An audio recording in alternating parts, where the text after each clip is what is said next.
Chapter 1. Patrick.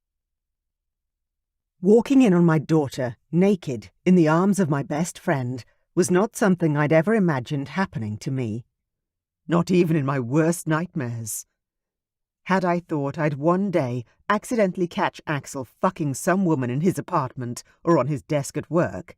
Sure. He was a player, and a rich one at that.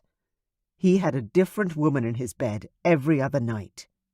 But my daughter? Never. I used my key and walked into Axel's apartment a few days after Christmas Day, expecting to find my best friend hard at work, like he always was, the eternal workaholic. His parents were cold as ice and lived on the other side of the world, so he wouldn't be busy with family stuff, that was for sure. To be honest, I'd been worried about him. He'd sounded like absolute shit when I last spoke to him, the day after Christmas, and I wanted to make sure he was doing okay. I froze when I saw Axel naked and kissing a girl perched on the edge of the marble countertop in his kitchen. My first instinct was to turn around and walk away. No one wanted to be that guy who ruined a mate's hookup. But then I'd heard the young woman's familiar giggle, and her blonde hair caught my eye as being disturbingly similar to my daughter's. Oh, hell no! Rage instantly consumed me. "Chastity!" I roared. "What the hell are you doing here?" She gasped and covered her chest with her arms, her face stricken. "Dad!" Axel turned his back to cover my daughter. "Pat, go wait in the living room." I gaped at him. "Axel, what the fuck?" He was ordering me about like I was some subordinate who worked for him. Fuck that for a joke. "Just go," he commanded again. "We'll be there in a minute." Steam and fury poured through me, but the very last thing I wanted was to see the two of them, naked, doing the walk of shame back to the bedroom to redress. Gross. I stomped off to the living room so I couldn't see them any longer. I could hear their footsteps on the floors, then a door shut. I sat on the couch and buried my face in my hands, equal parts enraged and physically ill. How long had this been going on? Had they met at my birthday party? Was this the girl Axel had been telling me about? Oh, God. Oh, shit. I ran my hands through my hair and lifted my head, inhaling deeply and praying for divine intervention. Surely I was dreaming, right? I wasn't actually sitting in my best friend's living room, waiting for my daughter and best friend to return and explain why they were about to have sex in his kitchen. It just couldn't be my reality. It couldn't. A minute or more later, they walked back into the room. Dressed once more, thank the heavens. I stayed sitting in the armchair and watched them approach, my disgust barely contained. I felt like a grenade with the pin pulled, ready to explode. Chastity was pale and drawn, her lower lip trembling like she was going to cry. I steeled myself against the soft emotions within me that always gave in to her when she pouted like that. Chastity sat on the sofa to my right, hand twisted in her lap. Axel stood over near the sofa on my left. Bastard.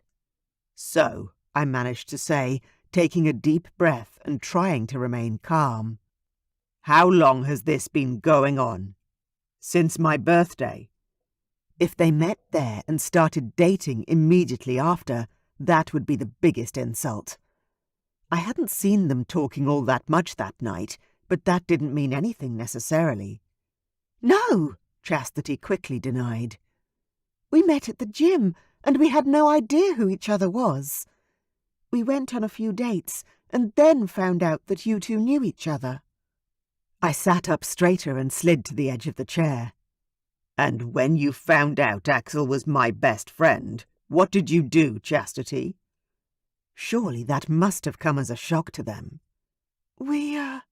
She stared at me with tears in her eyes. "We broke up." Bullshit. I jumped to my feet, anger exploding inside my gut with scarcely restrained fire. "Then what the fuck is going on here?" I yelled. Chastity sobbed, then covered her mouth with her hand, obviously overcome in the moment and unsure of how to proceed. Axel, the traitor, got to his feet slowly. "Pat, look. I'm sorry you found out this way. It's not ideal in any way." I stared at Axel, stupefied. I thought he was smarter than that. He was a billionaire businessman, for fuck's sake. He must have a brain cell between his two ears. "Not ideal," I repeated. "You were up here fucking my daughter, Axel." Axel put his hands up in surrender. "I'm sorry, Pat." "You're not sorry," I ground out, sinking back onto the lounge. Fucking liar. Axel opened his mouth to speak again. I put up my hand to stop him from apologizing again. "And don't even start. You have no idea how I feel, Axel. No idea." "No, I don't," Axel agreed, his voice calm. Too calm for my liking. I was fucking furious over here, and he was, what? Relaxed about the fact our friendship was over. Just chill about the worst situation I'd encountered in my life.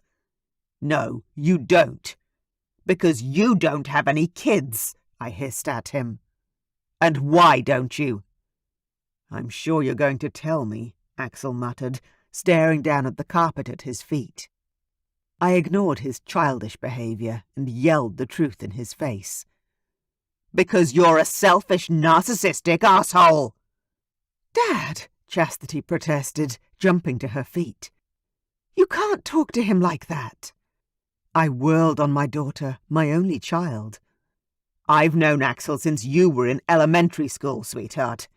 You don't get to tell me how I speak to him." Tears filled her eyes again. "But, Dad—" "No," I growled at her. "I'm disgusted with you. Disgusted with you both."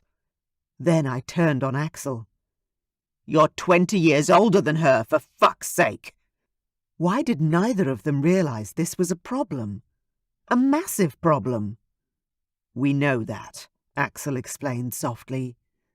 "This was only meant to be a holiday fling. Nothing serious."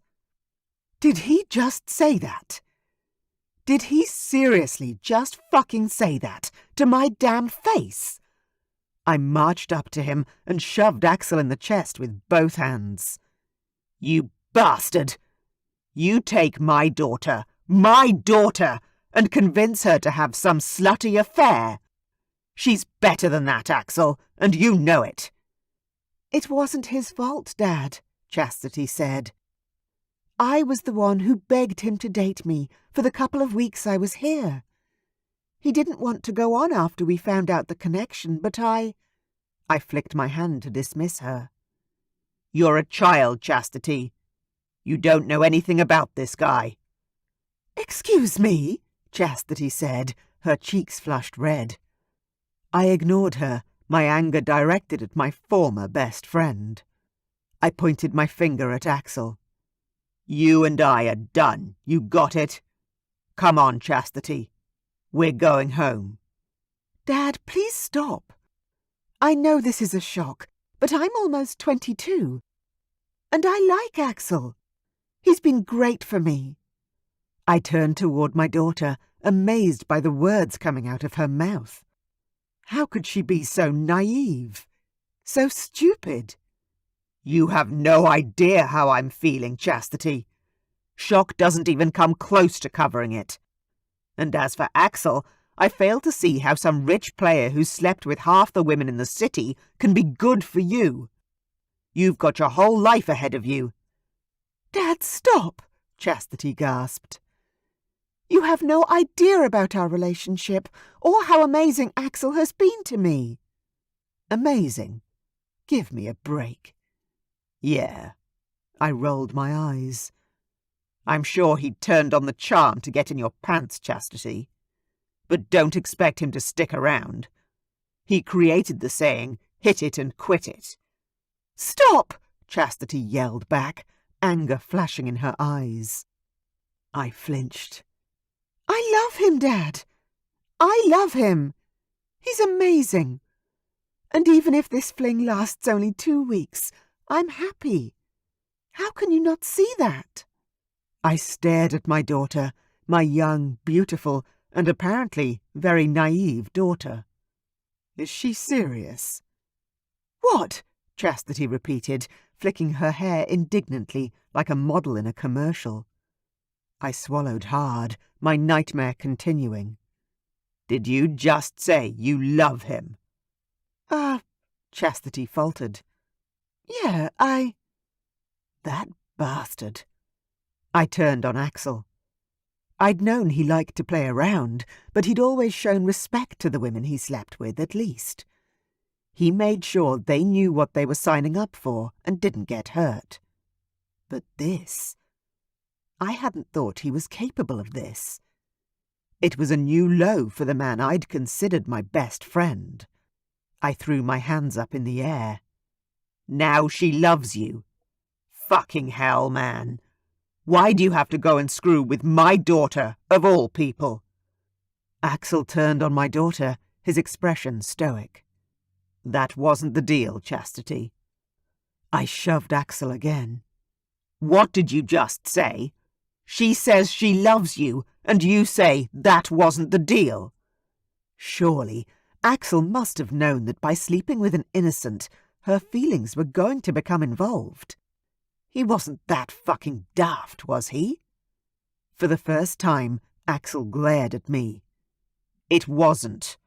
I told her what was on offer, and she said she was happy with it." I swung before I made the conscious decision to hit him.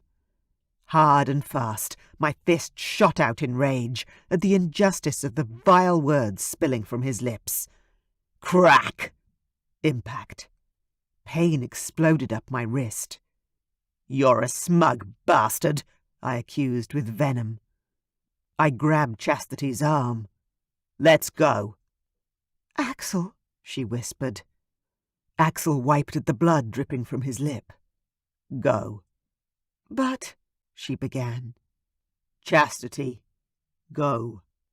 There's nothing more to say." I looked away. The offbeat love scene was making me sick. "Wait. Let me grab my bag," Chastity said, pulling away. "Where is it?" I asked, curious about their setup. "The bedroom," she answered. I laughed. "How was it sleeping in that bed by yourself all night? Bit lonely?" It was a cruel thing to say, but I wasn't feeling particularly charitable at the moment. She turned and frowned at me. "What do you mean?" I crossed my arms over my chest. "Everyone knows Axel won't sleep with his women. He spends more time in the guest room than his own bedroom." Something I'd always considered a genius move from a male perspective. A bastard move. Chastity stared straight at me. "Well, that shows just how much you don't know him, Dad. Axel slept with me all night, every night we've been together." My mouth dropped open. He what? No. That meant... Oh, no. I turned on my best friend, who was still wiping his bleeding mouth. "Is she telling the truth, Axel?" He lifted his head, locking gazes with me. "Yeah," he returned. "So what?" "So what?" I repeated, surprised once more about how stupid this guy really was capable of being. "So that means..." I took a breath. "Oh my God! You love her too!" I would have slammed my head into a wall if there was one close enough, and for the second time in a matter of minutes, I wanted to punch Axel in his damn face. Chastity walked back into the room with a bag in hand. "You ready?" I asked her, though I was still reeling from what I'd just learned. That meant Axel hadn't been just playing with Chastity, he was in love with her. And she thought she was in love with him, which meant this whole scenario was even more fucked up than I first thought. Yeah." We walked into the elevator and went down to the parking garage.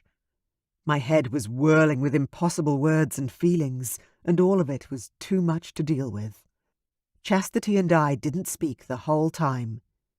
We walked to the car in silence and drove to her mom's house. Her eyes were shiny like she was trying not to cry, but a tear trailed down her cheek as she opened the front door.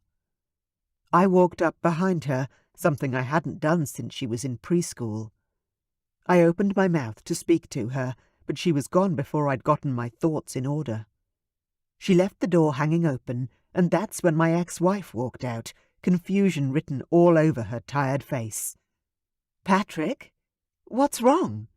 What are you doing here?" I groaned, a little part of me dying inside.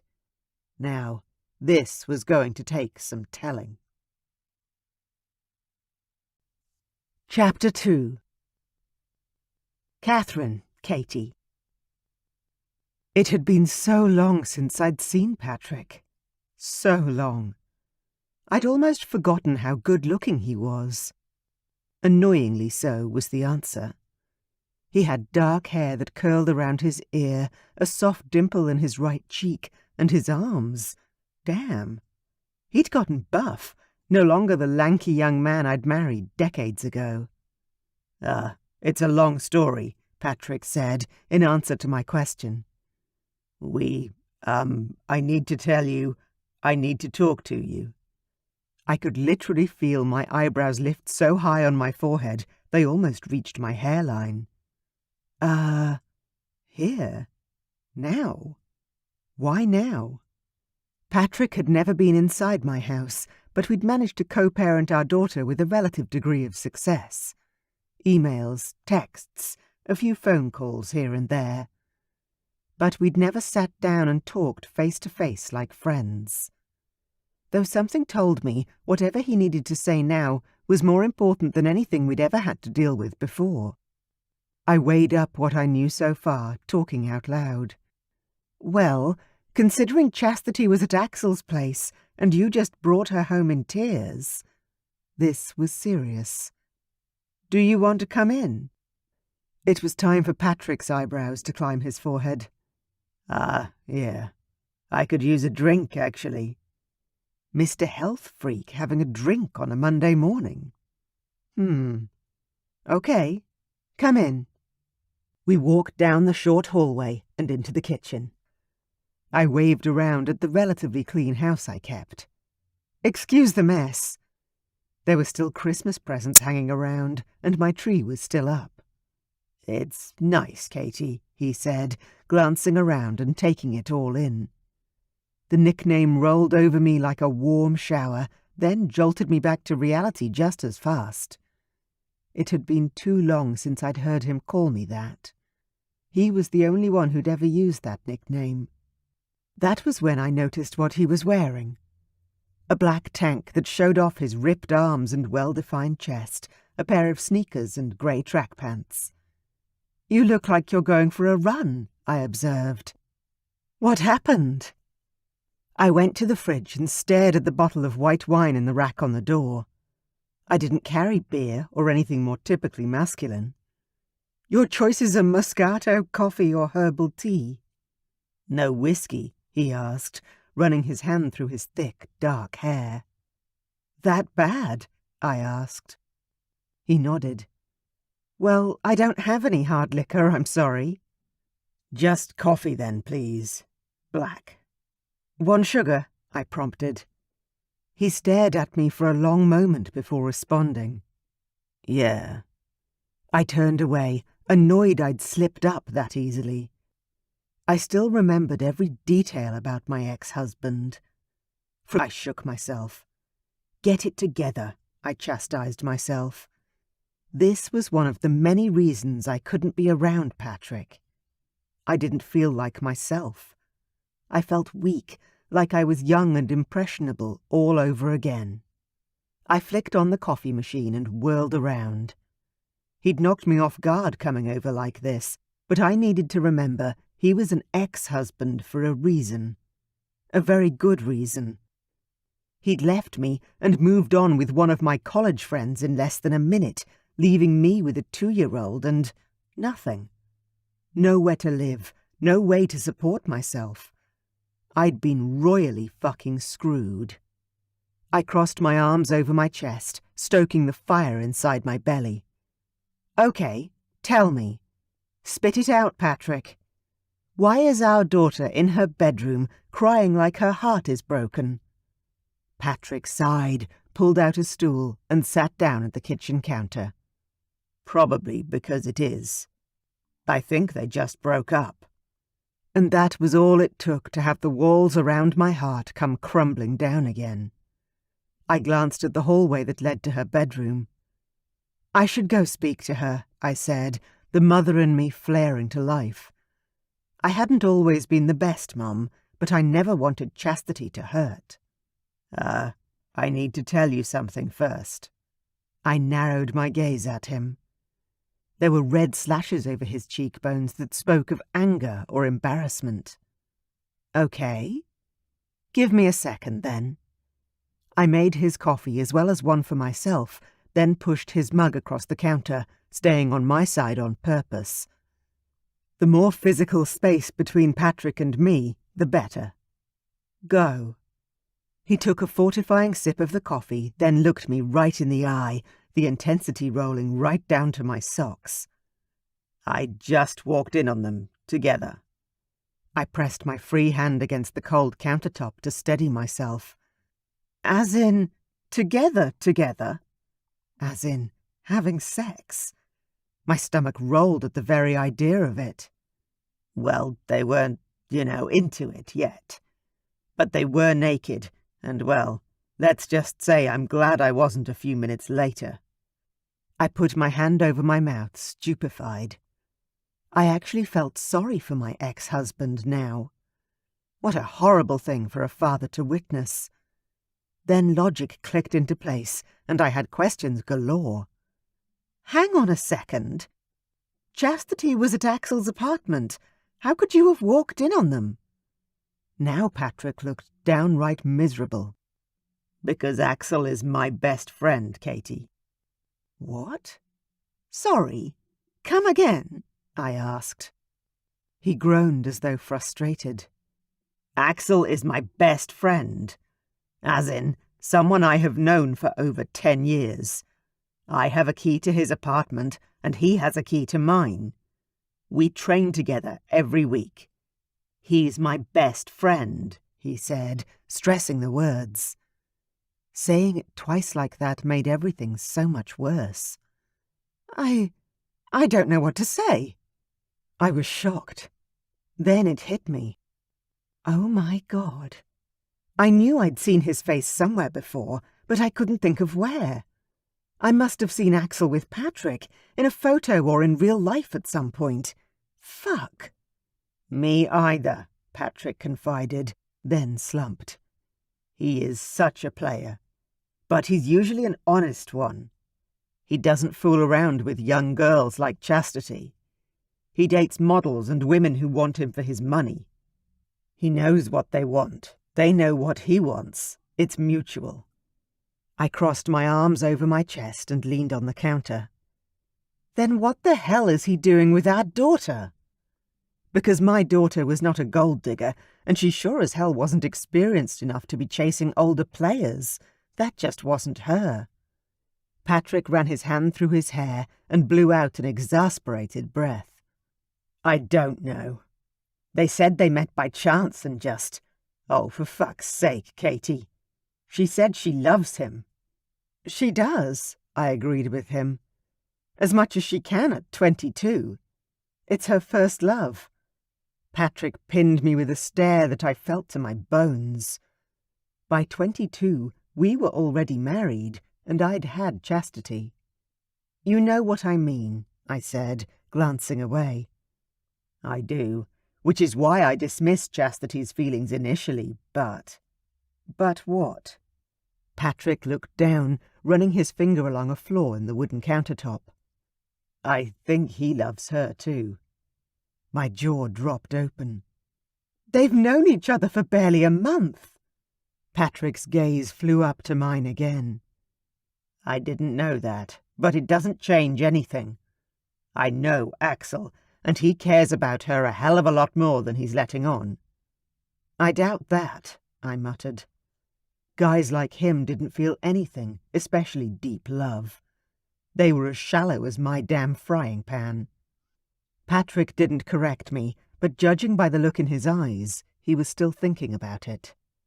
The silence stretched between us, and although part of me wanted to make small talk and extend this strange little chat, I desperately wanted to go talk to our daughter. I better go see how Chastity is, I said, taking a few steps toward the front door. Is there anything else I should know? Other than the fact that they broke up, Axel was Patrick's best friend, and the feelings they had for each other were uncertain. Patrick stood up from his stool and followed me to the front door. Not really, Katie, but...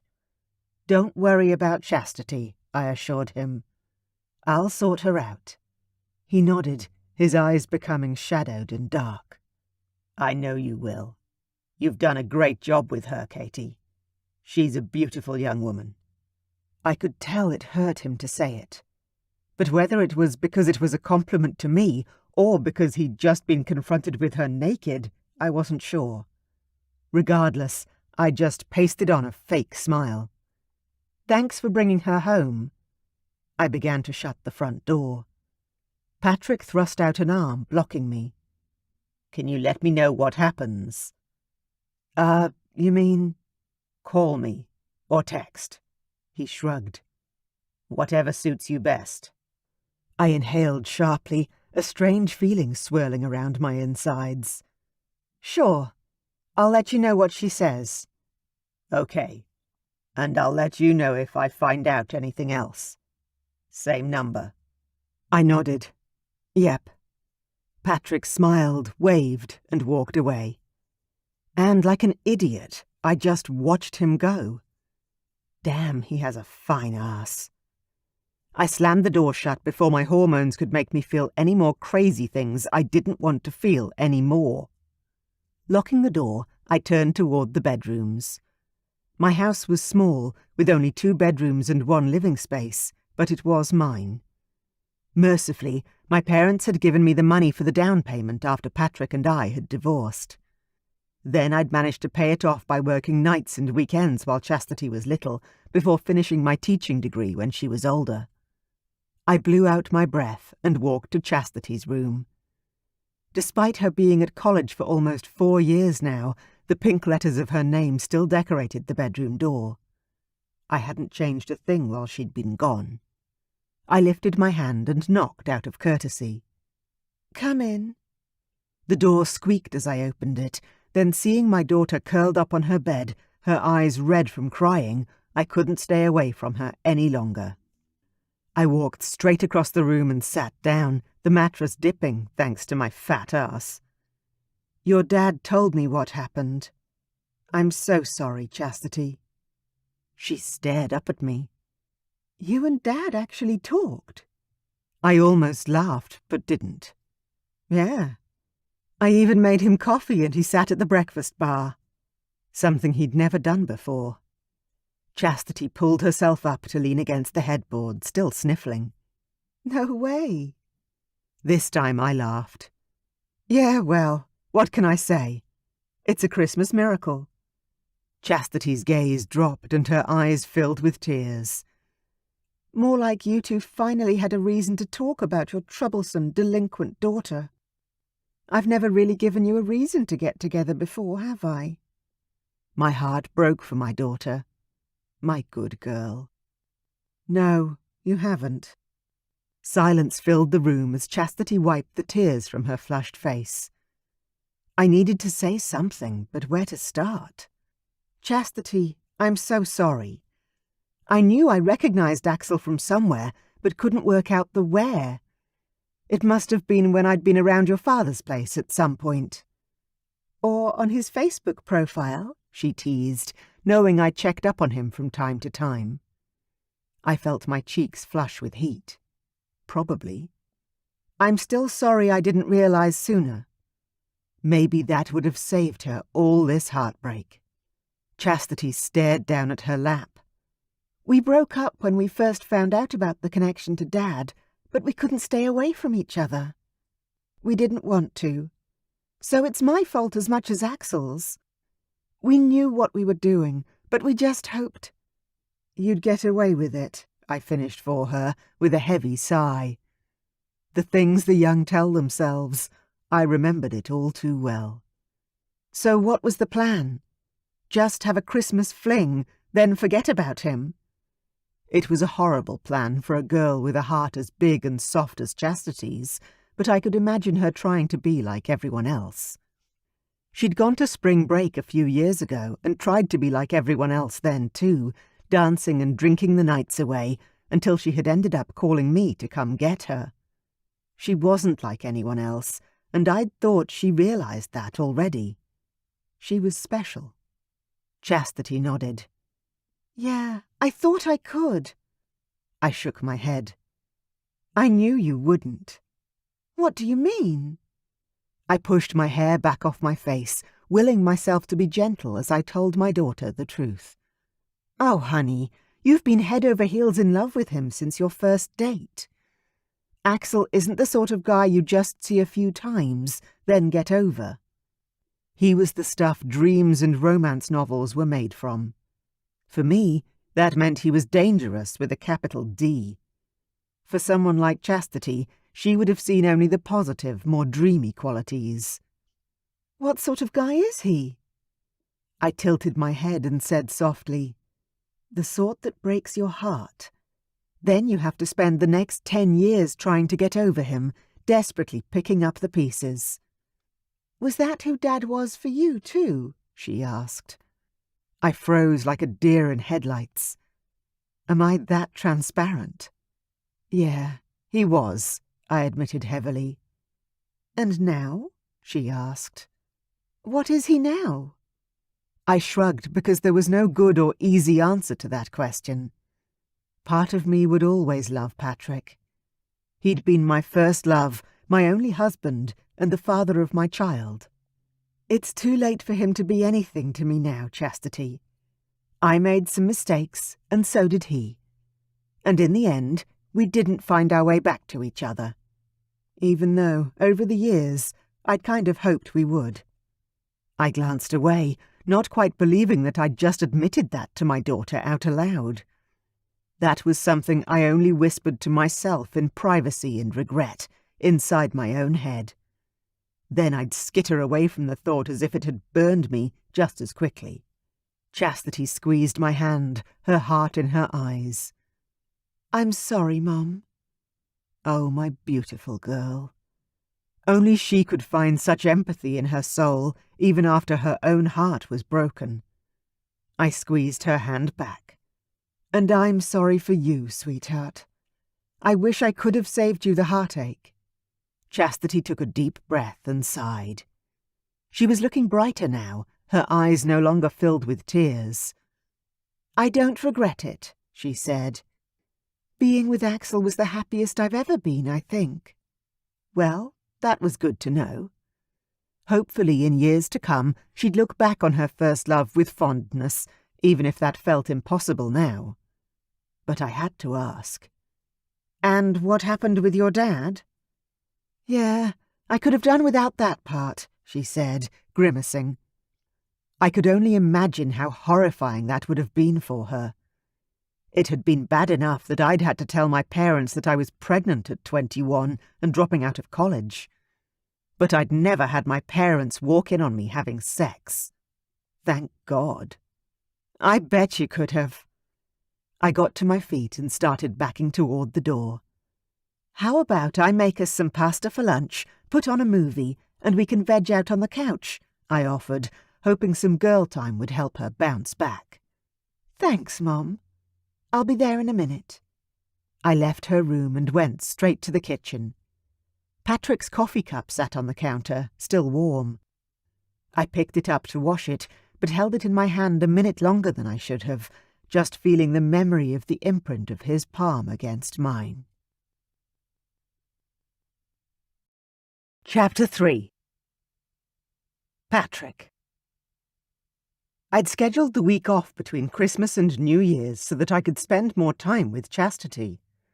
After all, she was home so infrequently now that she was in college. But after what happened a few days ago between us, I didn't know what to do with myself or how to approach her. Not to mention I'd just broken up with the woman I'd been seeing, and Axel and I were on the outs, obviously, so I felt at a complete loss. I seriously had no idea what to do with my time. So, when the phone rang, I jumped for it. It was a friend of mine from the health club. "Hey, Carl, how are you doing? Merry Christmas." "Hey, man. Good.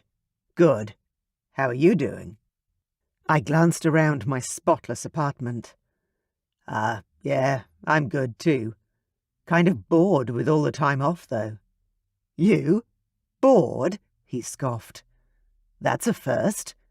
Where's the redhead you've been dating?" "Who?" "Redhead. Oh, that was a few months ago. Carrie was blonde." Carl laughed uproariously. "Man, seriously? Between you and Axel, I think you've got most of the city covered." I ground my teeth together, hating being thrown into the same basket as that guy, but I didn't want to take it out on Carl, so I just half-heartedly agreed. "Yeah, maybe. So, what happened this time?" I huffed out a bitter laugh. "She tried to tell me she was on the pill, but she wasn't. Too many women had tried that trick on me. Too many to count. They thought that once they were pregnant I'd marry them, or at least stick around. They couldn't have chosen a worse guy to try that on. I'd made that mistake once. Never again. I guarded my sperm with my life." "Whoa, you have the worst luck. But you know, those women are few and far between." I rolled my eyes. Spoken by a guy who's been married for 20 years to the same woman. Carl thought women were angels, and I had to admit that his wife was one of the good ones. "Yeah, well. Hey, you have time to catch up for a drink later?" I asked, suddenly desperate to get out of the apartment. "Yeah, sure. You want to come here?" Carl asked. "And watch him and his missus fawn all over their 4 kids. No, thank you." "How about you come here?" I countered. "The game's on." "Let me check with Millie and I'll text you later." That was a no, then. I struggled to keep my tone neutral, but I think I managed it. "Okay, cool. See you, man." I hung up, disappointed. This was usually when I'd call Axel and catch up with him. Axel worked like a maniac and partied like one too. And since he barely slept, he managed to get all his work done and found the time to drink, chew the fat, or party. I growled aloud and began pacing my apartment. This was shit. I liked being a bachelor. Not answering to anyone, except in moments like these. It was fucking lonely. My phone buzzed and I frowned. Who was messaging now? My stomach tightened when I read the sender's name. The ex. "Hey, Patrick. I just wanted to let you know that Chastity went back to school this morning. I told her to drop in and say goodbye, but I don't think she did. Just thought you should know." I flopped down onto the couch and ran a hand through my hair, squeezing my skull for emphasis. "Shit." I typed right back. "She didn't come by, so thanks for letting me know." I hit send, then stared at the message. Seeing her the other day had actually been nice. Better than expected. I wonder if she's seeing anyone at the moment. There was every chance that she could be just as lonely as me. After all, she was on Christmas break, and Chastity had gone back to college a week early. I began typing again. "You want to catch up for another coffee and talk about Chastity? Neutral ground this time. I'd like to hear what happened after I left." I sent it before I changed my mind, a weird mix of anxiety and excitement-fueled swirls occurring simultaneously in my gut. "There are a few things to tell you, actually. How about Rusty's? I grinned. Rusty's was a cafe perfectly situated between our two homes. Sure. I'm free now. You? I waited, my shoulders tight with tension. Shit, maybe I'd pushed it too far. We hadn't communicated so openly this way in forever. Yeah, I can meet you there in 45 minutes. That suit? More relieved than I'd like to admit, I tapped out my response. See you then. Needing a quick shower, I jumped to my feet.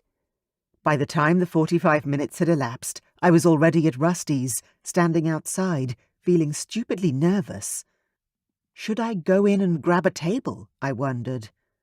No, that felt too much like a date move, and this was just two parents catching up to talk about their wayward daughter. Which was something I'd never had to do with Katie before. Ever. Hey, she said as she approached, wearing black leggings and a long purple sweater with a black belt tucking her waist in. She looked stunning, as usual. Hey, I greeted her back.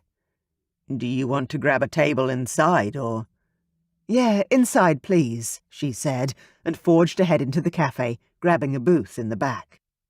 I followed, because that's what you did with Katie. You followed or you were left behind.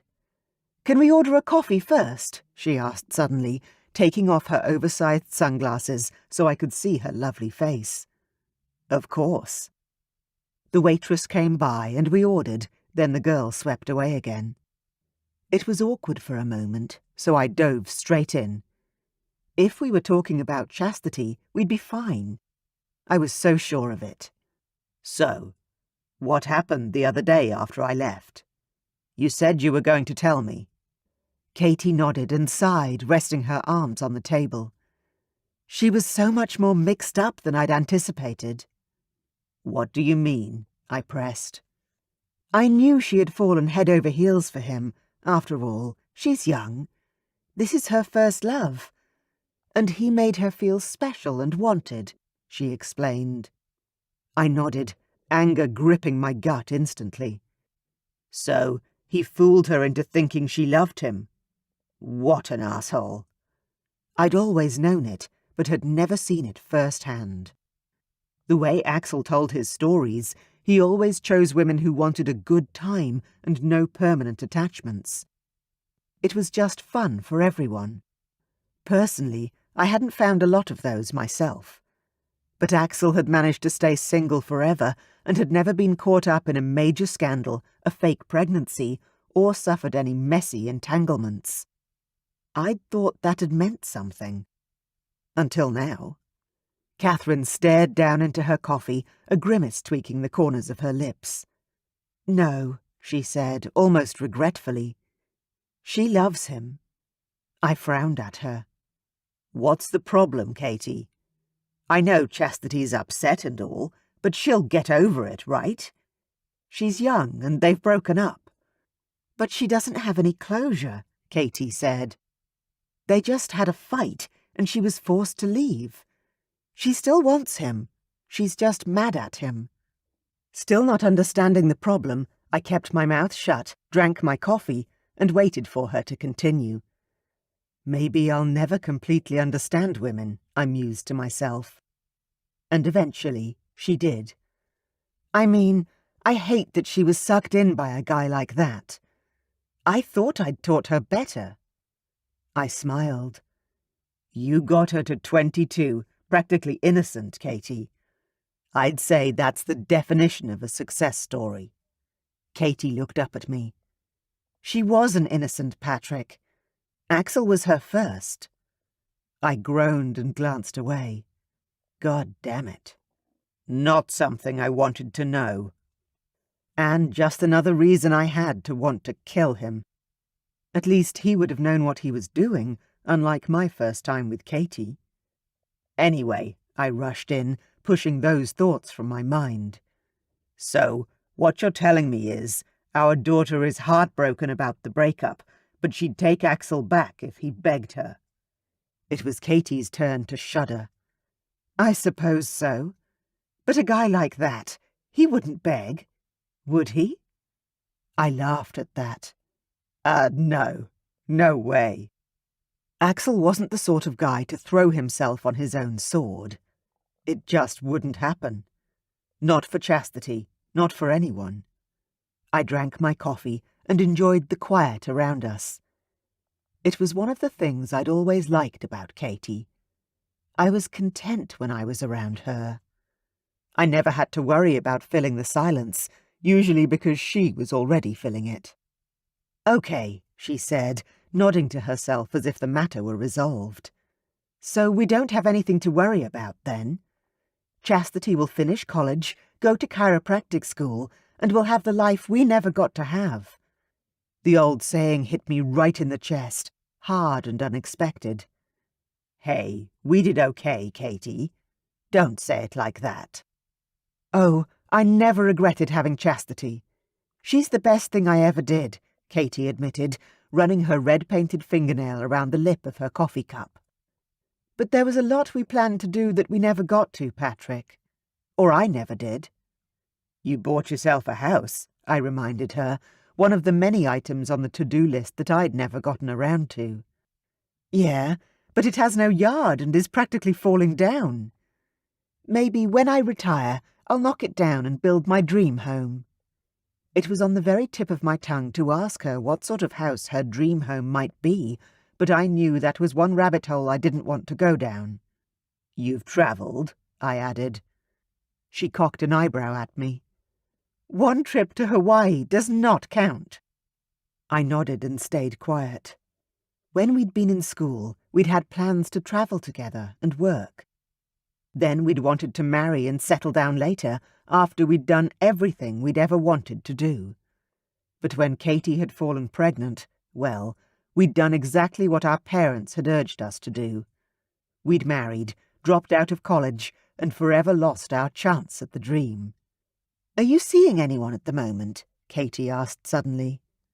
I laughed. Where did that come from?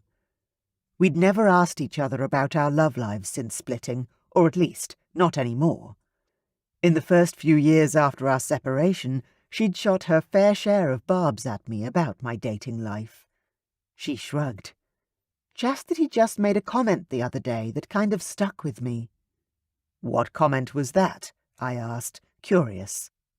Katie grinned suddenly. "I told her that people would think she has daddy issues, and she said she didn't.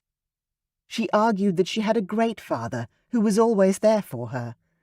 One who'd never remarried and never had more kids to detract from her." She looked down. "Well, neither did you," I reminded her, my heart aching from just looking at her. Katie glanced back up and stared straight at me. "That's exactly what I told her." Then she chewed on her lip in that nervous way that I'd always loved. It made me want to kiss her, and the very thought of it had me grabbing for the menu to distract myself.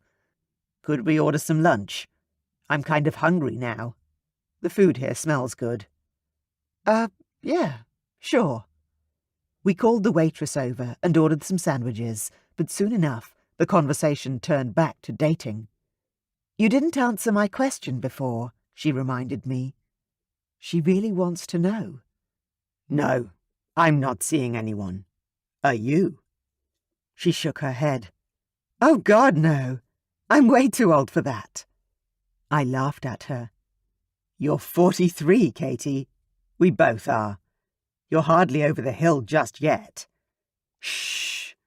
She glared furiously at me. "You're 43 and in your prime. I'm 43 and over the hill. Don't go confusing the two. You know it's different for us." I chuckled again, amused. "This is nice. Why don't we do this more often?" Katie shrugged. "I don't know. I mean, we're mature enough to be friends by now, surely." I nodded, drinking her in. No matter how many times I'd tried to tell myself that our breakup had been mutual and the best thing for the both of us, it had never rung true. Not in my heart. It never had. "Yeah, I'd like that," I said, before I directed the conversation to focusing on her parents and her work.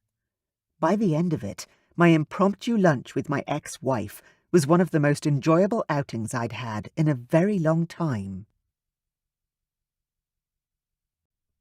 Chapter 4. Patrick. New Year's Eve was at my cousin's place outside the city. I drove up every year and got to enjoy seeing the new year surrounded by my family, good food, and too much wine. This year, however, everything felt different. With Chastity and I on the outs, and Katie and I, well, not on the outs anymore, I wasn't sure where I stood with either of them, and it was confusing as hell. But I was a pro at hiding my real feelings, always had been. So when my phone rang about 11 p.m, I was already half a bottle of Jack Daniels in, and the music was pumping hard. When I glanced down at the screen, I couldn't believe my eyes. "Excuse me for a sec," I said, to one of my cousin's friends who'd been putting the moves on me since I first walked in. I marched toward the door that led to the patio so I could hear myself think, and answered the phone. "What do you want?" Axel laughed in an almost neurotic way I'd never heard before. "You picked up. I didn't think you would." Oh my God.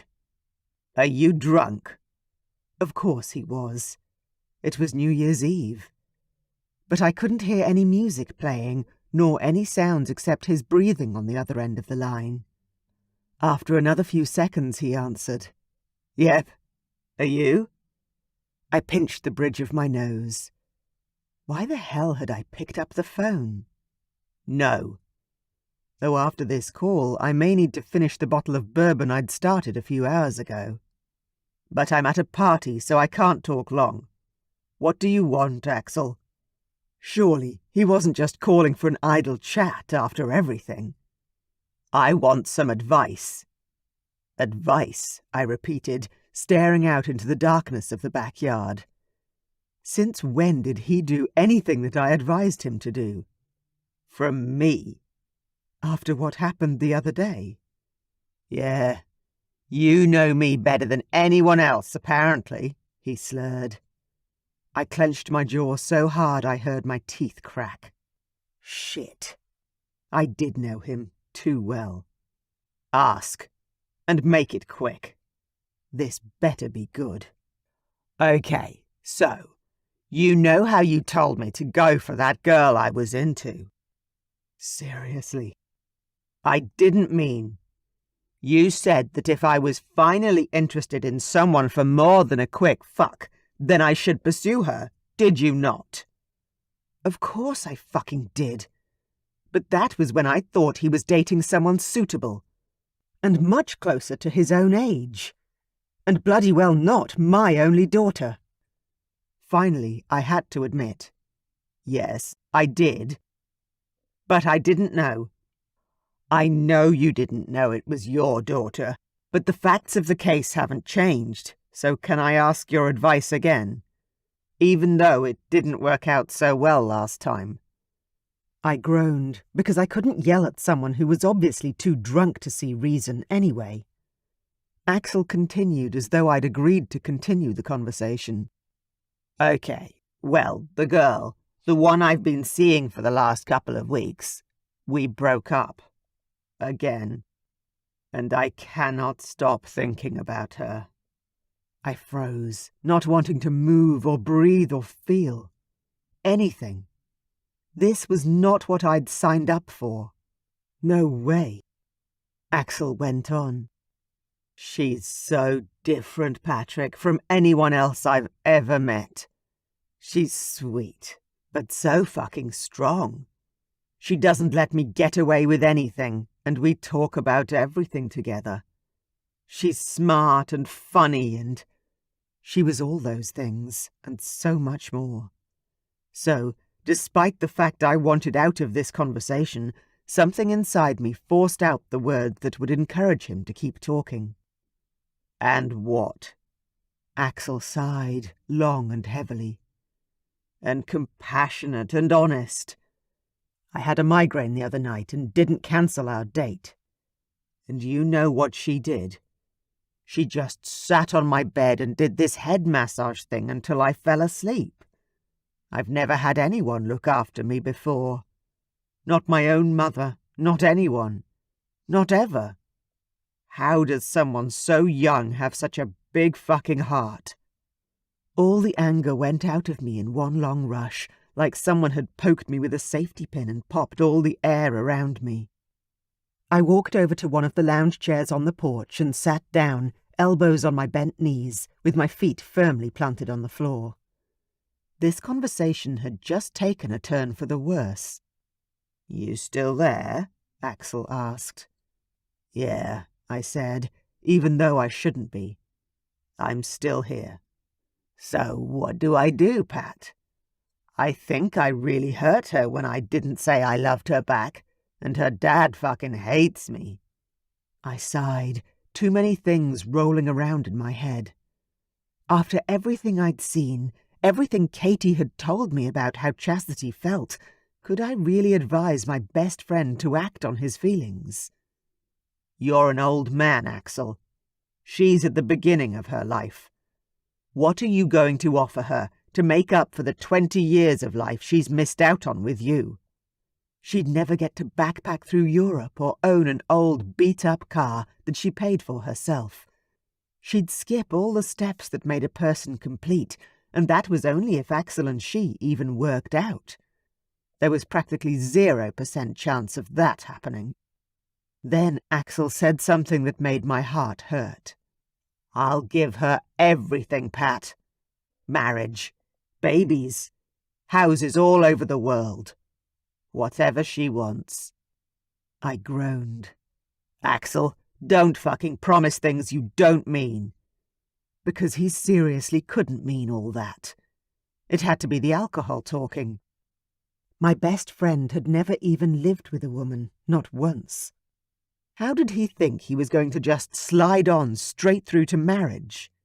Just like that. Like it was easy. "But I do mean it," Axel yelled. "Don't you get it? She's the one I want. She's everything, and I'll wait for her. To finish college. Go to chiropractor school. Everything if she wants that. She doesn't have to work." "She'll want to work," I reminded him. We'd taught her better than that. He laughed. "Yeah, I know. I can give her the world and she wants to earn it herself. Kind of poetic, isn't it? The only woman who doesn't want me for my money." Oh my God. He was serious. Axel wanted my daughter. Holy hell. Will wonders never cease? I frowned down at the phone. "I don't forgive you." For being a lying scumbag. That I couldn't forgive. For loving my daughter? Well, I didn't really blame him. "I know. And you have to convince Chastity of all that shit you just said, not me. I wasn't passing on that message, no way. She and I still had our own shit to sort out. She'd lied to me, and that had honestly hurt me more than Axel's betrayal." "I know, Pat." I took a deep breath. I couldn't believe I was agreeing to this. Katie would have a conniption if Axel became her son-in-law, but it was time for me to get out of the way. If they were going to build a relationship, or they were going to break up, it had to be because they'd made that decision, and not because I'd walked in on them fucking. I couldn't be the reason my daughter wouldn't speak to me. But back to my best friend. "And if you ever, and I mean ever, lie to me again." "I won't," Axel rushed in to promise. I huffed out the breath I'd been holding. Okay then. I can call her? Try and win her back?" "Yep. And good fucking luck." "You could try," I said, then remembered that she wasn't in the city. "But I'm not sure she's here anymore." "What do you mean?" Axel asked. "She wasn't heading back to school until next week, was she?" I sat back in the lounge chair, relaxing just a little. "Yeah, well, Her mom said that she wasn't coping and wanted to head back early. So, I'm not sure if you want to brave an on-campus declaration of love, but you might have to if you want her back." "Her mom?" Axel repeated. "Are you two seeing each other again?" Shit. How did Axel read me so well? No point lying. "We had lunch the other day." "I don't know, man. Maybe too much water has gone under that bridge to start again." Way too much water. 20 years' worth of arguments, money hassles, bad blood and miscommunication. Not to mention the fact she still blamed me for our breakup when she'd been the one who'd been impossible to live with. "You're wrong," Axel said. "You two never really had your chance. The odds were stacked against you from the start." He was right. We'd never had the chance to do so many things that we planned on. Travel, college, more kids. Getting pregnant with Chastity had changed the entire course of our lives. But were second chances real? Or were they just some made-up Hollywood movie bullshit?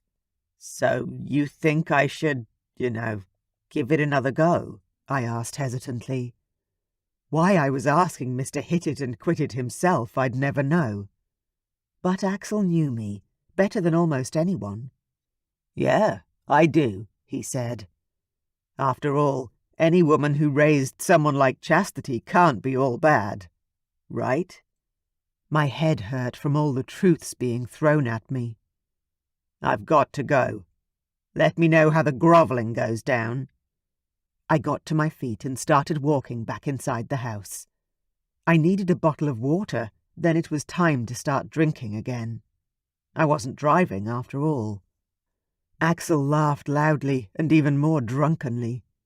"You'll probably see it on YouTube. It's going to be epic." I hung up to stop Axel from hearing the cackle that started at the very idea of that. The woman, Marie, who'd been flirting with me all night, sashayed up to the back door to smile at me. "Who was that?" "Oh, just a friend of mine. He's—" How did I even begin to explain? Planning on begging his ex-girlfriend to take him back, and I just can't even imagine it. "How come?" she asked, handing me a fresh drink. I took it because I needed it. Because he's a player. In the best way. He's just not someone who ever wanted to settle down before now.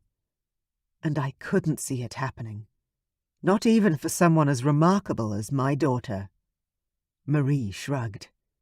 "Every girl wants a bad boy only she can tame." Then her eyes slid sideways at me.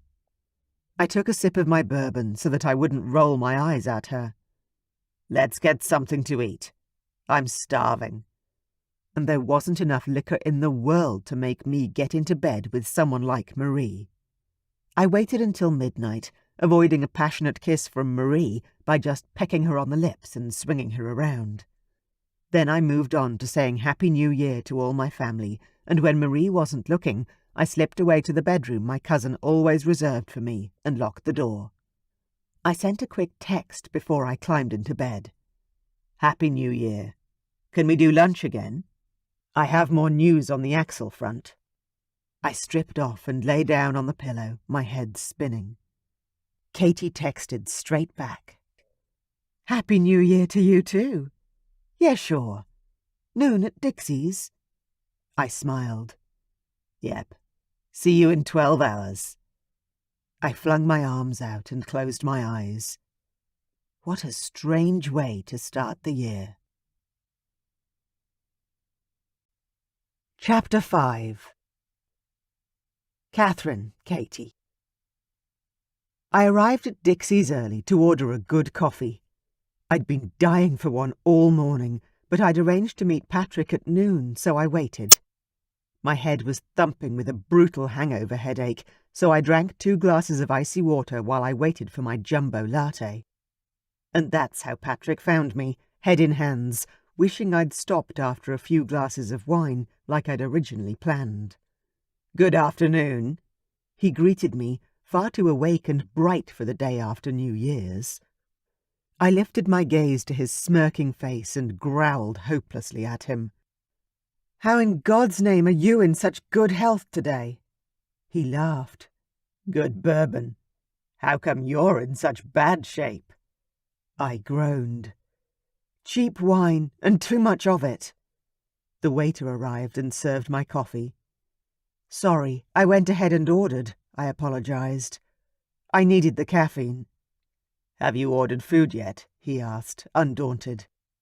I shook my head and grabbed for the menu. Food. Eek. I wasn't sure what my stomach could deal with after last night. "Just order the big breakfast with me. It'll soak up the wine, and I'll eat what you don't," Patrick offered.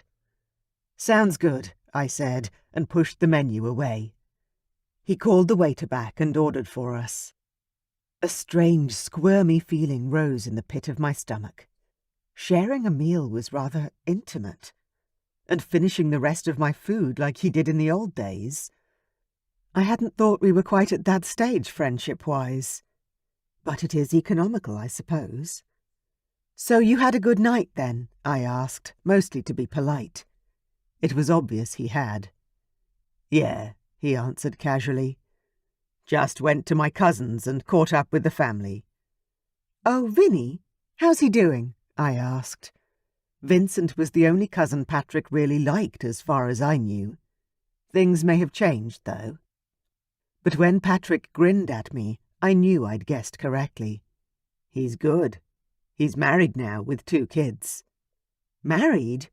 God, I never thought that would happen," I admitted, before I stared down into my coffee and sighed. Everyone else had moved on with their lives, and I felt like I was still doing the same thing I'd always done. Or had been doing anyway, for the last 22 years. "Yeah, I suppose some things do change," he said. I nodded. "For some of us." Patrick tilted his head at me curiously, but didn't pry. Our food arrived, and my stomach rolled at the smell of the greasy bacon and sausage. "Just eat," Patrick commanded, watching me. "You'll feel better, trust me. The grease will do you good." Trust him? I snorted, but did as he suggested anyway.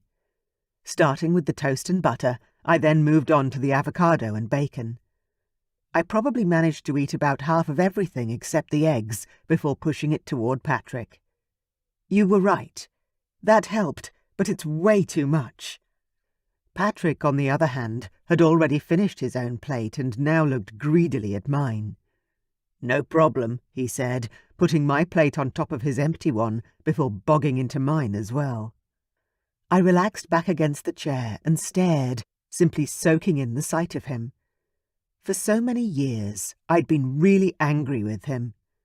But now, feeling his naturally happy presence, I couldn't summon even a glimpse of the pain I'd once felt.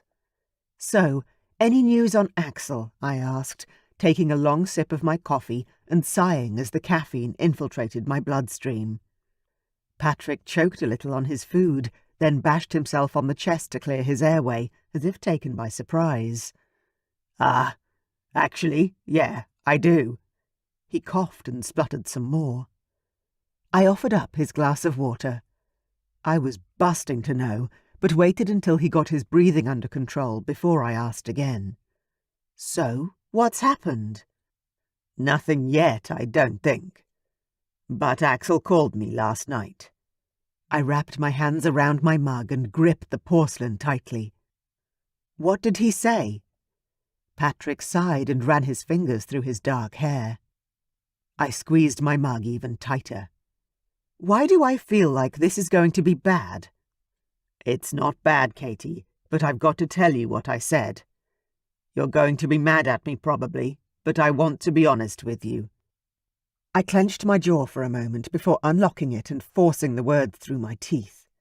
"Please do." "Well, Axel called me, drunk as a skunk, and totally alone, at least if I was reading the sounds in the background correctly." I shrugged. "And?" "Get to the good part." "He apologized about lying to me." "I hope you gave it to him about that." I would have. If the roles were reversed, Axel's ears would have been bleeding by the time I was done with him. I didn't punch him again or anything, but... Again? What do you mean? I balked. He chuckled. Didn't I tell you about that? I shook my head emphatically and laughed along as he told me all about how he'd punched Axel in the face after he'd broken up with Chastity. I sighed happily at the imagery. I only wish I'd been there to see it. You wouldn't have wanted to be there, believe me. I smiled. Yeah, I suppose so. But anyway, back to it. Okay, so long story short, he told me he loved her and wanted to go see her and beg for her forgiveness. I gasped, my words sticking in my throat like shards of glass. When he didn't elaborate, I swallowed hard. What did you say? Patrick shrugged. What could I say? I told him that I didn't think he should do it, and I didn't think she'd forgive him, but if he wanted to try, I wouldn't stand in his way. My hand flew up to my mouth as I covered my exasperated gasp. Patrick! He shrugged again. See, I knew you wouldn't like it. But why? Why would you give him your blessing? He pushed himself back in his chair and crossed his arms over his chest. Because he sounded so pathetic, so sorry, and so damn sad. I've never heard him like that before. There was no way I could say, no, you can't speak to her ever again. What sort of man would that make me? A father, I almost yelled at him. Patrick rolled his eyes. Oh, stop it. Stop it? I spluttered, rankled. Yeah, stop it. Chastity is 22 years old, and she has the right to knock him back herself. That's not my job. I'm not going to play gatekeeper of her happiness. I stared at him, dumbstruck. You think she'll knock him back? I would, he snorted. He's not exactly the marrying kind. His face suddenly flinched, then it smoothed out again. I wasn't going to ask about that one. Instead, I put my hands up. So let me get this straight. Axel called you, and you gave him permission to date our daughter. He stared at me, one brow raised. I'm not the bad guy in all of this, Katherine. Please stop treating me like I am. His use of my full name got me more than anything else could have. I took a sip of my water and forced myself to breathe, to not lose my shit in a public cafe. What are you really worried about? He asked me suddenly. What's the worst thing that could happen? The worst thing? I repeated. She drops out of college and ends up pregnant and alone. There was a heavy beat of silence. Was your life really that bad? Patrick asked. I groaned. It was difficult, Patrick. And lonely.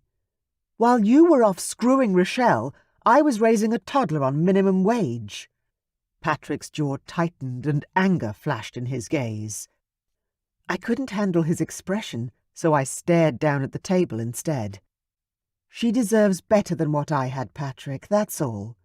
Better than we both ended up with. No, don't change the subject, Patrick said. We're going to talk about this once and for all. I sat back and crossed my legs, swiveling to the side. Talk about what? That shit about Rochelle. We dated, yes, but not until ages after you and I broke up. She never moved in, and Chastity never met her. In fact, I've never been serious enough about any of my girlfriends to introduce them to Chastity. I knew that in regard to her later years in his care, but in earlier times, how would I know who slept near my daughter? It doesn't matter now, I muttered. Patrick put both hands down flat on the table and stared at me. It does matter. You seem to think I did wrong by you. I didn't. You were the one who left. Because you were seeing Rochelle, I yelled back at him. Damn it. I really didn't want to lose my cool. No, I wasn't, he responded evenly. Yes, you were. She told me you two had been dating in secret for months before we split up.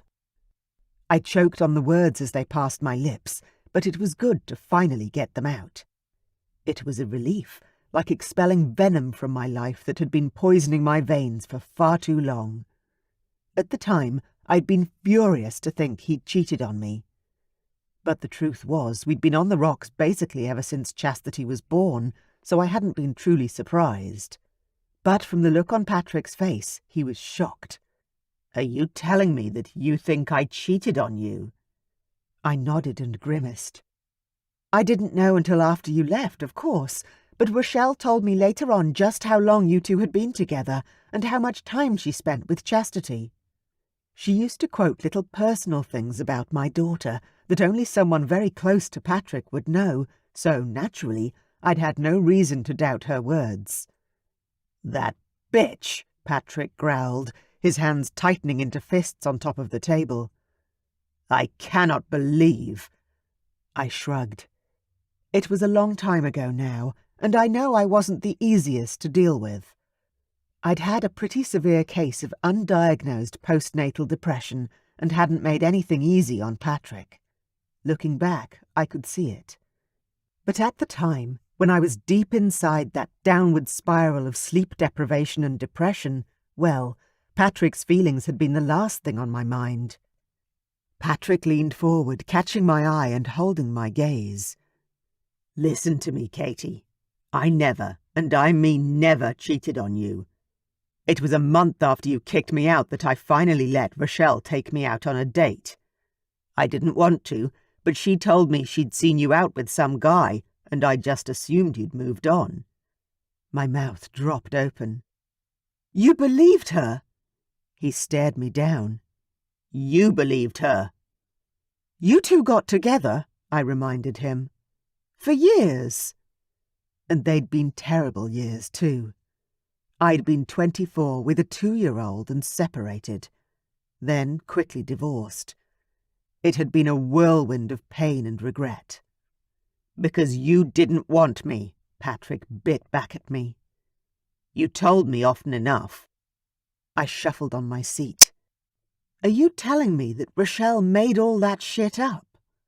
"I'm telling you that she never met our daughter, and I only started seeing her after I was sure you were done with me." My heart screamed out in pain and rage and disbelief. And before I could stop it, a whisper floated from my lips. "I was never done with you, Patrick." He heard me, because I saw the recognition register in his eyes. "Then why?" He shook his head, then reached over the table to hold my hand. I turned my wrist instinctively and let him interlink our fingers together. I stared at our hands for far too long, but it didn't matter. There was nothing more to say now. We'd been driven apart by stress and stupidity, and kept apart by naivety and bitchiness. At least Rochelle never got him long-term, I thought. Because she wouldn't have been a good wife, and she was never a great friend. Patrick deserved someone who could make him smile and laugh. Someone who knew what sort of person he truly was, and was prepared to nurture that beautiful, giving soul of his. Chapter 6. Patrick. The next day, I was at home on the computer, still reeling from yesterday's revelations and getting prepared to go back to work, when my phone rang. I stared down at the screen and sucked in a deep breath. Oh, shit. I shook myself, preparing for the worst. "Chastity," I said carefully. "Hey, Dad." The sound of her voice was happy and relaxed, and it sent such a wave of relief through me that I was glad I was already sitting down. The big question was, though, was she calling just to chat, to resolve things between us, or had Axel already made the trip down to her school? Had they made up or gotten into a big fight? What could have possibly gone down? Too much time and silence passed since our greeting, so I jumped in with the first thing I could think of. "I missed not having you here for New Year's." Not that she would have come to Vinnie's, but I'd always caught up with her around that time. I genuinely missed having her home, full stop. Yeah, I wish I'd been there too, Dad. I hope you understood why I left. I sighed and leaned back into my desk chair. I did, and I do. Breaking up is hard. Not to mention the fallout from me finding her with my best friend, unclothed at that. But I wasn't bringing that up again if I could help it. Yeah, it was. And my first breakup. Her first a lot of things. Have you heard from Axel since then? I asked, trying to keep my tone casual and failing miserably. Yeah, he came by school yesterday. He came by, I repeated. How? She laughed. What do you mean, how? He drove. He actually came into the college grounds and found me at the library, but the librarian refused to let him in. She made him wait outside. I laughed at the mental image. Axel being treated like a regular Joe. I never would have thought I'd see the day. Brilliant. Axel was refused entry into a library. Oh, I would like to have been there to see that. He'd never been refused entry anywhere that I was aware of. He was a billionaire, for Christ's sake. It would have been great to see him eating some humble pie for once. Chastity chuckled. Yeah, it was sort of awesome. I wanted to fist pump the air. That's my girl. So, had she sent him packing? Had he begged? Had she taken him back? Curiosity was eating me alive. So, what happened? She went silent for a minute. I pressed the phone harder into my ear. Well, we got back together. Oh, God. Katie is going to kill me. Dad? I'm here, sweetheart. Did you two manage to sort everything out? I pressed my fingers into my forehead, an instant headache developing there. Yeah, we did. Well, as much as we could. I was worried about you and how you felt about us and everything. But Axel assured me that you'd given him permission to come and apologize. Oh, shit. Please let that not be the only reason they're back together. I did. And I'm glad he apologized for being a dick. But tell me, how does a billionaire say I'm sorry? I've never heard those words cross Axel's lips. I stood up and pushed away from my desk, unable to stay seated while my world shifted on its axis once more. I'd just gotten over the idea that my daughter and my best friend had been together briefly. Now, shit. Well, she began, he did say he was sorry multiple times. And he bought me some things to make dating each other easier. You know, with the whole long-distance thing. I narrowed my eyes. That sounded like Axel. Throw money at a problem and see if it stuck. What kind of things did he buy you? I asked. Well, he got me a car. A car? What kind? I gasped. A Beetle. My jaw clamped down and my teeth clicked together. So much for her learning the value of earning herself a car. What else? Because that wouldn't be the end of the list. If Axel wanted something, he went after it, no holds barred. Something I hadn't really considered when it had come to Chastity. I'd assumed, of course, that she'd put him in his place, or at least see there was no real future for them. Well, the second thing isn't for me, so to speak. She paused for a moment. The breathless moment made my heart sink. What had he done? But he bought an apartment about 5 minutes from here, so he can stay when he comes for weekends. And he said you or Mom can come stay too. It has 3 bedrooms. I exhaled through my nose, my teeth too tightly clamped together to speak. He'd bought her, them, a love nest. Dad? Chastity pressed.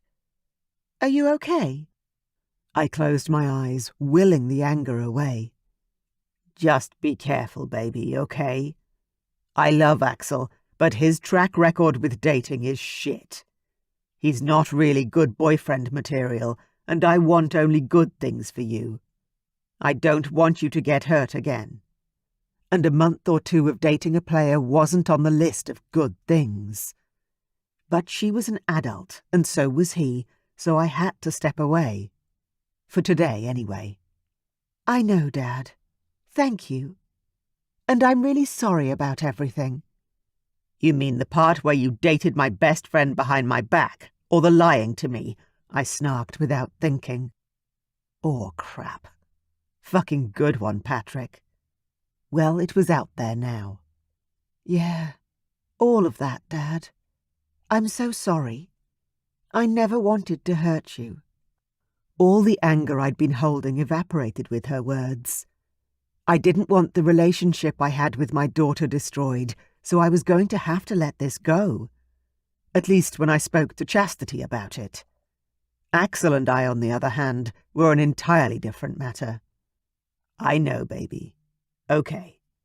I inhaled, then released my breath in a sigh. Thank you for telling me you two are back together. I want things between us to remain honest. No problem, Dad. It had better not be a problem. She only had a few months left before graduation. He better not screw any of it up. Anyway, I better go, Chastity. We'll talk during the week sometime, okay? I closed my eyes and held my breath again, not wanting to give away just how annoyed I was still. Sure. Thanks, Dad, she said and hung up.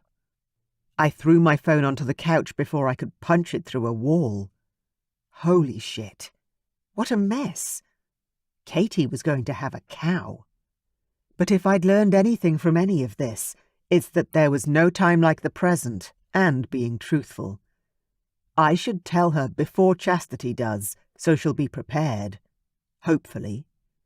I picked up my phone and called her, a woman I'd spoken to more in the past week than I had in the past 20 years. Hey, Patrick. How are you? She answered quickly, which was pleasing. I'm not sure. What do you mean? She asked, her tone immediately sharp. I began to pace, preparing myself mentally for the barrage of abuse to follow once I shared the news. Well, I just got word from Chastity that she and Axel are back together again. Chapter 7. Katherine, Katie.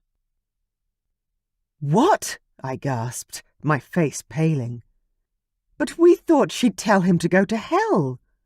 That, and I'd really hoped that Chastity would finally realise that there was no future with a man like Axel. Sure, he'd be a ton of fun short-term, but my daughter wasn't one of those types of girls who knew how to just have fun. Feelings were going to get hurt. Truthfully, I never had been either. I still wasn't. Once I fell hard. And apparently never recovered, I mused. Hence my singledom. I slumped down onto the couch, folding my laundry forgotten. How did this happen? Or don't I want to know? Axel was the sort of guy that could have seduced her right back into his bed. That, or he'd just thrown money at the problem, I was sure of it. I don't have any details, Patrick went on to say. As in, nothing salacious, at least. But she called me just now to apologise for everything and to tell me they'd gotten back together. I stared up at the ceiling, trying to stop the stubborn, angry tears that gathered in my eyes, threatening to spill. This wasn't supposed to happen, Patrick. I know, he said softly. But look, Axel is a workaholic, the worst I've ever met. There's no way a relationship between them is going to work in the long run. But what about the short term? I burst out at the intrepid consolation. She has studies, exams. I couldn't see my daughter make the same mistake I had. I couldn't. She deserved so much more. We taught her so much better than this, I thought, with deflated frustration. Exactly, Patrick said. She has a full-time course load and lives 2 hours away. He works 100 hours a week and prioritizes work over everything else. How do you think that's going to go? I sank deeper into the couch and sighed, mulling the thought over from an objective point of view. Not well, I imagine. No, it's not. Long-distance relationships are difficult for anyone, and they've only known each other a month. There's no way they'll last, Patrick assured me. I lay down on the couch and pressed a hand to my forehead, feeling for the first time utterly powerless in helping my daughter navigate her life. How had it gone from carefree to complicated so fast? My head was spinning. So what do you suggest then? I asked Patrick, because I had no clue how to proceed from here. We do nothing. Nothing? I exclaimed, gesticulating to the ceiling above me. Patrick sighed. Do you remember how long it took you and your mom to get back to talking terms after we got married? I pressed my lips together hard. What's your point? My point is, you don't want to let Axel drive a wedge between Chastity and either of us. He might only last a month, and yet the damage this could cause long-term to our relationships with Chastity might become irreparable. He has a point. Okay, so we just support the fact they're back together and leave her to it. Just play happy families as long as it lasts, I asked, massaging my brow to relieve the pressure building there. Yeah, why not? Said Patrick. She's never confided in us about dating before, and she's managed her schooling and schedule just fine. I'm sure, ultimately, she'll figure all this out too. I rolled my eyes and pulled myself up to sit on the couch again. She's never had to manage it before because she's never really dated anyone. A serious long-term relationship with a man twice her age. That was going to take some serious juggling, and I wasn't sure Chastity was up to the task. I just don't want her to ruin her life, Patrick. We've worked too hard to get her to this point. And by we, I meant both Patrick and me. We'd supported her financially through high school and college the best we could, never wanting for her to stress about working too much outside of classes. We wanted better for her than what we ever had. She'll be okay, Katie. You raised a good girl. I sniffed, then wiped my nose with a nearby tissue. We both did, Patrick. There was a long silence, then he sighed. All right, well, I better get back to work. But I'll chat with you soon. I smiled, liking the sound of that. Sure. Thanks for calling right away. I appreciate the heads up. You're welcome. Bye. Patrick hung up, and my phone dinged immediately. Axel and I talked and sorted everything out. It was a text from Chastity. I rolled my eyes. Patrick got some long, in-depth conversation, and I got a text. Lovely. I'm glad, honey. As long as you're happy. And if you need to talk, call any time.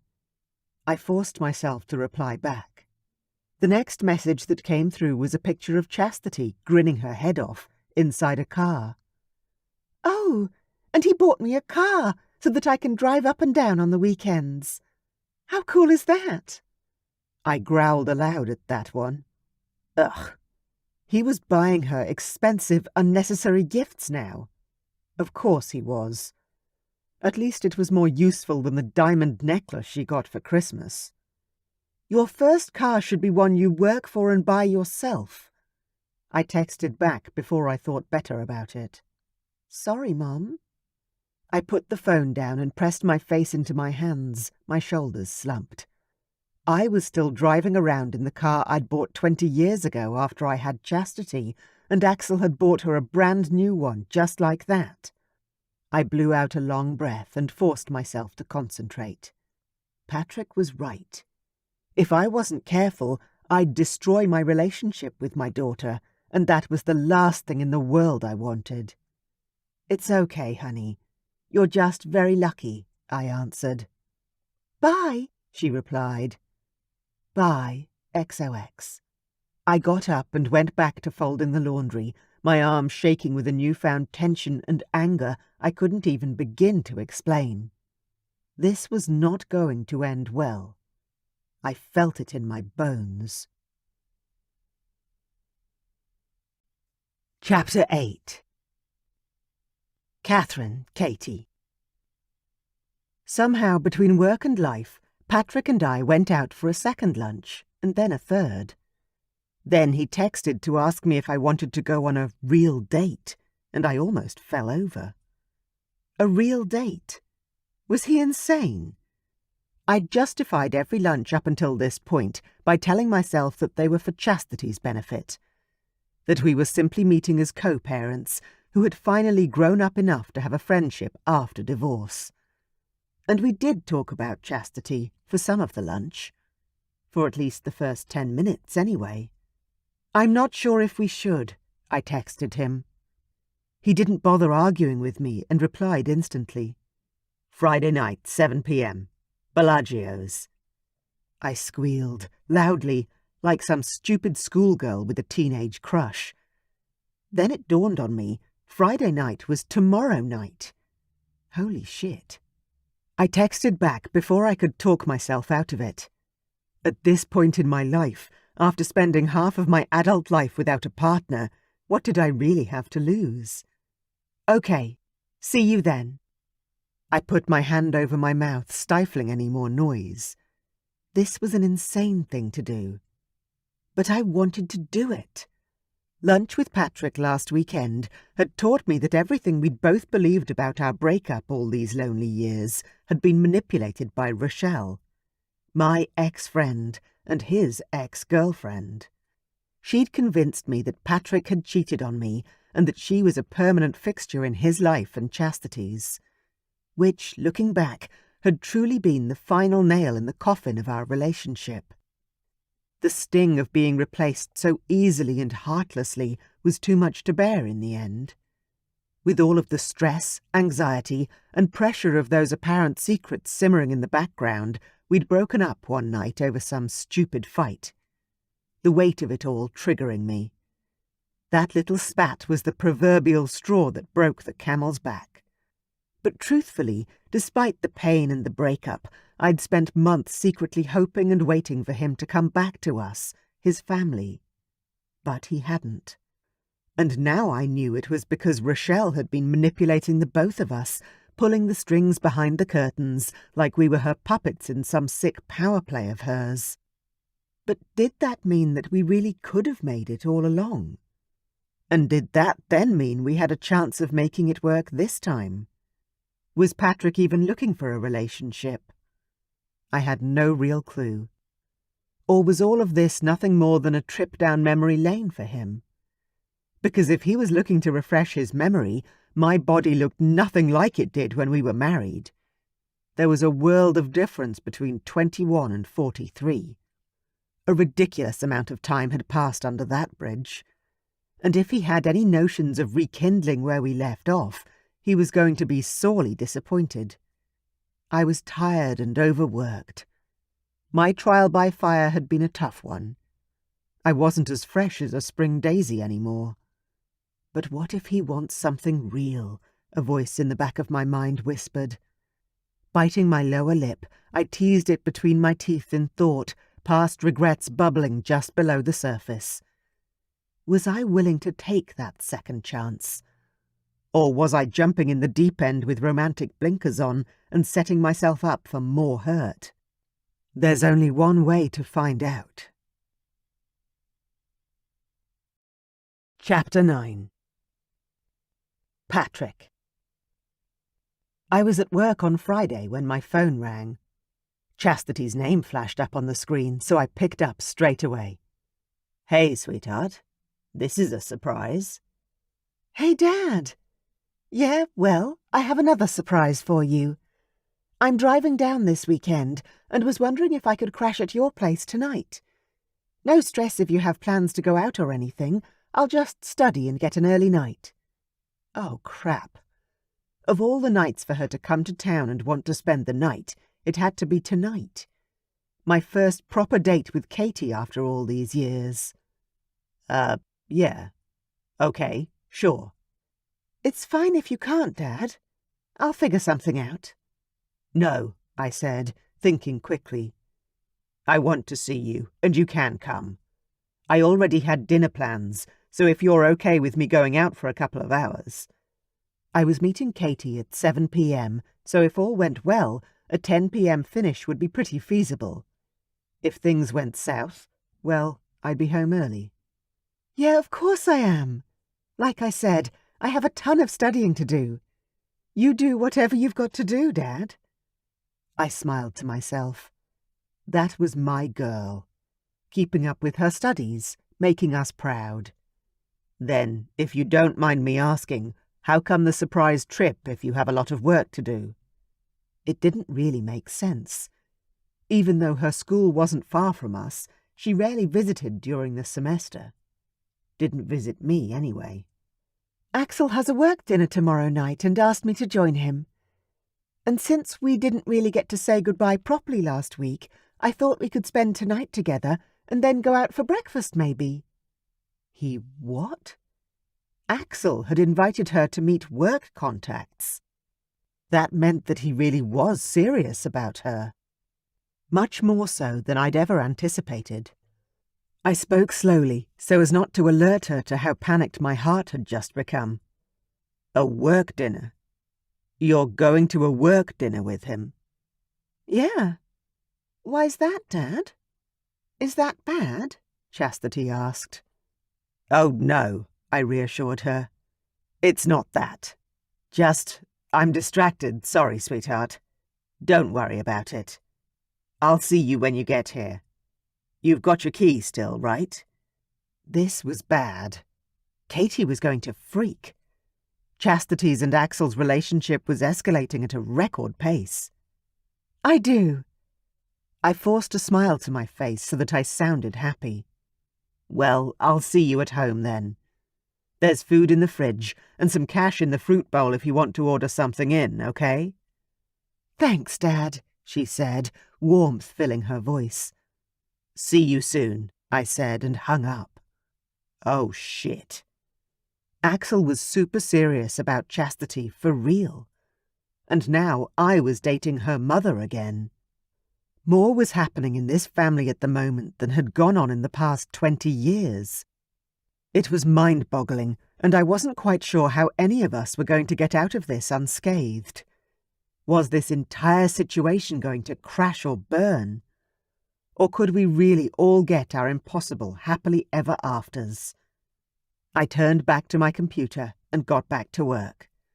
Only time would tell what the outcome would be in the end, but I had hope that everything would work out. And sometimes hope was all we ever had, a hope, a wing and a prayer. So for now, it would have to be enough. Chapter 10. Katherine, Katie. I pushed through the tension and anxiety of what would happen to us if everything went to shit, but regardless of my misgivings, Friday night rolled around and it was time to confront my fears. It was 7 p.m. and I was dolled up for the first time in as long as I could remember. With a face full of war paint on and my hair blow-dried out fashionably, things were as good as they were going to get. When I walked into the restaurant, I scanned the area with my eyes, keeping my breathing as even and calm as I could manage. Patrick was already standing by the concierge desk, staring at me. I paused on the spot, my belly trembling at the sight of him. His gaze ate me up, running down my body, all the way to my toes, then flicking back up to my face again. I sucked in my stomach, put on a smile, and walked over on unsteady legs toward him. Hey. Hey yourself, he said, sliding his hand instantly around my waist. You look beautiful. And I felt beautiful. I always had when Patrick looked at me like that. Thank you. You look very handsome too. And he did. With crisp black dress shirt and black slacks, his strong body was only accentuated by the way the material of the sleeves clung to the chiseled muscles of his arms. Let's go in, he whispered into my ear, his breath warm on my cheek. I shivered at the sensation, then walked with him behind the maitre d' to a table in the back of the restaurant. We were seated and ordered wine before we were left to quietly stare at each other. "So," I began. "So," Patrick repeated, then grinned at me. "How's work for you at the moment?" I shrugged noncommittally. "It's okay, I guess. You know, it pays the bills." Patrick sighed and nodded. "Yeah, I know exactly what you mean." I frowned at him, my brow quirked. "What do you mean? I thought you loved your job." He grinned at me. "And how would you know that, considering we haven't spoken about anything remotely personal in 20 years? Heat blazed in my cheeks, but I didn't look away. The waiter approached and served our wine, giving me time to form a more feasible response than I occasionally gave in to curiosity and nostalgia and stalked him on social media. "Chastity would talk about you on occasion," I said, picking up my glass. "And I suppose I assumed that you were happy." He shrugged again, but didn't say anything. It looked like the onus was on me to carry forward the conversation. "So, are you happy, Patrick? With your work?" "Not really," he finally answered with a sigh. "I mean, yeah, it pays the bills. I've been able to pay off my apartment, help Chastity through college, but it isn't the most stimulating job in the world.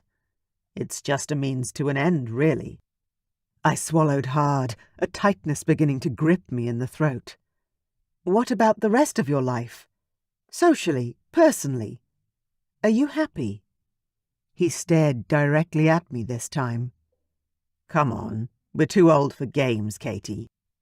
What are you really asking?" I opened my mouth, then shut it again. Took a slug of my wine and swallowed it down mechanically. I had to think about this properly, and I couldn't ask some stupid, offhand question. Tonight was special. It was going to determine a lot of our future. I could feel the power of change in the air. Patrick was watching me, waiting. Which said a lot about his perspective. He wanted to see what I wanted and how I felt. Perhaps only then would he reveal his own intentions. After a moment I took a deep breath and opened the walls around my heart, just a crack. "I'm asking if you're happy with your life, Patrick. With how it turned out." "You mean, would I do things differently if I could go back in time?" he countered. I offered him a small smile and nodded. "Yeah. Do you regret anything?" I know I certainly did. Patrick inhaled sharply.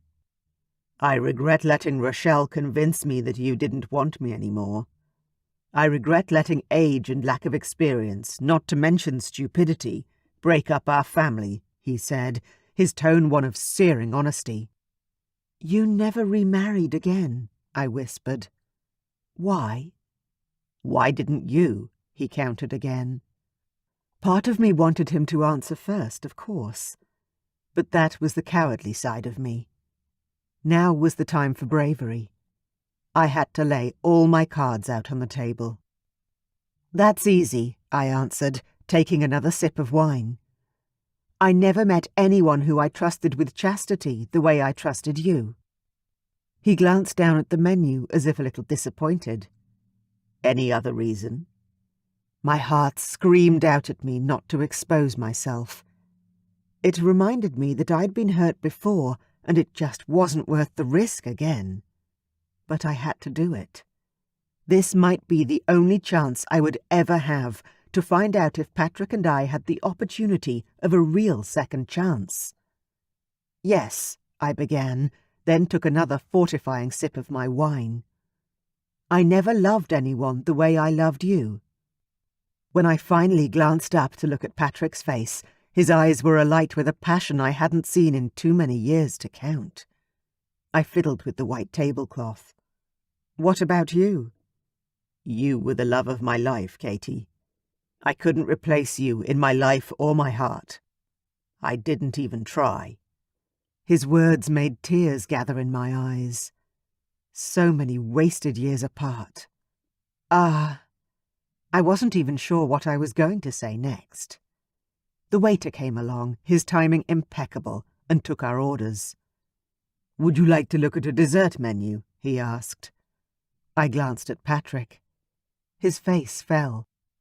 "I have to go after dinner," he explained. "Chastity called today to say she's coming down for the weekend and asked if she could stay at my place." My stomach sank with the weight of a lead balloon. "She didn't tell me she was coming up for the weekend." Patrick dismissed the waiter and turned his focus back to me. "She's only staying with me because Axel's busy working tonight. They're supposed to be catching up tomorrow for the rest of the weekend." I glanced down at the pristine white place setting. Chastity had always preferred to stay with me over her dad. They'd always had a great relationship, but being her custodial parent meant that she generally stayed in my house. Being second choice for once hurt more than I expected it would. "I'm sorry I didn't tell you earlier, Katie," Patrick said. "But I didn't want tonight to be about Chastity." I inhaled abruptly and pulled my gaze up to his once more. "I know. It's okay, honestly. It just hurts a bit, that's all." Chastity and I still weren't good, that much was now clear. Thanks to her relationship with Axel, we might not be for a long time to come. But we'd always been close, and I knew things would come back around to how they were meant to be when the time was right.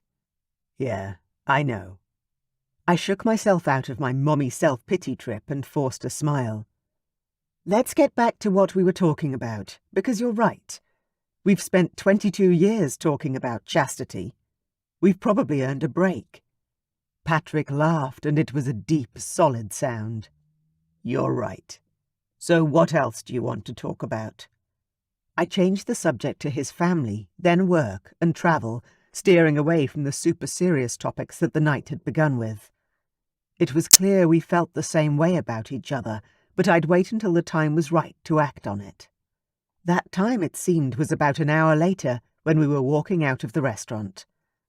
Patrick's hands slid into mine, intertwining our fingers as we walked along. "Where's your car?" he asked. I pointed down the street. "A block that way." "I'll walk you." And he did. He walked beside me in silence, just holding my hand like we were back in high school and the world still held limitless possibilities. "This is me," I said, to break the silence enfolding us like a magic spell. He nodded, then pushed me back until I was pressed against my car, his body hot against mine. "Can I kiss you good night, Katie?" he asked. My heart immediately leapt into my throat, and I nodded, because what other possible answer was there? He leaned in and waited, his lips a mere inch away. His dark eyes were locked with mine, their intensity palpable. I couldn't breathe. Feelings I'd long forgotten and thought dead curled to life inside me, hot and aching with need. I couldn't wait any longer. I slid my hands up his arms and dug my nails into his huge biceps, welcoming the intimacy. His lips met mine, startling moans out of the both of us. I melted into him, gliding my fingers up into his hair and grabbing the back of his skull. Then I pulled him into me as tight as he would come, fitting him against me like a long-lost jigsaw piece. His arms wrapped around my body, and our lips parted, letting our tongues dance like they'd never been apart. The kiss went on and on, with Patrick's familiar hands pressing into my back, my waist, my arse, until finally he pulled back ever so slightly. I stumbled against him, passion-dazed. He held me up with his strong arms, supporting me, as if it were the most natural thing in the world to do. As if 22 years hadn't passed between us. I pushed my ass back against the car so I didn't weigh him down. "Whoa," I breathed. I shouldn't have said it, but once it was out there was no taking it back again.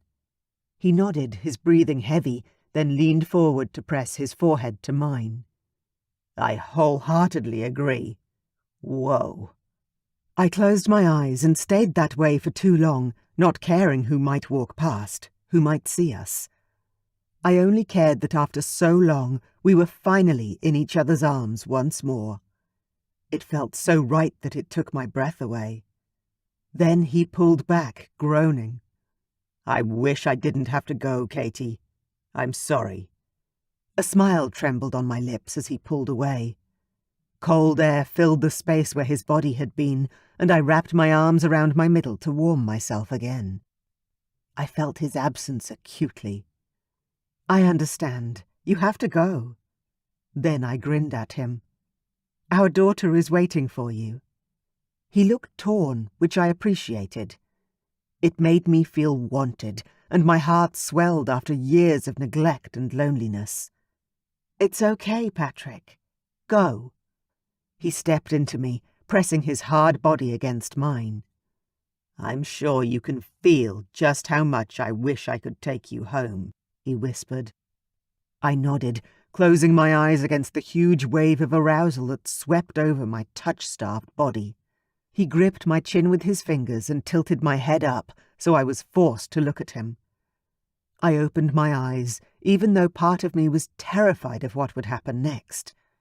Everything had gone too perfectly so far, and I really couldn't believe it. I was scared the illusion might break, shattering like glass at my feet. He dropped another hot, fast kiss on my lips, then stepped away once more. "I'll see you soon, yeah?" I nodded, running my tongue over my lips to absorb his taste. "Okay." Then he turned and jogged away into the dark of night. I stayed there, half slumped against my car, half dazed, just staring after him as he ran off, with a part of my heart I'd never really reclaimed. God, what have I just done? Chapter 11. Patrick. Walking away from Katie in that moment of rekindled passion was one of the hardest things I'd had to do in my life, and I'd done a lot of hard things over the years. But looking down at her, seeing her eyes full of love and hope, and telling her I couldn't take her to bed when we both clearly wanted it so badly. Fuck. Yeah. Not fun. But I told myself that our time would come. I didn't want to be stressed or rushed, nor be thinking about our troubles with Chastity. When I finally made love to Katie again, it would be in a comfortable bed with nights and days stretched out ahead of us. I'd make sure we had the gift of time to properly immerse ourselves in our newfound second chance. And the days and nights we'd have together would be filled with nothing but passion. When I got back to my apartment, my blood had finally cooled down from what was definitely one of the best and most immersive kisses of my life. With a final conscious thought, I took a deep breath to settle myself completely before entering my home. I plastered a smile on my face. "Hey, sweetheart," I called out to my daughter. "Hey, Dad," Chastity answered. She sounded happy, which was always a bonus. I walked into my living room, and there she was, sitting on the couch in her pajamas like nothing had changed. If she wasn't so grown up, I could almost envisage my little blonde-haired girl just relaxing and snacking while watching cartoons, like she used to when she was a kid. "How was your night?" I asked her. "Quiet, but good. How was yours?" I put my keys down on the counter and ran a hand through my hair. "Yeah, good too, thanks." It had been so much better than I'd thought it would be, and my expectations had been pretty high going in, to be honest. My heart longed for Katie. "Hot date?" she asked with an impish grin. I froze. I wasn't ready to share this with Chastity, not yet. The romance between her mother and I was just blossoming again. I wanted to give it time to grow before we went announcing anything official or solid. "Yeah, sort of," I admitted vaguely. She frowned. "You look nervous. What's wrong, Dad?" I shook myself. "Stop acting like you're guilty of something. You've done nothing wrong," I chastised myself. "Nothing's wrong, sweetheart. I'm just not ready to talk about it, that's all. It's too new." Too old was more like it. She tilted her head and stared at me like she could see every secret I held back. I never really understood that expression, she said. Do you mean it's too early to tell if it's going to last? I scratched my chin, then licked my lips. Yeah, pretty much. She sighed. I think that's a bit of a cop-out. Oh, yeah, I asked, crossing my arms over my chest and quirking a brow. You're an expert on relationships now, are you? Because as far as I knew, having one boyfriend hardly beat me out for experience. She laughed. Hardly? I don't know. I guess I just always figured that you could tell within an hour or two with most people as to whether you're going to be friends or not. And the same applies to romantic relationships. So, do you like her? I nodded, feeling deflated by my daughter's no-nonsense approach to everything. Yeah, I do. So, I suppose I'm just nervous of messing it up. Which was the understatement of the century. The stakes were too high in this arena. Too many people stood to get hurt if things went awry, including the young woman who sat in front of me. I get that, she admitted, chewing on her lip while she was thinking. Dad, did you ever want to get married again? Have more kids? Her? I said, bending my head to run a hand through my hair. I didn't want to have this conversation. Not now.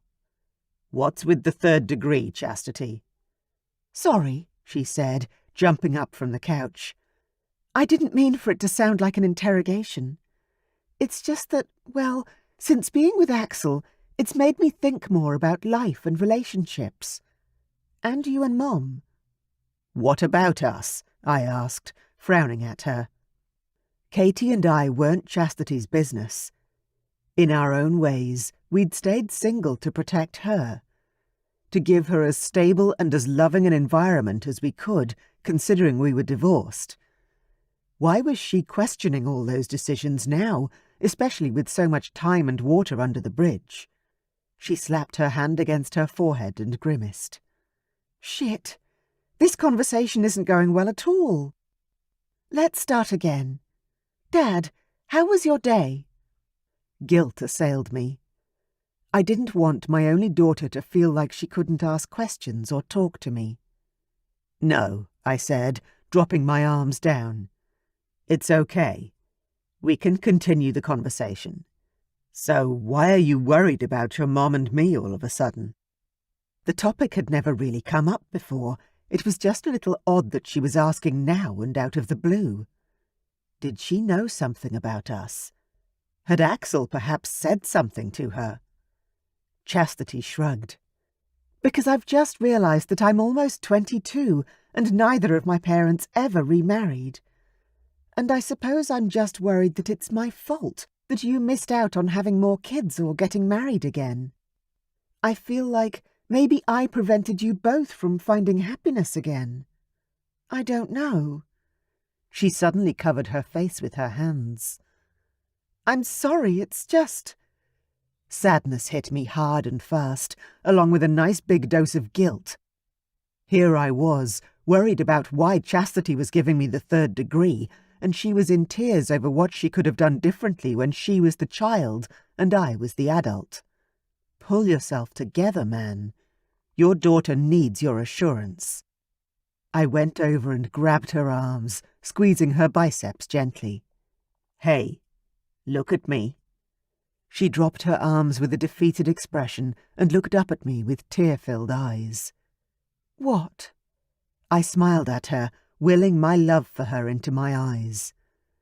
I never regretted the choice we made to have you, sweetheart. Perhaps I could have gotten married and had other children, maybe. I'll never know. It obviously wasn't on the cards for me. But none of that changes the fact that I love you. Okay?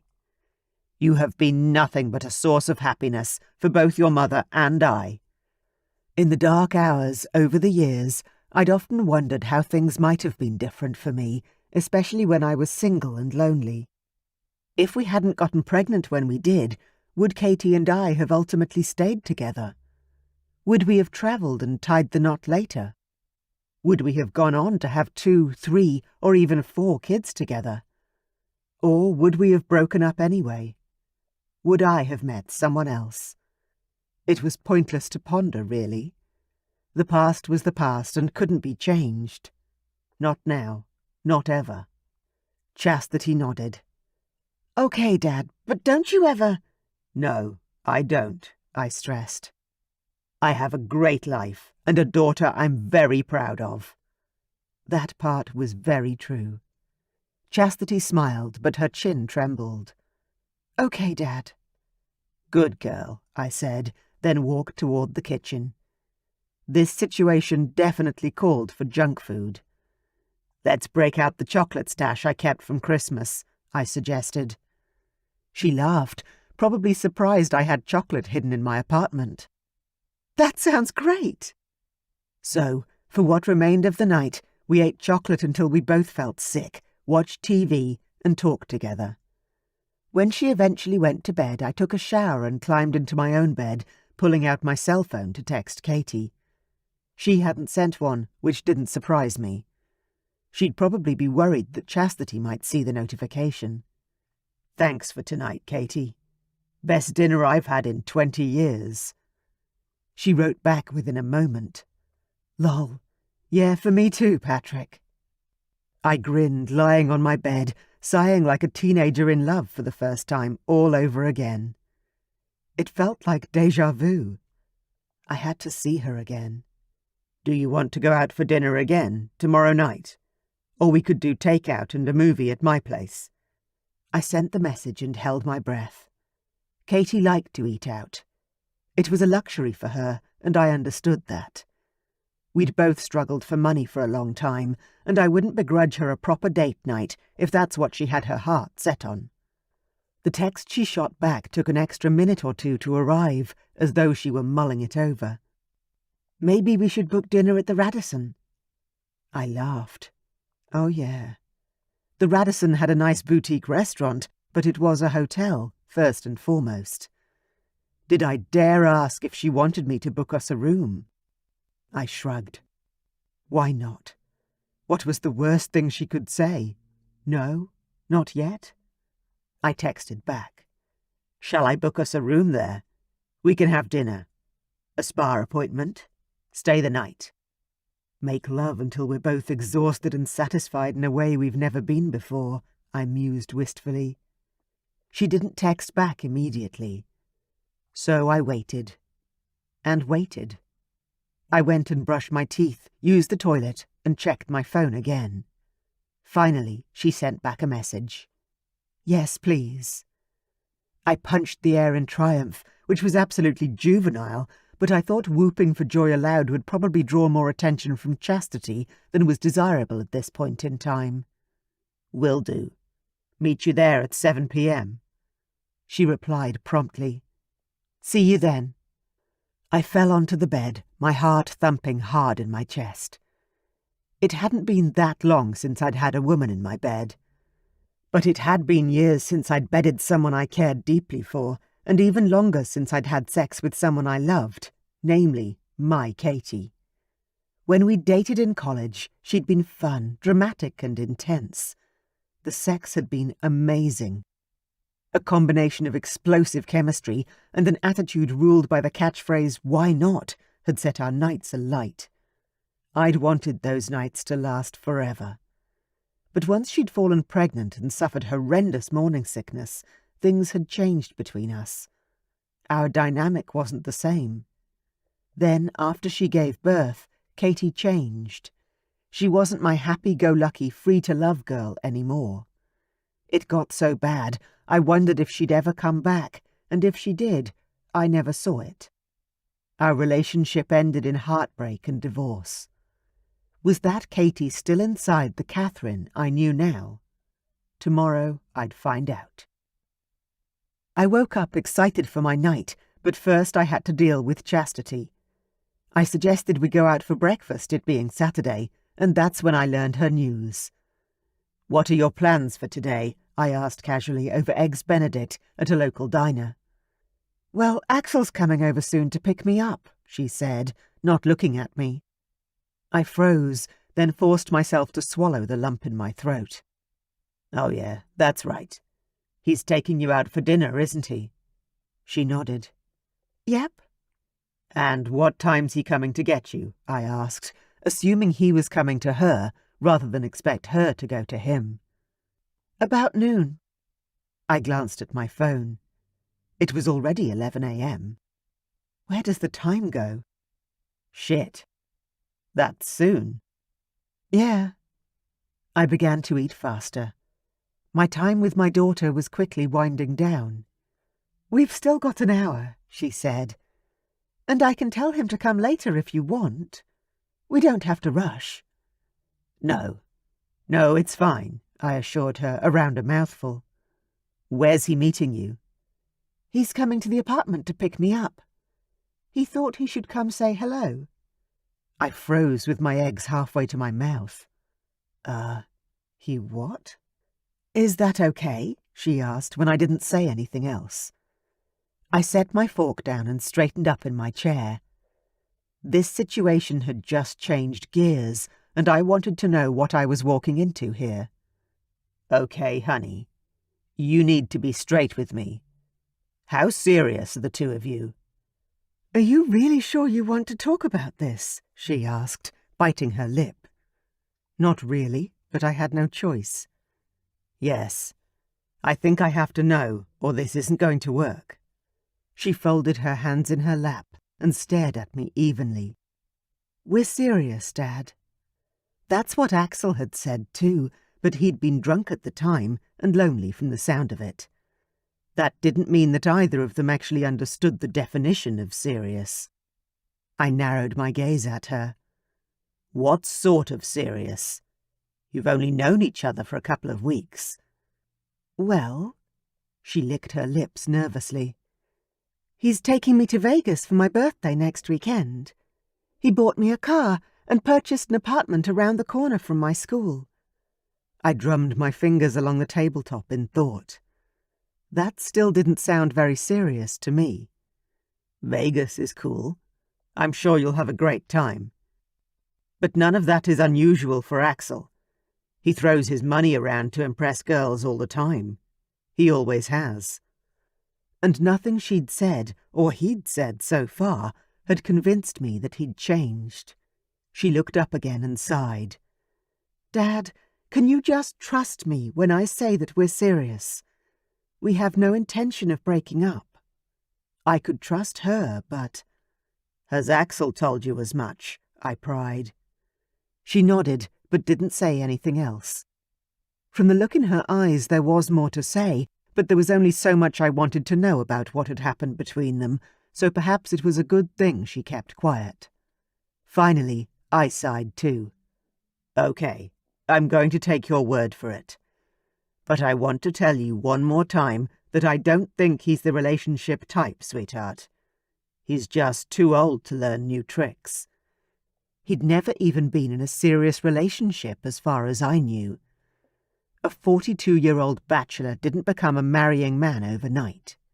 So what? Why are you telling me that? Again, Chastity asked, anger colouring her tone.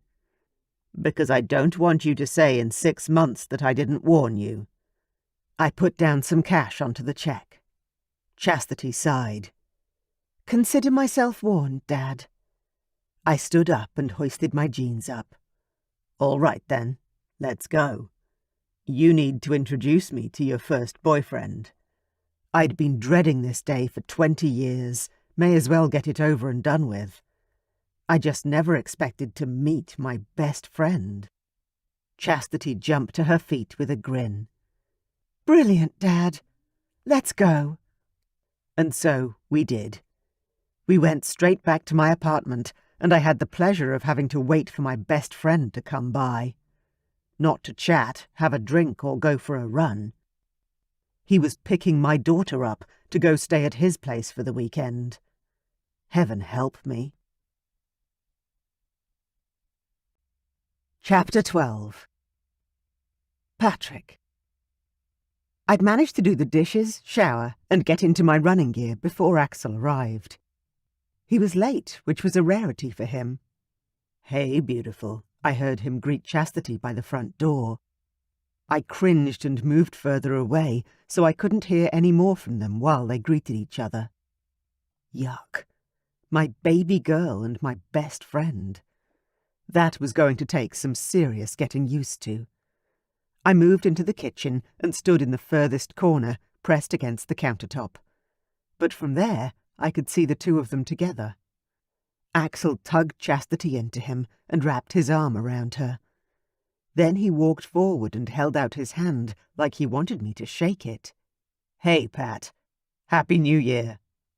I stared at him, then his hand. I really didn't want to do this. Grow the fuck up. This is happening. I sucked in a breath and thrust out my arm. "Nice to meet you," I managed. Axel grinned like he was at a football game and his favourite team was winning or something. "This is a bit fucked up, huh?" he asked, breaking the ice.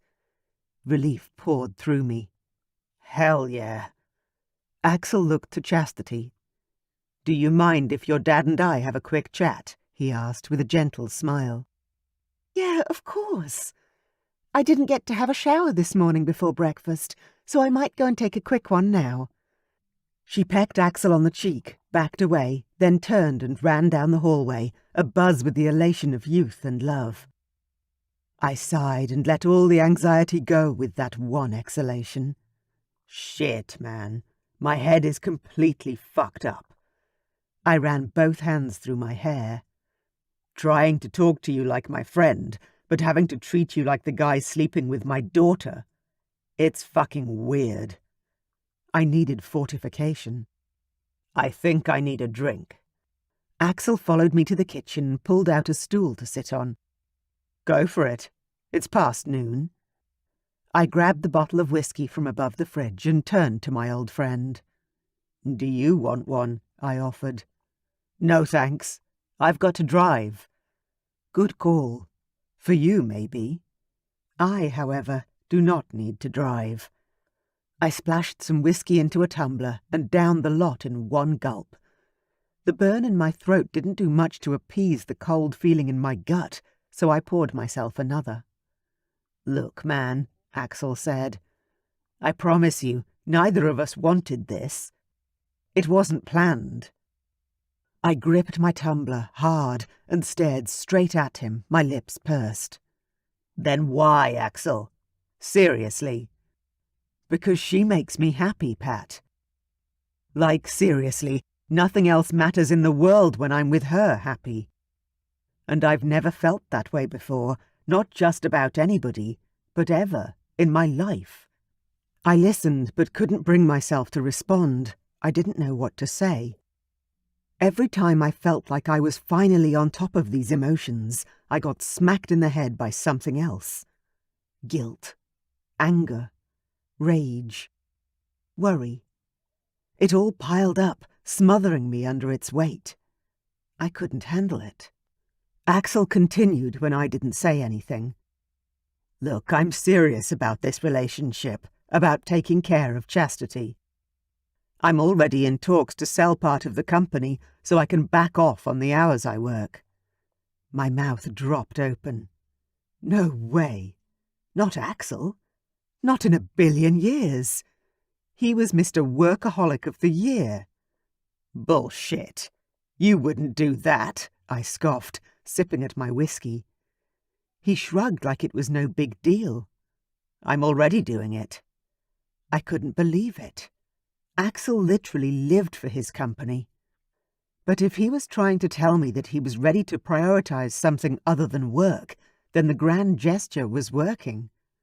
I shook my head in sheer disbelief. I never thought I'd see the day you'd settle down, Ax. I mean, fuck. And I still couldn't see it. It seemed truly impossible. It was like a leopard changing its spots.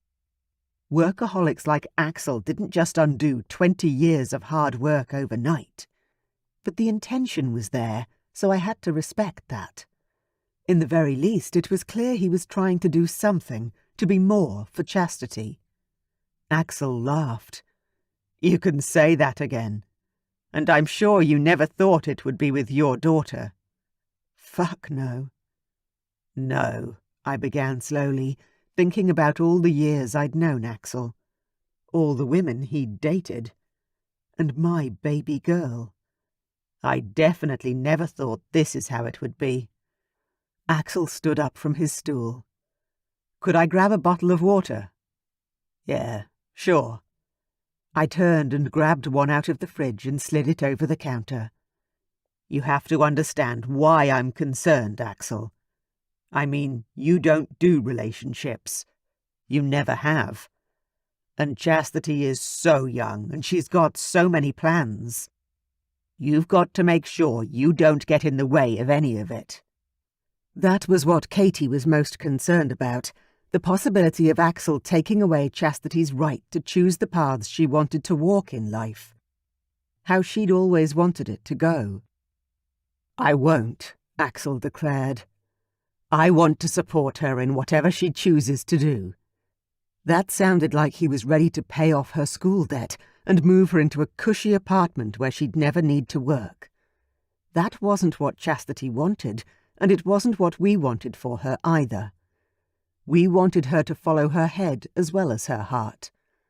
And that meant sticking to her dreams and her career goals.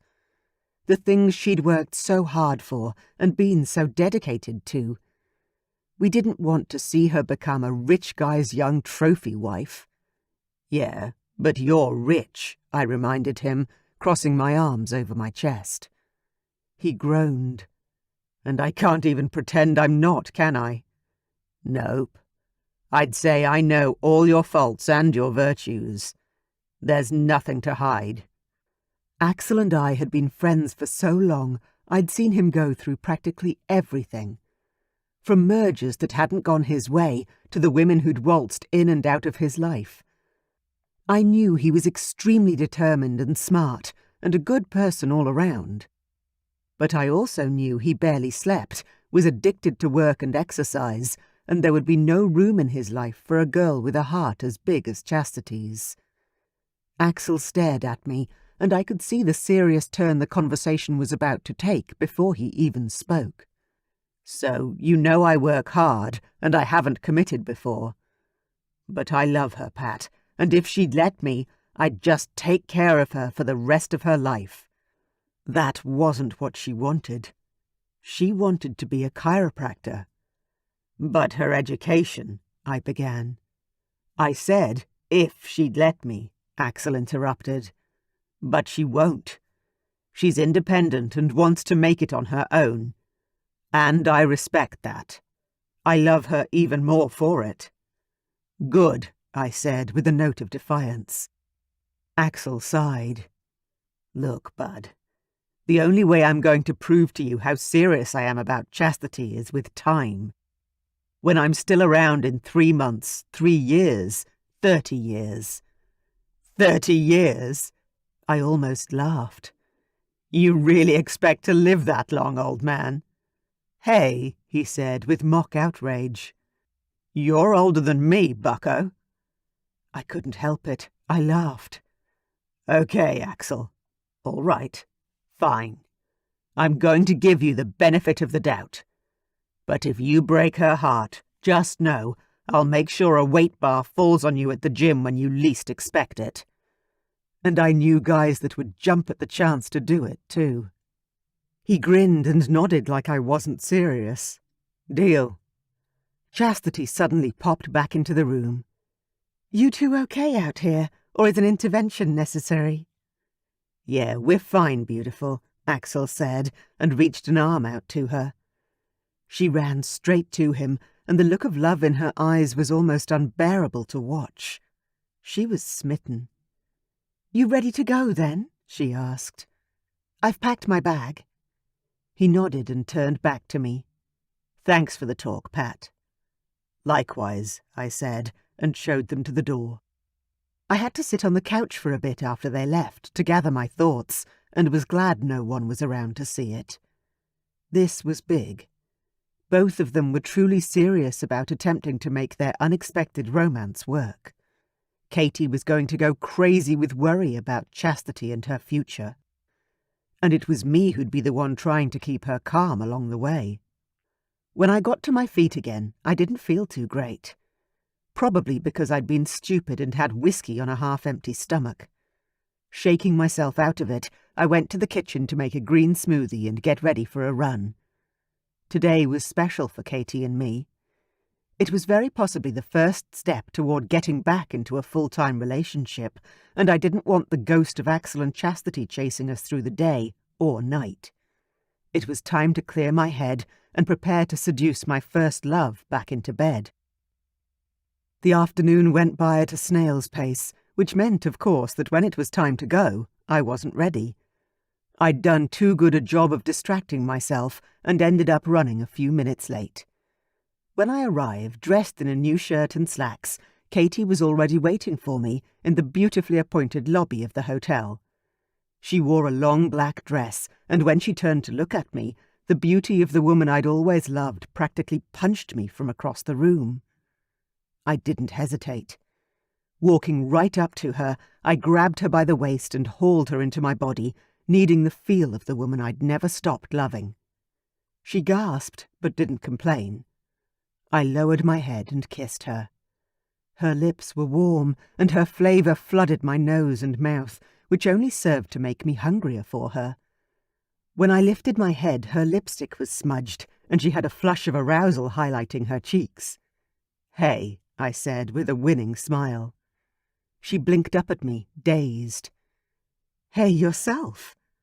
"I'm sorry I was late." She mutely nodded in response. "Let's check in, then get dinner," I told her. "I might just run to the bathroom first, is that okay?" she asked, touching her lips. "Of course.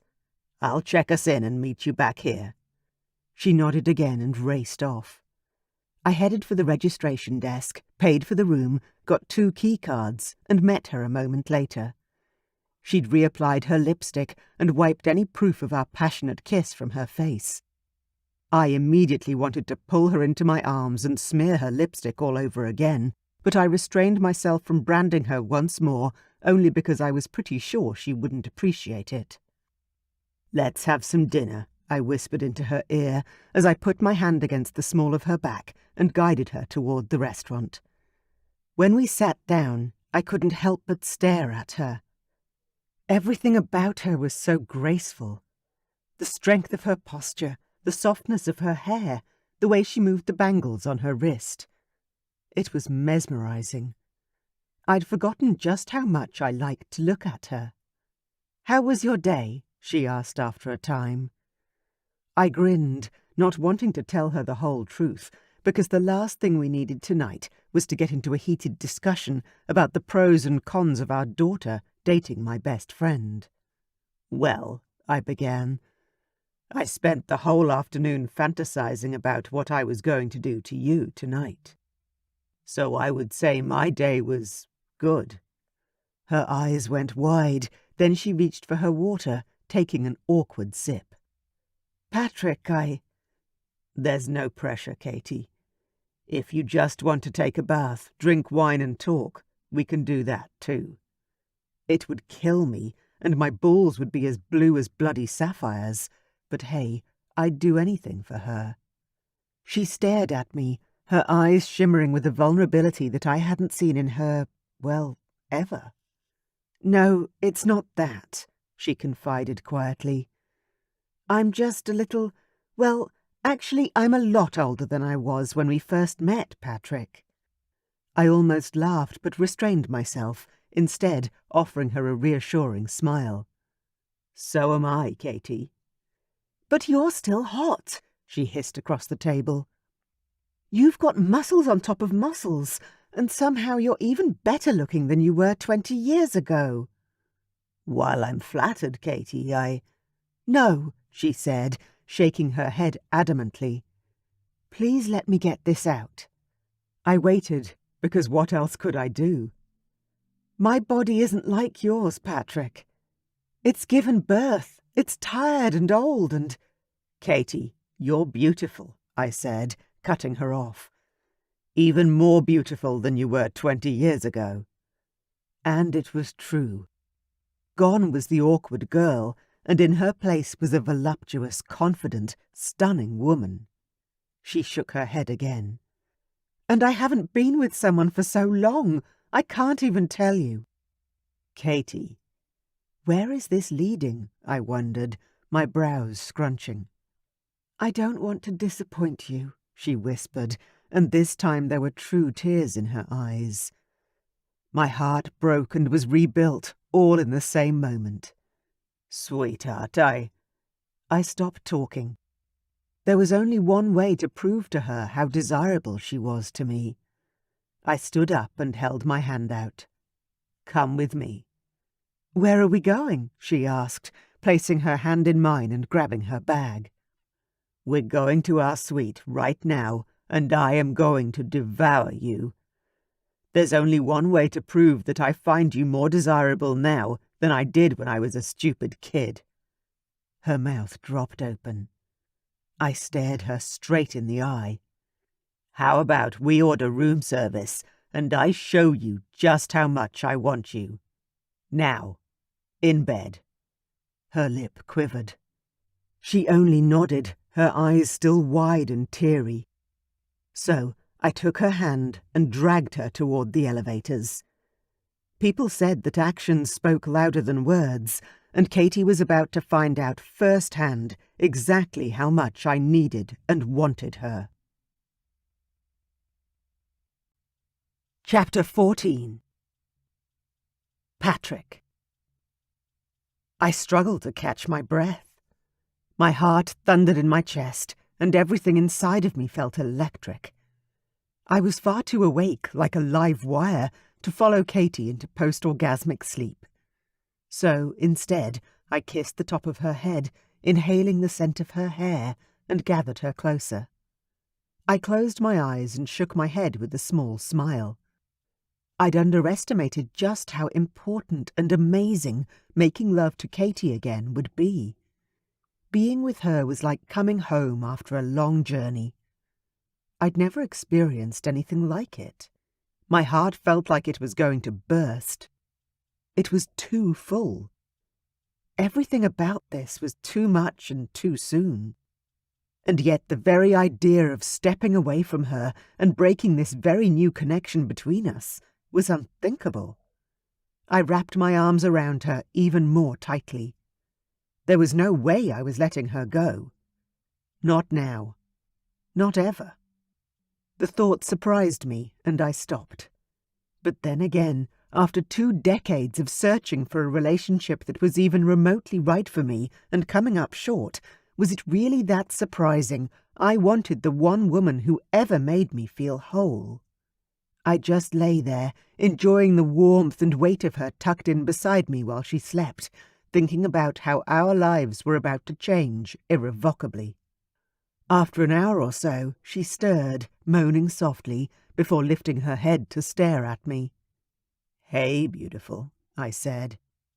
She seemed confused, like she couldn't remember where she was or why the hell she was staring at me, of all people. Then the light of comprehension dawned in her eyes. "Oh, She moved away to settle her head on the pillow next to me, the covers drawn up to her neck. I chuckled and rolled deeper onto my side, letting the blankets fall to my waist. "Please don't tell me you're going to be all bashful now." After all, I could still taste her pussy on my lips. Not that I thought that was a good thing to tell her at this moment in time. "No, She stopped and turned her head toward me. "I'm just processing it all." "Are you okay?" I asked. "Do you want a shower? Or should I order that room service?" She sat up against the headboard, dragging the covers along with her. "I think dinner would be great, thank you. And a shower, yeah. Good idea," she agreed. I flicked the blankets back and got up myself. "Mind if I join you?" She looked absolutely terrified by the prospect. Shit. Where had my confident, gorgeous woman gone? I sat down on the bed again, still naked. "Katie, what's wrong? Why do I get the feeling you're regretting what happened between us tonight?" "I don't," she reassured me, shaking her head. I'm just a little overwhelmed, I think. This has just happened so fast. Do you mind if I have a quick shower by myself, and then we can talk when I come back?" I didn't really like the sound of that, but denying her the space she needed to think was never a good idea. "Of course," I said, picking up the menu and handing it to her. "Let me know what you want, and I'll order it while you're in there. And take your time. There's no rush. We have all night." She pointed to what she wanted, slipped out of bed, and all but ran to the bathroom. I shook my head and picked up the phone to call for room service. I ordered the grilled chicken Katie had asked for, added in some tasty sides and salads, some decadent desserts, and a hearty steak for myself. I was totally pumped despite Katie's self-conscious turn, and ready for a feast before round 2. Hopefully there was more to be had tonight, but I'd know soon enough. When the water turned off in the shower, I was tempted to go into the bathroom and talk to Katie there.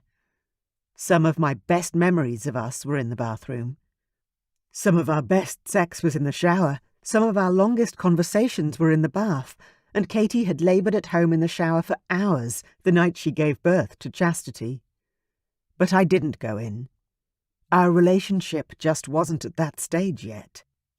She wanted her space right now, so I was going to give it to her. I lay on the bed and waited for the door to open. When she finally emerged wearing a thick, fluffy bathrobe, I smiled at her.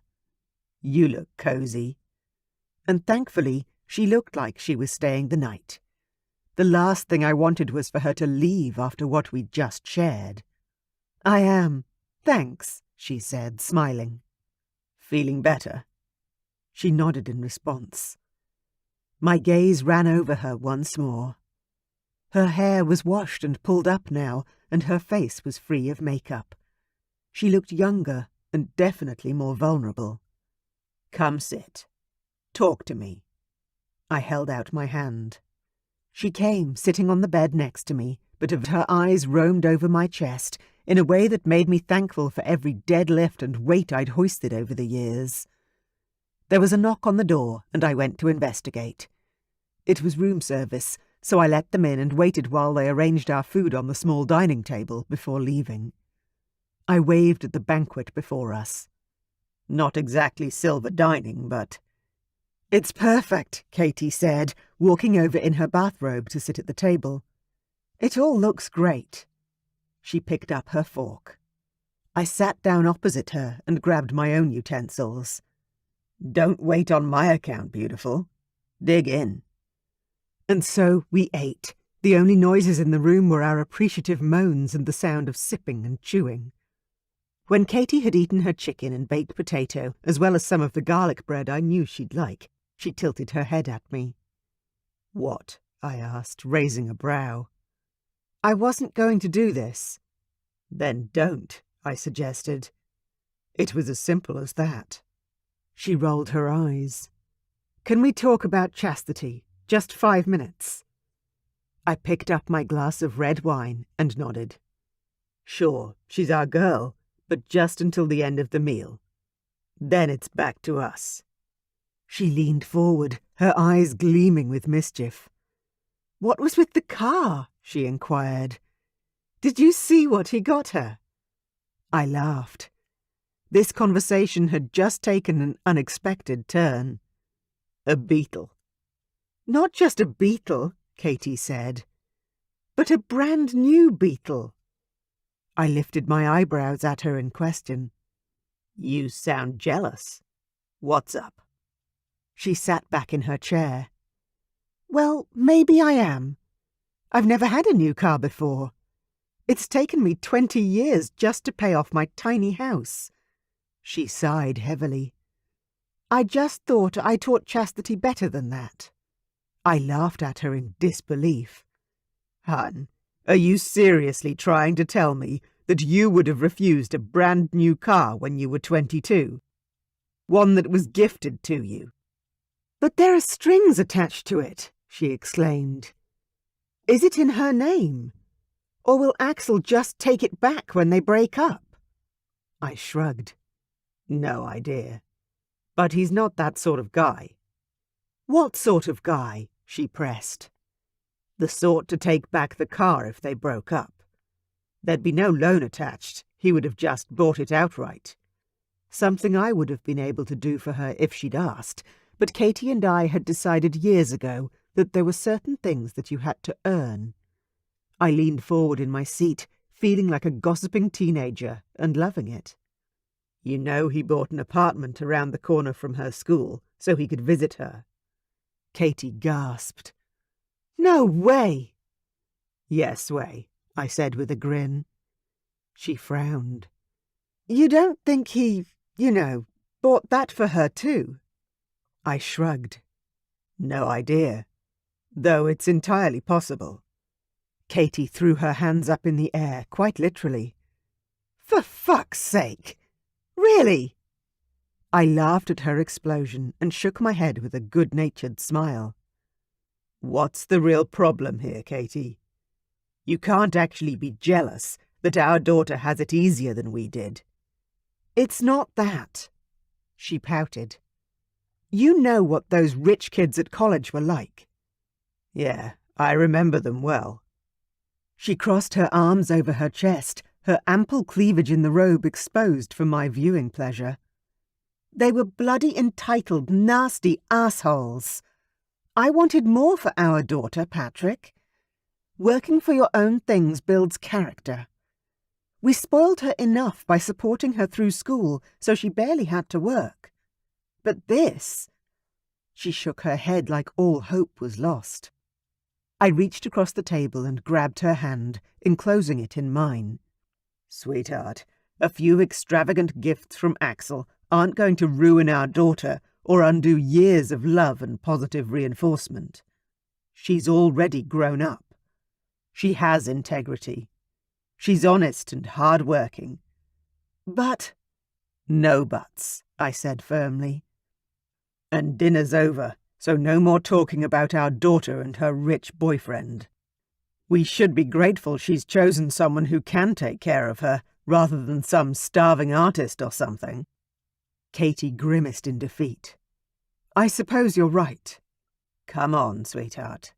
Forget about Axel, and let's talk about us." "Us," she repeated, meeting my gaze now. I could see the stress of talking about Chastity and Axel just melt away. "Yes, us," I repeated. "I want us to be a thing, a real thing. Don't you?" She licked her lips, her gaze furtive. "What would that mean?" I laughed, then shrugged. "I don't know exactly. What do you want it to mean, Katie?" She glanced down at the table, then met my gaze again. "Dates, dinners, exclusivity, at least until we find out if this is going to work or not." I grinned, my heart thumping happily in my chest. "Fine by me. I'm the only man who is going to kiss those lips. And I mean both sets."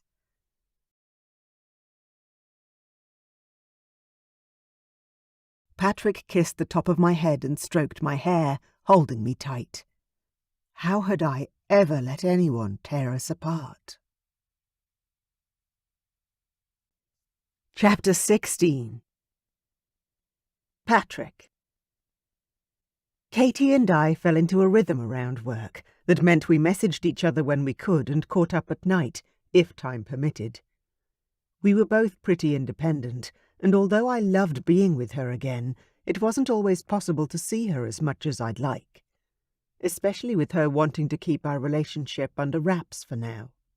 The weekend finally rolled around, and I had the gym and a few meetings on Saturday, but we planned the dinner out on Saturday night, concluding with a sleepover at my place.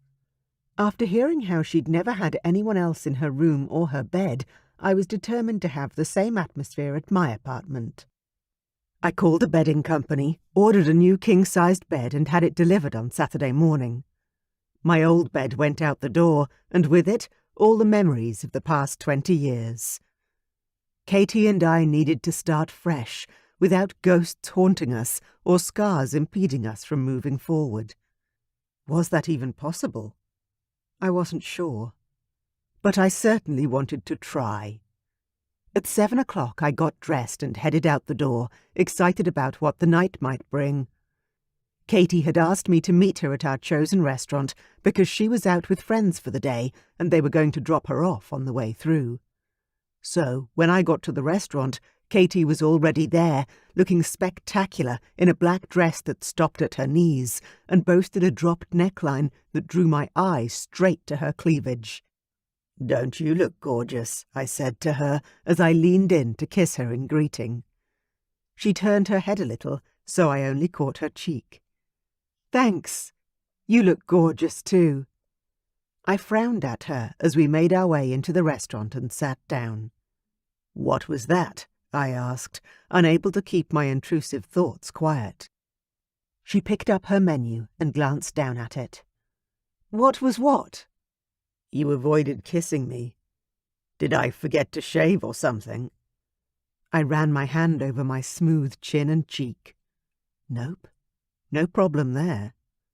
She shook her head discreetly. "No, it's just that since we're not telling anyone about us yet, I figured we shouldn't let people see us being intimate in public either." Now it felt like a deliberate insult, which brought out sarcasm in me. "Do you want to stop meeting at restaurants then?" I asked.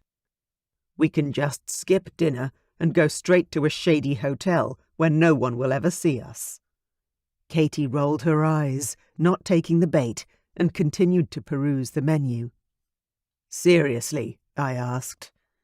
"You want us to act like we barely know each other, instead of people who were married for years?" "We're divorced," Katie said, flicking her gaze up, and that's when I saw the hint of anger in her eyes. "I don't want anything to jeopardize the lives we've built." "What lives?" I hissed at her. "What are you talking about?"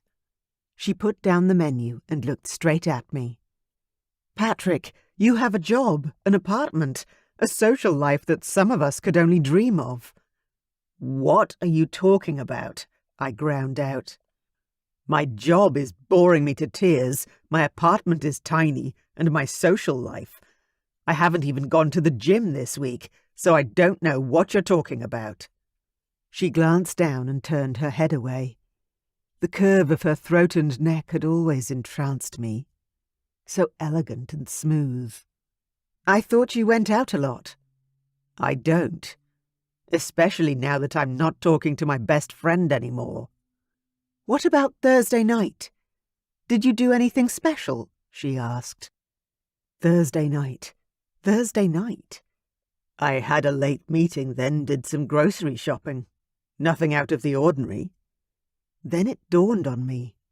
She was fishing for something. "What's happened, Katie?"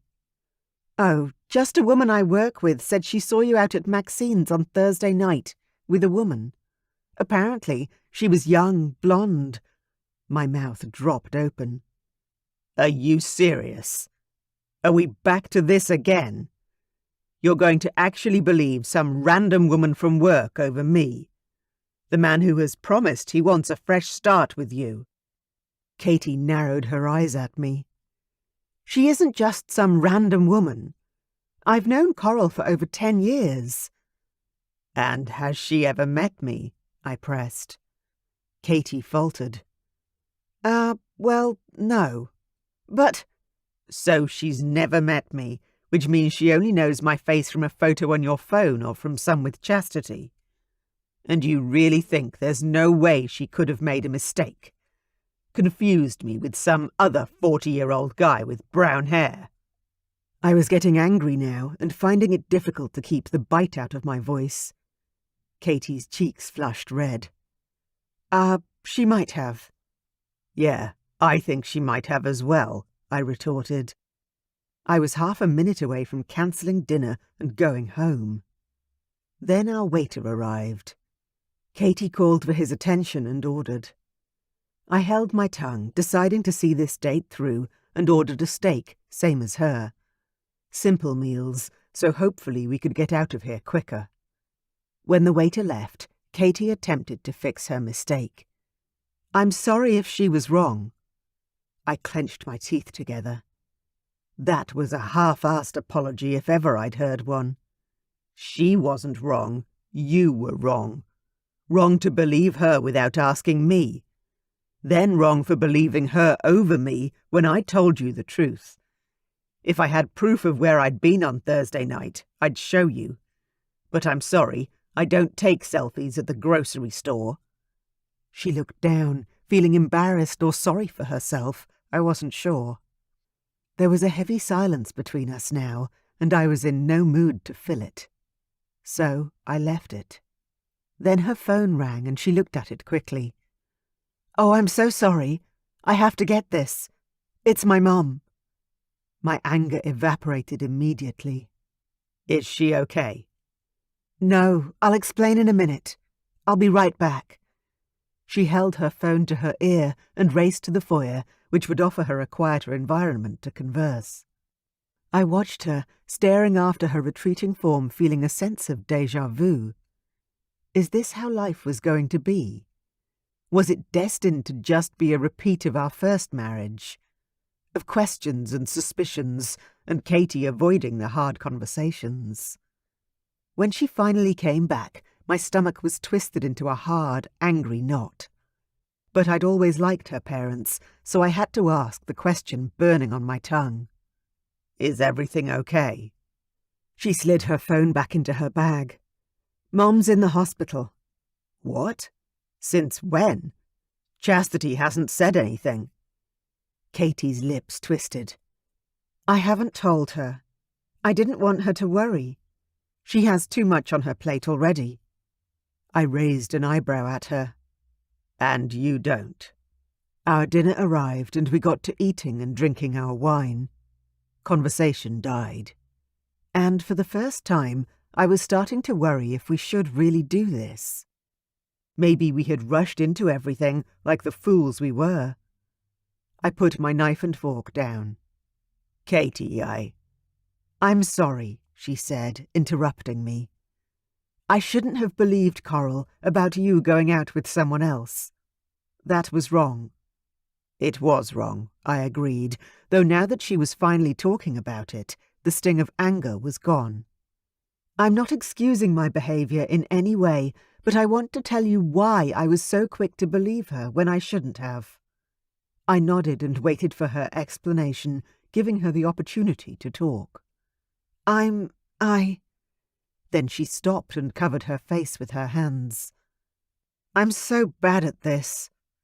"You're not," I said. "You're trying to communicate, and that's all I've ever wanted, to work things through with you." She finally dropped her hands down. "That was our problem before, wasn't it? I shut you out when you wanted to talk." I nodded, feeling the familiar bite of regret. "Yeah, you did. You didn't want to have those tough conversations that we needed to have to sort stuff out. It was one of the main reasons our relationship hadn't worked the first time. I'll always tell you the truth, Katie. Even if it's hard or it hurts, I'll tell you the truth. Always." Tears glistened in her big blue eyes. "Do you still love me, Patrick?" The air left my lungs, but I'd promised her the truth, so I gave it to her. "I never stopped, sweetheart." The tears slipped down her cheeks, and she covered her mouth with her fingers as a sob emerged. "I'm so sorry. I don't want to mess this up. I really don't. I'm so stupid." I shook my head. "Katie, you're not. You're just scared. I'm scared too.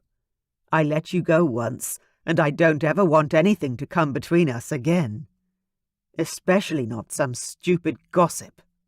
This is us. And this is real. And I'm in if you are."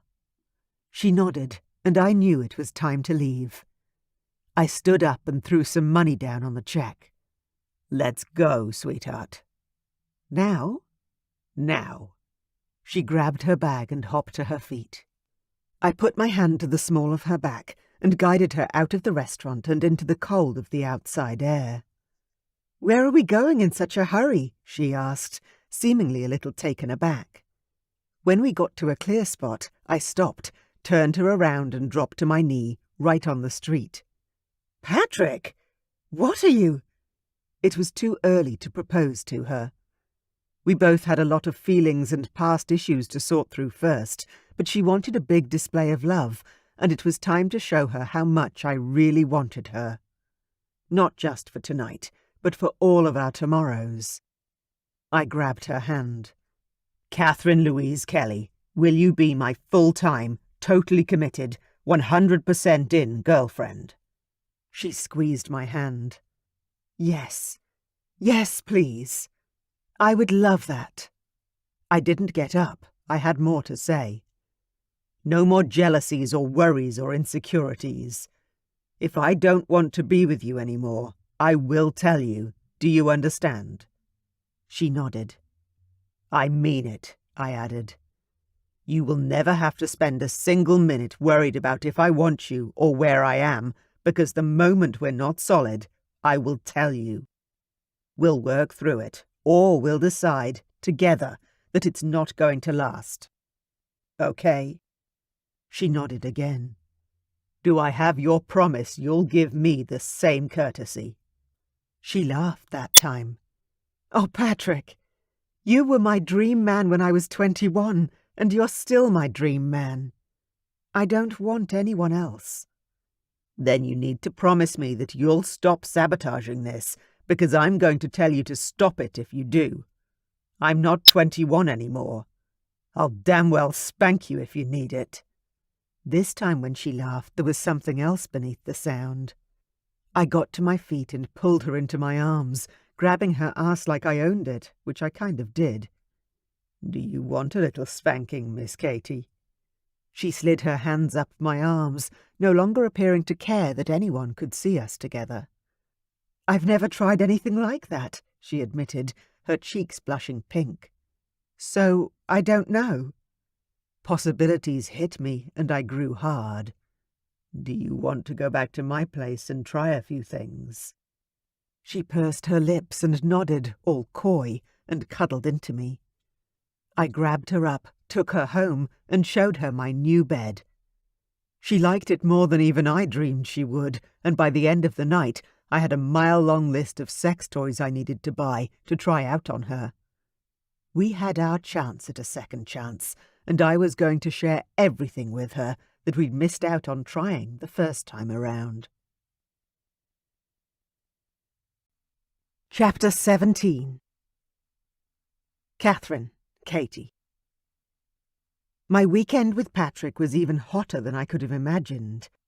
The fact that he practically proposed on the street had been incredible enough, but then to be taken home to a new bedroom suite where no one else had ever slept, including Patrick, it felt like our wedding night all over again. This time, however, I wasn't pregnant or sick. Instead, I sucked him until he came all over me. Then he ate me until I came on his face. He spanked me and fucked me and gave me the sexiest weekend of my entire life. And to think that it was only the start of our second chance was just mind-blowing. He'd been right about me avoiding those hard conversations that could have saved our marriage all those years ago.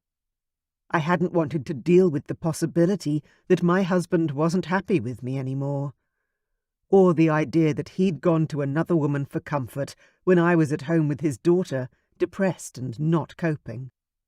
The conversation over dinner had been really difficult, but he couldn't have made me feel more secure or more loved. He was an honest man, and now that he'd sworn that he'd tell me if there was a problem with us, I had to trust him. No more listening to anyone else or letting my fears run away with me. Patrick and I were giving it another solid try, and this time there would be no regrets if it didn't work out, because I was all in. If I ended up with a broken heart again, so be it. But it wouldn't be for lack of trying. I'd learned a lot over the last 20 years, and was hoping all those lessons would help me get it right this time. On Tuesday, I got a call from Chastity on my way home from work. I answered the phone and put the call on loudspeaker and turned off the radio. "Hey, sweetie, how are you?" "Good, Mum. How are you?" I couldn't stop the smile that spread across my face at the real answer, but I wasn't sharing those details with my daughter. Good. Work's busy, but fine. How was your birthday weekend? I'd called her, but her phone had gone to voicemail, so I assumed she was studying or busy with Axel, or both. It was amazing, Mum. Axel flew me to Vegas for the weekend. My mouth dropped open. He what? For a second I could barely breathe. Mum? Chastity prompted. Yeah, sorry, hun. Just dealing with rush hour traffic on the way home. That's great to hear. Did you have a good time? Yeah, I did. Vegas is amazing. Just like in the movies. I wouldn't know. Our hardships plus the divorce meant I'd never been anywhere. Not on my budget. What was your favourite part? I asked, trying to keep my voice light and happy, though tendrils of envy were beginning to creep in. I knew it was wrong, so I kept the act up. No mother should ever be jealous of her daughter, but I was human too. I wanted nice things and to enjoy life, so it was hard. Well, the food was awesome, and the atmosphere was cool. But I think I liked the roulette table the most. You would have been proud of me, Mum. I took out $20 and played for hours. Hot tears appeared in my eyes as I laughed with genuine mirth. She was still my smart and prudent daughter, even if she was sleeping with a billionaire. I am proud, sweetheart. I bet Axel thought you were funny, only spending that much. He thought I was crazy. Chastity chuckled. He offered to give me some money to spend as part of my birthday present, but I didn't want any. Just being there was enough. I finally pulled off the main road and into my street, parking outside my little house and turning the ignition off. Finally home. I sighed. Are you coming back to the city any time soon, sweetheart? I'll try, but school is starting to ramp up. I've got 2 assignments due on Friday. I smiled to myself. I'm really proud of you, Chastity. You've done so well since your freshman year, working hard to make the dean's list each semester. She'd done something Patrick and I had never accomplished. Thanks, Mum, she said, and there was a hint of something in her tone that I couldn't quite put my finger on. Are you okay, sweetie? I asked. Yeah, I'm okay. It's just nice to talk to you. I nodded to myself. Chastity and I hadn't been on very good terms the last few months. Her relationship with Axel had really caused some tension. But I had to be bigger than that and support her, because this could very well be a short-lived passion phase, and I needed for her to be able to come home to me if she needed to. And how are things with Axel? I forced myself to inquire. Fine, I assume, since you had a nice mini-break together. We're really good, actually, she said. Axel works a lot, but that kind of suits me, since I'm so busy with classes and all. I said, in a non-committal manner. Time would tell if she could handle the sort of workaholic tendencies that Patrick said Axel had. That sounds perfect then, sweetheart. I've got to go, Mum, but talk to you again soon. Definitely, I promised. Bye. I hung up and glanced up at my house. My dark and empty house. Patrick was busy tonight, and I'd said that I was looking forward to a quiet night at home, some Netflix and a glass of wine. But as Chastity went on with her life, I realised that I'd been lonely for a long time. Chastity had been an easygoing, good teenager, then gone away to college at 18. At 40, I'd been an empty nester, while some of my friends were busy raising toddlers. I sighed and carried my bags into the house, put everything away and took a shower. My breasts were strangely tender, and my body felt a little heavy. My mood today hadn't been great either, which usually meant one thing. My period was due. I checked my phone app just to be sure, and found I was spot on. I was due within a few days. As I got redressed in warm, comfortable, TV-friendly clothes, I reminisced on how nice it would have been to be able to enjoy Chastity more when she was little. A lot of her childhood was a blur of barely managing to pay the bills, juggling multiple part-time jobs around caring for a child that never slept well, and my parents nagging at me for all the mistakes I'd made. If I ever got to have another child, things would be very different. I'd work less. I'd be present more. And I'd enjoy every minute of the tears, the breastfeeding, the colouring books, and playing in the dirt. Just like with Patrick, I'd take what I learned from the mistakes of the past and try to get it right the next time. But the dream of another child had been put to bed 5 years ago. At 43, I wasn't at an easy age for pregnancy or IVF. Some doctors wouldn't even consider using my eggs, and that was assuming we could harvest some. If I'd wanted another child seriously, I should have done something about it 5 years ago. But I hadn't, and now I had to be content with the one beautiful daughter I had. Opening the freezer door, I chose a microwave meal, and while it cooked, poured myself a glass of wine. Before long, I had everything settled on the end table next to the couch. My phone rang just as I reached for the remote. I picked it up, happiness filling my heart. "Hey, Patrick. How was your day?" I asked. "It was good. I worked late, went and had an early dinner at Mum and Dad's, and now on my way to Axel's." "You're going to Axel's?" I repeated, confused. "Why?" He chuckled. "Because I have to clear the air with him." I frowned. "Did Chastity say something, or—" "No. Neither of them contacted me. It's just—" I took a sip of my wine and waited for him to continue. He sounded concerned, and I hadn't heard Patrick sound worried in a long time. "What's wrong?" I asked, when he didn't immediately answer. "I think I miss him. My friend. The guy I exercise with and watch football with. I know you don't like him, and for me he's definitely not who I would have picked for Chastity, but—" I sighed. "You miss your friend? I get it. So you're okay about me going and talking to him?" I would have laughed, but from his tone, Patrick was actually worried about this and seeking my approval. "Hey, anything you need to do is fine by me." "Really?" "Really," I assured him. "Look, I don't like him, but I know you don't like Paisley either, so—" Patrick laughed out loud at that one. I smiled in response, relaxing into the couch a little. "Ah, yeah. That woman has more boobs than brains." It was my turn to cackle. He was right. "So you go and sort out whatever you need to sort out." "I can't guarantee I'll sort anything out," Patrick admitted. "But I'm going to clear the air and see where the chips fall." "That sounds like a plan," I said. "See you on the weekend still, yeah?" "Yeah, of course. Saturday lunch at your place?" I tugged the couch blanket closer and hugged it to my body. "See you then." He hung up to take care of friendship. I sighed, chewing on my lower lip as I picked up the remote.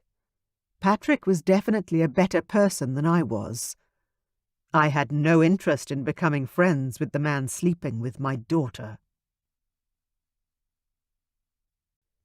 Chapter 18. Patrick. Axel had given me a key to his apartment a few years ago in a rather strange gesture that said louder than any words possibly could that he trusted me. But as I held the keys in my hand, Axel's apartment key mocked me. I wasn't using it again unless one of them called me to say they'd literally broken a leg in the shower and couldn't get to the door to open it. Other than that, we were back to being acquaintances, and that meant I knocked. I lifted my hand and rapped on the door. Footsteps sounded on the other side as Axel headed over to answer it. I was here to clear the air because I hadn't been sleeping well lately, and I knew it had something to do with losing my best friend. But could we work past what had happened? Honestly, I had no idea. "Hey, Pat," he greeted, his tone and expression friendly. "Hey," I replied, glancing into the apartment nervously and hoping to hell I hadn't walked in on anything lascivious this time. "Didn't feel up to using your key this time," Axel joked, raising an eyebrow in question. I closed my eyes for a moment and huffed. "I'm never fucking using it again." Axel laughed and held the door open wide. "I was just catching up on some work. Do you want to come in?" That's what I'd come over for, though now that I was here, did I want to? Not really. "Yeah," I said, forcing myself. "If that's okay." "Of course," Axel answered and stepped back. I walked past him and into the penthouse apartment, feeling as awkward as an ass. "Do you want a drink?" Axel asked casually, though I knew he was trying his best to smooth things out. I gestured to him. "Only if you're joining me." Axel walked toward the fridge. "I suppose I could take a break from work for a while. It's been a rough day." He looked like he'd had a bit of an off day, I noted. His normal, calm, suave look was all messed up, and he looked tired. "Oh yeah? How come?" Axel grabbed a couple of beers out of the fridge and popped their lids. "I hired a new manager, thinking he could take a load off me so I could get a bit more of a work-life balance, and all he did was fuck up some meetings and make things more difficult. Not exactly what I'd been looking for." Hold on a red-hot minute. Axel wanted to decrease his workload. Since when? "You're doing what?" I asked. Sure, I must have misheard him. "Work-life balance. Who are you, and what have you done with my friend?" Since when did Axel even know the expression work-life balance? His work was his life. He'd purported to the fact himself numerous times. He laughed and handed me a beer. "Yeah, well, I'm getting old." Now I knew something was wrong. Old? Axel gestured for me to follow, so we wandered over to the living room and sat on opposite couches. He groaned like he'd been standing for a week. "Shit, it's nice to sit down." I almost laughed at him. This was a guy who ran 10 miles a day with a shit-eating grin on his damn face. "You are getting old." He took a swig of his beer and shrugged.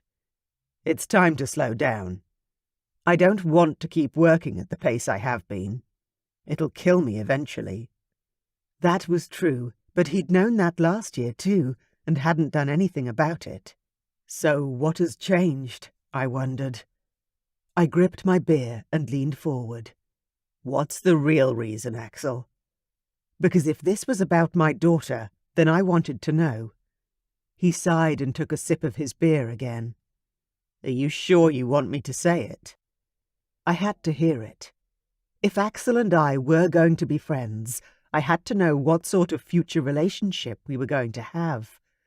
As my best friend who dated my daughter for a month, or my future son-in-law.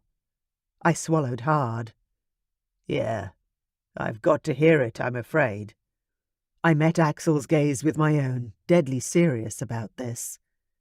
Axel shifted in his seat and chewed on the moment for a minute, until finally he admitted it aloud. "It's Chastity. She's the difference, Pat. She deserves a good life, and I don't mean an easy life with money and diamonds everywhere. That's not what she wants." I couldn't help the smile that lifted my lips. Katie was worried that Axel's wealth would spoil Chastity, but it just wasn't possible. She was already the woman she was. Money wasn't going to change her view of life. "But I'm sure you showered her in both all the same," I said, imagining just how much money someone like Axel would have thrown at a single weekend in Vegas. "Katie told me you took Chastity to Vegas for her birthday." Which had actually been pretty thoughtful of him. Extravagant, but what a great place to take a 22-year-old that had barely travelled. She would have loved it, and I wanted nothing if not my daughter's happiness. "Yeah, I did," he said, then glanced away. "I bought her a diamond ring and got the most expensive suite in the place. But I think her favourite part of the trip was spending a total of $20 over 6 hours in the casino. Seriously, you should have seen her. I froze. Axel had done what? Was he seriously admitting to having proposed to my daughter? Without even discussing it with me first? Sorry? You bought her a what? I asked, keeping my tone even while gripping my beer bottle as hard as I could without damaging my hands. Axel's gaze flew to me, then he shook his head. Oh, it's not what you think. When I propose, it'll be with your full consent. Don't worry, Pat. That's good to know, but hang on a minute. I sat bolt upright as his words finally sunk in. When you propose?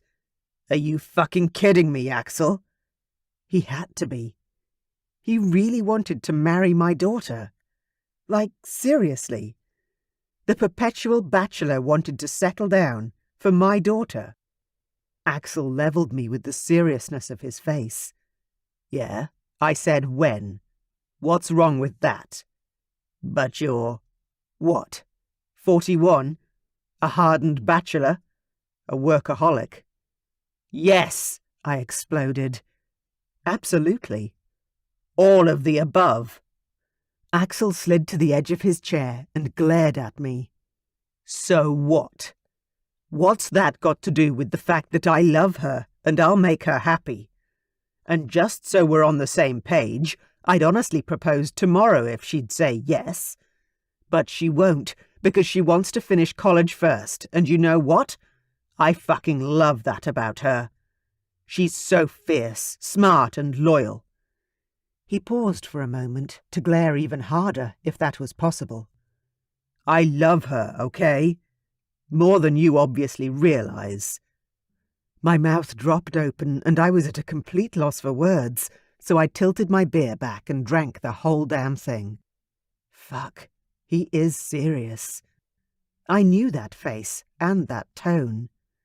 He'd taken over $1 million company with less energy than he was putting into this conversation. He meant every last word that came out of his mouth.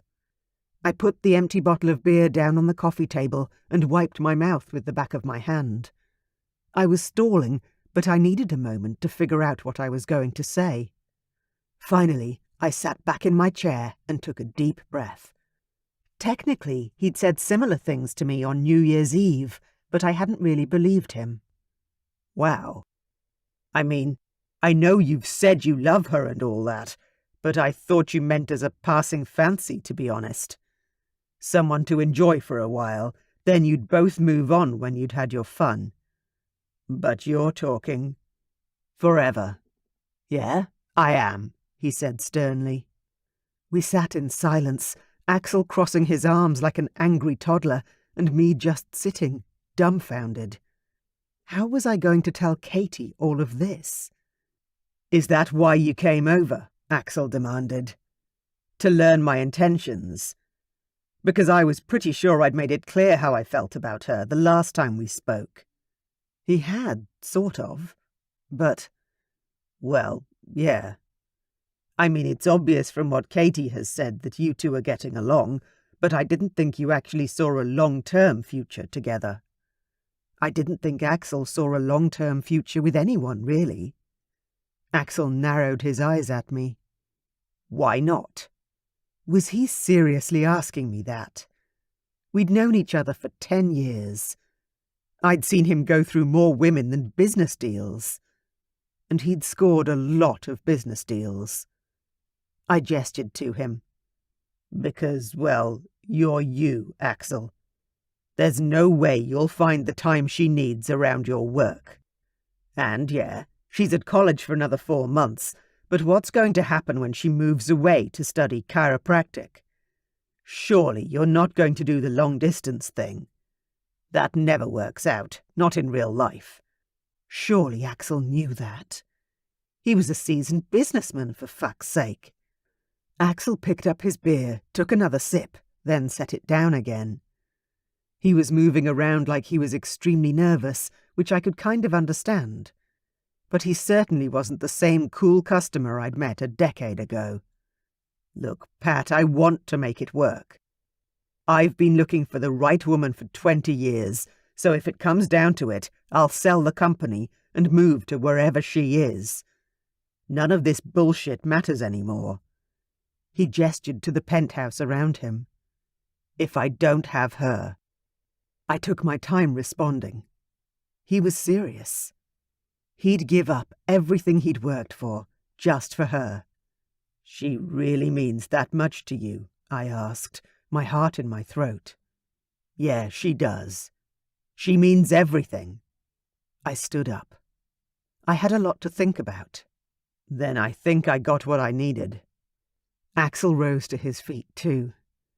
I reached out to shake his hand.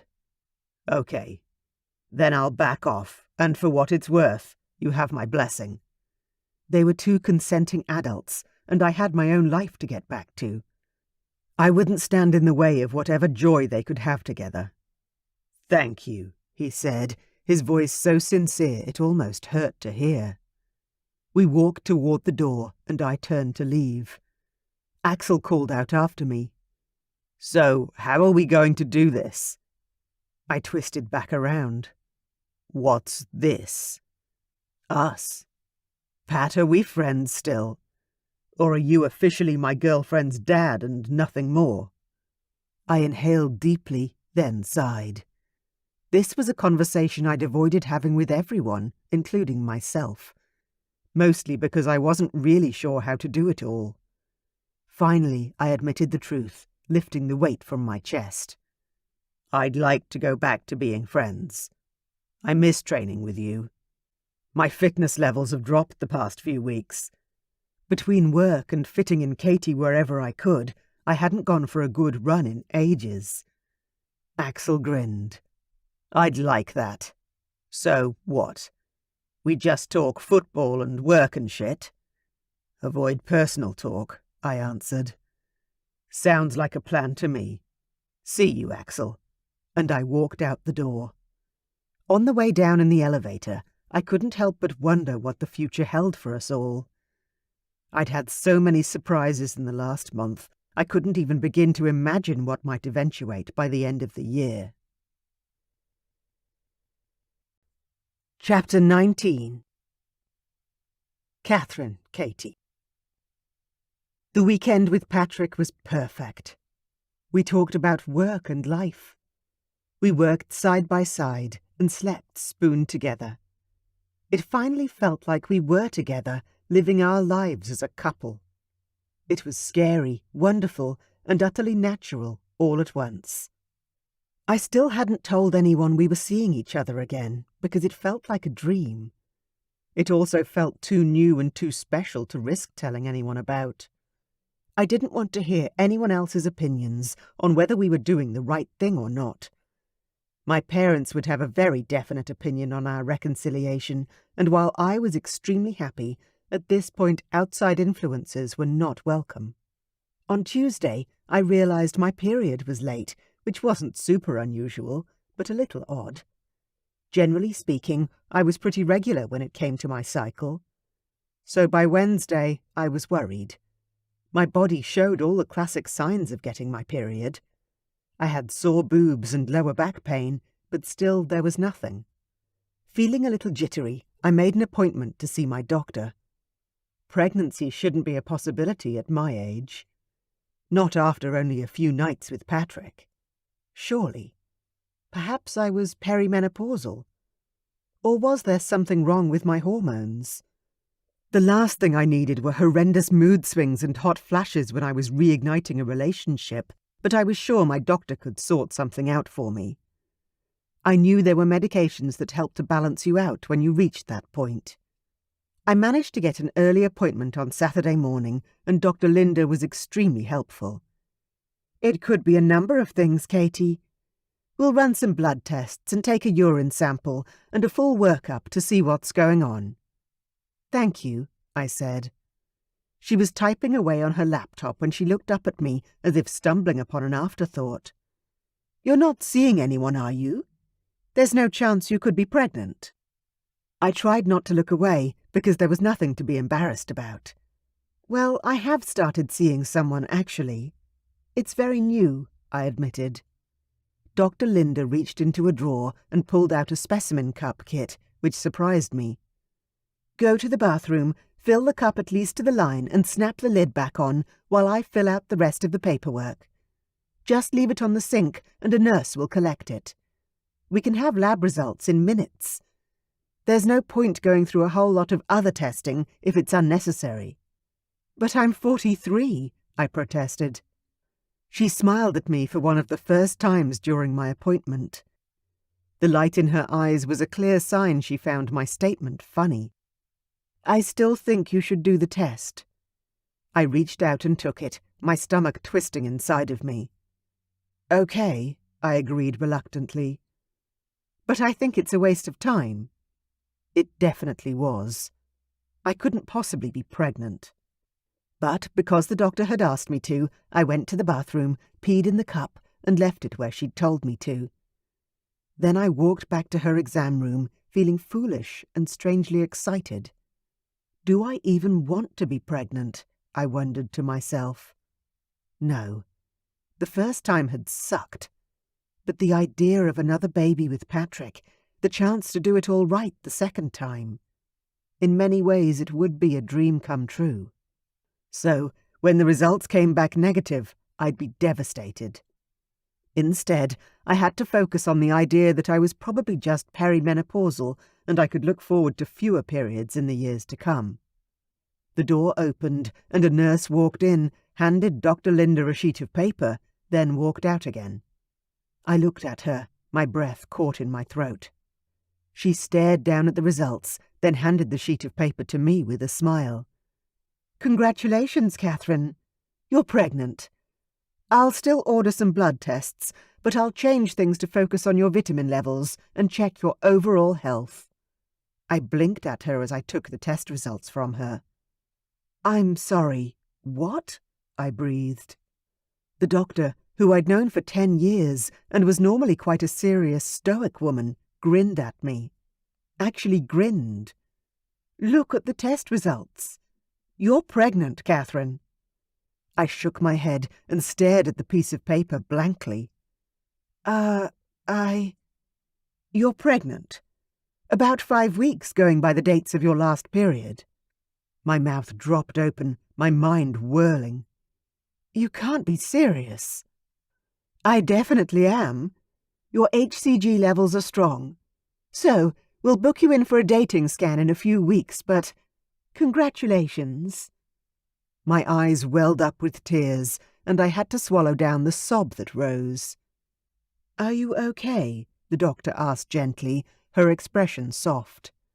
I know this is unplanned, but I hope you can see something good in it. I buried my head in my hands for a moment, then came out of it laughing. I can't believe it, I said, wiping the tears from my eyes. I just can't believe it.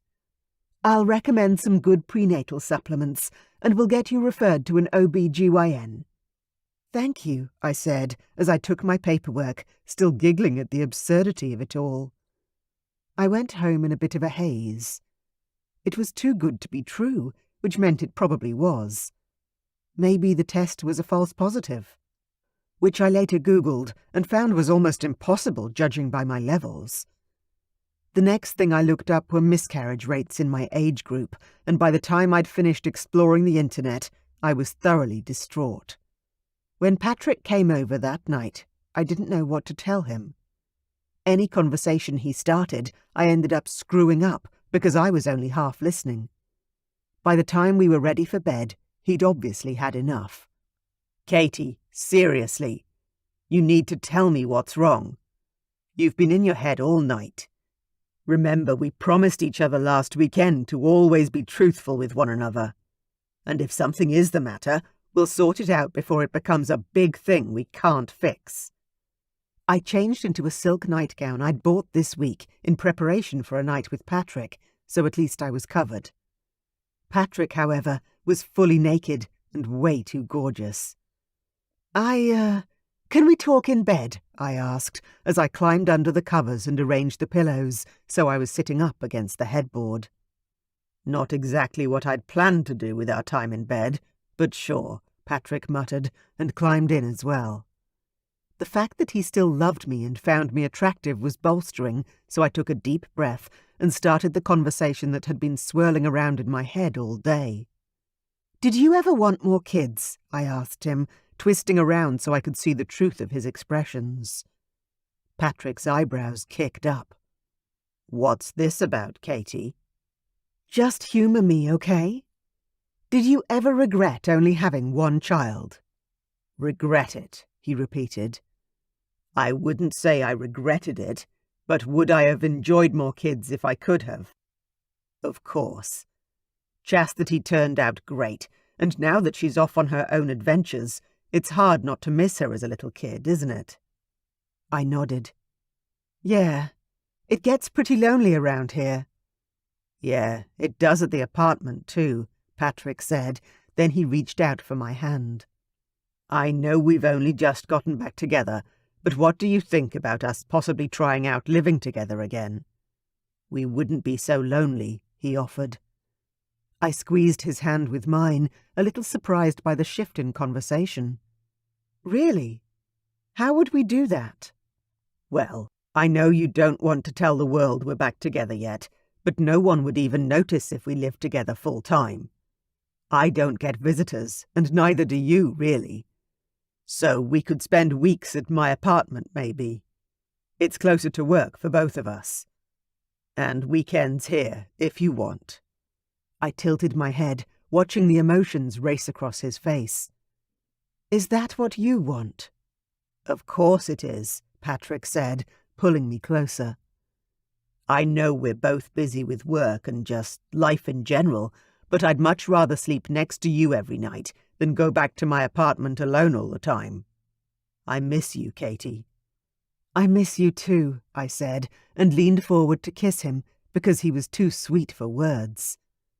When I pulled back, he had a beaming smile on his face.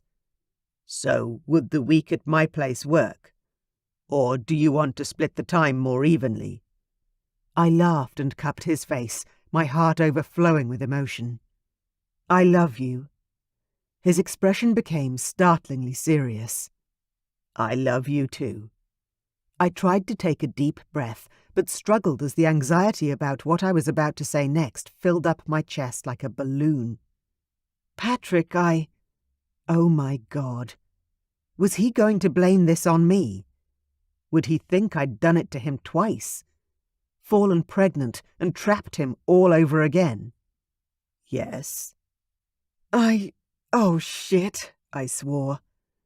"I don't know how to say this, and I'm so afraid you're going to hate me, Patrick."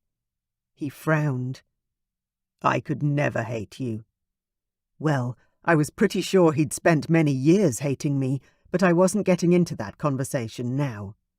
"But you could blame me when I honestly had no idea that it was even possible." This time he cupped my cheek and held my gaze. "What is it?" "You can tell me anything, Katie. I'm all in." I desperately yearned to hide my face or change the subject. Everything in me was terrified of what was about to happen. But I had made a promise to talk things out, and I was determined to keep it. I owed the love of my life that much. "Patrick, I'm pregnant," I whispered, so quietly I barely heard the words myself. Patrick narrowed his eyes at me. "Sorry, did you just say—" I coughed to clear my throat and repeated the words with a tiny bit more courage. "I'm pregnant," I confirmed. His eyes grew wide and his mouth dropped open. "And it's yours, of course," I added, though it was an unnecessary point, since it had literally been years since I'd slept with anyone else. "Of course it is," he exclaimed. "I wasn't even thinking anything like that. I just can't believe it." "I know," I agreed. "I couldn't believe it either. I mean, I'm 43. This wasn't supposed to happen. It wasn't in the plan." When Patrick didn't continue or say anything else, I pushed on into the silence. "And please don't think I did this on purpose to trap you or something. I didn't do that 20 years ago, and I certainly wouldn't do it now. That's not who I am." Patrick stared at me, laughed suddenly, then grabbed my face and kissed me passionately. My head was spinning, but I got the general gist. "Are you happy?" "Of course I'm happy about it," he said. "We can have a family again, with a child and a home. A real second chance." Tears filled my eyes at the happiness I saw written on his face and heard in his voice. "I feel the same way," I whispered. "I wasn't sure how you'd feel, and I know it's way too early in our relationship for this, but—" "Pah!" Patrick burst out, cutting me off with a smile. "I've known you for 25 years, Katie. It's not like we don't know each other well enough." All of my tension and fears were beginning to drain away now, leaving an empty hole to fill with tentative, hopeful happiness. "That's true. But what will people think?" I asked, finally voicing some of my other concerns. "What people, Katie?" he asked, his brows furrowed. "My mom and dad. And Chastity. Oh, God, what's she going to think?" Chapter 20. Patrick. I cupped Katie's gorgeous face with my hands and tugged her into me for a kiss. When she pulled back, I smiled at her and prepared to alleviate any and all of her stress. I wanted her to feel as happy about this development as me. "Chastity will be happy for you," I assured her. "She'll be happy for both of us." "How do you know?" Katie asked, her big brown eyes filling with tears. "Well, for one thing," I said, tucking some of her soft dark hair behind her ear. "You already raised an amazing child, so everyone knows you're a good mum." That earned me a smile, so I continued. "And it was only a couple of weeks ago that Chastity asked me if I ever wanted to marry again and have more kids. Surely that means she'll be happy for us, and our second chance, too." "I suppose so," she said, but didn't look entirely convinced. Realizing physical contact would relax her, I lay down on my back and tugged her on top of me. "But do you know what?" "What?" she whispered, nestling tighter into my chest. I wrapped my arms around her. "I don't care what anyone else thinks." I kissed the top of her head and held her tightly in the circle of my arms, any notions of sex long forgotten. I'd wanted nothing more this afternoon but to come over to Katie's house and bury myself in her luscious body. But now I found all I wanted to do was hold her and thank God or whoever had orchestrated this miracle. "And you're sure you're really happy about this?" she whispered once more. "You can tell me the truth. I'll understand if you're upset or shocked or whatever." I ignored all her negativity and focused on her first question instead. "Happy?" I repeated. "Hell no, I'm not happy. I'm fucking ecstatic. I can't believe how lucky we are, Katie. This is nothing short of a miracle." She reached down and pulled the blankets up and over us. Soon I heard her little snores fill the room. She was fast asleep, but my mind was alive and far too wired to lose hours to sleep now. "I'm going to be a father again," I crowed inside my mind. And not just a father, I was going to have another newborn baby at 42, almost 43 by the time the baby arrived. I closed my eyes and searched my feelings. There was fear, doubt, and disbelief for sure. I was only human. But those emotions were in the minority, like singular clouds dotted against a bright and sun-filled sky. I had Katie back in my life, and now we'd have another child together. How could life be so perfect? Well, as it turned out, it couldn't. A couple of weeks later, Katie was violently ill, which, according to her friends, was a good sign of a healthy pregnancy, but to me, she looked like death warmed over. Are you sure this is normal? I asked her as I handed her a bottle of water. She was sitting on the tile floor in the bathroom, grey as the carpet outside the door. She took a sip of the water, growing paler if that was possible. I wasn't this sick with Chastity, so I don't know. When's that doctor's appointment again? I asked her. This afternoon at 2 p.m. I'll meet you there, okay? I didn't want to miss the chance to ask my own questions. This couldn't be healthy for Katie or the baby, no matter what her work friends said. She nodded and gingerly got to her feet. Yeah, you go. You're going to be late for work. What about you? I asked, holding her hand and helping her back into the bedroom. I'm going to call in sick again. I can't work like this. I agreed with her. There was no way she could teach in this condition. I went to the mirror and put on my tie, knowing she'd worry about where the money was coming from if she wasn't working.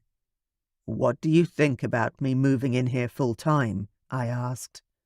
I could sublet or sell my apartment, then we'd have surplus money for when the baby comes. Katie crawled over to the mattress and lay down with her head on the pillow. I don't know, Patrick. You love your apartment. No, I corrected her. I love you. The apartment is just a space. And one where I'd had a parade of women I now wish to forget. There's no rush. We can talk about it later. I just don't want you worrying about money if your sick leave runs out. I have money saved, and the apartment's paid off in full. She closed her eyes with a small smile. Thanks.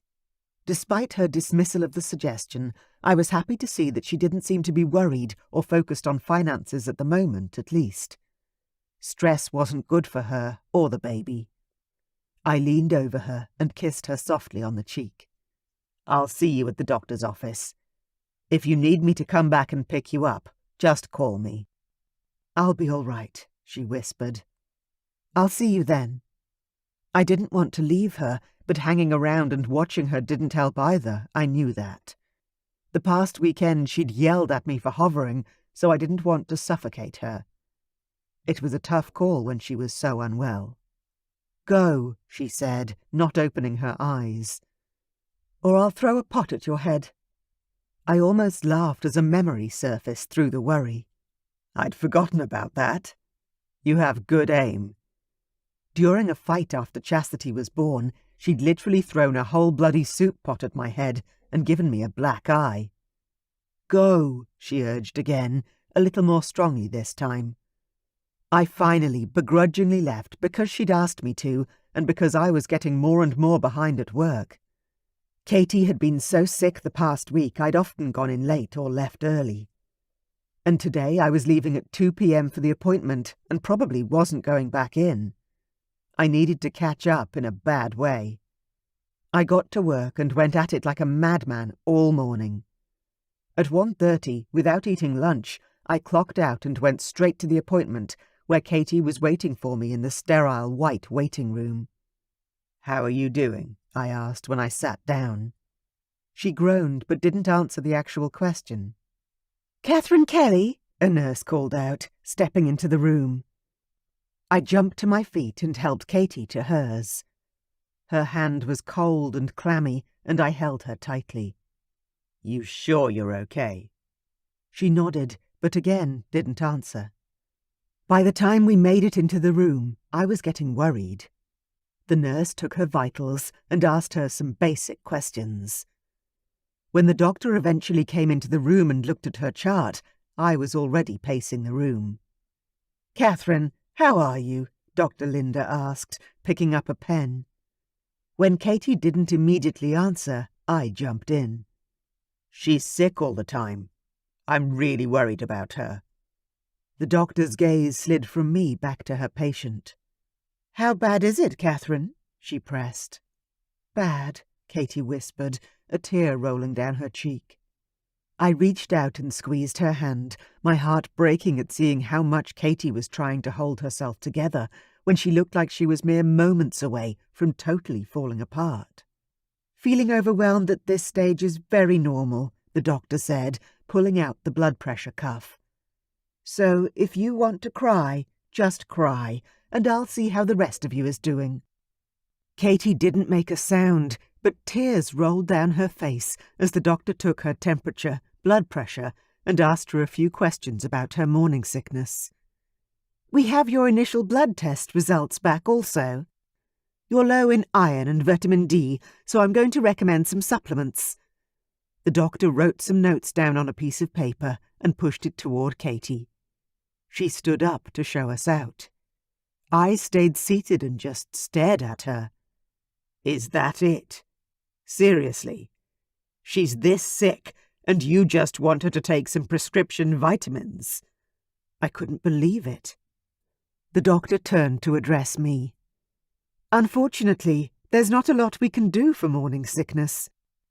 Katherine needs to rest and stay hydrated, eat regularly, and take all her vitamins. I can prescribe an anti-nausea drug, but you said you'd prefer not to take anything stronger." The doctor looked back at Katie. She shook her head and stood up. "No drugs. Not yet, anyway." I followed suit, amazed at the lack of empathy from the doctor. "One more thing," Dr. Linda said as we got to the door. "Your blood pressure was a little high today. If that persists, we'll need to monitor you more closely, but for the moment, just try and stay well." "What about work?" Katie asked. The doctor smiled gently. "Take off as much time as you need, but take it 1 week at a time.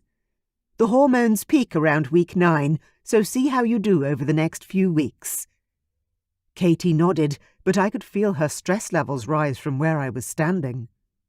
"What if she can't keep down any water and ends up totally dehydrated?" I asked, refusing to open the door and leave.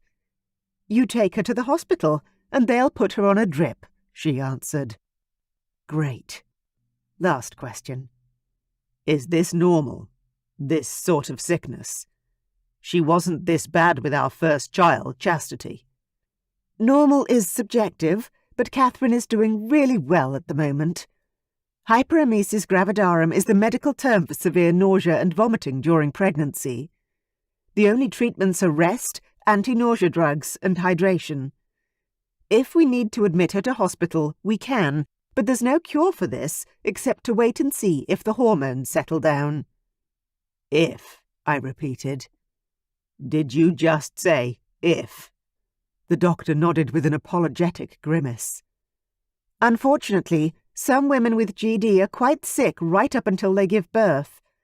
Others settle down in the second trimester. We can only wait and see." "Oh, God," Katie said, putting a hand to her head. I grabbed hold of her. "Let's get you home," I soothed. "I've scheduled you for an ultrasound at 8 weeks. Check at reception for the referral slip, and I'll see you again in a couple of weeks. All right?" Katie nodded, and we left. She had taken an Uber to the appointment so I could drive us home. Anger and frustration coursed through me. I couldn't help my partner, and neither could the doctor, supposedly. "We should get you a specialist," I suggested, as we walked in the door to her house. She nodded and slid onto the couch, laying her head on the pillow. "I think so too. Someone who specializes in older women, perhaps." I opened my mouth to discuss it more, but Katie had already closed her eyes and looked utterly exhausted.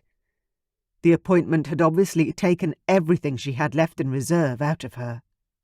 I went into the kitchen and got out some healthy snacks for her, then pulled out my laptop and started researching doctors. She needed more help, and I was bloody well going to get it for her. Chapter 21. Katherine, Katie. Over the next few weeks, Patrick was nothing short of amazing. He set an appointment for me with an obstetrician who was brilliant. She was supportive, knowledgeable, and prescribed me some mild tablets that helped keep my nausea at bay, enough to eat and drink.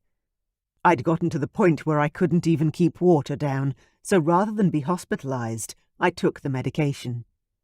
When our 8-week sonogram rolled around, Patrick and I went in together. "Why aren't you looking as excited as me?" Patrick asked, as we sat in the sterile white waiting room once more. I squeezed his hand that I held and tried to swallow the lump of unease in my chest. "I'm just scared," I admitted. "Scared of what?" How did I tell Patrick about all the horrible things that could happen in a pregnancy, especially in the first trimester? What if the baby isn't healthy? That wasn't my biggest concern, of course, but I didn't want to tell him that I was actually worried that our little miracle wouldn't survive, period. Patrick grinned at me.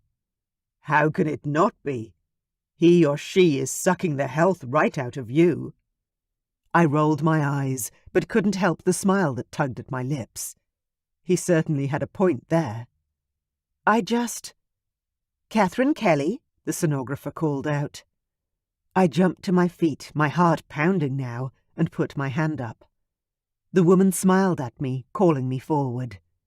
"This way, please." We walked into a large exam room with an exam table, chairs, and a lot of crazy-looking medical equipment. "You were told that today was a transvaginal sonogram, correct?" I nodded. That's why I'd worn a skirt. "A what?" "I'll leave the room for a moment so you can get ready, and there's a blanket here to drape over your knees." She smiled and left the room. Patrick turned to me. "What's she talking about, Katie?" I slid my underwear off and tucked them into my handbag. Then I hoisted my skirt around my waist and hopped up onto the examination table. The only way to properly see the baby, because it's so small, is to do the sonogram from the inside. I could see he had more questions, but before he could ask, the sonographer stepped back into the room with a big grin on her face. "Ready to get started?" "Yes, I am," I said, laying back. She walked up and began preparing the equipment. "Is this your first?" I shook my head. "No, our second." "That's lovely," the sonographer said, applying lube to the large apparatus that looked oddly like my electric toothbrush, only bigger. "Don't tell me that goes inside you?" Patrick asked, gaping at the probe, his brows almost reaching his hairline. "Yep," I said. The woman gently slid it inside me and pressed up into my belly. I winced a little and forced myself to relax. It was definitely not the most comfortable thing in the world, but it wasn't as bad as I'd first expected, if I was being honest. "You're 8 weeks?" the sonographer asked. "A little over," I verified with bated breath. "Ah, yes. There's the embryo, right there, and the heartbeat is visible too." My stomach, which had been clenched tightly with worry, immediately relaxed. "Would you look at that?" Patrick whispered, a broad smile on his face. I was looking, but I couldn't speak. My relief had turned into happiness, which had now translated to tears and a clogged throat. I wiped at the tears that escaped and leaked down my cheeks. "Hey, are you okay?" Patrick asked, gripping my hand to reassure me. I laughed through the utter maelstrom of emotion. "Yeah, I guess. I was just so worried. Let me just take some pictures for you, but going by the measurements, your baby's right on schedule. 8 weeks and 3 days. Perfect." Perfect. That was exactly what I needed to hear. The woman printed out our pictures for us, and before long we were back in the car on the way home. "What are you hoping for?" Patrick asked, sounding excited. "Another girl or a boy?" I pressed my palm into the flat of my belly, where my tiny baby grew safely despite all my sickness. Seeing him or her there, alive and well, was still giving my heart jolts of happiness that rendered me speechless. "I don't really care," I said, shaking my head. "As long as the baby is healthy." Sliding my gaze sideways, I studied him as he drove the car. "What about you?" I hadn't really stopped to think if he'd have a preference or not. "Me? I'd love either, to be honest. Chastity has been amazing to raise, but having a boy would mean we'd have both. So, no matter what, it'll be a win-win, really." I relaxed back in the seat and smiled to myself. Perfect answer. I'd like a little boy, I told him. It would be nice to have one of each. Not that I'd have any idea how to raise a boy, but I figured that after raising a child by myself with very little help, this time would be a relative breeze by comparison. With Patrick by my side, I felt like I could do anything. We drove home, ordered some takeout, and cuddled on the couch.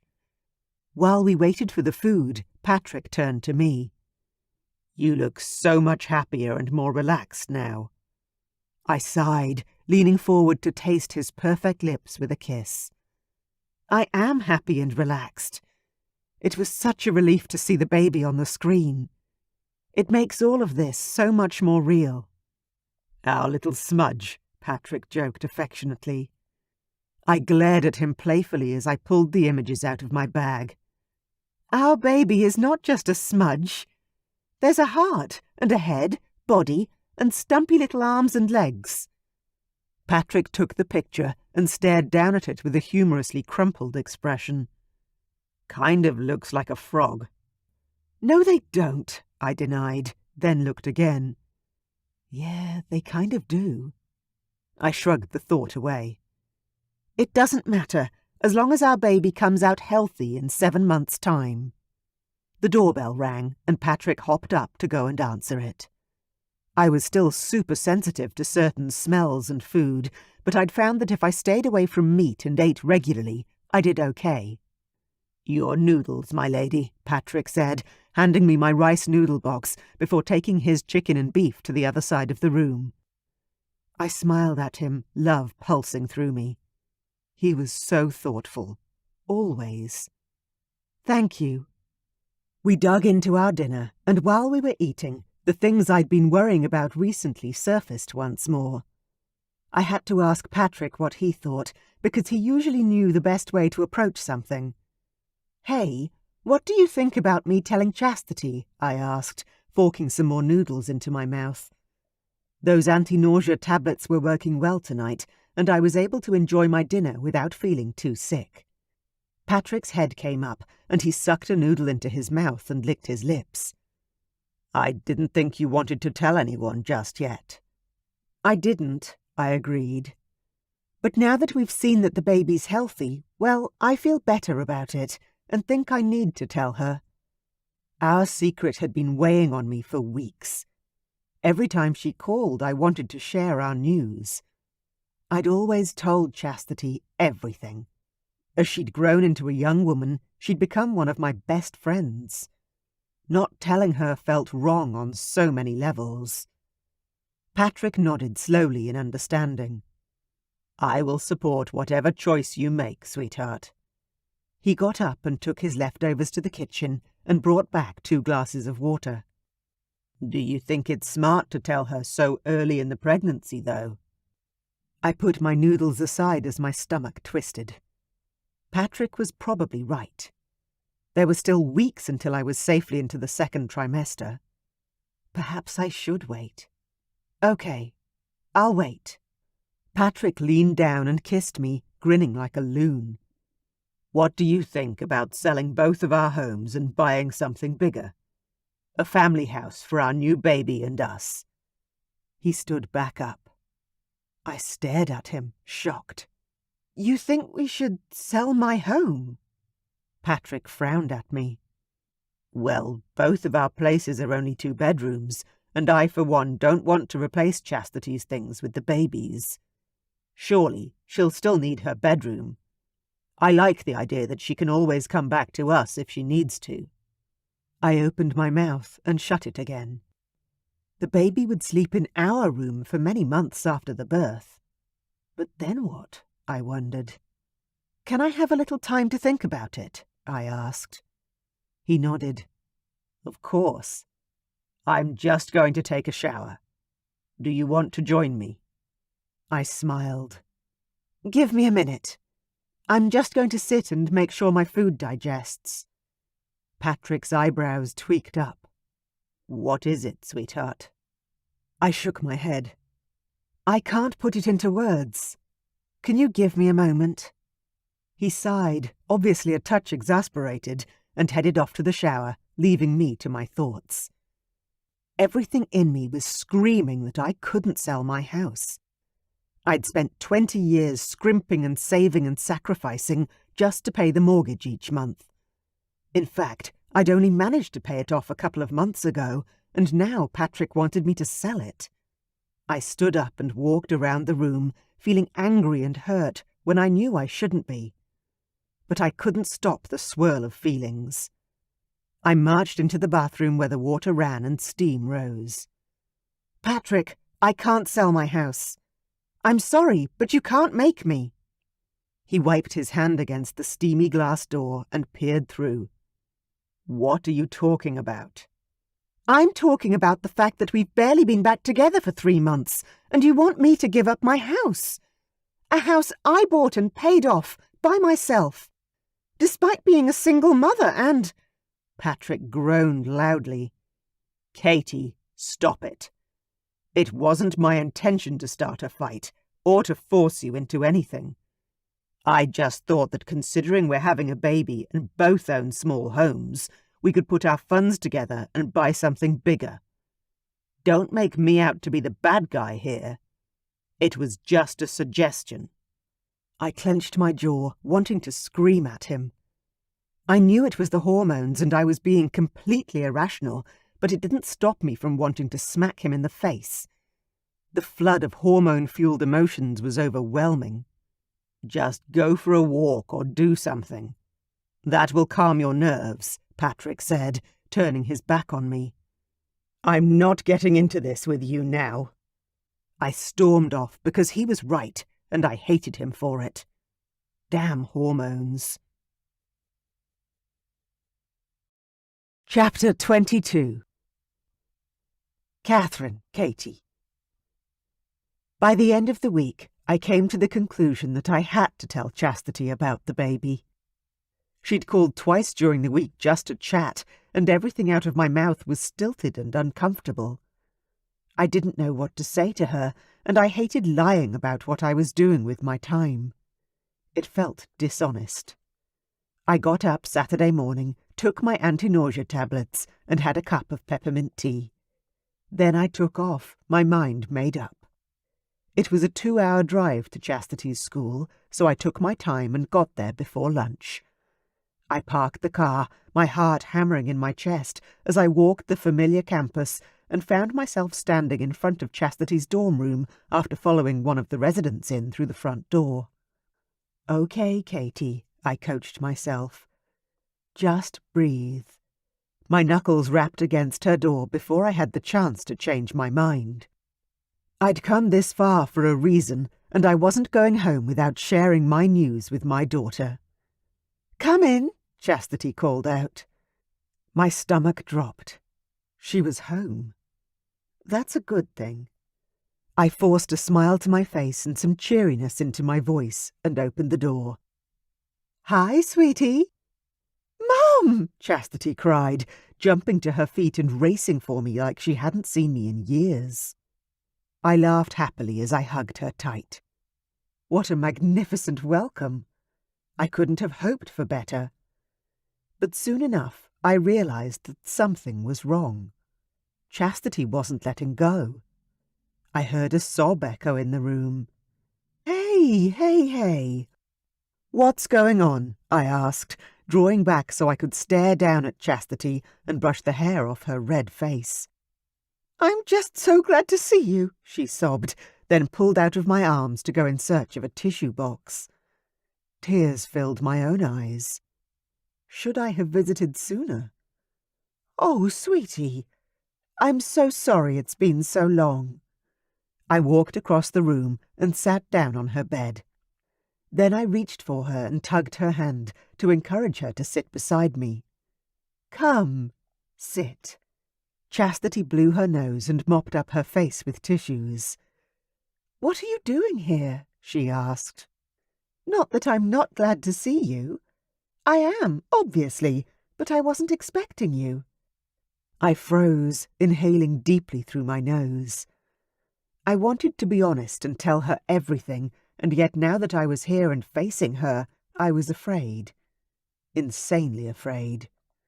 I know you weren't expecting me, but I just woke up this morning and felt like I had to come and see you. So I grabbed a takeout coffee, and here I am. Chastity smiled. Are you going to stay until tomorrow? She asked.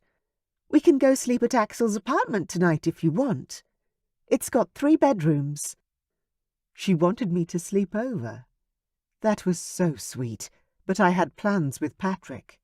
Now that I was feeling a little better, we had some reacquainting planned. Thanks, sweetie, but I have a date tonight, actually. Dinner at 8. I can stay most of the day, but should try to head off around 4, so I've got time to get ready. She gaped at me. Really, Mum? Wow, that's great. You think so? I asked, hoping she meant that because I had a lot more news to share. Yes, of course. You deserve to be happy, she said. Who is it? Where'd you meet him? Oh, crap. I hadn't even told her that part yet. Well, maybe I should take you to brunch and tell you, I said, jumping to my feet. Feeling a little nauseated, I needed to eat again. And hopefully, if we were around a crowd of people, Chastity's reaction wouldn't be too extreme. Chastity frowned at me. I just had breakfast, Mum. It's okay. You can tell me. Hope's gone for the weekend, so you can relax here. I certainly could not. I began to pace the room. It felt like the proverbial walls were closing in on me. Why are you acting so strangely, Mum? Oh, God. I ran my hand through my hair. If only you knew. I came all this way to tell you the truth, but now that I'm here, I'm terrified, I admitted. Chastity stood up. What is it, Mum? Quick, tell me before I think it's something terrible, or you're dating someone younger even than me or something. I almost laughed at that suggestion. Me with a 20-year-old? No, I don't think so. I'm not Axel. Chastity was looking really worried now. I stopped my pacing and forced the truth from my lips. It's your dad. Chastity's eyebrows flickered, and her mouth twisted like she'd just sucked on a sour lemon. Come again? It's Patrick. We went out for coffee a few months ago just to, talk about you, actually. And it was nice and comforting. We both had a good time. So we had dinner and another dinner. And then Chastity pushed both hands out at me like a traffic controller. Hang on a second. Let me get this straight. You're dating my father. After 20 years of being apart and completely distant, you two are together again. I nodded because I couldn't do anything else. I'd told the truth and had to deal with the consequences. And there's something else. Oh, God, please be okay with this. Chastity rushed over to me and grabbed my hands in hers in a surprising show of support. What is it, Mum? Did you find him with someone else? I shook my head forcefully. Oh, no, it's nothing like that. Tell me. It's okay. I'll help you if I can, she promised. I laughed because she really was the best daughter I could possibly hope for. Tears filled my eyes, so I blinked quickly to force them away. No, it's not like that. It was such a difficult thing to say. How did I even say the words? I'm pregnant. It seemed so simple and impossible at the same time. Chastity groaned in impatience. Go on, Mum. I'm dying here. So you and Dad are dating again? That's good, right? I nodded and bit my lip, my heart in my throat. Suddenly, Chastity grinned at me. You two aren't getting married again, are you? Because that would be kind of weird. No, not yet. But it wasn't entirely off the table either. I tried to laugh, but it came out strange. No, it's not that. Oh, my God, I wish it was that. Now you have to tell me. Spill. Chastity was still holding my hands, so I tugged them out of hers and walked away to get some breathing space. It was now or never. So I put on my big girl panties, twisted around to look at her, and spoke my truth. I'm pregnant. You're what? She whispered, her eyes wide. You can't be. That's exactly what I thought. I know, right? I exclaimed, pressing my hands to my belly. It's crazy, but I really am. I couldn't stop grinning now. It felt so freeing to finally tell her. The relief was almost a tangible thing. How far along are you? She whispered, going pale with shock. I certainly didn't blame her. Only about 9 weeks, but I had to tell you, even though I know it's a little early to be getting my hopes up. I've been feeling so sick, but my doctor said my hormone levels are stable. Chastity didn't speak. I took a step closer to her. Are you really upset? Well, I think I need to sit down, she answered. She then took a couple of unsteady steps before sitting down on her bed again. Shit!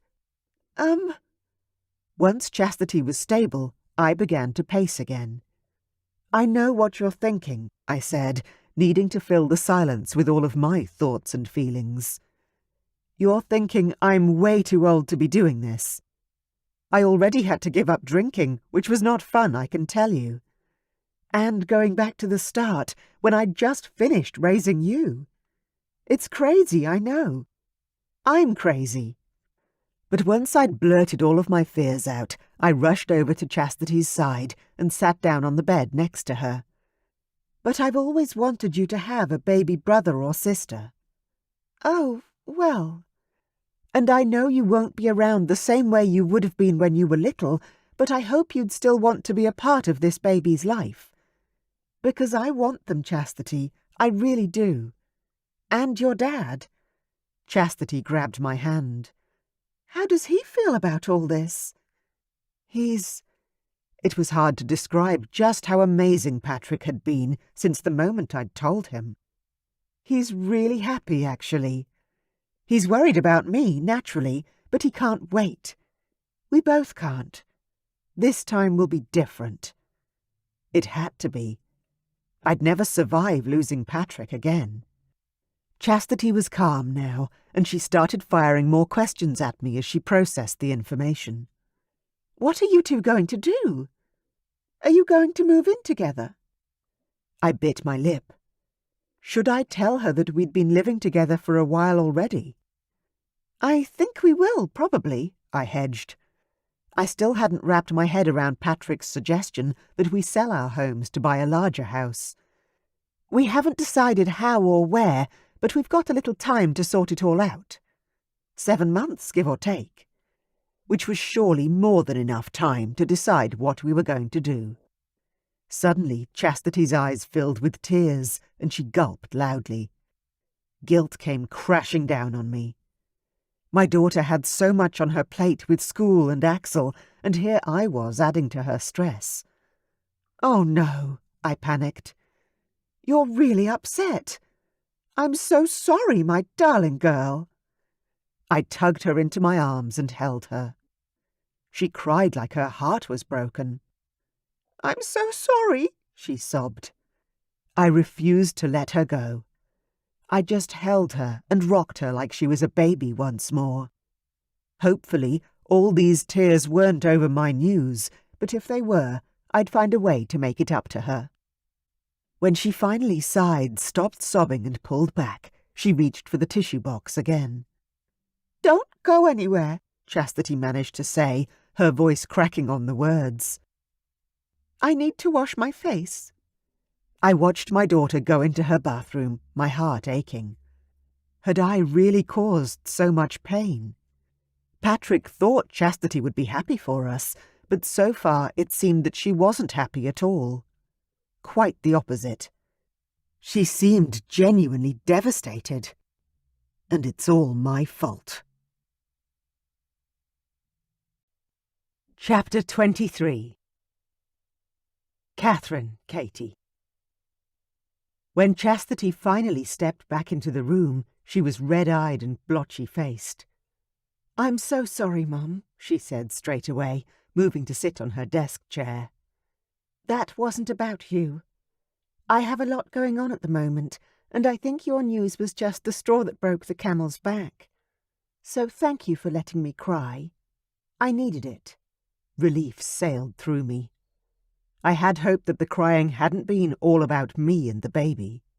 "So you're not upset about my baby?" I asked her, wanting clarification. And once I got it, I'd find out what had gotten my daughter so wound up that she'd needed a decompression cry. "No, not at all," she said, shaking her head.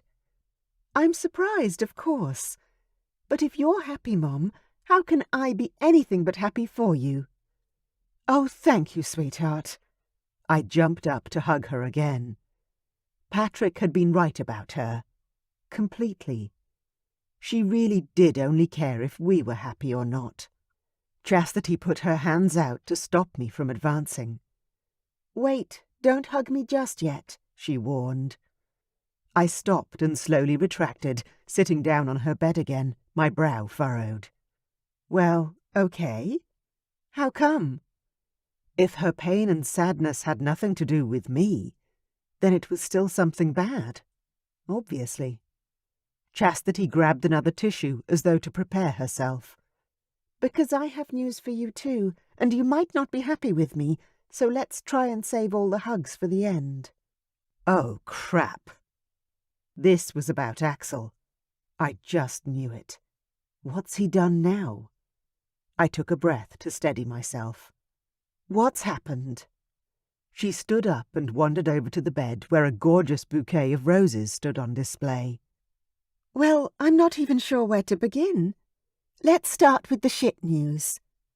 Axel and I had a fight," she divulged. Of course they had. Long-distance relationships never worked, let alone ones with a 20-year age gap and no common ground whatsoever. But I wasn't going to say, "I told you so." There was no way. So instead, I calmly continued. "Have you two broken up?" Because it was only a matter of time, surely. "No, I don't think so. He keeps messaging me to apologize, and he sent flowers, but I'm not ready to talk to him just yet." I jumped straight to the first and most obvious conclusion. A fight. Roses for an apology. What happened? Did he cheat on you? Chastity gaped at me. "Oh my God, no! Mom, why would you think that?" The fact that she'd even asked that question showed how little she truly knew about men. "Oh, sorry," I managed to mutter. "It's just Patrick has always said that Axel's been a player, and with you two doing the long-distance thing, I sort of assumed. And everyone else would have as well.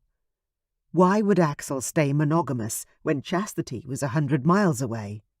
She crossed her arms over her chest and glared at me. "You assumed that because you don't know him, Mom. He wouldn't cheat on me. He's got way more integrity than that."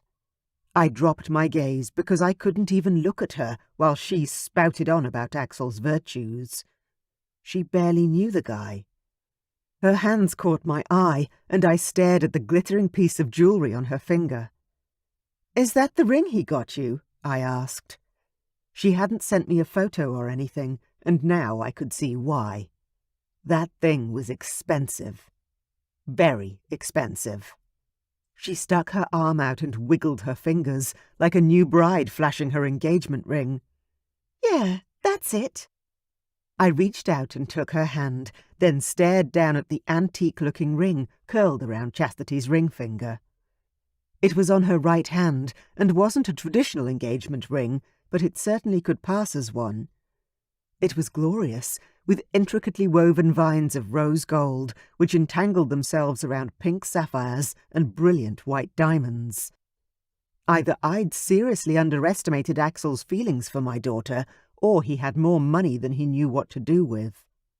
Probably both. "He called it a promise ring," Chastity added. which was a traditional commitment ring from my parents' era. It was thoughtful and far too much for a girl of Chastity's age. But what could I say except, "It's beautiful, Chastity." I dropped her hand and slid back on the bed so it was more comfortable to look up at her. "So, what happened?" I asked. How had they gone from mega ring to a fight that required roses as an apology? She sighed. "Basically, I wanted him to go with me somewhere important. He missed it because of work, and I'm mad at him for prioritizing his company over me." Seriously? That's a bit unfair, Chastity. The man had to work. It wasn't like he'd been out drinking or playing golf. "You don't even know what he missed," she said, as though she hadn't deliberately been vague with the details. "You didn't tell me, but from what you've said so far, Axel works his ass off, buys you expensive gifts and trips, and calls every night and would never cheat on you. All in all, he sounds like a perfect guy. And if he really was everything she said he was, getting into a serious fight didn't make sense. But I could see her trying to justify her feelings, and I began to get angry. Chastity had never worked a full day in her life. We'd supported her in the hope she'd have an easier life than us. A better life. But with the full expectation that one day she would understand how difficult it was to pay the bills. His success hasn't come from sitting around doing nothing all day, Chastity. She rolled her eyes like a rebellious teenager. "I know that, Mom." "Would you prefer him to be unemployed, or a student like you? Because if that's what she wanted, she should be dating a penniless artist. I was sure there were many of those right here on campus." "Yes, I think I would prefer it if he was a student, actually," she retorted. I stood up and glared at my smart-ass daughter. After everything she'd gone through to date him, then keep him. She'd hurt her father and me, and now she was acting like it was a take-it-or-leave-it situation. "Then you need to break up with him and go find yourself a nice, dumb 20-year-old. Because when you date someone twice your age, they have responsibilities you don't understand, Chastity." And I couldn't believe I was defending Axel, but I had to. My daughter had no idea what it was like to be an adult, and that was my fault. And Patrick's. "That's a bit much, Mom." "Oh, really? You've never paid your own bills, sweetheart. So please don't tell me you know what it's like in the real world, because quite frankly, you don't."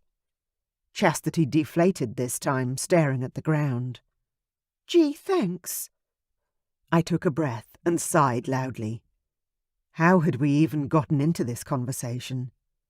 "Look, sweetie, you know I'm not a real Axel fan. I think he's too old for you. But I don't think being mad at him because he missed a date or whatever due to work is a good enough reason to break up. If he was playing golf or drinking with his friends, that's a different story." She wiped her face, more tears now cascading down her cheeks. "No, he was working." I shrugged. Then it was simple. Then you're going to have to choose. Do you want Axel, with all his workaholic tendencies? And the money that comes with it, I might add. Rings like that don't grow on trees.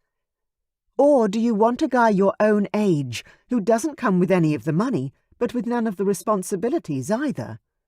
Because people don't change, Chastity.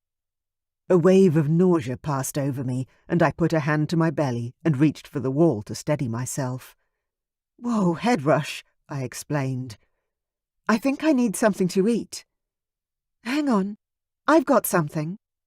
She rushed to her nightstand and grabbed some dry crackers and a bottle of water and handed them to me. I immediately grabbed out a cracker and shoved one in my mouth and began to chew. "Thanks," I sighed. "You never made me this sick." I opened the bottle of water and took a grateful sip. "So, do you think it might be a boy this time?" Chastity asked, changing the subject. "I don't know," I said. "But if we want to, we can find out soon enough. Because of my advanced age, they're giving me every test under the sun. It was called a geriatric pregnancy, which was outright insulting. But anything I needed to do to keep my baby healthy, I'd do. I can imagine, Chastity said, then glanced down at the ground.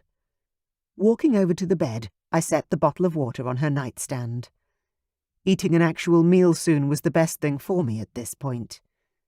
Maybe Chastity would be happy to go out now. I opened my mouth to suggest we go and eat when something caught my eye. Something black and white and very familiar since I looked at my sonogram pictures every day. I scooped the photo up and stared down at it. This baby was more developed than mine. My eyes slid up to the corner of the picture where the date was printed. "Chastity, what's this?" She froze, her eyes wide and scared, like a deer in the headlights. Chastity, I repeated, my voice unexpectedly harsh now. "Is this yours?" It had to be. If it was an innocent nothing, part of an assignment or something, she would have already explained. She wouldn't be looking at me with guilt and fear written all over her face. Finally, she nodded. My heart fell. "Yes. It's from the sonogram I had on Wednesday, the one that Axel missed. That's why I'm still mad at him." I groaned and threw the picture on the bed. Fucking hell. No. She wasn't supposed to repeat all my mistakes. I'd tried so hard to make sure it wouldn't happen. I pressed my palm to my head where a headache was beginning to build. "Well, shit, Chastity. This wasn't supposed to happen." Chastity gasped at me.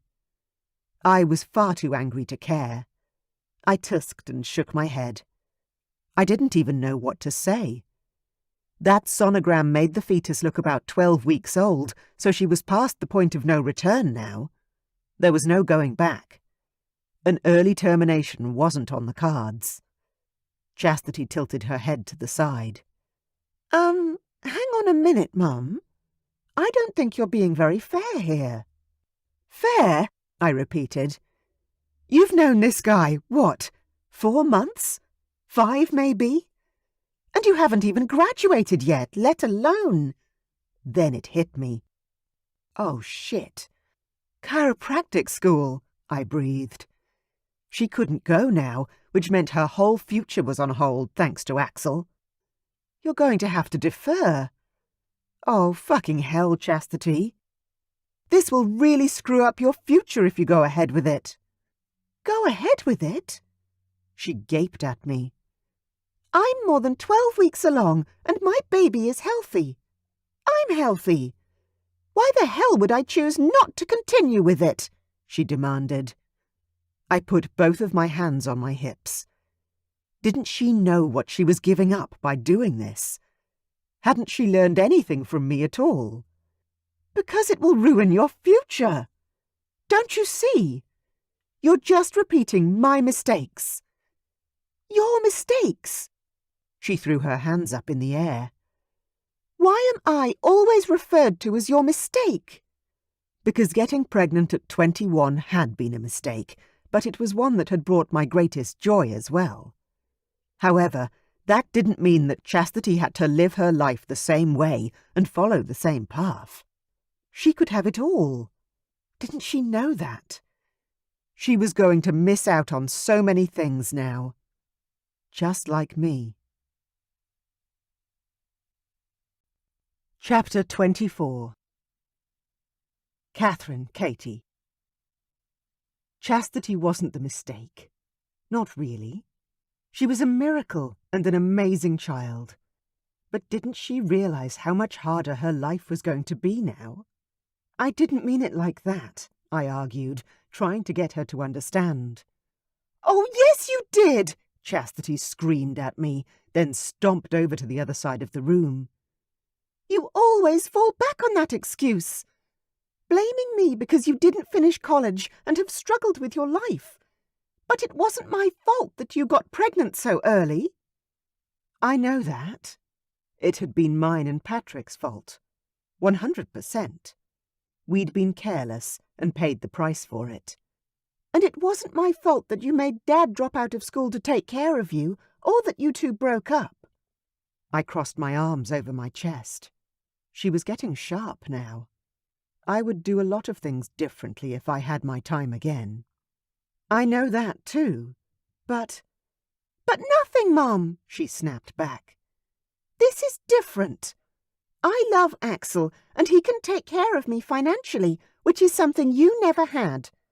I'll graduate from college, even though I'll be 25 weeks pregnant, and if I never go on to the next level, then so be it. Axel said I never have to work again if I don't want to, and that's certainly not the life that you ever had. I took a calming breath as anger began to build in my gut. She was looking forward to never working. That didn't sound like the daughter I raised at all. And if she was going to compare us, shouldn't she look at the fact that Patrick and I didn't even make it to her second birthday? Raising a child together was difficult. Chastity, I began, trying to order my thoughts and feelings properly. You need to really think about this. A baby will tie you to Axel for the rest of your life. You don't know him well enough for that, and you're too young to realize what you're throwing away by having a baby so early. I'd hated having to talk to Patrick every week for so many years. Fighting about money, schooling, tuition and bill money. It had been horrendous. And custody. Oh God, it had been a nightmare. Chastity didn't know about any of that, or how hard it had been for me. Yet she stood here before me, proclaiming that this man she'd known a few months was going to stand by her forever, like some kind of knight in shining fucking armor. "What are you talking about?" Chastity hollered again. "I know exactly what I'll be missing out on, because you've reminded me of it every day of my life. You didn't get to travel, graduate, or remarry. Well, I'm not going to have any of those problems, because Axel is rich. And he'll make sure we travel and enjoy the world. My life will be completely different from yours, and I can't believe you can't see it." I threw my hands up in the air. I knew Axel had money. That was fucking obvious. But it didn't change the fact that Chastity wasn't ready for this. "You're the one that can't see it," I snapped back at her. "You're a baby yourself. You can't look after a child. You can't even cope with Axel missing one appointment because he was off making more money. You two will never make it, and then you'll be stuck with a baby all by yourself." I put both hands on my hips and glared at her. She was so quick to judge me and everything I'd gone through, and yet she was on the verge of making the exact same mistakes. Chastity exploded. "You came here to tell me you have a completely unplanned pregnancy at the age of 43 with your ex-husband whom you've barely spoken to in 20 years, and you have the gall to tell me it'll never work." My mouth dropped open. She had no idea how much I loved Patrick, or how much I'd changed and learned about myself in the last few months. She couldn't judge me or our relationship on the past. We'd both grown a lot. "Chastity," I said, my tone telling her to back the hell off. She'd gone too far now. "No," she said, and stomped over to her door, flinging it open with theatrical flair. "You need to leave. But thank you for doing the one thing I needed you to do, put my relationship with Axel into perspective." Oh God, what have I done? I rushed over to my daughter and tried to grab her hands. I had to explain. I had to make her understand. But she shook me off. "You need to leave." "But—" I couldn't leave. We were in the middle of a massive argument. "No buts. It's pretty obvious who needs a reality check around here, Mom. I have always supported you with whatever you needed to be happy. And today, when you needed me to support your life and your choices, I did. But you find out the exact same thing about me, that I'm pregnant to a man I love, and you fly off the handle and want me to get rid of my baby." Horror struck me square in the face. That's not what I said, I defended. I'd never have told her to terminate her pregnancy. But I needed her to really think about the consequences of her choice. It was my job as her mother. Well, you've said enough, Chastity snapped, sticking her nose in the air. Thanks for nothing. I took a step back into her room. I wasn't going anywhere. This wasn't how the conversation was going to end. We needed to sort things through. I opened my mouth to say something. Chastity groaned loudly and theatrically. Then she said, Fine, I'll leave then, because I'm not hanging around here waiting for you to go. Chastity ran for her cell phone, then bolted out of the room, leaving me alone and stupefied. I just stared after her retreating figure for too long, then stumbled over to her bed once more to take some slow, deep breaths. That had gone so much worse than I could have ever imagined. I felt sick to my very stomach, and my head pounded with the beginnings of a massive headache. My blood pressure had been way too high lately, and I probably needed to just rest. But I couldn't stay here, not with Chastity fit to tear my head off again. I needed to go home, but first I picked up the sonogram picture of the perfect little baby Chastity was carrying. Tears prickled my eyes, and my heart ached with the knowledge that unless I sorted things out with my daughter, this child and I may never know each other.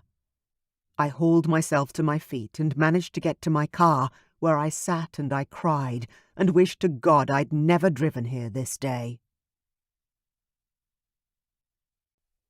Chapter 25. Patrick. I'd gone into work for a few hours and had been waiting for Katie to call like she usually did. She'd been asleep when I left this morning, and I was beginning to worry about her. But then my phone rang, and it was my daughter.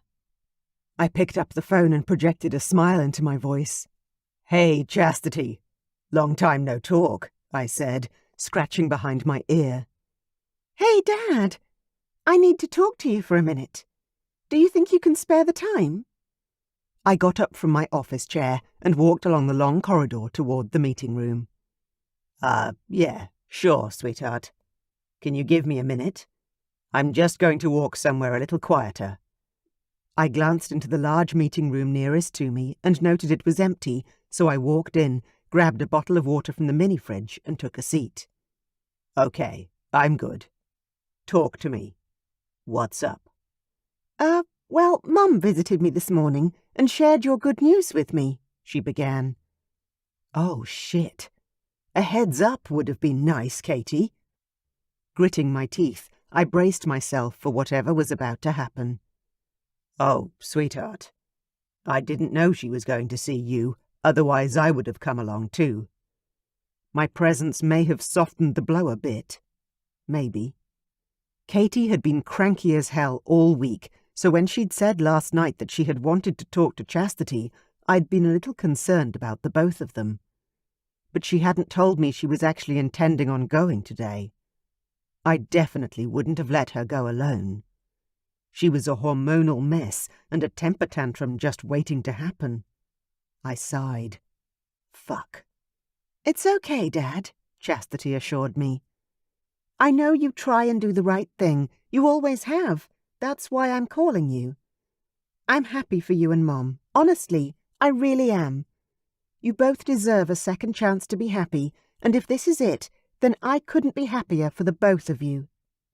I tilted my head back and closed my eyes for a moment, relief rushing through me, allowing me to ease up the tension in my jaw. That was exactly what I'd hoped she'd say. "Thanks, Chastity. I appreciate that. I've wanted to tell you for a while, but it seemed too early to say anything." Katie was still in dangerous waters with her pregnancy, and despite the fact that we didn't talk about it aloud, I knew she was still worried about miscarrying. As a so-called geriatric pregnancy, it was forever in the back of her mind, stressing her out and putting her on edge. "That's how I've been feeling lately too," my daughter answered. I frowned and shifted in my chair. "What do you mean?" "I have news for you as well. I thought it was too early to say anything up until this week, then I chickened out on telling you when I had the opportunity. But Mom knows now that she surprised me on campus, and she's angry at me. So I wanted to tell you myself before you heard it second-hand. Oh God, what's happened? And just like that, the tension returned. Taking a deep breath, I sat straight. There was something in Chastity's tone of voice that was throwing me. "What is it?" I asked carefully. "Are you okay?" Had something happened between her and Axel? Is that why Katie was angry? She laughed, though it seemed uncomfortably forced. No, not really, Dad. But that's just because Mum and I had a fight. But overall, yeah, I guess I'm good." That wasn't unusual. Chastity and her mother fought like cat and dog from time to time, but if this was about us or our pregnancy, I needed to know. I couldn't have my girls at odds now, especially over the newest addition to our family, something which should be being celebrated. "Well, tell me, sweetheart," I urged her. "You're leaving me hanging here." I waited, ready for anything, like a soldier on the front line, prepared for whatever might come over the hill. "I'm pregnant too," she said, knocking the breath out of me. Oh, fuck.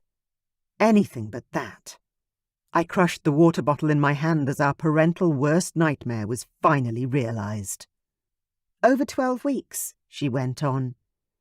"I had my first trimester scan on Wednesday, and everything is looking good so far. I've been wanting to tell you guys, but didn't know how to say it, because I knew you'd be disappointed in me. But I just wanted you to know that I'm still going to graduate, just like I intended, and Axel is going to take care of us. So you don't have to worry about anything, okay?" That fucking bastard. He hadn't said anything. I squeezed my eyes shut and pinched the bridge of my nose so that I wouldn't say something I'd live to regret. My daughter was pregnant at 22 to a guy she'd known for all of 3 or 4 months. Shit.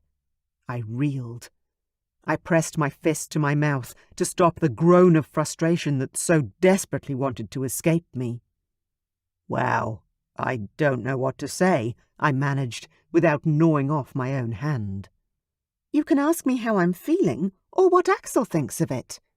Anything at all, really, Dad," Chastity offered, clearly seeking my acceptance. But I wasn't sure I could give it right now. If ever. If I responded incorrectly or voiced something in a tone she didn't like, I'd be in the doghouse just like Katie was. Oh God, Katie. How's your blood pressure now? I began to panic about her and the health of our little miracle. "I don't know what to say," I said again, because it was the truth. How did I go about telling my baby girl that she was right? I was disappointed, but mostly in Axel, my supposed best friend. What an asshole move. "Okay, Dad. Bye, I guess." No. "Chastity, wait." And the line cut out. She'd hung up on me. I tried to call her back to fix my fuck-up, but it went directly to voicemail. I got up and began to pace the empty corporate room, my heart firmly lodged in my throat. I felt like the weight of the world suddenly just landed on my bloody shoulders, and I didn't know if I was strong enough to bear it. Oh, fuck. What are we going to do now, Katie? What the fuck are we going to do? Chapter 26. Patrick. When I couldn't get in contact with Chastity, I called Katie. My heart was thumping in my chest like a drum of war, building up to some great crescendo, making me sick to my stomach with worry. The phone rang out and went to voicemail, which never happened with Katie, especially on a day I knew she wasn't at work. Fueled by adrenaline and no small amount of panic, I sent her a text. "Call me, please. I'm worried about you, Katie." It was almost lunchtime, so I logged out, grabbed my wallet, and headed out to my car. My day's work was done, it had to be. I couldn't focus or think of anything at all but getting to Katie as soon as possible. She had a 2-hour drive ahead of her, and she wasn't even supposed to be driving. What if she had an accident?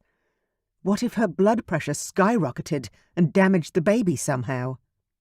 When she called me back 5 minutes later, I was already driving toward Chastity's school. "Hi, honey," she whispered. "Where are you?" I demanded. "Are you okay? I'm coming to get you."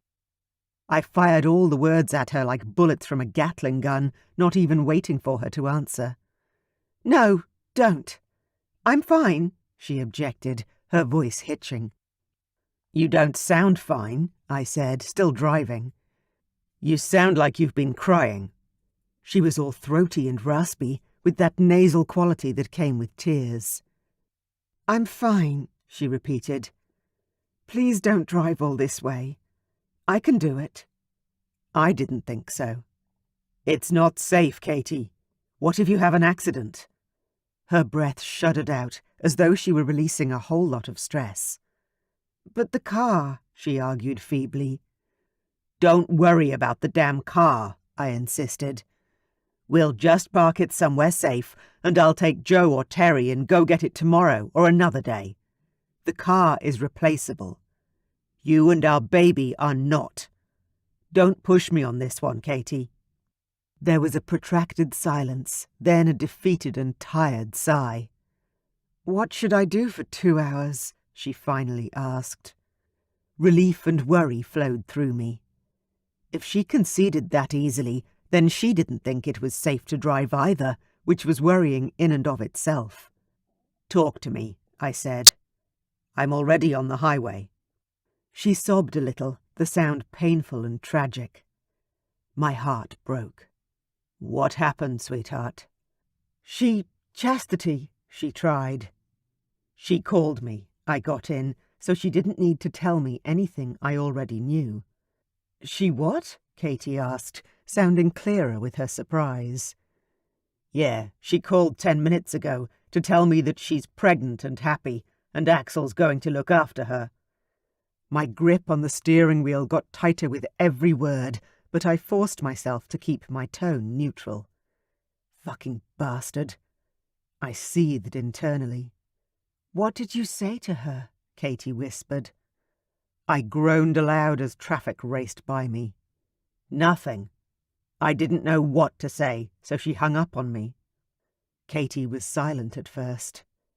"That was probably what I should have done," she finally said. A chill crept down my spine.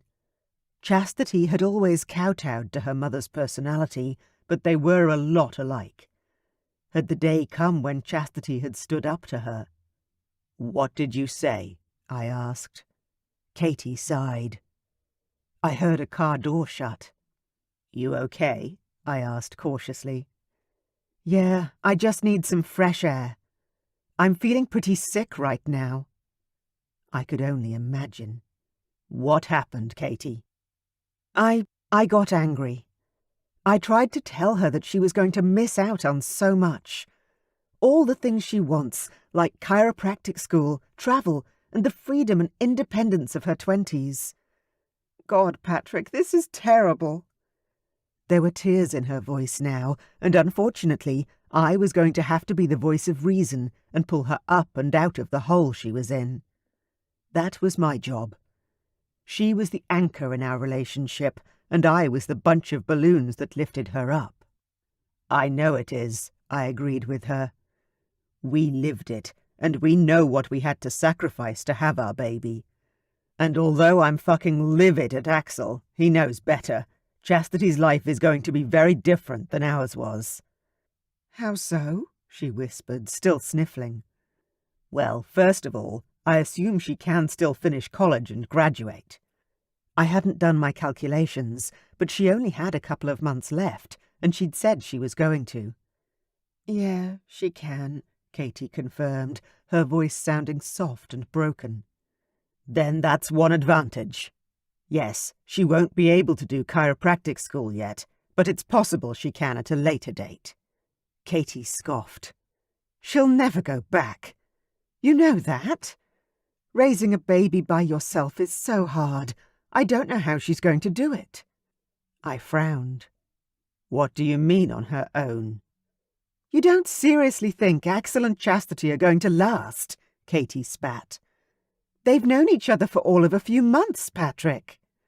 I gripped the steering wheel tighter. I knew Axel a lot better than Chastity or Katie, and he'd take this responsibility seriously. I believed it wholeheartedly, even if a part of me did want to punch him in his damn face. "Oh, I think you're underestimating their commitment to each other, sweetheart. They say they're in love." She scoffed again, brushing me off. I tried once more. "Axel has dated so many women over the years, I've lost count, Katie. But he's never said that he loved any of them. And he has certainly never gotten any of them pregnant." "So what?" "So, it was hard to explain to a woman how a man's brain worked. He's serious about her, I know he is.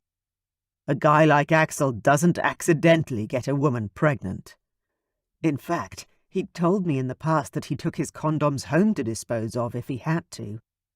He was protective of his sperm, and that was understandable with his fortune. Gold diggers were always out there, women who didn't share Katherine's or Chastity's sense of morality and hard work. "You think it was on purpose?" Katie gasped out. Now I was rolling my eyes. "No, I don't think it was on purpose. I don't believe it was planned. But just like with you and me, when you're in love, you're not thinking about preventing future consequences. That's all I meant.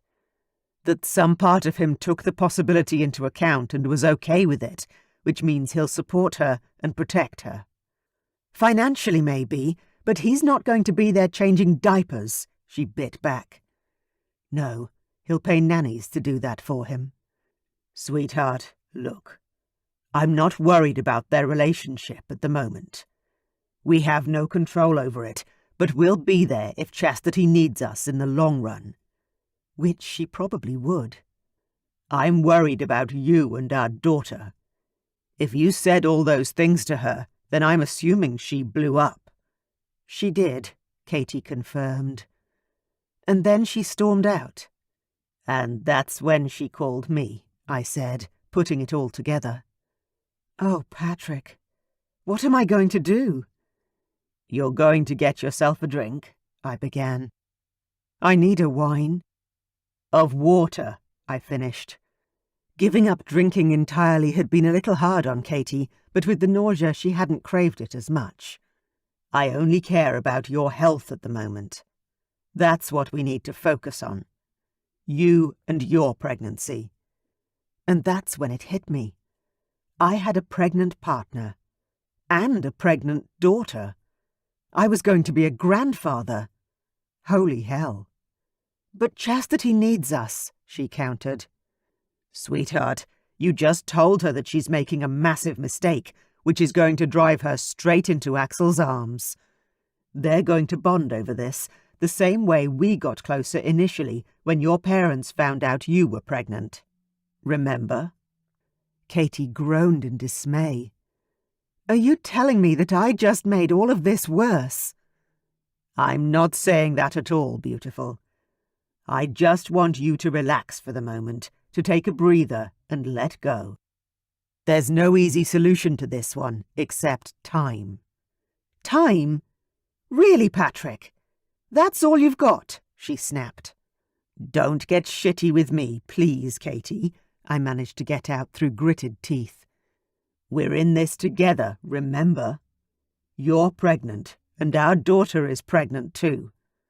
Both are huge things to deal with, and I'm on your side. Don't forget that." I heard her huff and puff for a bit, then sigh in exasperation. "I really need something to eat. I might walk to the diner for a sandwich or something."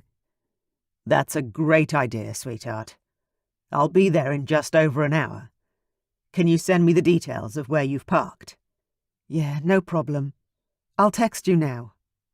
We hung up, and I drove all the way to Chastity's school to pick Katie up. When I got there, Katie was standing by her old silver sedan, her bag slung over her shoulder. She looked so beautiful with her hair out and flowing around her shoulders in dark waves. But she also looked tired, and her eyes were rimmed with red. "Hey, good-looking," I called out through my open window. "Can I give you a lift home?" I said with a smile, trying to inject a sense of levity into the otherwise fraught moment. She didn't answer, but climbed into the car anyway. I looked at her, unsure of which way to go with our discussion. Was she angry? Hurt? Mad? All of the above? So I opted for the safest thing I could think of. "Did you end up getting something to eat?" I asked. "Or should we stop for some takeout on the way home?" She crossed her arms over her chest, still huffy. "I got something to eat. I'm okay."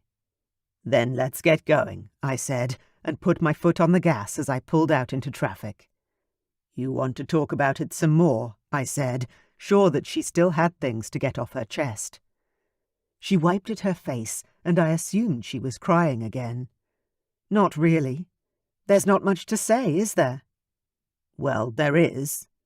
But if you don't want to talk about it, that's fine too," I soothed. "I don't," Katie said, glancing out the window. So we didn't. We drove home and she went to bed. I took a shower and called my cousin, who said he'd drive back to the college tomorrow with me to retrieve Katie's car. It was a time-consuming task, but I would never have forgiven myself if Katie had been in an accident while trying to drive home, stressed, angry, tired, and battling GD. She should never have gone up by herself in the first place. Around dinner-time, Katie surfaced looking pale and drawn. "I still can't believe it," she said, staggering over to sit down on the couch. "Which part?" I asked. "All of it," Katie said, pulling her hair up into a messy bun on top of her head. "Mostly that Chastity is going to have a baby." I sat down on the couch opposite her. "Yeah, that's already kicking my ass, I have to admit. I'm going to be a grandfather." I shook my head and grimaced. "It's crazy." "What if we can't sort all this out?" Katie whispered, her gaze plaintive, her anger cooled. I moved over onto the couch with her and pulled her into my arms. "We will. Once everything calms down, we'll reach out to talk to her. But for now, you just have to concentrate on yourself, okay? Eat as often as you can, drink lots of water, and sleep. All the things the doctor said to do." She nodded and relaxed against me, her head on my shoulder. "I love you, Patrick. I'm so glad we found our way to each other again." I chuckled softly and wrapped my arms around her more tightly. "I love you too, crazy one." I sensed Katie's smile. We had found each other again. That was all that mattered. It was a miracle on top of miracle. There would be fights and problems, tempers and issues. But we were going to walk through the fire together this time, come hell or high water. I wasn't letting her go. Not now. Not ever again. Second Chance Baby. Axel and Chastity, Book 5. By Lexi Myers.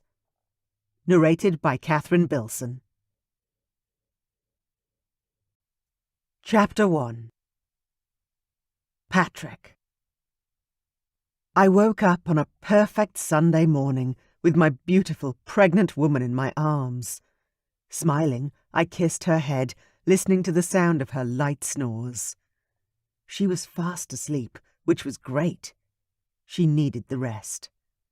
When I'd gone to pick her up yesterday from Chastity's school, Axel had called me. I sighed against Katie's hair as I recalled the conversation. The phone had rung, and I'd put it on loudspeaker immediately, ready for a fight. "I was just about to call you," I said. Axel's chuckle filled the car. "Chastity asked me to give her some time to speak to you. Did she call?" he asked casually. Yeah, she did," I answered, which he'd already known, or he wouldn't have been calling me in the first place. So is everything okay with you two? He went on. I clenched my jaw tight and exhaled steadily through my nose. Yeah, she and I are fine. You and me, on the other hand, are not okay. Very not okay.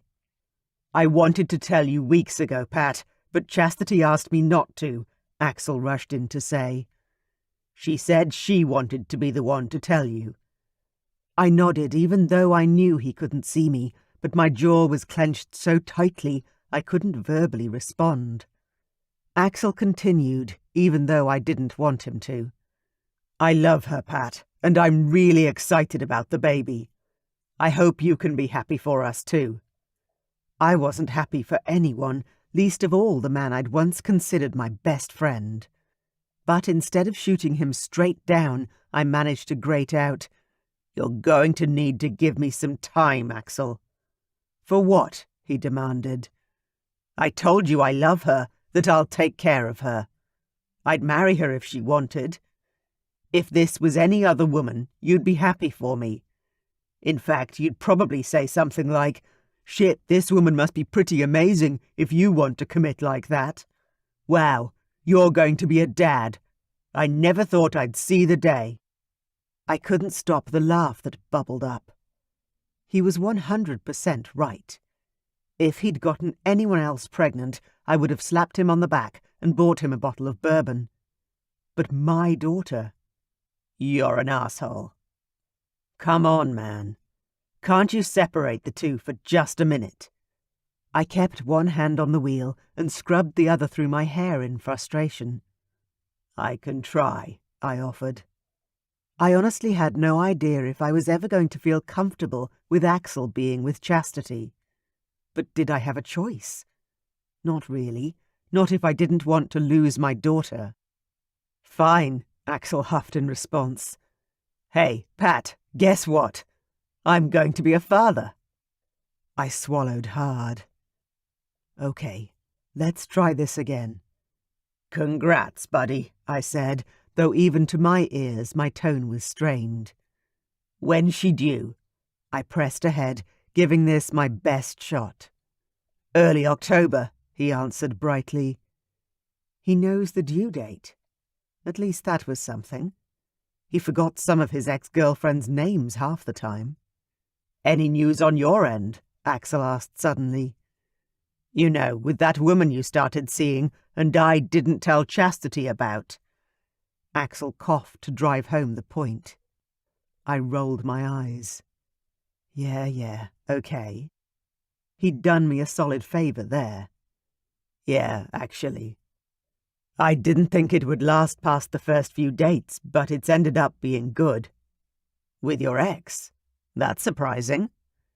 Yes, it was more than a little surprising for me too. I laughed. Yeah, it has been. Both of us have changed and grown a lot. But anyway, I have news of my own too. Tell me, Axel encouraged, just like he would any other day. Like he didn't already know. I sighed, realizing that I hadn't told anyone this news yet. Axel would be my first. Katie's pregnant. I'm going to be a father again. I want to say congratulations, Axel said cautiously. But you don't sound very happy about it. I groaned in response, a shift happening within me that allowed me to be honest, the way I always had been with my closest friend. Look, I am happy. It's just very unexpected. Axel laughed, genuine humour in his voice. Is it too early to make a joke about the fact you've only managed to knock up a woman twice, and it was the same woman 22 years apart? If I hadn't been driving, I would have slapped myself in the head. It had occurred to me too, and I'd found it punch me in the face ironic as well. Yeah, go for it, I said. I've thought it myself a few times already. You two have obviously got good chemistry. What were the odds of her getting pregnant again? At 43, I asked, a snort escaping me. The doctor said about 1 or 2%. Whoa, sounds like fate to me, Pat. I groaned. You sound like Chastity. Stop it. I didn't want anything pointing out just how well suited they were. Not even now. Hey, listen. I'm on my way to see Chastity right now. I need to suck up for a mistake I made on Wednesday, Axel said. Can we catch up tomorrow, maybe? Dinner on me. I glared through the windshield. He'd managed to upset my pregnant daughter already. For fuck's sake. Do I want to know what you did wrong? I missed her sonogram because I had to take some work calls, he admitted. I laughed. I couldn't help it. Fuckwit. I knew it. Your job is going to get in the way of you two. Axel was a player. That much had always been true, but he was a workaholic first and foremost. It was the reason he'd never committed to a woman in the past. He just didn't have time. His business was his life. It was his baby. Shut up. I'm trying to fix it, okay? He snarked right back. I'll believe it when I see it. Yeah, right. But okay, dinner tomorrow. I'll meet you at Jack's at 8. Chastity was upset with me too. I might as well try to do something to mend the rift, a bit of damage control for how her mother and I reacted to her own baby news. Yeah, perfect. See you then. After Axel had hung up, I'd picked Katie up and brought her home. I'd focused on her from that moment, but now I had to deal with the fact that I had dinner at Jack's tonight with Axel, a man I still seriously wanted to punch in the face. I couldn't believe he'd fallen for my daughter and gotten her pregnant almost immediately. It was just so unlike Axel. Good morning, Katie groaned out, rolling onto her back to stare up at me. How long have you been up? I shrugged. Not long, beautiful. I've just been enjoying holding you. Her eyes opened wide, as though she didn't believe I'd actually said that. It wasn't an unusual response. After almost 20 years apart and playing out the roles of exes, I understood that she was shocked whenever I said something nice. How are you feeling this morning anyway? I asked, lifting my hand to move her hair back off her face. She swallowed and gulped a little. Not great, she breathed. Actually, excuse me. She rolled out of bed as fast as she was able and bolted for the ensuite. The sounds of retching soon filled the bathroom. I got up to get her a bottle of water from the kitchen. When I got back to the bedroom, she was sitting on the toilet, urinating, pale as a sheet. Here you go. I handed her the bottle of water and gave her some privacy. Being a Sunday morning, the last thing I wanted to do was rush off. So I went back to the kitchen and cut up some fruit, plated it up, and brought it back to the bed with me.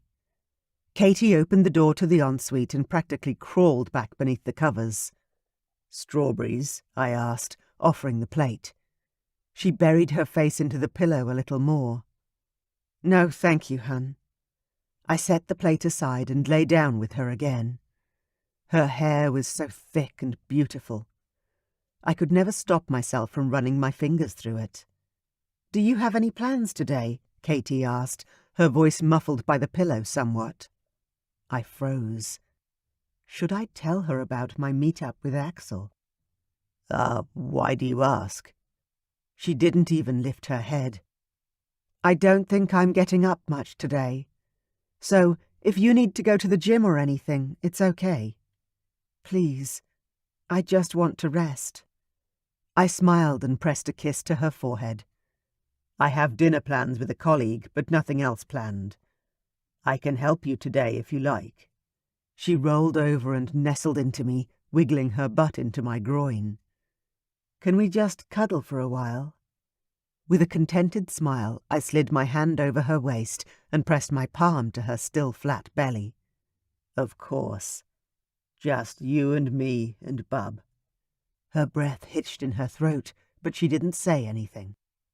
I closed my eyes and held her tightly. I love you, Katie. I always have. And I love you, she whispered back. We stayed like that for most of the day, talking, cuddling, and eating in bed. Around 7:30 p.m. I took a shower, got changed, and headed off to Jack's. Part of me felt guilty about not telling Katie that I was seeing Axel, but I also felt like I had to deal with my own feelings toward him. Our friendship was strained to the point of no return, and if my daughter really had chosen him to be her forever, then I owed them both the chance to fix it. Axel was already there, seated in the back, wine ordered and on the table. He stood up as I entered the restaurant and held out his hand. I reached out and shook it, even though my gut churned with anger. Thanks for coming, buddy, he said. Do you want to order right away? Axel signalled the waiter. I nodded and sat down, ordering a rare steak while pouring myself a glass of the red Axel had waiting. Does Katie know you're here? Axel asked, taking a sip of his wine. I shook my head. Nope. How about Chastity? I asked in return. Axel laughed. Nope. Good. At least we were on the same wavelength. So, Axel began, we're going to wind up with kids pretty much the same age. Can't say I ever would have thought that was going to happen. I snorted. And I never thought I'd have a grandchild who'd be older than my own kid, but that's happening. Axel's eyes widened, then his mouth dropped open. Whoa, yeah. I hadn't thought about that. I grimaced. I have, and it's kind of fucked up. Our dinner arrived and I tucked into my steak, having not eaten much for the day but small portions of snack food, basically whatever Katie could keep down. How's work? I asked, and we chatted like normal for a while.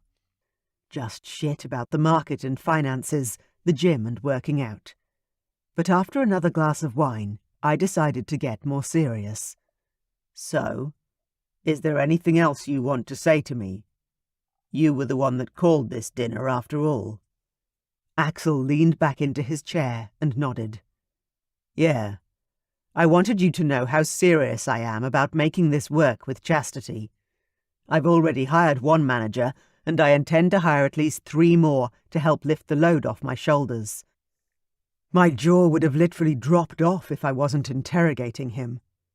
You're going to delegate? I asked in shock. Yeah, right. He shrugged. I've already started. You seriously want me to believe you're a changed man? Axel grinned at me. You can believe whatever you want, Patrick. You know I'll fuck up along the way, but my goal now is to be the father I never had. I want to be there for my kid. Be present or, hell, whatever. I don't want to be at work wondering what's going on at home. I nodded slowly, taking another sip of my wine. You've really thought about this, haven't you? He stared at me, his eyes alight with determination. I never meant to fall in love with her, Pat, but I am set on doing this right. But you meant to get her pregnant? I asked, determined to know. The side of Axel's lips pinched. I didn't intentionally get her pregnant, but I didn't exactly prevent it. So it was intentional. I couldn't help but smirk. I'd been right. Better than her trapping your ass, I guess. Axel chuckled. Yeah, if you want to put it that way. So does this mean we can be friends again, Pat? He asked hopefully. I sighed and checked my phone. Katie was messaging to say goodnight. I want to. But let's just take it a week at a time, yeah? Katie wasn't going to be so quick to forgive and forget. I knew that for sure and certain. Axel nodded and threw some cash on the check. Fine by me. I just want you to know how much I'm trying to change. Just keep me in the loop in regard to Chastity, yeah? I told him. She's mad at me too at the moment, but if anything happens to her or, you know, you'll call me, right? Axel nodded. Of course. He didn't mention anything about Chastity and my fight over dinner, which could only mean he already knew everything. With effort, I changed the topic to football and let the rest of the night melt away in a casual blur of small talk and red wine. I wasn't sure where this friendship would ultimately go. Back to where it was, or in a totally new direction. But I wouldn't lose my daughter, so if that meant I had to make nice with Axel, I would. I'll do anything to have my family back together again. Chapter 2. Patrick. The next 2 weeks were rough on Katie. Her blood pressure was too high, and her morning sickness wasn't limited to the morning. She was sick all day and through the night. And even more concerning, her weight was dropping. I was at work when she called me, and I answered immediately. "Hey, beautiful, how was the doctor visit?" She groaned, obviously annoyed. "He wants me to stop working," she complained. "Like I can do that." She hadn't been into work much in the last few weeks anyway, but I knew she had planned to return. "You know you don't need to work," I said gently. "We looked at our finances on Sunday, remember? If we rent my place out, we can easily afford for you to stay home without stress." Katie grumbled. "Yeah, but I don't want you having to pay for everything." I tried not to laugh. She was so damn stubborn. "Katie, our baby is the only important thing here. If the doctor thinks you and our bub are better off at home, then why shouldn't we listen?" I spent most of my time at Katie's place anyway. It wouldn't take much to put my furniture into storage and move in there permanently. Or at least until we could afford to get a bigger place of our own. "Yeah, I suppose," she agreed, though she certainly didn't sound happy about it. "Any other news?" I asked. "How's everything going with the pregnancy?" "The baby's doing well, or so the doctor says," she grumbled. "And your weight loss?" I asked anxiously. "It's all within normal ranges given my GD, he assures me." I wasn't so sure about that myself, but I was also hoping that once she felt better, she'd start eating better again. "Okay. Well, how about Thai or Chinese tonight?" "Whatever you prefer," she answered. "You know I can't keep much down at the moment." She sounded so sad and exhausted. This pregnancy was taking so much more out of her than her first one had, but then she'd been 20 years younger back then. "Are you okay to get yourself home?" "Yeah, I took an Uber." My chest tightened, but I forced myself to say, "Good girl. I'll see you in a few hours, okay?" "Okay. Bye." Since the weekend she'd seen Chastity and hadn't been able to drive home, Katie really hadn't done a lot more than drive to the local grocery store on occasion. I was grateful she was being smart about her well-being, given our precious bundle, but for someone who was so fiercely independent, it scared me that she'd made that choice so easily. It meant that she was putting on a brave face and was even more fragile than I realized. When my phone rang again, I grabbed for it, assuming it was Katie once more, but instead it was my firstborn. "Chastity, how are you?" We hadn't spoken since she'd basically hung up on me. "Are you okay?" I asked, worried something might be wrong. "Yeah, Dad. I'm great, actually. I miss you guys, though." I grinned, the tightness in my chest eased with tangible relief. "We miss you too, sweetheart. How's college going, and how's your morning sickness treating you?" She chuckled. "Now, those are 2 questions I never dreamed you'd ask me in the same sentence." I groaned, running my hand through my hair. "Well, me neither, if I'm being honest." "Well, school is super. Finals are coming up shortly, but I'm on top of things, so it's all good. And I'm not suffering from any more sickness, thank God. That was really kicking my ass for a while there." I nodded and hummed agreement, but didn't tell Chastity how her mom was faring, even though I wanted to. Something told me that Katie wouldn't want me to share. "That's wonderful, sweetie. Now, is there anything I can do for you? Or are you just calling to catch up? Actually, I was kind of wondering if we could have dinner this weekend, she asked.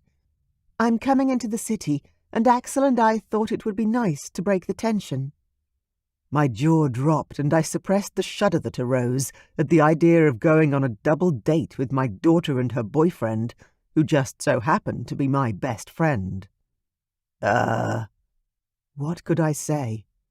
I missed my daughter, and I knew Katie did deep down too.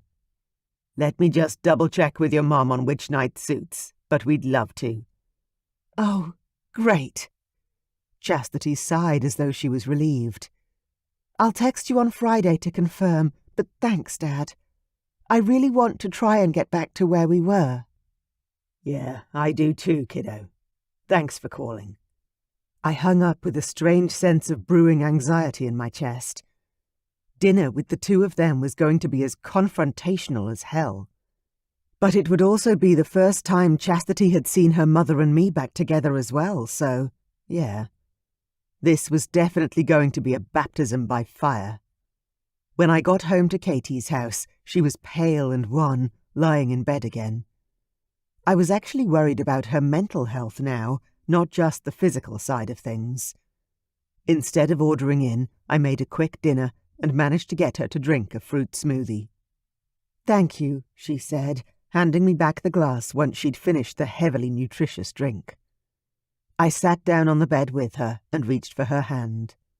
So, have you given any thought to what I said about me moving in here full-time? She nodded, staring down at our entangled hands. Yes, she admitted.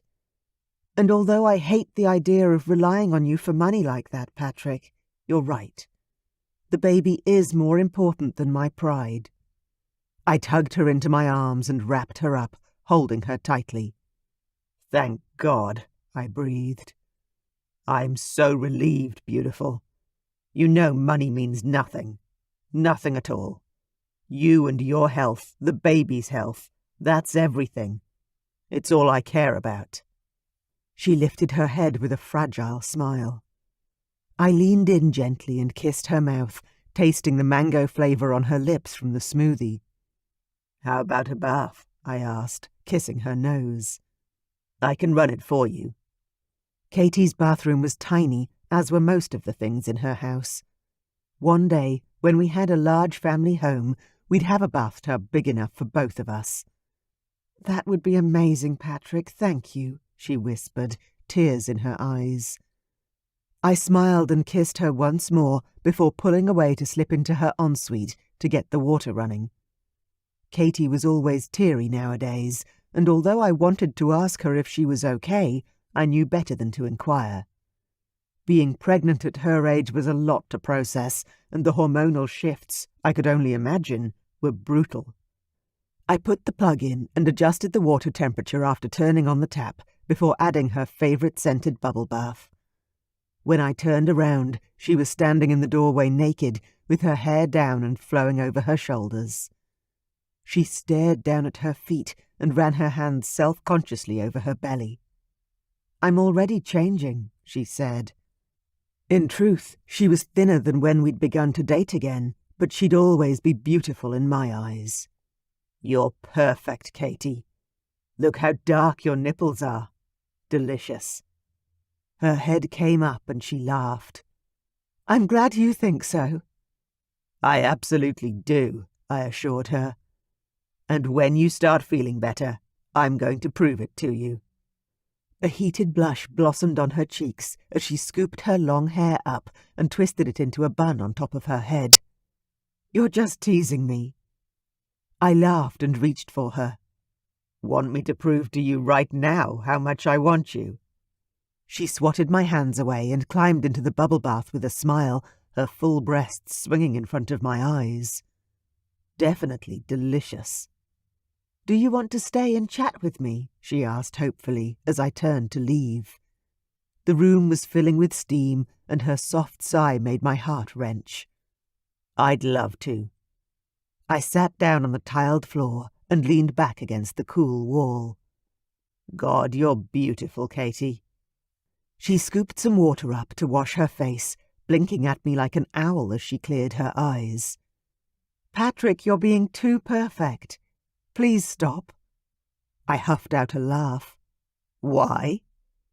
"Because I feel like crap, and I can't take you to bed and ravish you like I should." She leaned back with a relaxed sigh, and her nipples peeked through the bubbles, catching my eye. Damn it, now I was getting hard. Time to change the subject. "Okay, well, since you're being a cruel taskmistress, and I can't tell you how much I love you or desire you, how about I settle for telling you about my day?" She rested her head back against the edge of the bathtub. "Yes, please." "Work was, easy and boring, but at least it pays the bills." She nodded, still staring at me. "Anything else?" Yeah. Chastity called, actually." That got her sitting up, the water sloshing up and down in the tub. "How come? What did she say?" she asked immediately. "She wants us to meet her and Axel for dinner over the weekend." Katie's eyebrows drew into a tight frown within 2 seconds flat. "And what did you say?" she asked warily. "I said that I'd have to check in with you regarding which night suited best, but that we'd probably love to." Katie scoffed, leaned back and crossed her arms over her chest. The way she managed to make the pissed-off, naked and soaking wet look work for her was impressive. "I take that as you'll think about it," I pressed gently. Part of me didn't want to push Katie into such a dinner. Her blood pressure was already too high, and I didn't want to do anything to cause her to feel any worse than she already did. "I just miss her, Katie, so I said yes. But if you don't or think it's too soon, let me know, and I'll tell her we can't make it this time." Katie's shoulders dropped and her eyes filled with tears. "I do miss her. Not that we ever caught up a lot during the semester, but she'd always call or text." I nodded in understanding and waited for her to continue. But she didn't. Instead, she laid her head back and was silent, lost to thought. I got to my feet, walked over to the bathtub, leaned down and kissed her lips. "I've got a bit of work to do for tomorrow. Are you okay if I go get on top of it now?" "Please do." She smiled at me. "I'll just stay here a while, I think." "No problem, beautiful," I said, chuckling as I ducked out of the room, leaving her to think. Katie often needed time to mull over her choices, and luckily we had a few days to spare before it became an issue. Without too much hassle, I finished all my work, then we went to bed. I spooned into Katie's gorgeous, exhausted body and sighed as our heat mingled, and my body got undeniably hard. "Ignore any poking," I whispered into her ear. "There's no pressure. I have no control over him." She laughed and took my hand that was resting on her waist and tugged my arm down so that my palm lay flat against her belly. "It's not that I don't want to see Chastity. I do," she whispered suddenly. "I love our daughter, but I'm so worried about the new baby and so angry at her and Axel still. She sighed, clearly conflicted. I knew how angry she felt and how worried about her pregnancy she was. So I said the only thing I could think of. "Shh," I whispered, kissing her hair and pulling her in tighter. "Everything will be okay, sweetheart. It'll work out for us all. We just have to have faith. Try to get some sleep, beautiful." I stayed awake for hours after she dozed off, just holding her and thinking about the future. I'd been lonely for so many years, and I knew she had been too. I'd let my pride and stupidity get in the way of our happiness 20 years ago, and I wouldn't let it happen again. Chapter 3. Katherine. I stared at myself in the mirror, barely recognizing the ghost that stared back at me. I cannot believe I agreed to this, Patrick. My handsome man walked up behind me, flashing me a grin in the mirror. You're doing the right thing, beautiful. We have to break the ice at some point, so why not tonight? Why? I repeated in frustration. Because I feel fat, ugly, and old. That's why. He laughed at me, a sparkle in his dark eyes.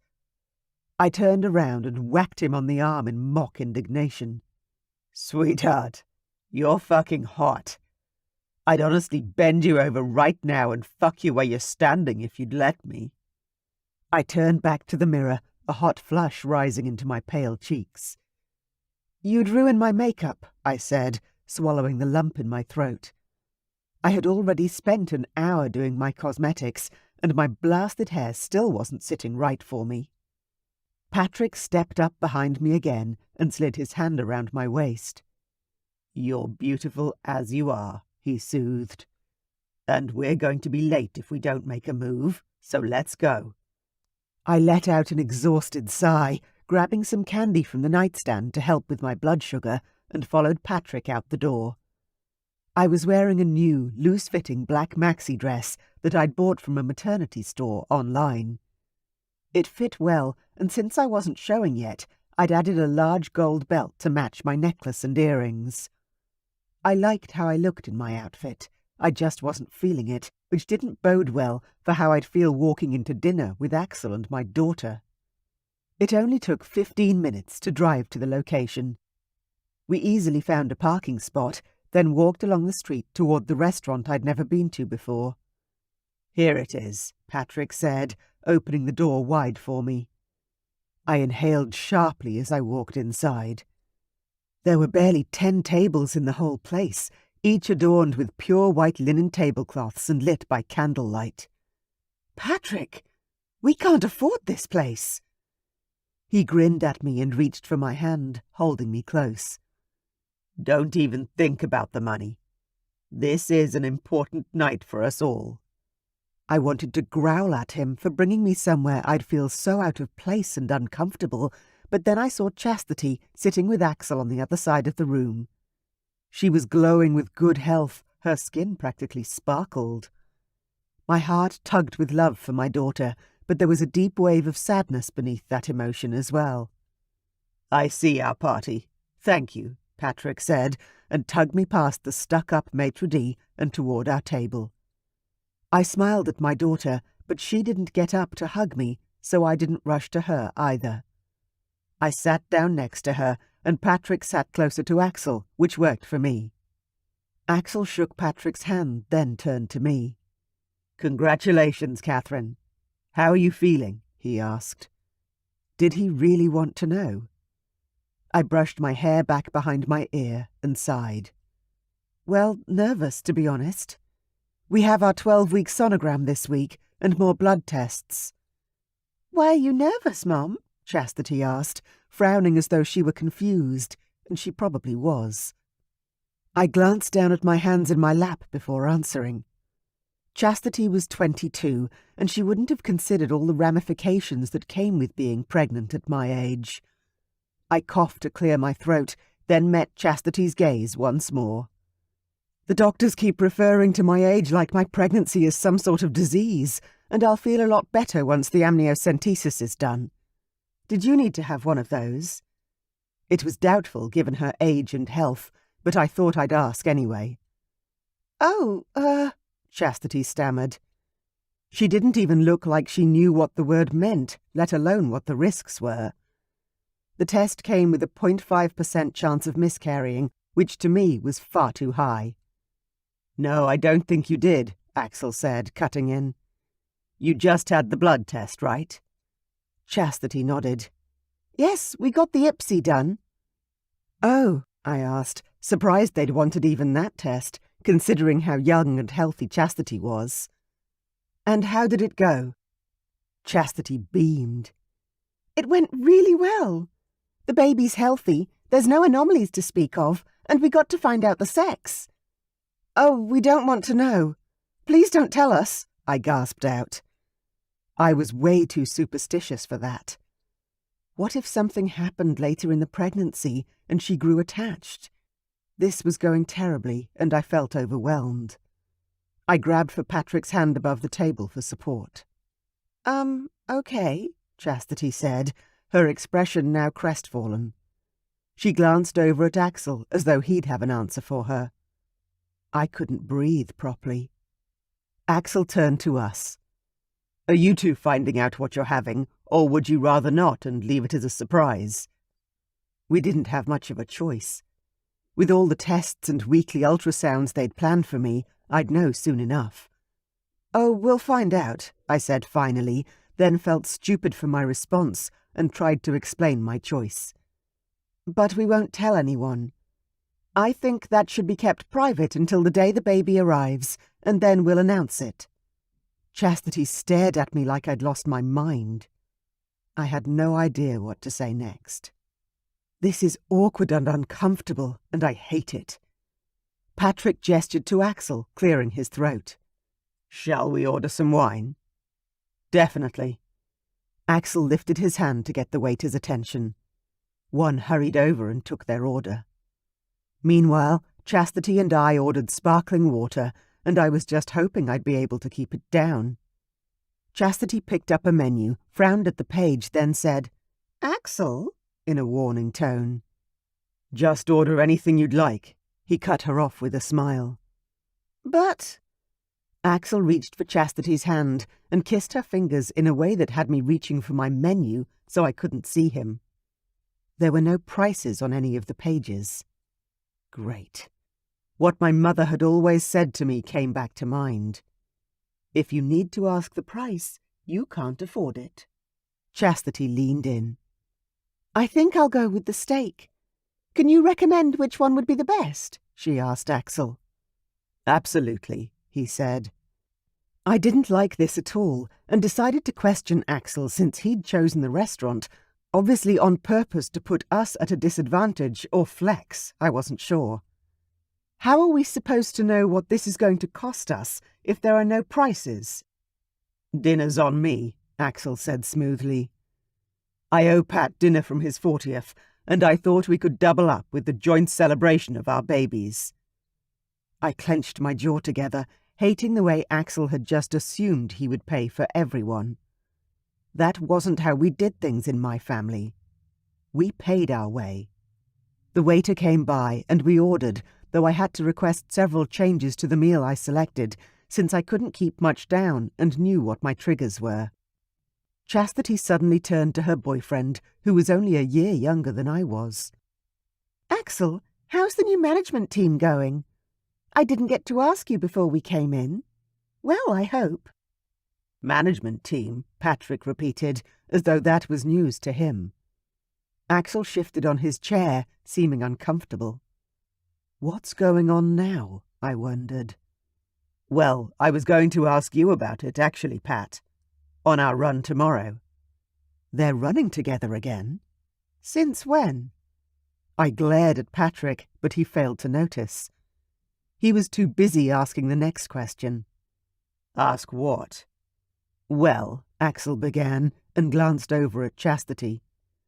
Well, it was pointed out to me by a few people who shall remain nameless that I'm a bit of a workaholic. Patrick chuckled and picked up his glass of red wine. Can't argue with that, he said. So, Cheryl at my office has been working on hiring a group of managers to take over some of my tasks. The idea is that it will ideally leave me free to pursue new accounts and perform the executive tasks that I prefer. Patrick's jaw practically hit the ground. Seriously, Patrick asked. You're actually hiring managers to take on some of your responsibilities? He's delegating, Chastity said with a wide grin. I know, her father answered. I'm just genuinely surprised. Axel reached over and grabbed Chastity's hand. I want to slow down for Chastity and the baby. I want to be able to be there for her whenever she needs me. I swallowed hard, then reached for my glass of water. My stomach was churning more and more with every minute that passed. And how many managers are we talking about? Patrick asked, his tone very businesslike as he nodded. I've hired 3 so far. They're all graduates from the same year. Was he bragging right now? Or was there an undertone I wasn't quite understanding? I made a mental note to ask Patrick later.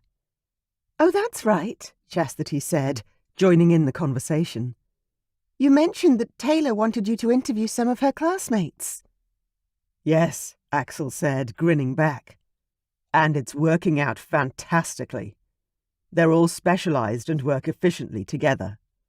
"So what did you want to talk to me about then?" Patrick asked. "I haven't actually mentioned it to anyone just yet, but I was wondering if you would consider coming to work with me." I narrowed my eyes at Axel, my heart filling with suspicion. He didn't seriously think that was a good idea, did he? "In what capacity?" Patrick asked, his tone carefully neutral. "Because we always said we wouldn't work together. It can get messy." Chastity piped in again. "You and Dad have wanted to work together before?" Axel nodded. "Yeah, we always said it wouldn't work out. But since we're sort of family now, I just thought I'd ask again." I inhaled sharply. Family? Since when did getting my daughter pregnant and making her drop out of her grad school placement qualify him as our family? "What's wrong?" Axel asked, his brow creasing. Patrick shook himself. "In what capacity?" he inquired. "As my second in command," Axel replied. "You'd oversee all the new managers I've hired. They're in their mid-20s and could use your experience. You'd coach them and keep them from doing anything stupid, more or less." "Tell me about them," Pat requested. And Axel did. There were 2 women and a man, and they were all stupidly qualified. But all I could think about was that Pat's earlier statement rang true. The notion of how messy things in our life would become if we allowed this to actually happen threatened to drown me alive at the damn table. Patrick was smart, extremely intelligent, and he could definitely use a new challenge in regard to his job. But to work for Axel? I shuddered internally. The billionaire playboy who'd been fucking our daughter behind our backs. How would Patrick ever trust him again? "I'll come by tomorrow and meet them, if that works for you," Patrick said. I was shocked to hear him even considering it. "There's no pressure, of course. You don't have to say yes," Axel told him. "But I need a vice president, and you'd be a perfect fit. But if you don't think you can work with me—" "You mean for you, right?" I interrupted, correcting his grammar. I'd had about enough of the billionaire's flippant, holier-than-thou attitude. We didn't need rescuing. Patrick could surely find a better job if he wanted to that didn't involve the man screwing our eldest child. Axel shifted his gaze over to me. "Sorry?" I leaned back in my chair and stared straight at him. "You keep saying you want Patrick to work with you, but what you mean is that you want him to work under you." Axel frowned at me, perplexed by my affront. "I'm offering my best friend a job that he would be brilliant at, and that pays twice as well as his current position." He'd be brilliant at any job he set his mind to, I thought.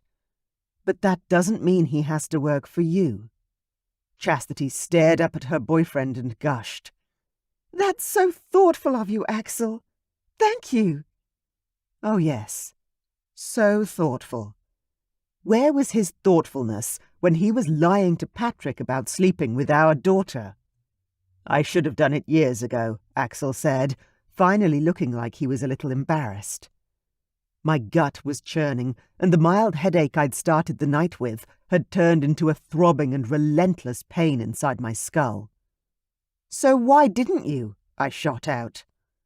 "Or maybe the question is, why are you offering now? For Chastity's benefit?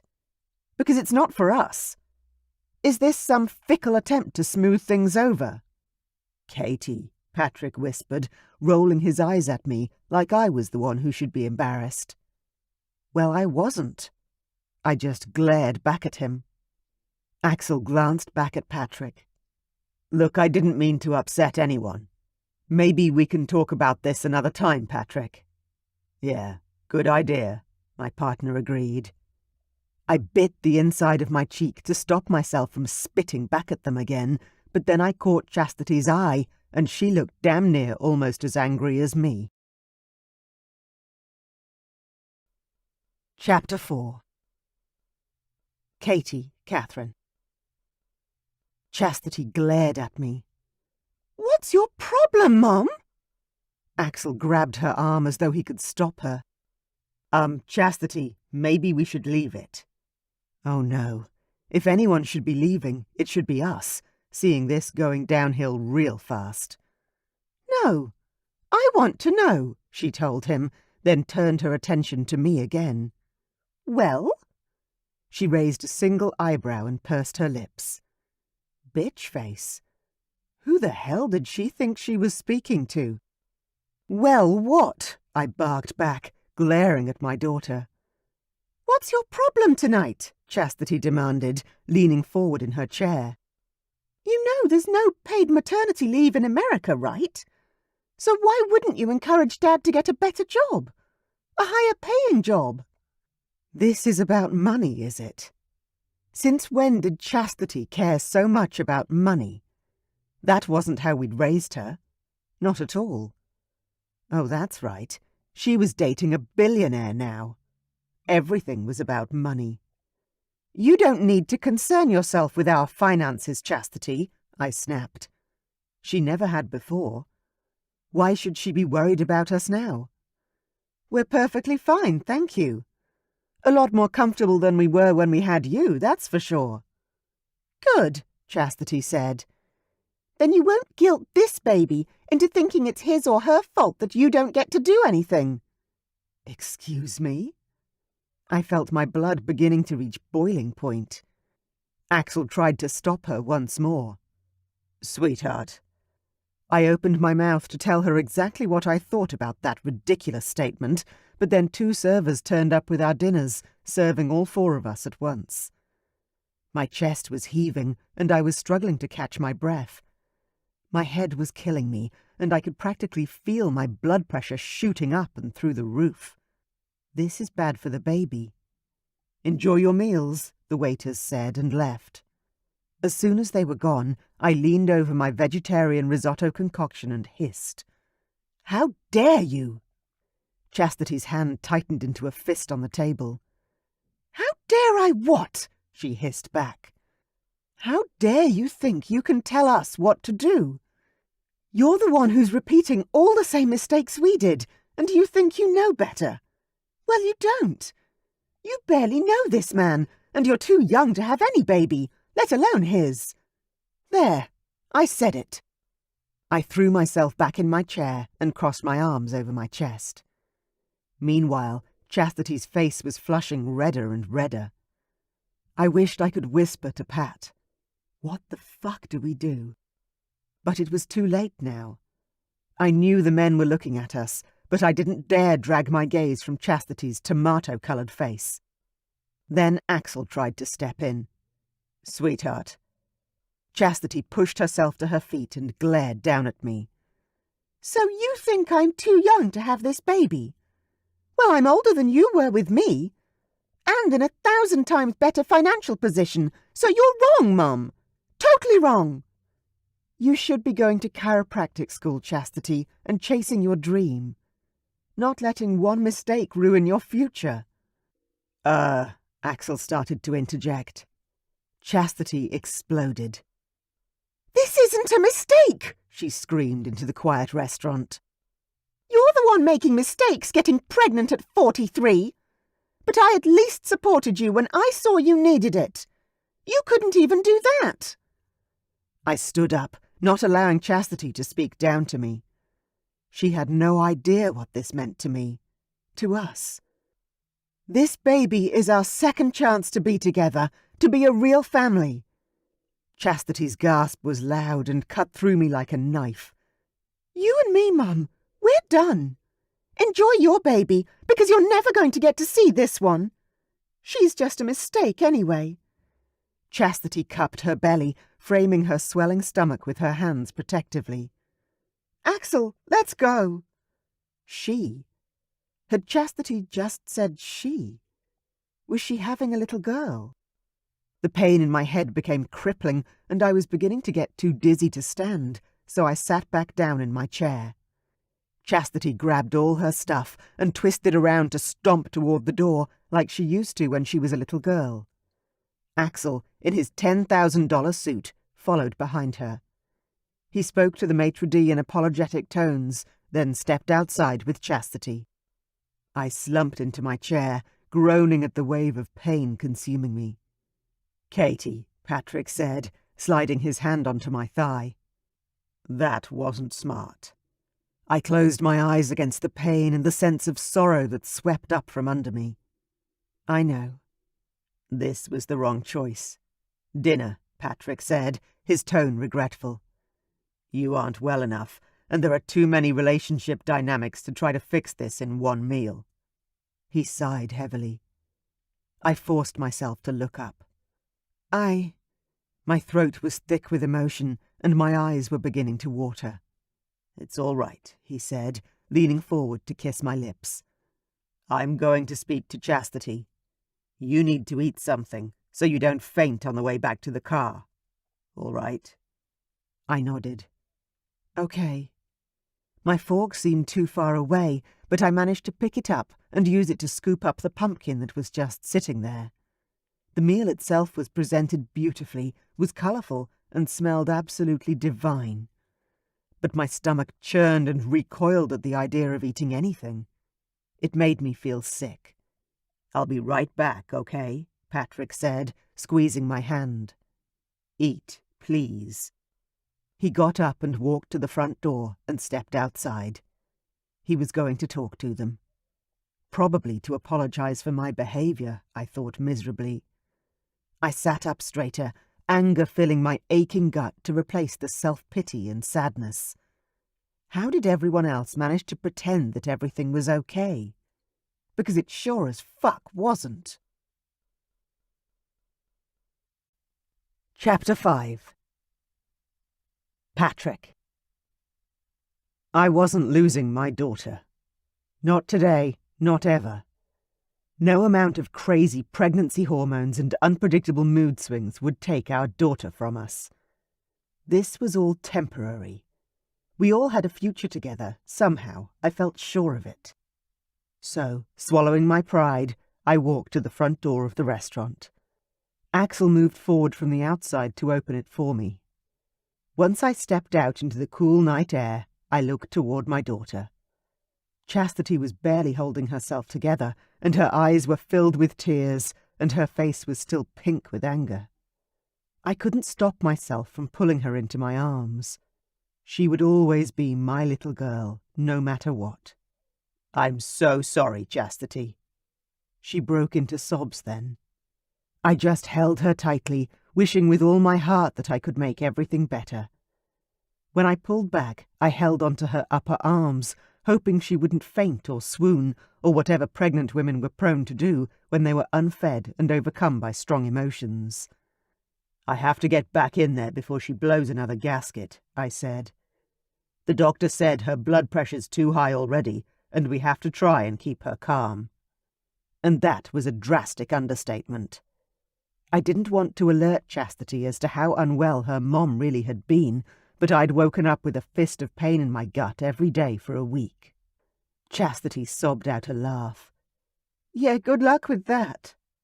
"Yeah, thanks, kiddo," I thought.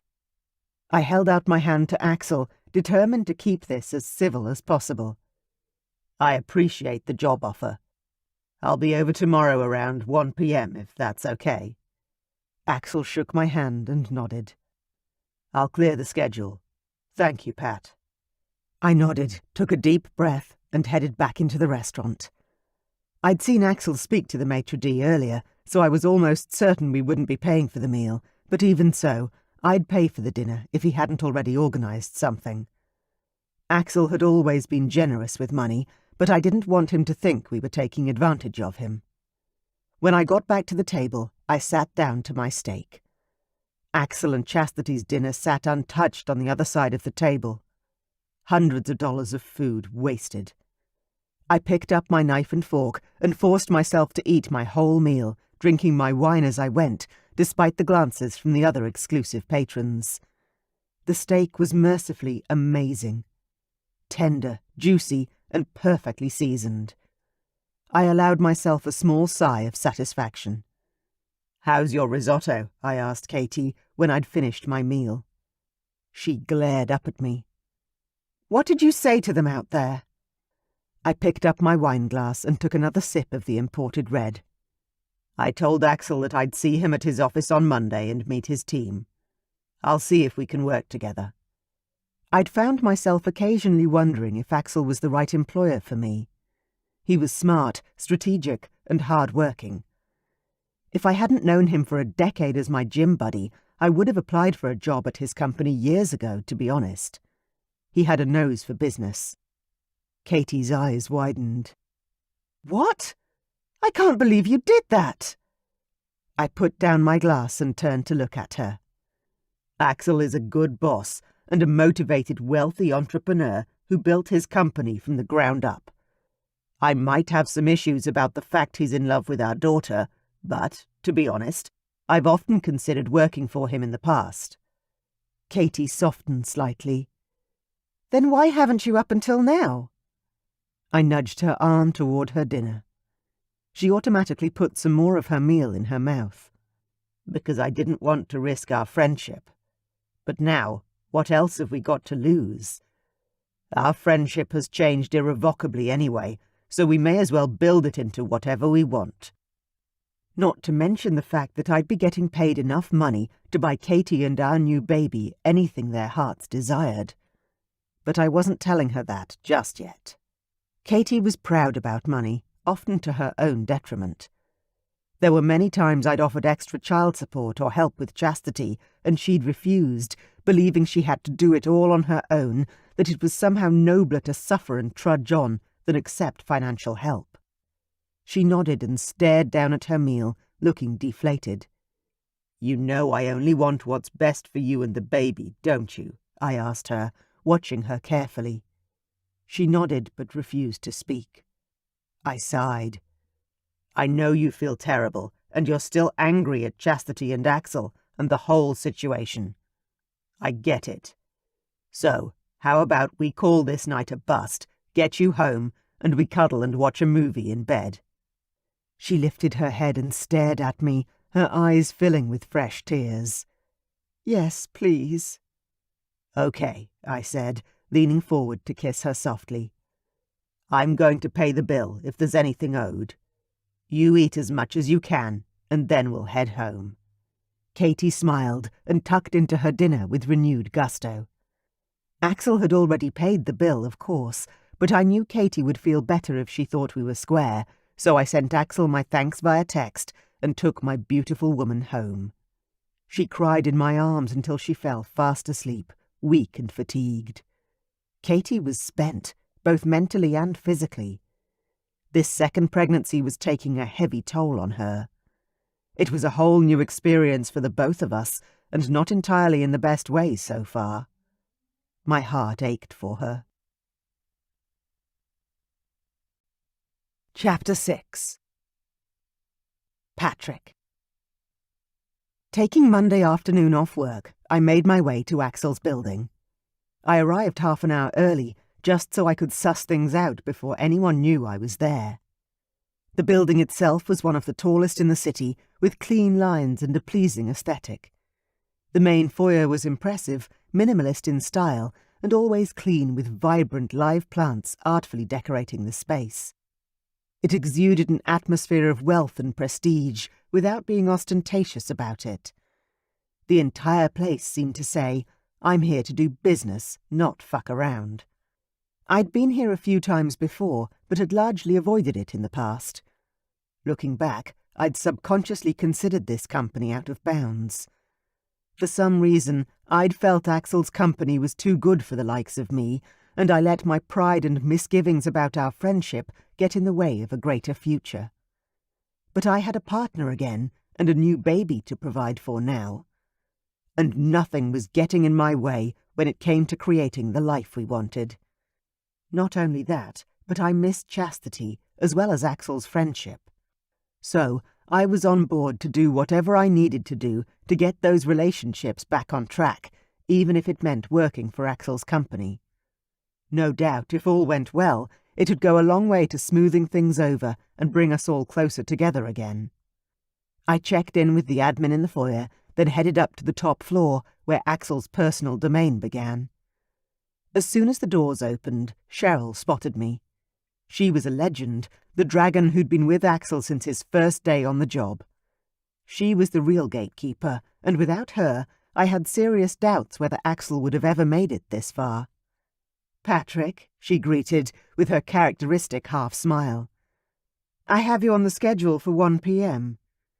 She waited for my response, like being early was just as impolite as being late.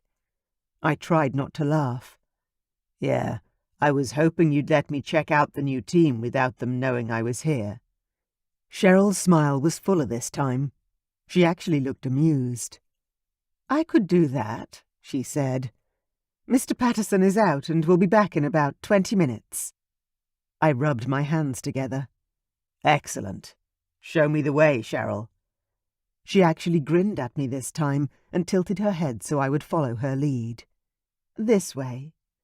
I followed her to a large conference room. The door was open and there was a coffee machine fixed against one wall. "Cappuccino?" she asked, walking straight into the room and getting to work before I could even answer. "Yes, please," I responded, though I'd already had enough caffeine for the day. Cheryl took her time preparing everything so that I could watch the trio at my leisure.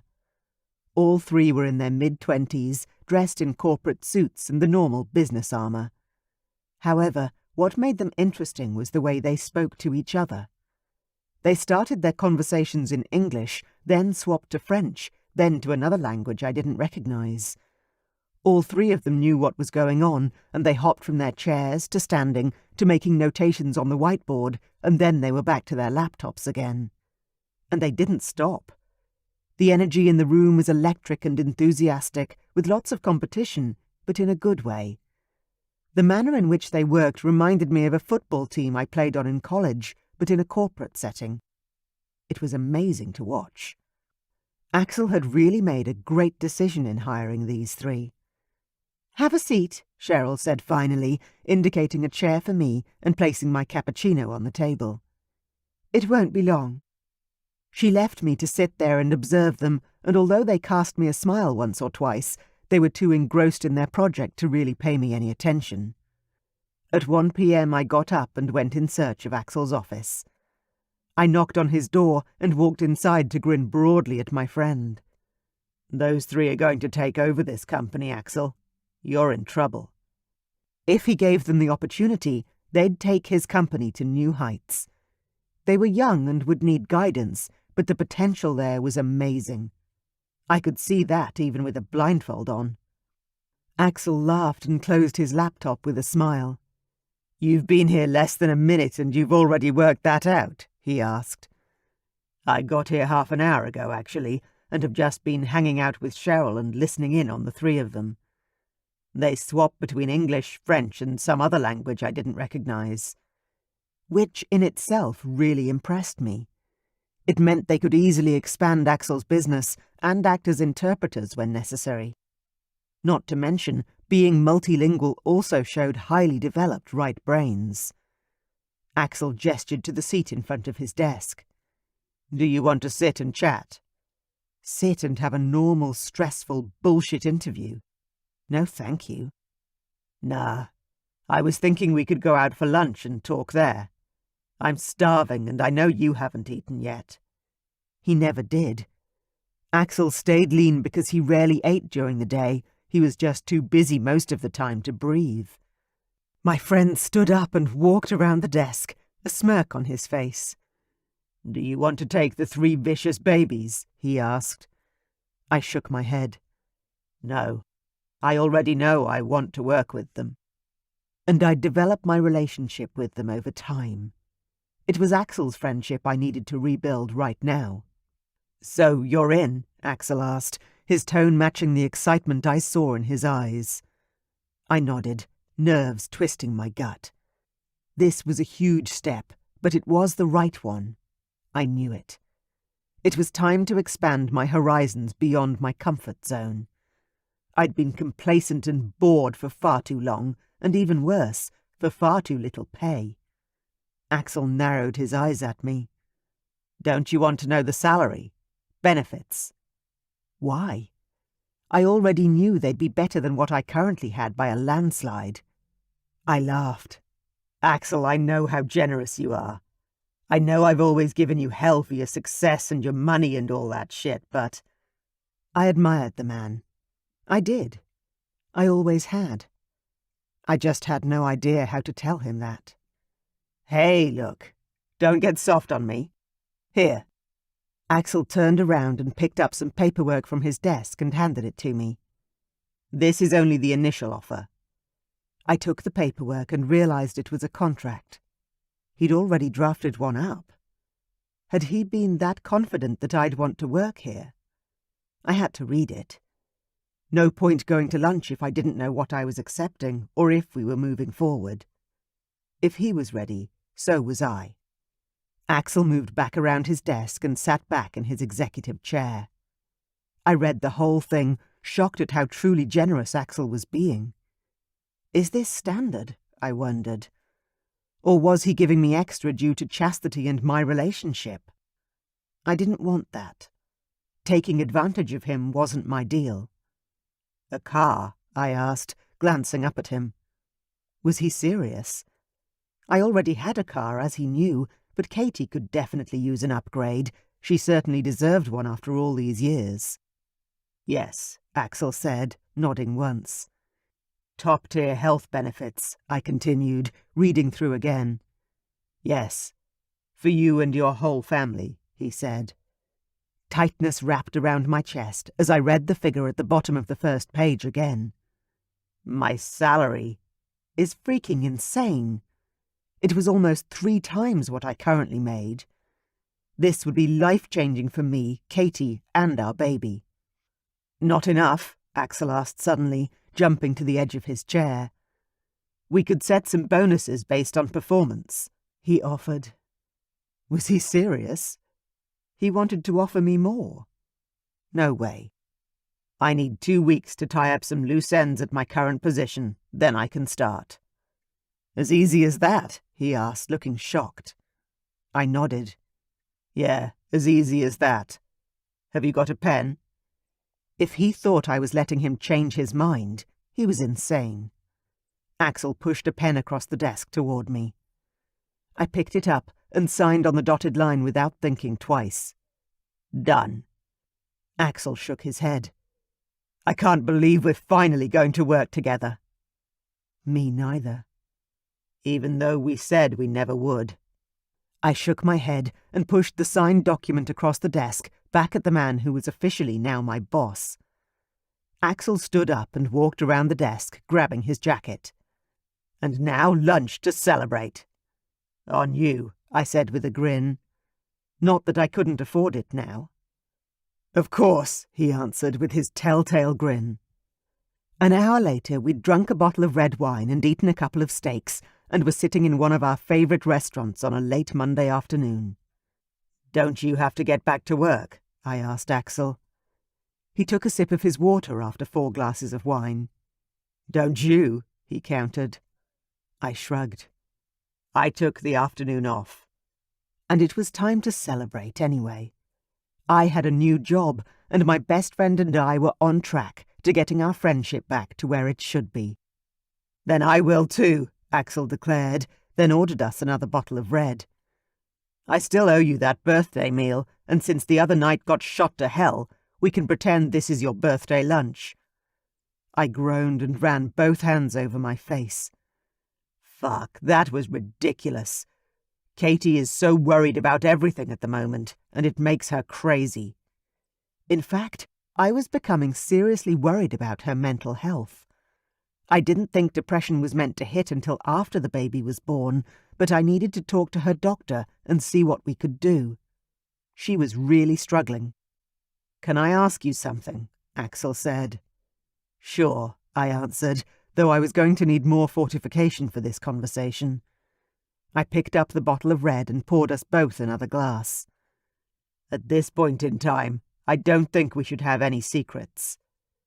Why now? Axel asked, as though he didn't know. Do I really have to spell it out? Because you got my daughter pregnant, and I saw you two naked in your apartment. I don't think we can get much closer than that, man. Axel burst out laughing, his eyes shining with mirth. Okay, but I just wanted to know how you're doing, with the pregnancy. Katherine's, I mean. Are you happy about being a dad again? Are you happy about being a dad for the first time ever? I shot back at him. A grin spread across Axel's face. I couldn't be happier. This baby is the best thing that's ever happened to me, except for Chastity, of course, and it's not even here yet. She's not even here yet, I corrected, remembering Chastity's slip-up over dinner, then sighed. I was still wrapping my head around it. I'm going to have a granddaughter. I can't really believe it. Axel huffed out a laugh. I can't believe my daughter is going to be your granddaughter, man. But hey, stranger things have happened. Name one, I challenged him. Axel couldn't, but that didn't stop us from having one of the best afternoons I'd had in a very long time. Chapter 7. Katherine. I stared at my doctor, convinced I hadn't heard her correctly. I couldn't have. Sorry, can you say that again? I don't think I heard you properly. My doctor sighed and turned away from the computer screen where my blood tests screamed unhealthy. You need to be on bed rest, Katherine, she said without preamble. I'm sorry to say it. I know you love your job, but I am going to write you a letter for the next 6 months. I gaped at her. I don't love my job that much, but I've been doing it for over 15 years.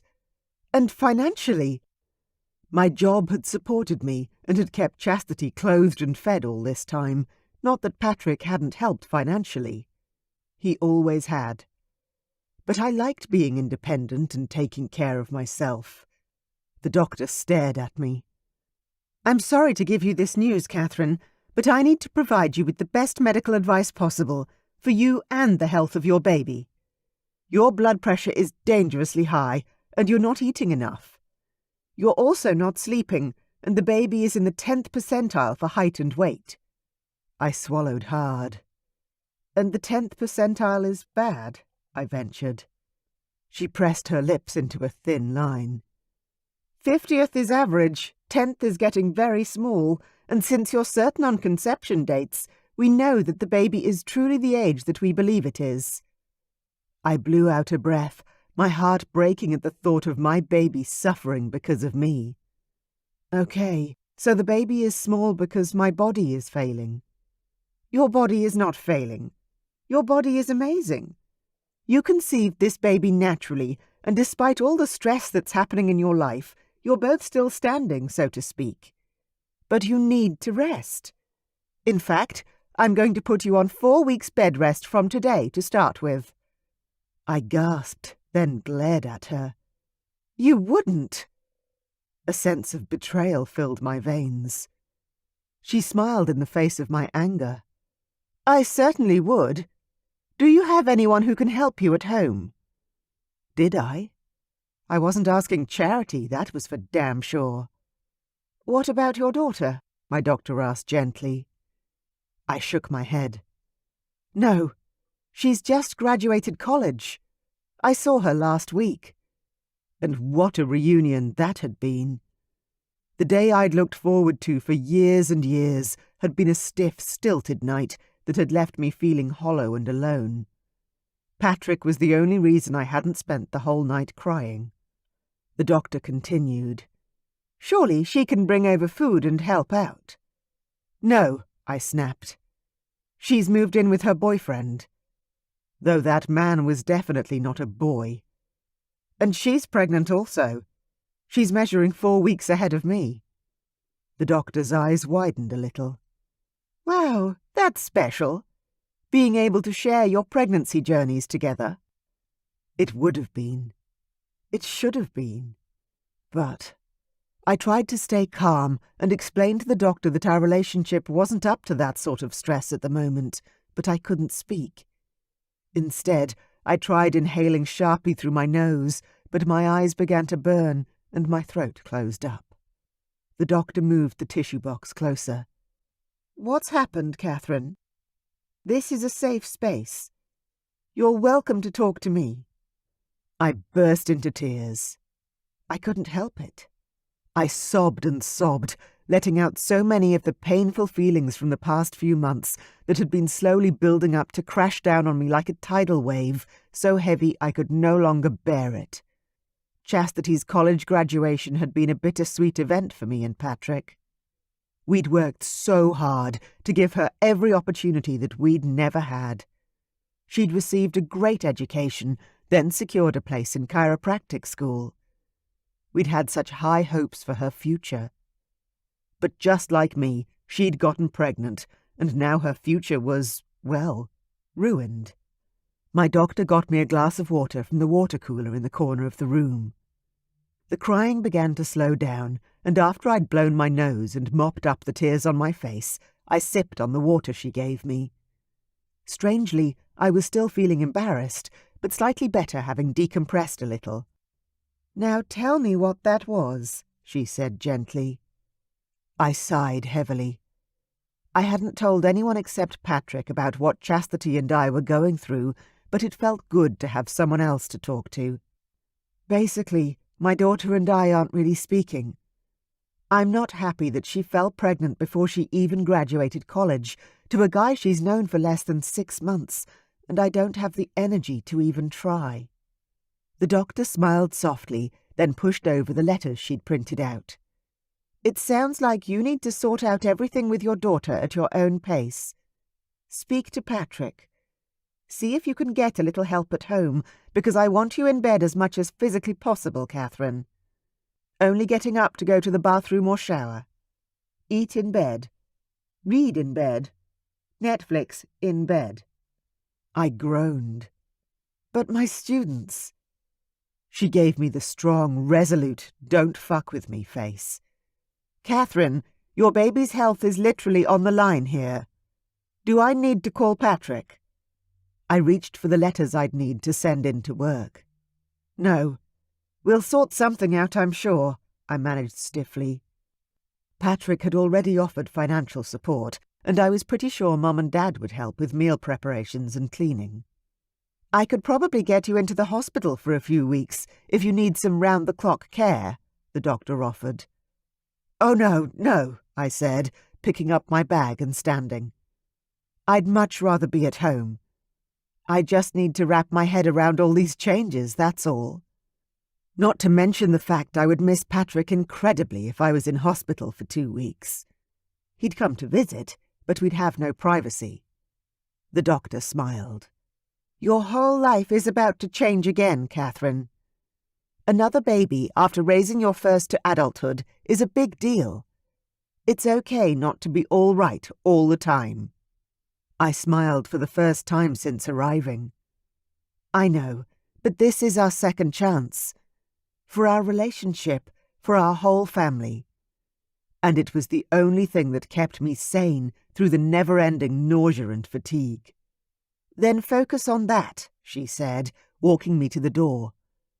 "While you're resting, think about that second chance and what it means for the rest of your life." I smiled again and thanked the doctor for her help.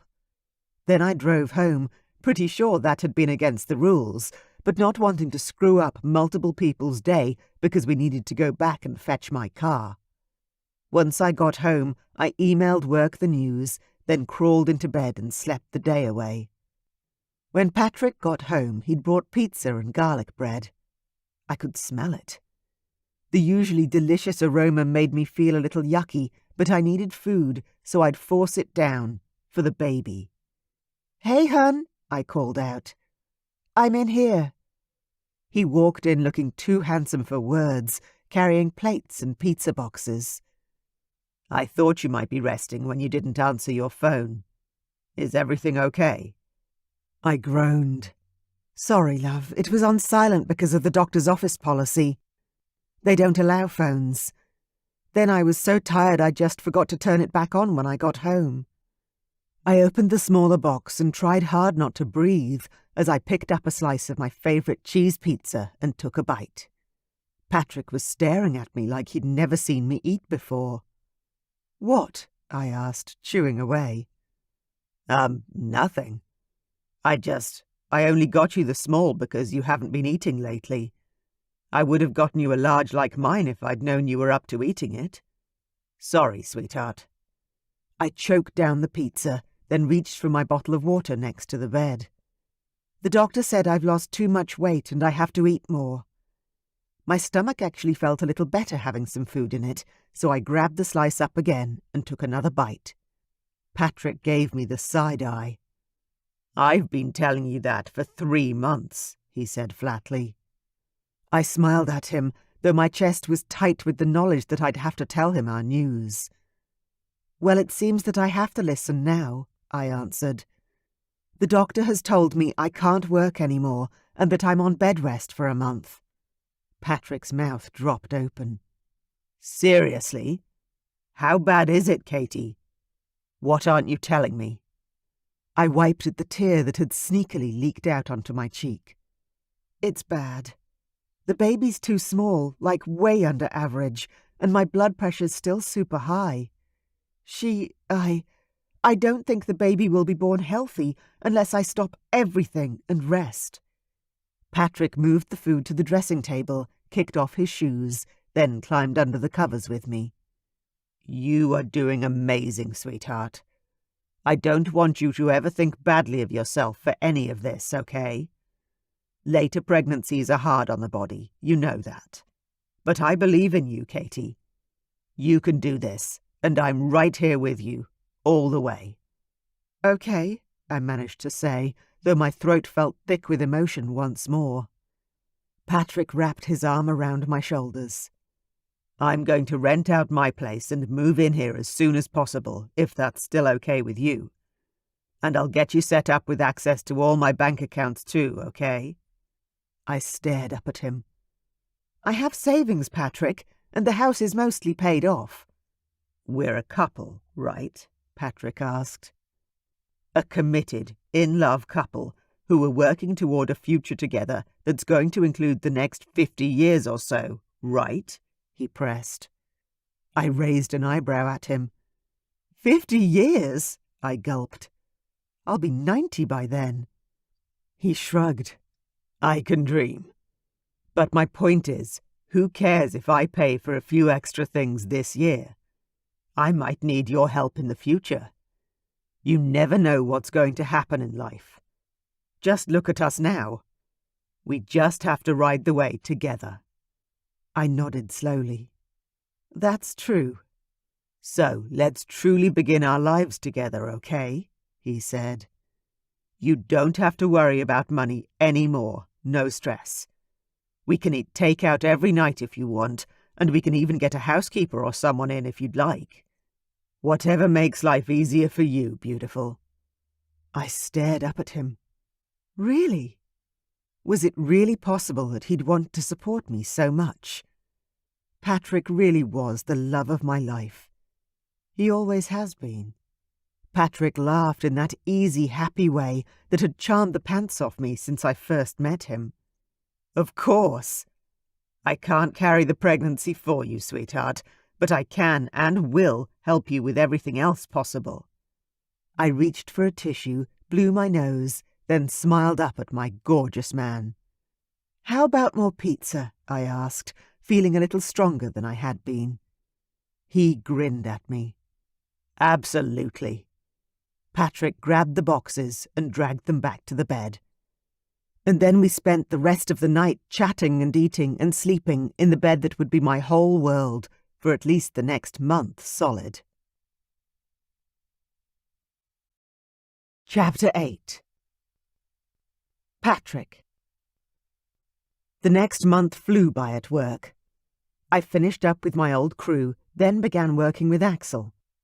I spent my days managing 3 of the brightest people I'd ever met and trying not to get in Axel's way. He was a rock and a powerhouse of a man. I'd always admired his work ethic, but working alongside him gave me a new understanding and appreciation of him. "Are you heading home?" Axel called to me. I picked up my suit jacket and slid it on. "Yeah," I said, making sure I had everything I needed, laptop, keys and cell phone. "I've got to pick up dinner on the way." "And how is Katie doing?" Axel asked, leaning back against my desk. I cringed without meaning to. "She's okay. She's not liking being chained to a bed all day, but the doctor said the baby's growing and Katie's blood pressure is steadily going down. How that's possible, I have no idea. But," I shrugged. Getting in a housekeeper had been expensive, but between the extra money from my new job and moving out of my apartment, we'd more than made up for the extra expenses. Axel nodded and hummed. "And how's my daughter doing?" I asked him with a grin. "She's good," Axel said casually. "She wants to buy a house, so we're looking at one tomorrow." I gaped at him. "You're buying her a house?" Axel chuckled. "Of course. The apartment's not really infant-friendly, and Chastity wants a pool and a big backyard, so why not? If she's happy, I'm happy. You know what they say, happy wife, happy life." I clapped him on the shoulder. "You're a good man, Axel." It was so freaking odd to have to flip from employee to father-in-law almost in the same sentence. But we were making it work. "I'll see you tomorrow," I said with a grin. "Yeah, cool. Thanks for today, Pat." I nodded at him and headed out to pick up the Chinese food order Katie had already placed. When I got in the car, I called my daughter. "Hey, sweetie." "Hi, Dad. How are you doing?" Chastity answered in high spirits. "I'm good. Just on my way home and thought I'd give you a call and check up on everything. Are you good? Baby good?" "Yeah, we're both well, thanks, Dad. I'm going a little stir-crazy, though." I could imagine. Chastity always did like to be busy. "Axel said something about you guys looking at a house tomorrow," I prompted. "Yeah, we are. The house I like needs some renovations, but it's in a great area, and I've just got a really good feeling about it. It feels like it could be home, you know?" "Sounds awesome," I said, a smile on my face. "Can you send me the link so I can check it out too?" There was a long silence. "Are you going to show Mom?" she asked. I inhaled sharply, thinking about the best way to answer that. I knew my girls were still at odds, and no progress had been made to mend the damage done over that fateful dinner. "I was going to, but if you don't want me to, I won't." My phone tinged with a message. "I sent the link through," she said. She didn't say anything about not telling Katie, so I moved on. "Okay, hun. Well, I've got to go get some takeout, then get it home to Mom." "How's she doing?" Chastity asked tentatively. I rolled my eyes, wishing these two would just get their shit together sooner rather than later. "She's like you, to be honest, going stir-crazy at home. She's on doctor-mandated bed rest, so there's not much for her to do." Chastity gasped, and it actually sounded like she cared. "Is the baby okay?" she asked, her voice wobbling ever so slightly. "Yeah, they're both okay for the moment. We just have to be careful with her. Maybe you could message her and check in on her once in a while, huh? She'd really like that, kiddo." "Okay, Dad.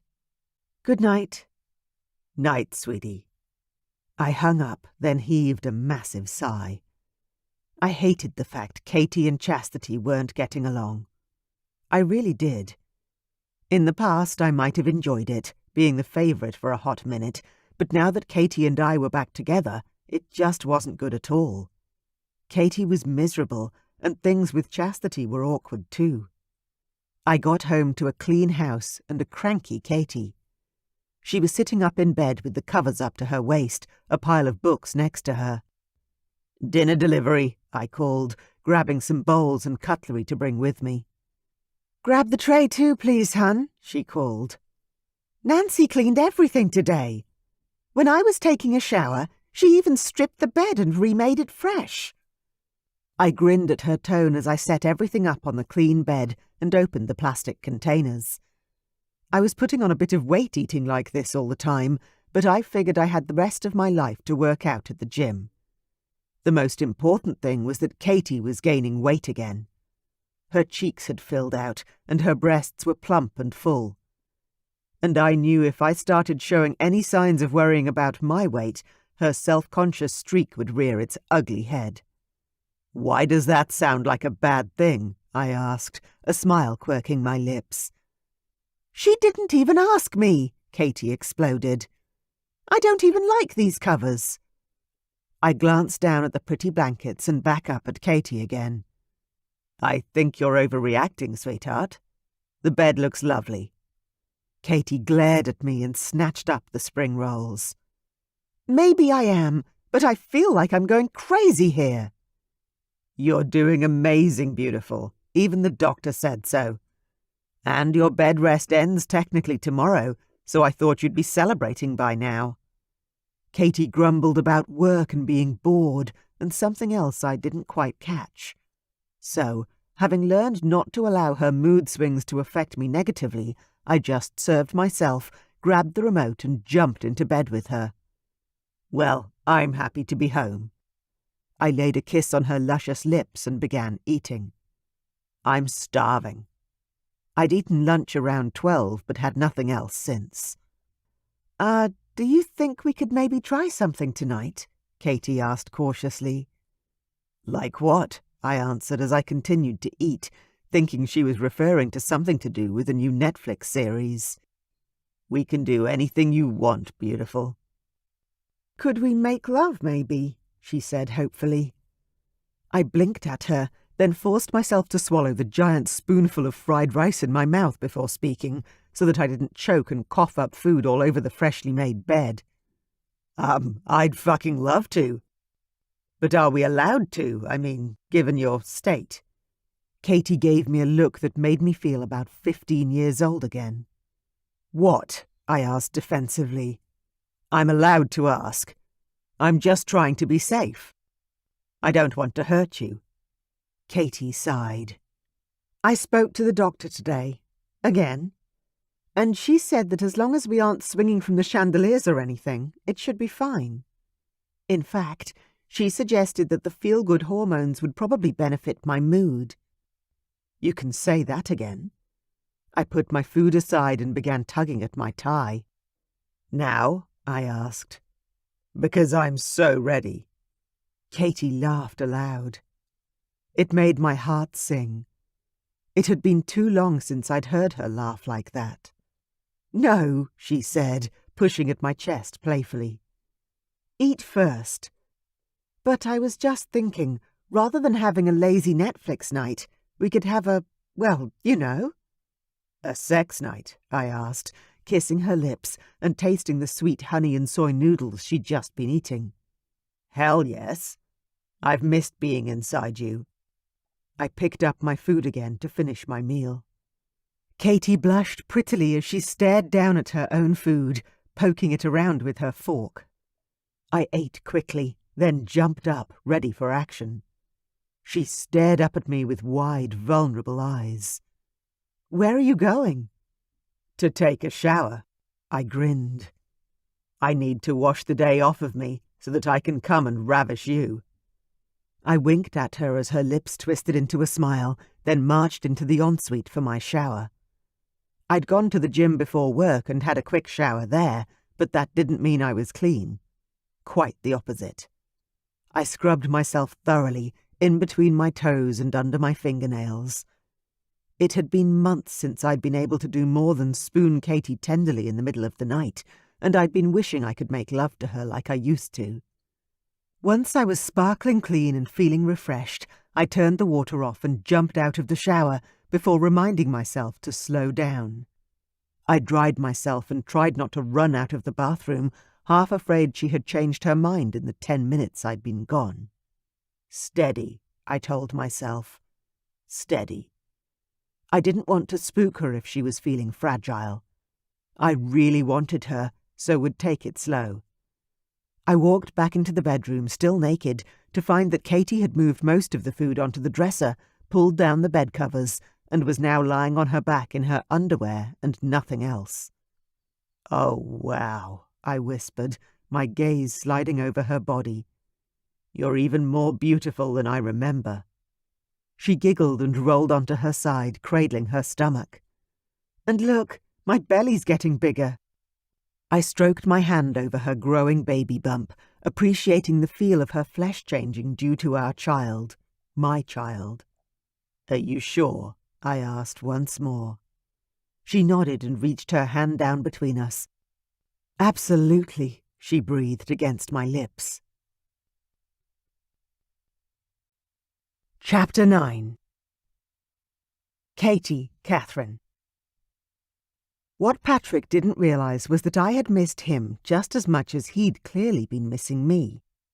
And despite the sickness and the lethargy, my body had been craving him for weeks. It had been utterly infuriating, and going without him added to my dour moods.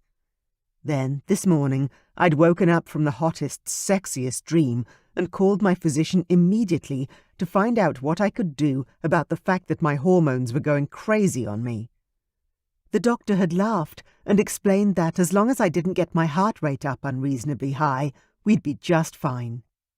Soon after, we collapsed onto the mattress, the air filled with the sound of our breathy moans and desperate gasps of satisfaction. We had a short shower when we were able to move once more, then cuddled up in bed. I didn't want to go to sleep or lose what I was feeling right now.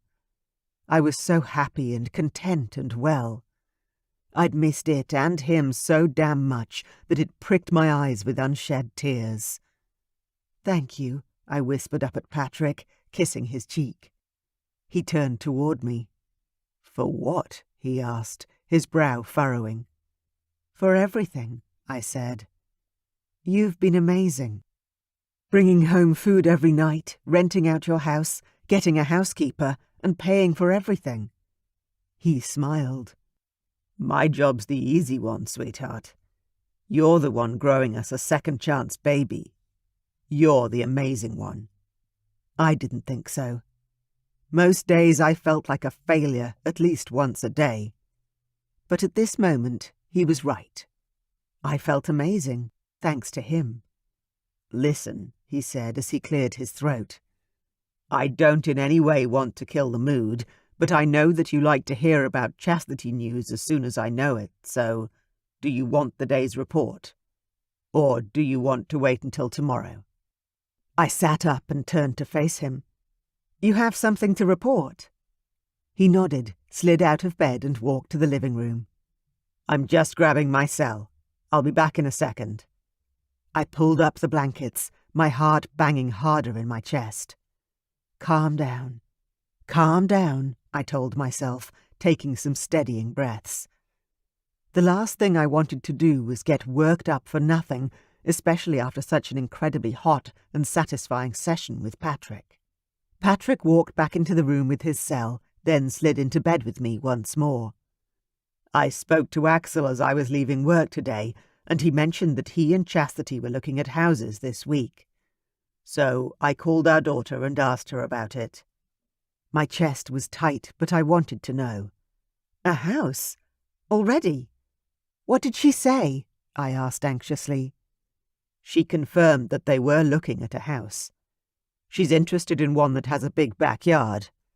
She said it needs some renovations, but she loves it and really wants something fit to be a family home for the baby." I inhaled a breath, then blew it out slowly. "Okay, well that sounds like a good idea. Can you show me?" I asked her to send me the link of the place they're checking out. I haven't actually looked at it yet. I wanted to show you first. He handed me the phone, then put his thumb on the pad to unlock it. "It's in a text, I think. Let's look at it." I nodded, grateful he'd waited to check it out with me, but unable to speak. I clicked on the real estate link and almost instantly gagged at the price. $2 million? Jesus, Patrick, that's insane. And it needs work, according to them both, so let's have a look at it. I flicked through the pictures, looking at them through jaded eyes. But even with the salted lens, I could still see why Chastity liked the place. She picked this one on her own, didn't she? I could see the telltale signs of her taste written all over it. Patrick nodded. Yeah, Axel's just trying to make her happy. This is all Chastity. It has a lot of potential, I managed to say. It's dated, but it's on a great street with a huge block, and it's not like they won't have the money to renovate it. And they'd need to spend a whole lot more than $2 million to bring it up to a standard to live in, but the features were definitely beautiful. With a sigh, I pushed the cell phone away and shuffled down into the bed. I was hungry again, amazingly. I think I want some ice cream, I declared. Do you want some too? Patrick grabbed my arm before I could rise. You know the rules. You stay, I go. I rolled my eyes at him. My bed rest ends tomorrow, officially in like 3 hours. I can get up. He mock growled at me.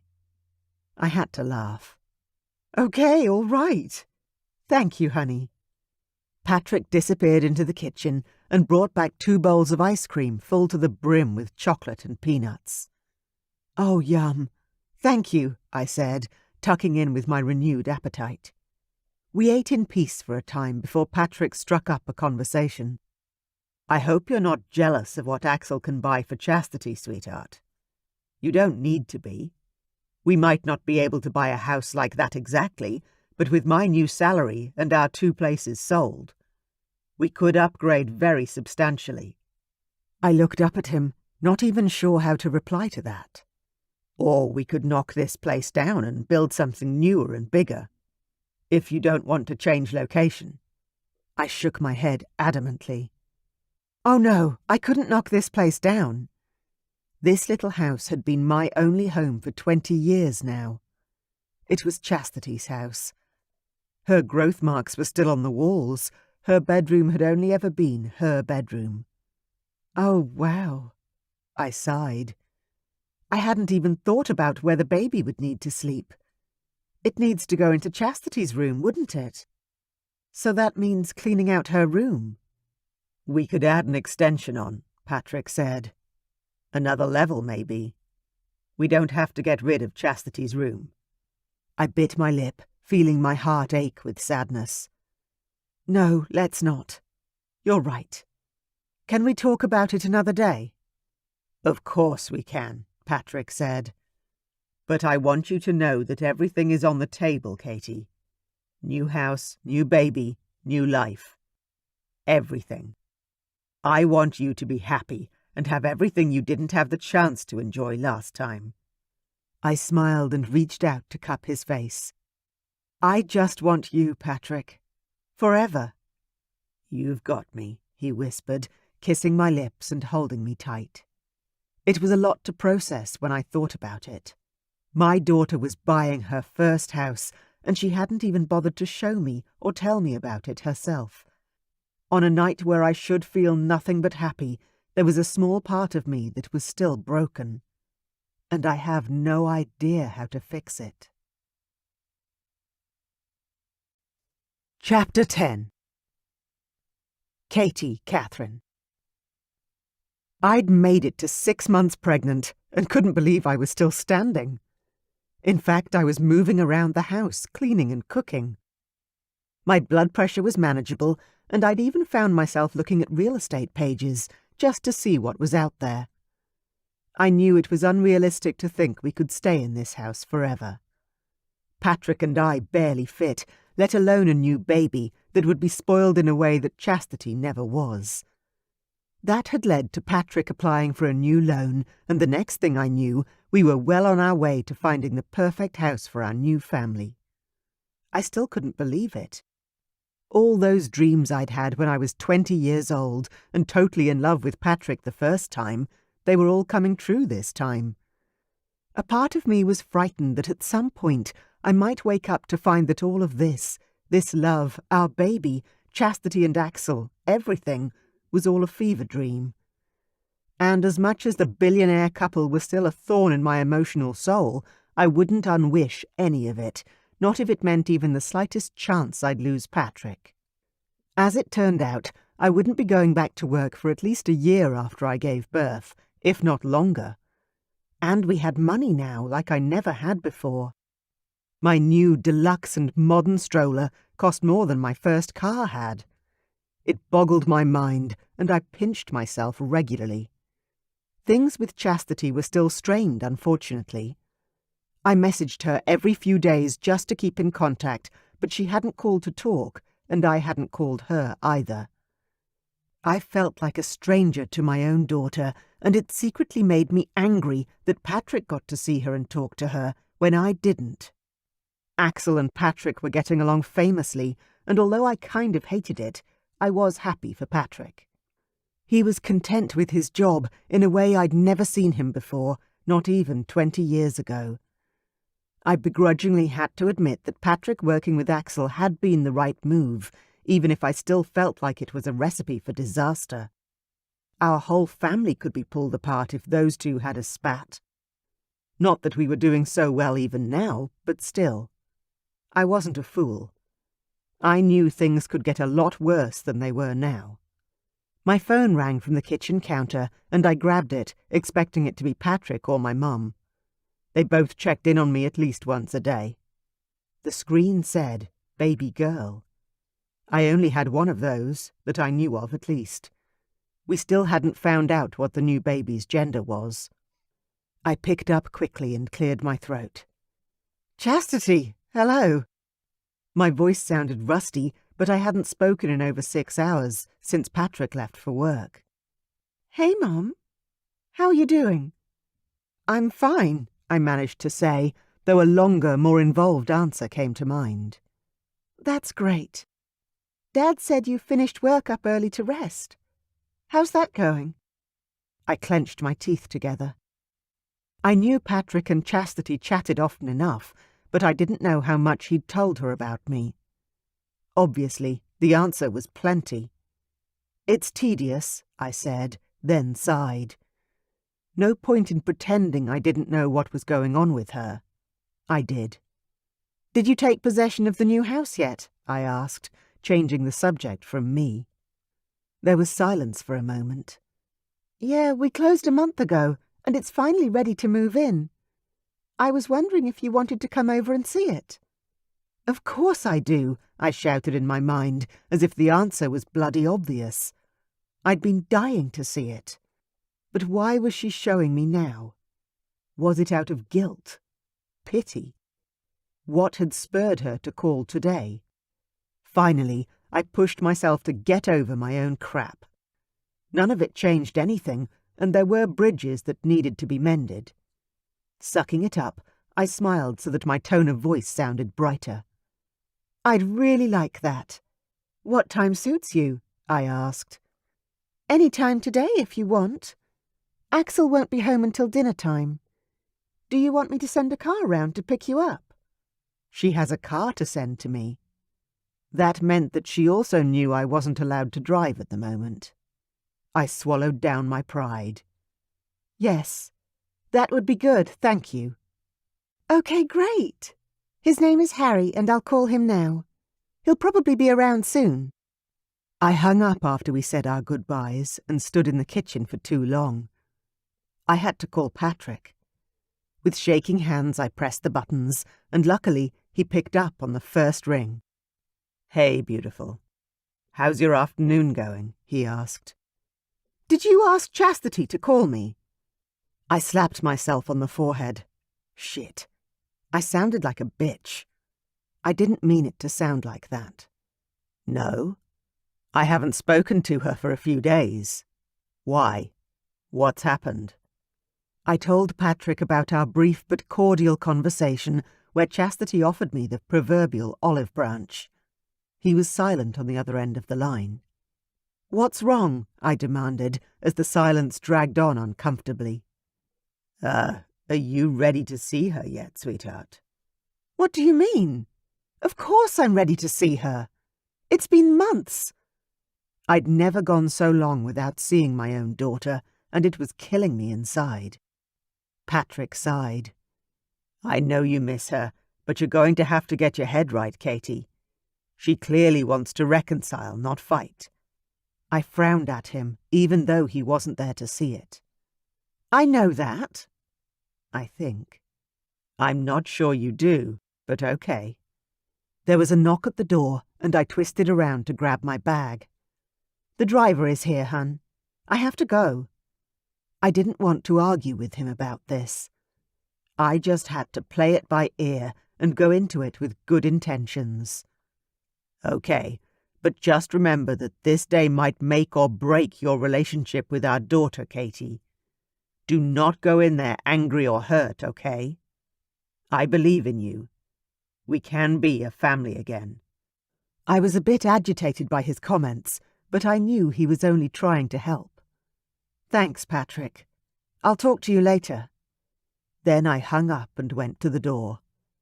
It was finally time to see my daughter and the house Patrick had been talking about for months. Chapter 11. Patrick. Shit. Anxiety bubbled within me as Katie hung up the phone. I had to act, and fast. One of the 3 Wonder Kids called out to me. Hey, Pat, can we get your help over here for a minute with something, please? We could really use your insight on this one. I nodded in her general direction, momentarily distracted, my mind elsewhere. Yeah, sure, not a problem. Just give me 2 minutes, okay? I need to call my daughter really quick. It's important, sorry. Then I walked out of earshot, along the sleek hallway and into my private office, and shut the door behind me. I had to try and fix this before everything broke beyond repair, before it was too late. I dialed Chastity's number, tapping my foot in impatience as I waited for her to answer. Please pick up, I thought. For the love of God, please pick up. Hey, Dad, Chastity said when she finally picked up, sounding happy and bright. Well, that's a good sign to start with. Hey, sweetie, I said, pacing back and forth. May as well get to the point, I reasoned. I was in the middle of a work-day, and there was no easy way to bring this up. Not to mention that time was of the essence right now. Have you invited your mom over for a chat just now? I asked cautiously. Obviously she's already told you, so what's the problem, Dad? Her annoyance was apparent, but I didn't have the time to pander to her today. Too much was at stake. Well, I just wanted to warn you in advance that she hasn't been in the best of moods lately. She might bite your head off over the smallest thing, so please, please tread carefully. Chastity sighed. So what? What are you saying exactly, Dad? That I shouldn't have invited her over in the first place? I thought I was doing the right thing. No. The fact that Chastity had reached out had made Katie's entire month. So how did I approach this in a better way? No, sweetheart. I'm glad you did. It's definitely the right thing, and I'm grateful, actually. She's been harassing me for months for photos and details of you and your life. She's really missed you. Now, she can finally see for herself and speak to you in person. Maybe that was a bit of an exaggeration, but still, it needed to be said. Better safe than sorry. If she wanted to see me or our house so badly, why didn't she just ask? Said Chastity, with an edge of attitude. Seriously. For fuck's sake, kiddo. You know why, Chastity. Now wasn't the time for games. Chastity sighed again, her voice cracking with emotion unexpectedly. It's just, she's missed my whole pregnancy, Dad, she managed. It wasn't meant to be like this. I didn't want it to be. My heart broke for the both of them. I know. And you're missing hers, too. Both of my girls were going to regret this time for years to come when all was said and done. I was sure of it. But they still had a chance to mend what was broken, and I prayed they both took that chance to heart. They were both stubborn as hell, but they loved each other. There was no doubt. They were two peas in a bloody pod. There was the faint sound of a doorbell chiming in the background. "I think she's here," Chastity said. Damn it. Of course she was. The drive between the two houses was super short, which under any usual circumstance would be great. Okay. Well, please just be careful, Chastity. You're both the most important people in the world to me, and I don't want either of you hurt or upset. And they had been angry for too long, both blaming each other, with neither one willing to bend or yield. The apple certainly didn't fall far from the tree, that's for sure. "I'll try not to upset her, Dad, I promise. But I'm getting a bit sick of dancing on eggshells around her. I feel like I've been doing it my whole life. It's exhausting, and even more so now." I sighed and ran a frazzled hand through my hair. Yeah, I understand that completely, sweetheart. And any other time, I'd tell you to just go for it and hash it out with her to clear the air. But right now, well, you'll see. She's not her normal self, and we need to keep her blood pressure down no matter what, okay? "Okay, Dad. I better go. I love you," said Chastity, and hung up the phone. I took a moment to breathe before I could get my head back into the game and work mode. Fuck, this is hard. Katie's health and happiness were so fragile at the moment, and the last thing I wanted was something else to stress her out. But until Katie and Chastity worked out their issues, there'd be no moving forward for any of us.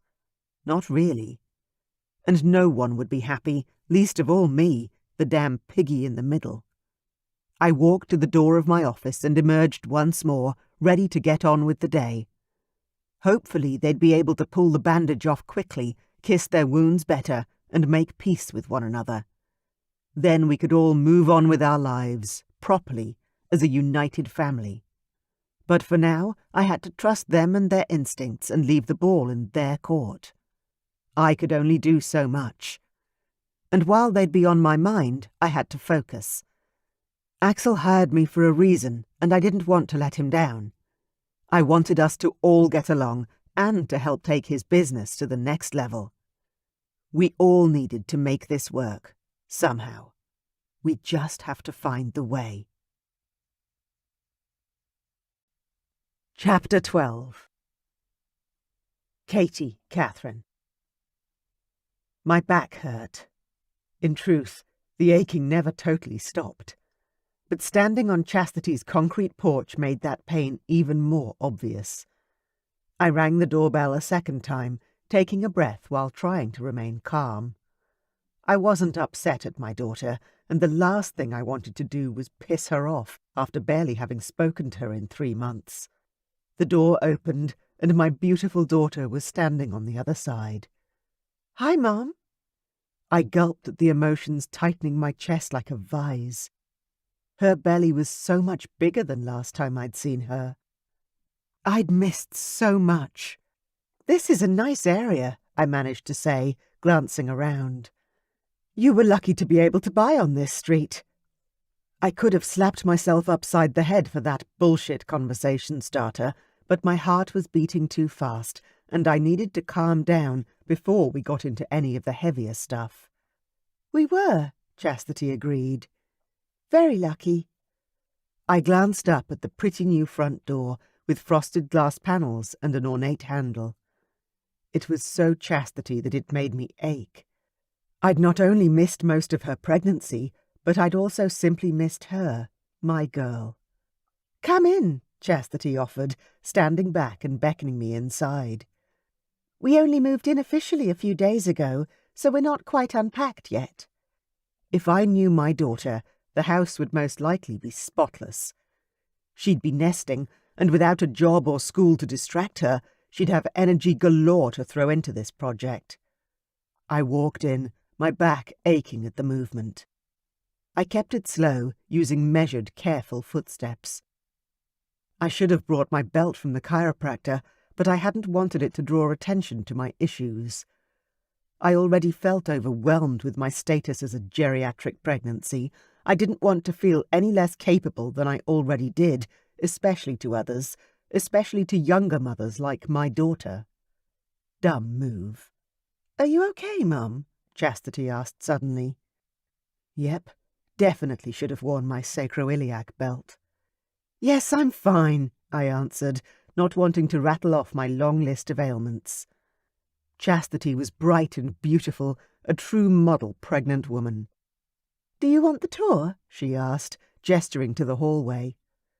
"Sure," I said, then realised I needed to unload if I was going to walk much further. "Where can I leave my bag?"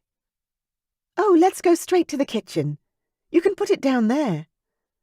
Chastity raced off like a woman with no lower back pain whatsoever, then pointed toward the most beautiful open kitchen and dining space I'd ever seen in my life. I stared in awe. The kitchen was all white, with brass hardware and gorgeous marble with white veining. There wasn't a single thing out of place. It was simply perfect. My dream kitchen. "This is—" I coughed to clear my throat. "Beautiful, Chastity." Chastity regarded me with a look of surprise that quickly transformed into happiness. "Thanks, Mum," she said, with a huge, vibrant smile on her face. "The house needed a bit of love when we bought it. Everything was a little sad. The walls, the kitchen, the carpets. It all needed to be replaced." Jealousy began to rear its ugly green head and made me say something much less desirable than I would have liked. "You're lucky Axel can afford to do everything all at once." Chastity's gaze narrowed at me, but she kept her tone calm. "Yeah, I know. I can't believe this is our first house, though it could be our last, too. I can't ever imagine moving." I couldn't believe it was their first house either. I wandered over to the windows that looked out over the huge backyard, trying to gather my thoughts. I shouldn't be jealous that Chastity didn't have to struggle as I had. I should be relieved and celebrating with her. Instead, noting the backyard was still in need of attention, I said, "You haven't done much in the way of landscaping yet?" Again, I could have smacked myself in the head. What is wrong with me? "No, not yet," Chastity answered. "Axel wants to put in a pool." "He what?" I spun around, regretting the fast manoeuvre instantly when my lower back pulsed with pain and rebellion. "Well, aren't you the spoiled one?" My tone the furthest thing from playful as it could be. Chastity levelled me with her glare. "Are you jealous, Mum?" I crossed my arms over my chest defiantly. "Why would I be jealous?" I retorted. "Because you have everything I never did and still don't. Because you have an easy life compared to me, and I don't think you'll ever appreciate the struggles we went through for you." "You shouldn't be," Chastity said. "But I can see it in your face."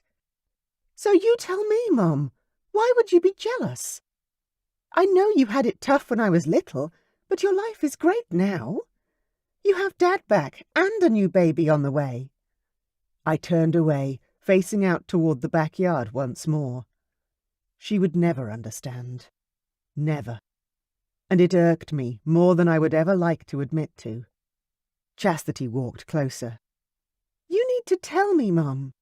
What's the real problem? Is it Axel? You hate him, I suppose, because he's rich and too old for me." I rubbed my belly in slow circles, my lips pursed as I tried to think about the real reasons behind my anger. "I don't hate Axel," I said finally. "Good," she said curtly. "Because he's wonderful to me and makes me very happy." "I know he does, but how long will it last?" When I didn't speak, Chastity continued. "Okay, so it's not Axel. It must be that you still think I've ruined my life by getting pregnant. You're assuming that I've thrown away my future because I'm not continuing on to chiropractic school anymore." I turned around to her slowly, wanting my words to come out correctly for once. I couldn't let my pettiness or bitchy anger get the better of me. This was important. Patrick was right. This day would make or break my relationship with my daughter. I know you haven't ruined your future, Chastity. Axel will look after you no matter what happens between you, and that sort of financial security is something I never had raising you. She sighed. I know that, Mum. But I didn't get pregnant on purpose to spite you or prove you wrong, and I didn't choose Axel because he's rich and I wanted to trap him, or something else just as ludicrous. Sadness swamped me like heavy, sticky sludge that wanted to pull me under. Had it really come to this? That my daughter truly believed that I thought so little of her? I know, I whispered. Then what did I do wrong? Chastity burst out. You've barely spoken to me for 6 months straight, and now that you're here, you still won't talk to me. Her voice shocked me, and I gulped as panic descended like a suffocating veil. Black spots emerged at the edges of my vision. Damn it. I'd felt my blood pressure begin to skyrocket with anxiety the moment I'd walked into this place, and I didn't know how to calm it down. I swayed on my feet, my sense of stability lost. Chastity rushed forward instantly, grabbing my arm to steady me. Mom, are you okay? I nodded, but I wasn't. Not by a long shot. Quick, let's get you to sit down. Chastity took my hand and led me to the couch. I collapsed into it, breathing hard, but grateful for its soft safety cradling my sore body. Then she ran off. What would you like? Cold water? Orange juice? She called back. My head was throbbing. It felt like someone had taken a mallet to my head.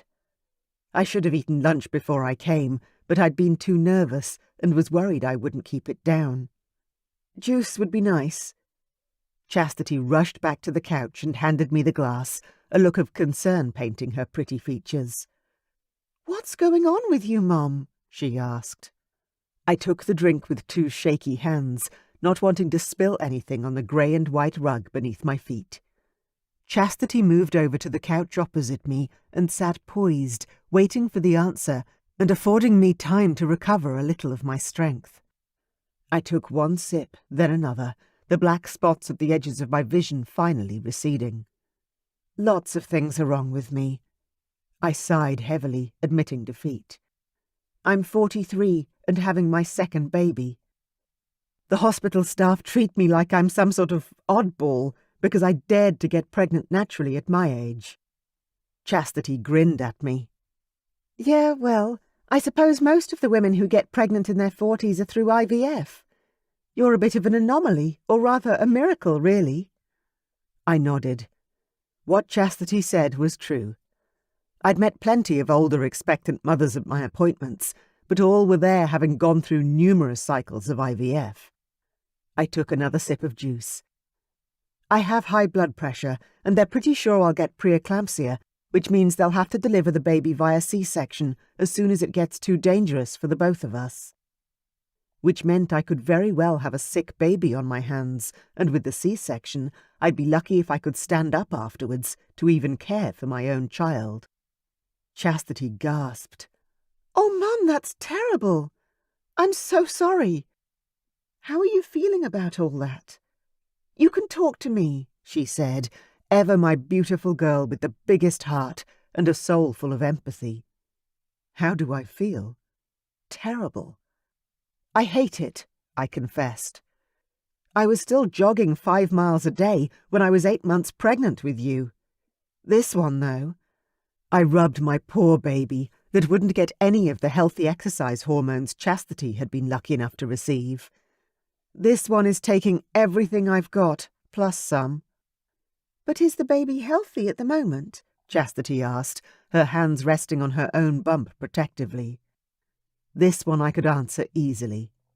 Yes, I assured her.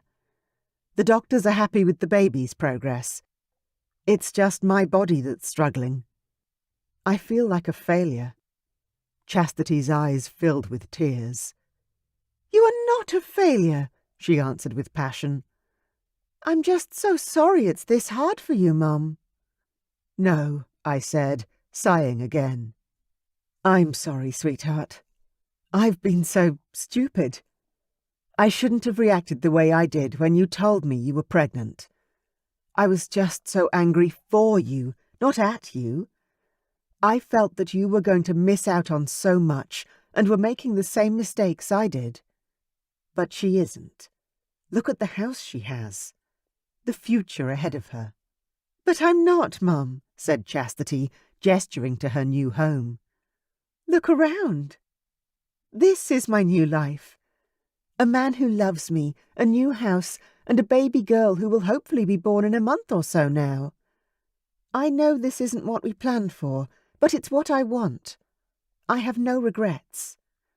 I nodded slowly, wanting her to understand why I'd been upset for so long. It's not what we talked about or planned for you, but I can see how happy you are, sweetheart. And I'm sorry I couldn't be here to help you. I didn't need your help, Mum. I just wanted you to be happy for me, especially with my baby girl. She stopped to swallow and gulp back her tears. I'm so ridiculously happy I'm pregnant. I really am. I couldn't help but smile at her words. She meant them. There was no denying that truth. I know, sweetheart. Having a daughter, especially when you have one like I did, is a wonderful thing. When I was being honest with myself, I had to admit, raising Chastity had been the highlight of my life. Thanks, Mum, she said, and grabbed a tissue to dab at her eyes. Do you know what you're having yet? I shook my head. No. We decided not to find out. Despite what I'd said in the past, every time we got close to an ultrasound, I was so scared for the baby's health, I couldn't bring myself to ask about the sex. It seemed so trivial when I was fearing for his or her life. Chastity waved her dampened tissue at me like a surrender flag. So, are we okay? I mean, can we go back to being in each other's lives? I want you to come here, and I want to be able to see you. I want to go out shopping for baby stuff and talk like we used to. I want all of it. I've missed it. I couldn't think of anything better. Yes, I'd like that. Great, Chastity said, sniffling herself together and clapping her hands. Are you hungry then? I can make us something to eat.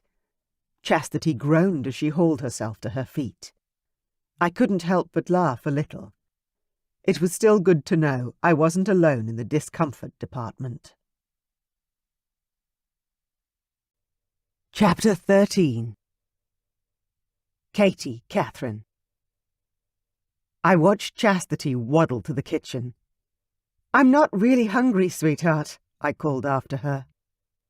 I hadn't eaten lunch, but the sweet, cold juice was sitting nicely in my stomach, and I didn't want to push it and upset the fragile balance of my temperamental belly. Chastity laughed. Me either, but my specialist is worried about my weight, so I've got to eat a bit more. The baby needs the calories, she answered, as she pulled out a box of chocolates. My mouth watered. Temptress. She brought them back to the couch and offered me the first choice from the box. I know you like these, she said, waggling her eyebrows. Thank you, I said as I took one. Chastity grabbed one too, then sat back down on the couch to get comfortable. You do look a bit thin, I said, responding to her earlier comment about the doctor's opinion. I'd been told the same thing several times, so I knew it was something the specialists worried about. Chastity laughed. Yeah, right. Thin? I'm huge. She ran her hand over her belly to accentuate the curve. I shook my head, not wanting Chastity to think that way. It was normal and healthy to put on a decent amount of weight in pregnancy. No, darling. I mean your cheeks are sunken and your arms seem too thin. Now that I was looking at her properly, she didn't look as well as I'd first thought. Maybe her pregnancy had been harder than Patrick had been telling me. Men. They never ask the right questions. Chastity sighed. I didn't mean to lose weight. It's just been difficult to eat, and with all the stress. Make sure you look after yourself, I said, the guilt hitting me like a punch to the stomach. I was a part of that stress and hated myself for it. I'm sure the doctor is right. Chastity popped the chocolate into her mouth and chewed. Have you got a good doctor too? Axel said that Dad's insurance should have kicked in for you.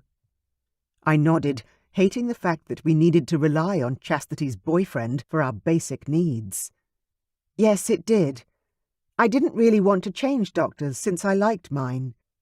But when the pregnancy became high risk, Patrick thought it was better. I trailed off, deciding not to go into details. He'd been right, of course. The baby's health was the most important thing, but I still missed my old doctor. So you're still not happy about Dad and Axel working together? Chastity asked unexpectedly.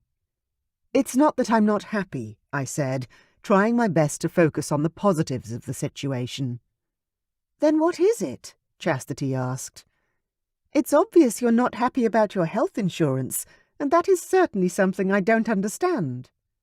It's not that I'm not grateful, I said, though I'd always had access to good health care. I was a teacher, and our salary packages included health coverage. Chastity laughed at me. You don't look grateful, Mom. You look like that chocolate in your mouth just turned to ash, and you're too polite to spit it out. I rolled my eyes at her, then forced myself to swallow the chocolate I was still sucking on. I can't help it. You can't help what? How did I say this without sounding like a bitch? May as well just spit it out. That I don't like the way we're so entwined in each other's business all of a sudden. Patrick's boss is his best friend, but could also be his son-in-law. It's just too messy. If something goes wrong between you two or those two, it's going to royally screw up everything. Not only in our personal lives, but also Axel's business, and it would destroy Patrick's confidence. Just everything would fall apart. I was panting now and needed to stop and take a breath. Chastity shifted position on the couch and rubbed her belly as if unperturbed. And if nothing goes wrong, then Dad and Axel are both happy, and so are we. I frowned at Chastity. She wasn't thinking about all the things that could go wrong. She needed to be realistic. And not to mention, Axel's been too generous, and it makes me uncomfortable. I don't know what to say about all the money he's been throwing at Patrick. Chastity laughed at me. I'm sure you had a lot to say about it at the time, Mom. Of course I did. He shouldn't get preferential treatment because they're friends. That's just a recipe for disaster. I was the only one out of the lot of us that seemed to be worried about mixing family and business. Mom, Axel told me that he offered Dad the exact amount he would pay any executive manager. The car, the insurance, it's all standard compensation. If it's a lot more than Dad used to make, then it only further proves that he was wasted in his former role. I opened my mouth to respond, then realized that she had a good point. Patrick had been bored and unhappy for a long time. He'd accepted low-paying roles so that he could have nights and weekends off to help raise Chastity. He'd dutifully chosen stability over climbing the corporate ladder. Maybe she was right, and it was high time Patrick stopped making sacrifices so that he could become the man he should have always been. I nodded at her. I told him the same thing about his old job. He worked far too hard for far too little. I just hadn't realized how much more he was capable of until I saw the salary Axel had offered him. Was that really what Patrick should have been earning all this time? Chastity glanced at the clock. The guys won't be home for a few hours still. How about we order some takeout and watch a movie? Tears burned in my nose and blurred my vision. Did I want some more quality time with my daughter, like we used to have? Of course I did. There was nothing else I wanted more in this moment than precisely that. I blinked the tears away, a part of me feeling silly for getting so emotional. That sounds like fun. What do you want to watch? Chastity waggled her eyebrows. What about Father of the Bride, Part 2? I laughed, assuming she was joking. Chastity wasn't. She'd already downloaded the movie, and after a few presses of the buttons on her elaborate remote control, the opening credits began to roll. I can't believe you had this ready to go, I said, turning in my seat to watch the beginning. Chastity hauled herself up once more. I've been wanting to watch this with you for months, she admitted with a smile. Now, snacks. She went into the kitchen and made us fresh popcorn, then grabbed a couple of bags of candy and treats. Come sit with me, Mum. You'll be able to see the movie better. I managed to get up and walk over to her couch, where I sat down next to my daughter and stared at the feast she'd put out in front of us. This is a bit decadent, I said, gesturing to the bowls of sweets. Chastity shrugged with a wicked grin. We both need to put weight on, Mum, so don't hold back. She handed me a bowl of popcorn. I chuckled as I dug in, revelling in the saltiness after the sweetness of the chocolate. Halfway through the movie, Chastity's phone rang. Oh, it's Axel. Can I pause the movie for a minute? Yes, of course. It was up to the part where the mom had to tell her pregnant daughter that she was pregnant too, and that went down famously. Oh yeah, okay, no problem, she said to the father of her child. I'll order in extra, or are you getting food at the office? Okay. Yeah, see you later then. Love you. She walked back to sit on the couch, 2 bottles of water and some more snacks in hand. What was all that about? I asked. Axel and his minions have to stay at the office late. Something about a Japanese deal or something. So he told me to go ahead and eat, and he'll be home as soon as possible. I could stay, I said, without even thinking. I mean, I'll check my phone, but I bet Patrick has to stay too. We could keep watching movies and hang out. You can tell me all the things I've missed these last 3 months. Chastity's smile lit up her whole face. Oh, I'd love that. Okay, check in with Dad, but please stay. Not that I have much to say that isn't about the house, permits, tradesmen and colour combinations. Holy moly! I had no idea there were like 1,000 shades of white until I tried getting this house painted. I chuckled as I grabbed my phone and sent Patrick a text. Things are going great with Chastity. She wants me to stay as Axel is working late. So if you want to stay late too, please do. And maybe you can come pick me up from Chastity's house when you're done. He sent back an immediate answer. Fantastic. Yeah, love to stay and get this knocked out. They need me. See you in a few hours, beautiful. Love you. I'm free to stay, I announced, putting my phone down. Your dad's going to pick me up later. Great.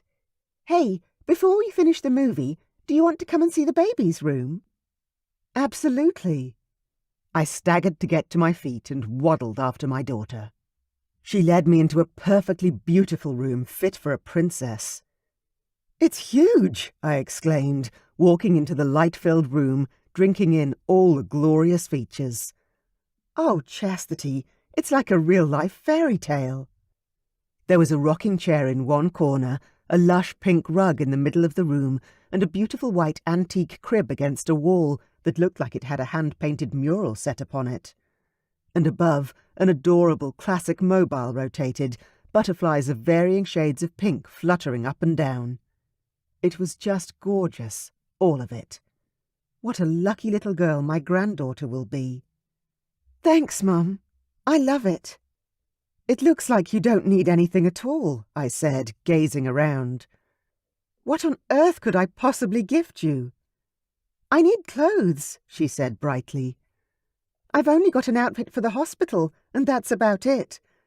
I've been holding off on buying maternity clothes for a while. I'd love to take you shopping, I said, as I smiled at her. The sales assistants are going to get a kick out of us, that's for sure. Chastity laughed. I have no doubt. Say, do you want to see the rest of the house now while you're up? I'd love to. Chastity showed me Axel's office, the master bedroom, The third bedroom was set up as a guest suite, as well as the main bathroom. "Your home is beautiful, sweetheart. I'm genuinely so happy for you." Chastity glowed with every compliment I gave her. I decided at that moment that I was going to try and make everything up to her, no matter what it took. We chatted, ate, and laughed for hours until I got a phone call from Patrick. "Hey, hun," I said, picking up. "Are you on your way?" "No, I'm still at work. Has Axel gotten back yet?" I casually tottered away from Chastity so she wouldn't be able to hear what her dad was saying. "No, it's just us here. What's going on, Patrick?" "Okay, so basically, Axel has been chasing a project that he is super excited about, and I told him it was a bad deal. We had an argument and he took off. I'm surprised he didn't go straight home." I pressed my lips into a thin line, trying not to alert Chastity to the problem. "Do you think you made the right call?" I asked, keeping my tone as chatty as I could. "Definitely. Axel doesn't pay me to look the other way when he's about to lose millions of dollars. I know what I've advised is right, Katie." I chewed on my lower lip and snorted out my nose. I wasn't saying anything. Not a chance in hell. "Don't say I told you so, because this is not the time." "I didn't say it," I whispered to him, biting my tongue hard. "Well, don't. I'm actually worried about him. Axel's been struggling with his new role since the manager gang arrived, and I have taken so many of his responsibilities off him. I seriously don't think he knows how to function at work anymore. I think he feels lost and pointless within his own business." "How can that be the problem?" I whispered again, my brows furrowing. "Katie, can you just trust me on this? Axel isn't coping, and I'm worried about him. If he gets home, text me to let me know, okay?" "Will do. And I'll stay here until you come get me anyway." I wasn't going anywhere, especially if Chastity's partner was going to come home cranky and out of sorts. I'd provide whatever kind of buffer I could if necessary. "Okay, sweetheart. See you soon," he said before he hung up. I took a deep, steadying breath. I'd known that Patrick working with Axel was a bad idea, but I wasn't running and ducking for cover. I'd just gotten my daughter back in my life. And come hell or high water, I wasn't losing her again. Not a chance. Chapter 14. Katherine. "Oh, that's Axel!" Despite her heavily pregnant state, Chastity practically flew from the room to greet her boyfriend at the front door. I listened hard to make sure he wasn't angry, and although I could hear an exasperated tone and a sigh here and there, nothing alarming reached my ears. Though I was certainly ready to jump if there was. A moment or two later, Chastity walked back into the kitchen, her large billionaire in tow. I frowned a little at his workout attire. He didn't look like he'd come from the office. Maybe he'd gone for a run to cool off. He nodded in greeting. "Katherine, it's nice to see you." I smiled at him in return, noting the frown lines around his eyes that I hadn't noticed last time we'd met. Maybe Patrick was right, and Axel wasn't coping with his new role. "Are you okay, Axel?" I asked. He frowned at me. Why wouldn't I be? May as well tell him the truth. "Patrick called. He's worried about you." Axel groaned and stomped to the fridge like a teenager caught in a lie. Maybe Chastity and he weren't as far apart in age as I thought. Axel took a sip of his beer, then spoke again. "What did he say?" "You didn't tell me Dad was worried about Axel," Chastity said, looking to me. I kept my gaze firmly on Axel. "I didn't want to bring this home to you," Axel told Chastity, then shook his head. "Church and state."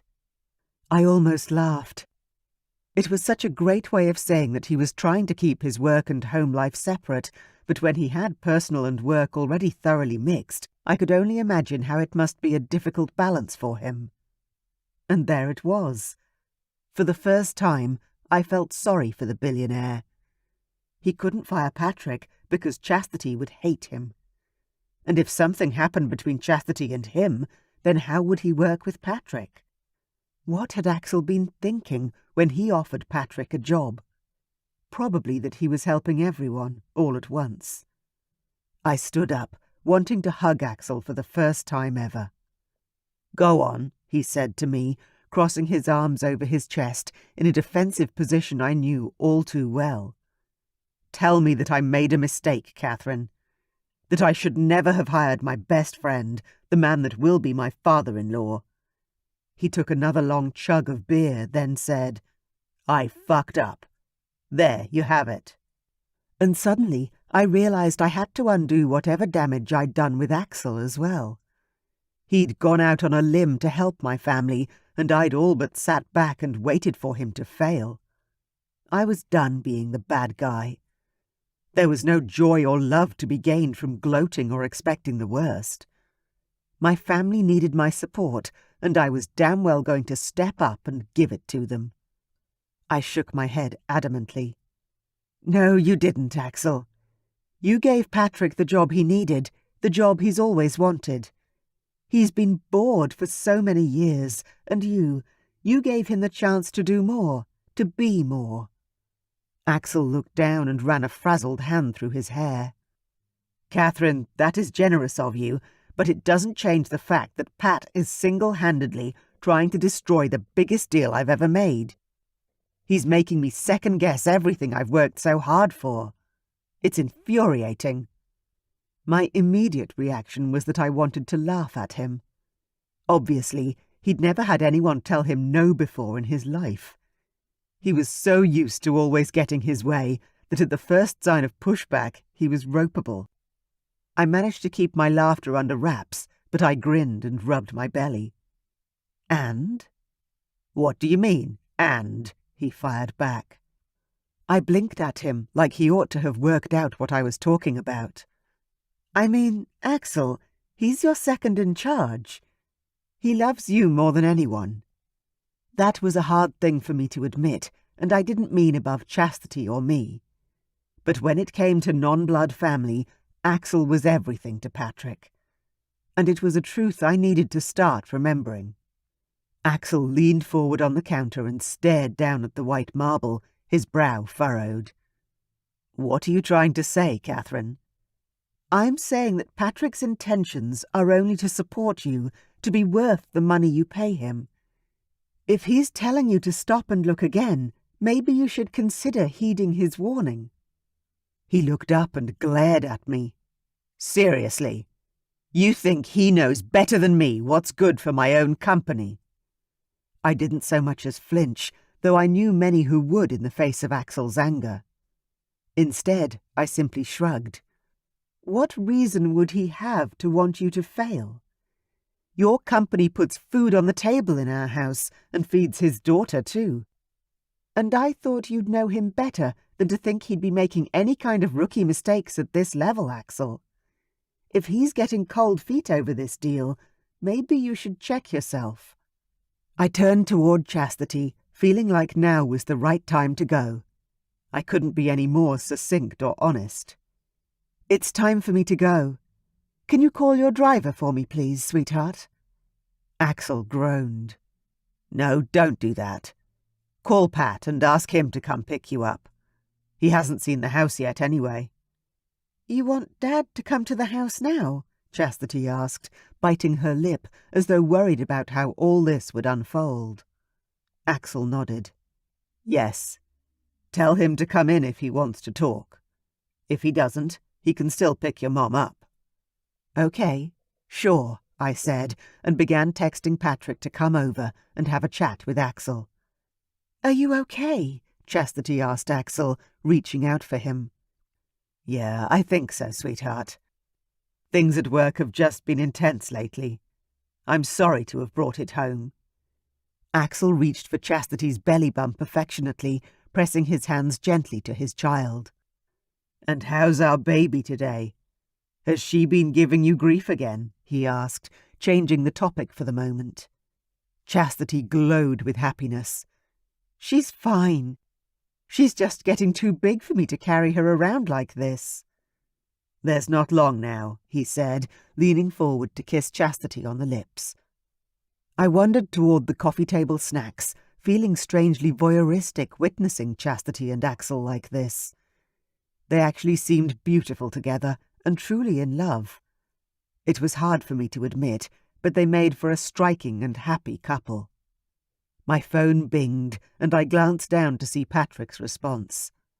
"I'll be there in 20. I walked back to the loved-up couple. Patrick said he'll come over and pick me up. He'll be about 20 minutes. Perfect timing. I can take a shower then. Axel kissed Chastity once more. Be back soon, sweetheart. Axel walked away, looking 10 years older than he was. Maybe Patrick has a point, I muttered, mostly to myself. About what? Chastity asked, scooting closer to me as we watched Axel go. I licked my lips, suddenly feeling very parched. Can I get a glass of water, sweetheart? Chastity nodded her head, then waddled off to the fridge. Of course, Mum.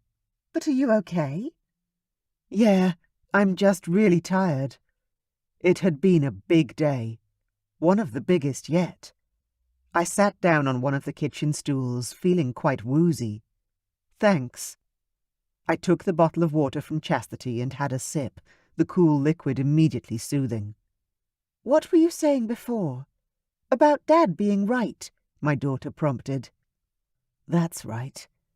Patrick said that Axel has been struggling with his new role, like he's not sure what to do with himself, since all the managers he's hired have taken away most of his responsibilities. Chastity blinked at me. I laughed, putting my bottle down on the counter. Yeah, I thought the same thing at first. But as you heard, that means Axel's trying to level up on projects that are a risk.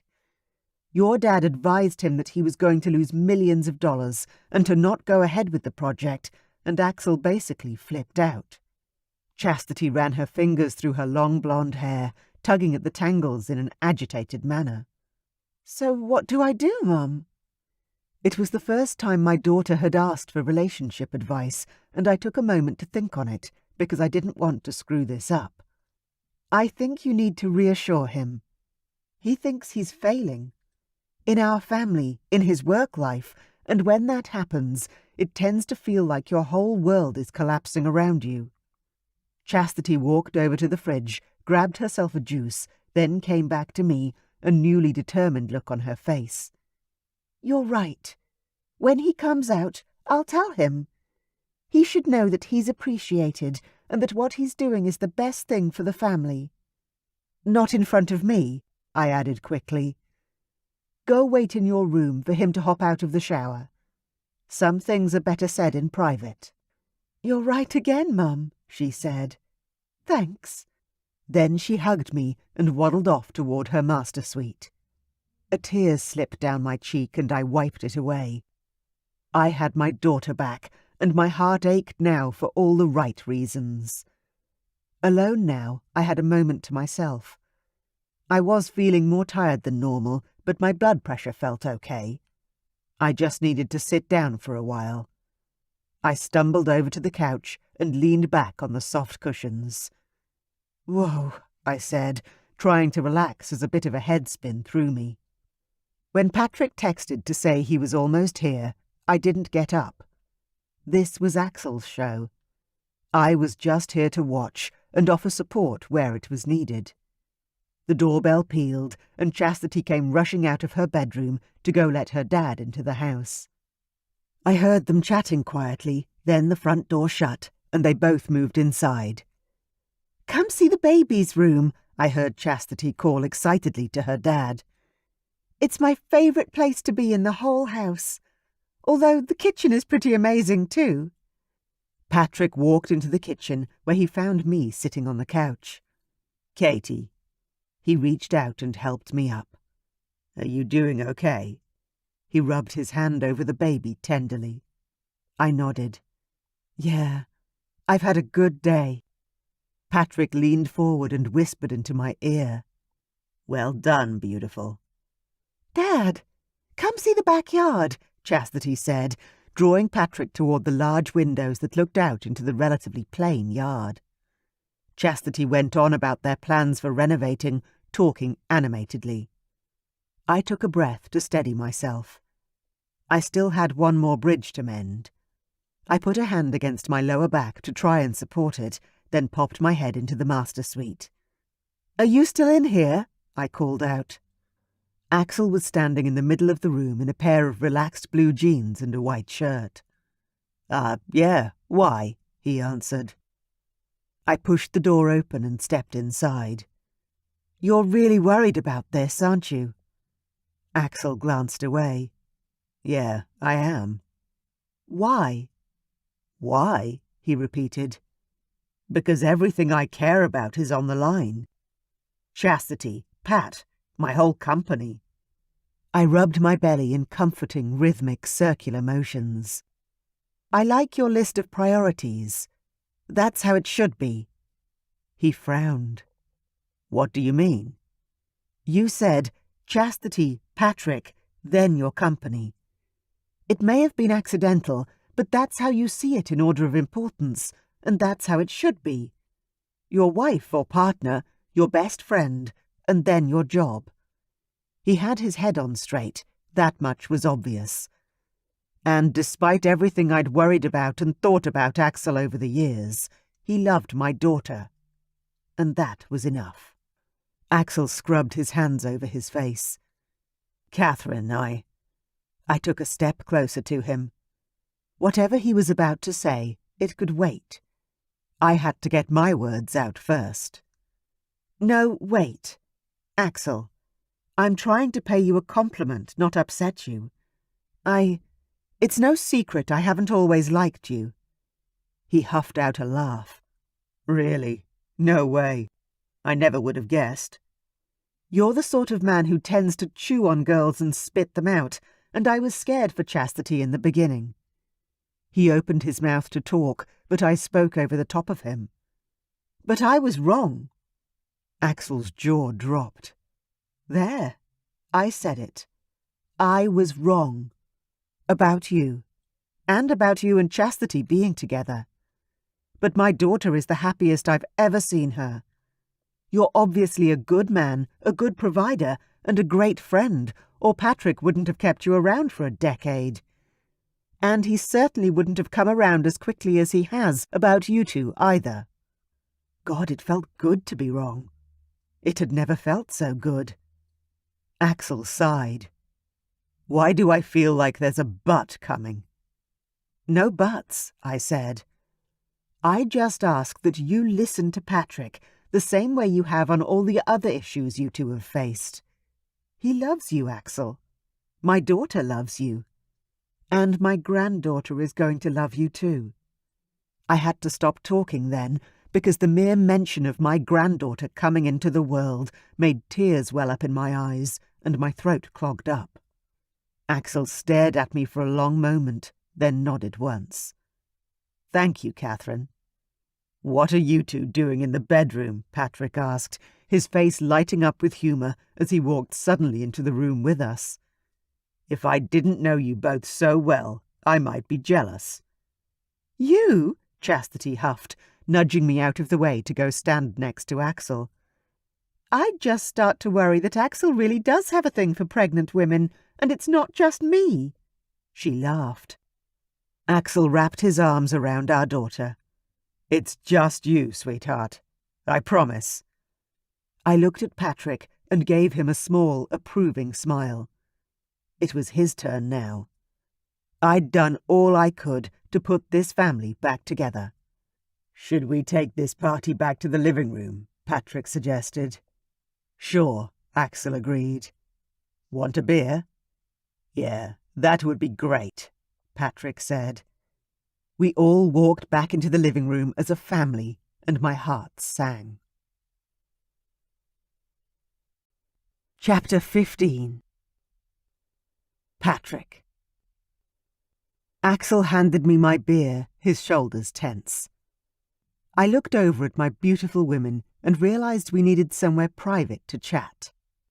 I loved Katie and Chastity more than anything in the world, but they'd interfere. They wouldn't be able to help themselves, and this situation was ours to sort out, man to man. "Hey, how about you show me the backyard?" I suggested. "Chastity said you want to put in a pool." Axel's gaze flicked to the couch, then he nodded in understanding. "Yeah, that's a good idea."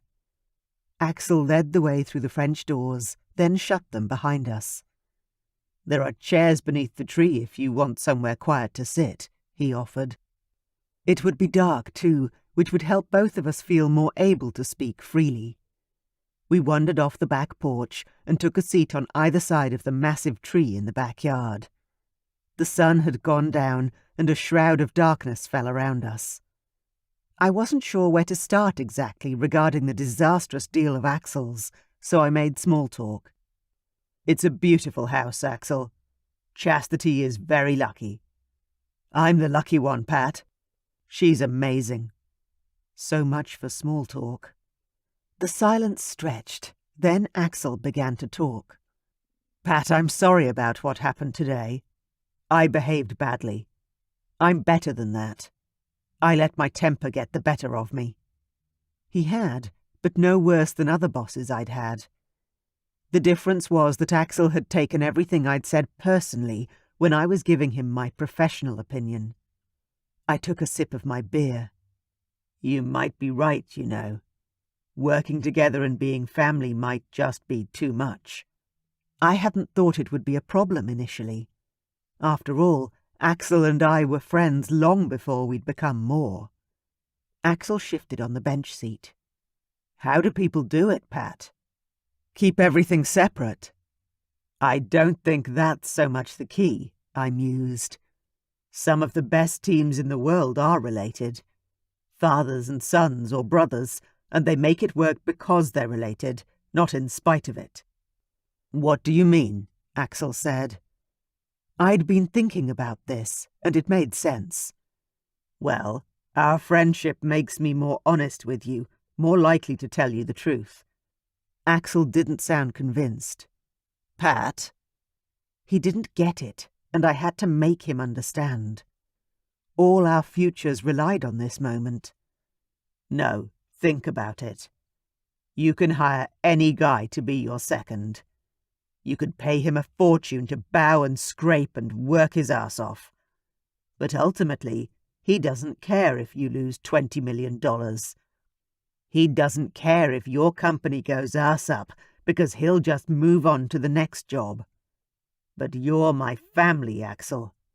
Your success feeds my daughter and will pay for my granddaughter's future education.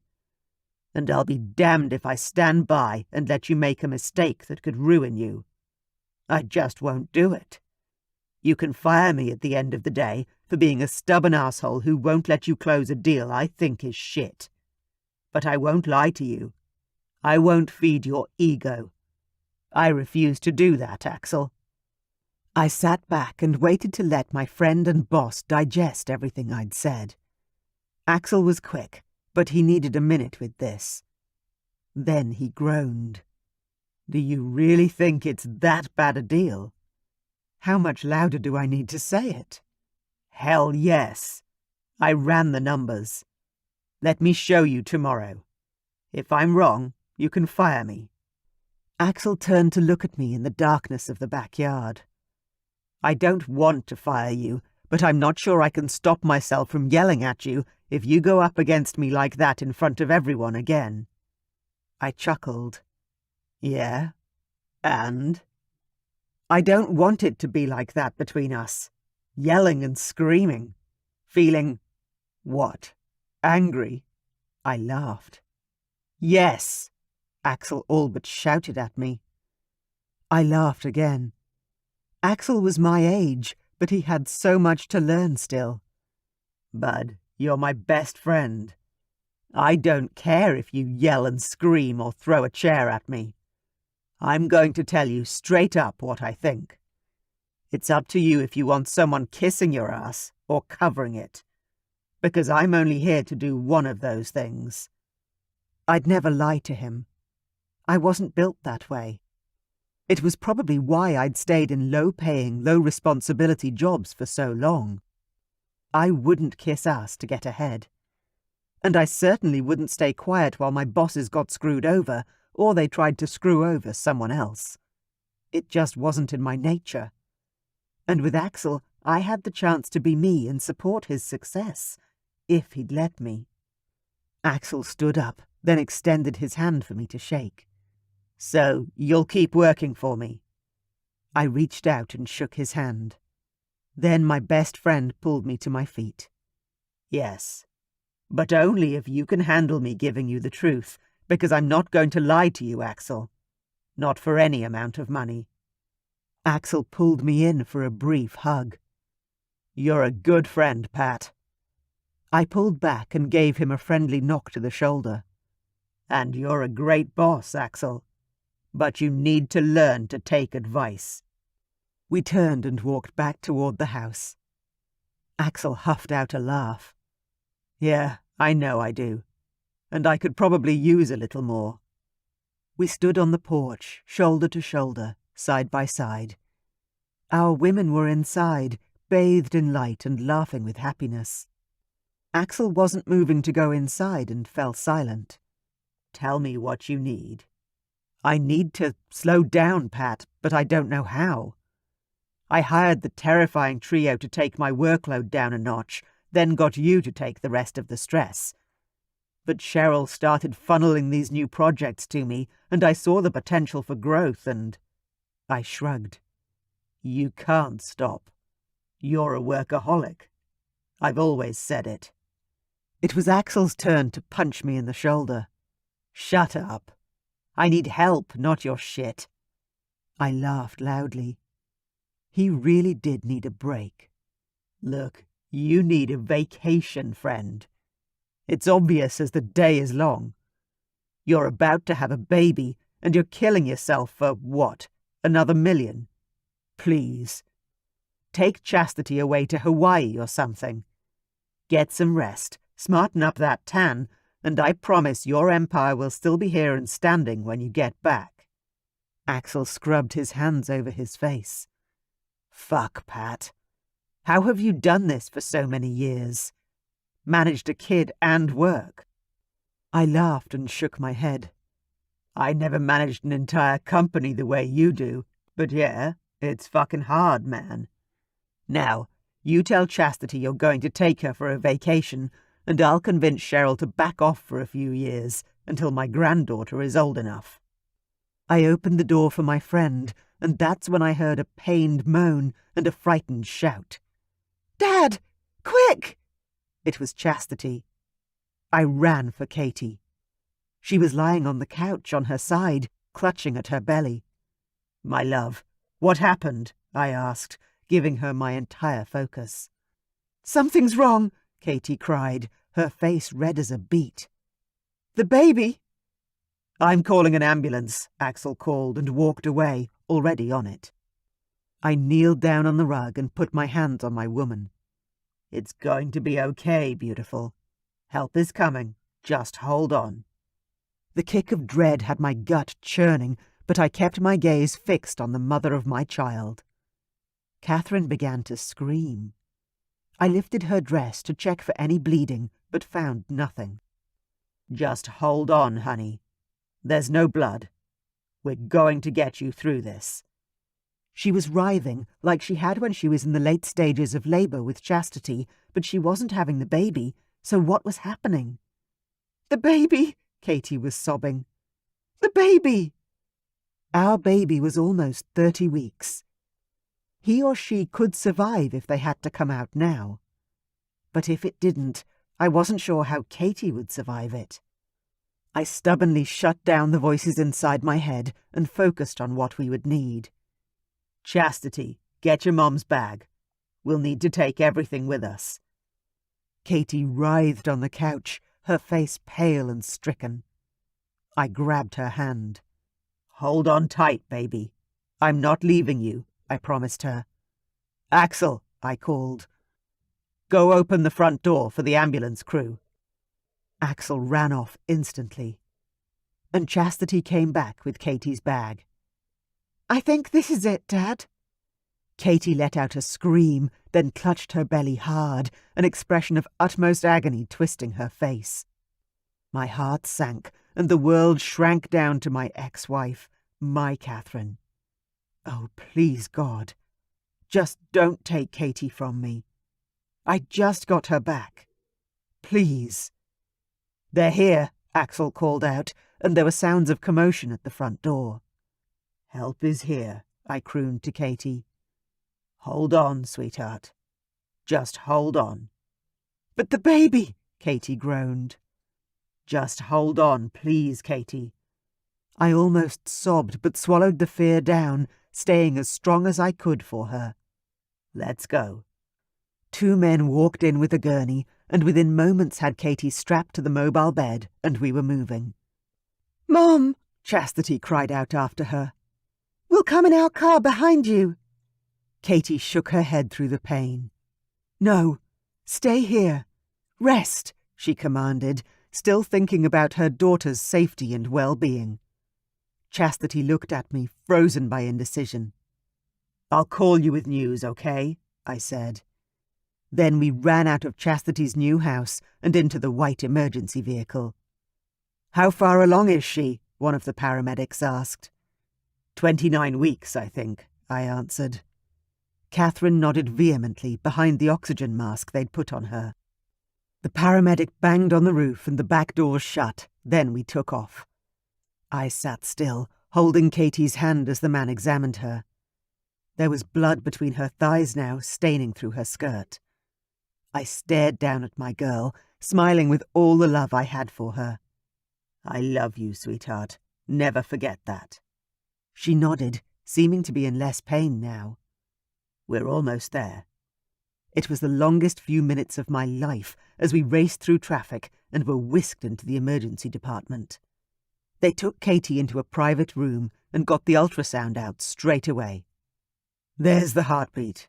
The baby's still with us, the doctor said with a smile. I grabbed Katie's hand as tears of relief ran down her face. So what is this? I asked. I'll run some tests, but I'd say this was an early false labour. Your blood pressure is sky high, Katherine. She glared at her doctor as if he were an idiot. Of course it is. That was horrible. Let's see what we can do to help you and this baby get closer to term, okay? If you were closer to 34 weeks, I'd consider going in to deliver now, but at 30 weeks it's risky. So let's get you hydrated, on some steroids to help the baby's lungs develop, and go from there, okay? The tests took hours, but in the end, the diagnosis was a lot better than expected. When Katie was resting and comfortable, I gave her a kiss on the head. I'll go and call Chastity now, all right? She has to be worried sick. Katie nodded, her eyes closed as she dozed in and out with fatigue. Yes. Please, Patrick. Thank you. I walked out into the hall and down to the small kitchen that patient families used. There, I called Axel's phone. Pat, what's happened? I sighed. Well? Hey, let me put you on speaker. I waited a moment. Is everything okay? He asked. How's Mom? And how's the baby? Chastity called out. They're fine, I assured them. They're both fine, I said, making sure to get that message across straight away. I didn't want Chastity freaking out and triggering a false labour or something too. I'd never felt so relieved in all my life. My woman was all right, and our miracle baby was still with us. What greater gift could there be? Oh, thank God, Chastity said. What happened, Dad? It's false labour, they think. The baby isn't doing so well, and Katie has preeclampsia, which we already knew was going to be a risk. But Katie's only just shy of 30 weeks, so they're going to try and keep the baby in there as long as possible. They're currently giving her steroids to help the baby's lungs develop faster. Hopefully, the baby would stay in there another month or even more. What does that mean? Is she going home? Chastity asked hopefully. No. They're going to keep her in here, on bed rest. They're focusing on keeping her hydrated, monitoring the baby, as well as Katie's blood pressure. If anything happens and she gets worse, well... Well, what? What are they going to do? Chastity demanded, with an edge in her voice. I hated talking to my pregnant daughter about this. I didn't want her worried or stressed, but she needed to know. They said they'll do an emergency C-section and deliver the baby. It was not the birth Katie had looked forward to, but taking my woman home alive was the only thing I was concerned about. But she's only 30 weeks, Chastity whispered, obviously on the verge of tears. I hardened my resolve. Yeah, but your mom's strong. And thanks to the health insurance Axel gave us when I took the job, the hospital said they can keep her in and look after her until she delivers, whether that's tomorrow or in 2 months' time. Then I suppose Axel's job did come in handy, Dad. I chuckled, deciding to share our big news, though it was meant to be something Katie and I told them together. It's come in more than handy, sweetheart. We bought a new house a month back, thanks to this job. I can finally give your mum the family home she's always wanted. So yeah, I owe Axel more than he knows. Which, by the way, friend, if you're still listening, is more proof why I'd never lie to you or mislead you. I would never have been able to afford the house we wanted on my old salary, and my old health insurance would never have covered Katie's condition. So thank you. There was a long silence, then Axel coughed to clear his throat. Yeah, of course. No problem, Pat. Let's talk about it when you come back to work. Take a few days off if you need to. No need, I answered. I have to go home and pack a bag for Katie, then I'm on my own until they call me. I'll go crazy waiting at home, and Katie doesn't want me in the hospital 24/7 anyway, so I'll see you tomorrow. Axel coughed again, clearly distressed in his own way. Send Katherine our best wishes, Pat. I hope everything's okay. Yeah, me too. All right, I better go. I've got to get Katie her hospital bag from home. Luckily for the both of us, she'd already packed it. I'll see you tomorrow. Bye, Chastity, sweetheart. Try not to stress. We love you, I added, addressing my daughter. We love you too, Chastity said, sounding teary and speaking for them both. Exhaling deeply, I hung up, my heart aching and overflowing with emotion. Chapter 16. Katie, Katherine. I called Patrick around noon, sick to death of all the blood tests and nurses buzzing in and out. Hey, hun, how's everything going? He asked as soon as he answered. I groaned. I don't think I'll have any blood left after all these tests. He laughed, a sound I needed in my life. Yeah, I can imagine. But as long as you and my baby are healthy, I'm still smiling. Yeah, well, you're not the human pincushion, I bitched, though I begrudgingly agreed. As long as the baby was healthy, they could run any test they damn well wanted to. True, he commiserated.